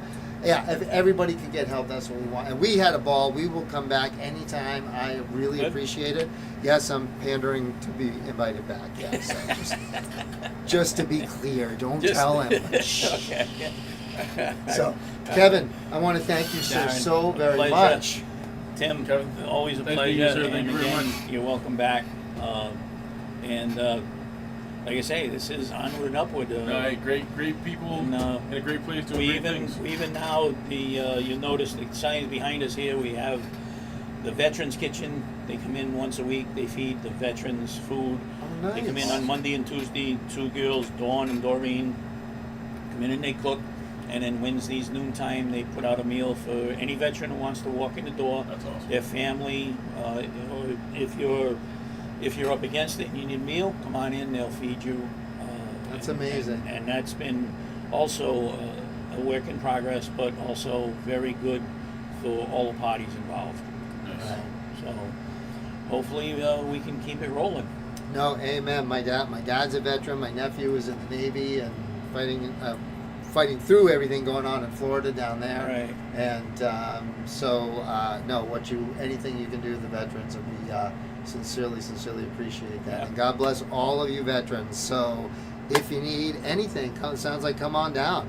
They got it. Whether it's a meal or whether it's whatever, come on down. This is a safe haven, and we want to be there for you. So that's perfect. Great. All right. It's been a pleasure. Thank you, sir. Long weekend, but very much a pleasure. Again, I I can't appreciate wait it. until we see you guys back again. Yeah, me too. We Definitely. are excited. Definitely This come is back. great. All right. Okay, boys and Have a girls. safe trip home. Yes, sir, we will. Well, that's gonna actually do it for us, and we're gonna go like this so you can get one more look at Meat Lovin'. Whoop! There you go. We'll cut off Darren's head and let you see Meat Lovin'.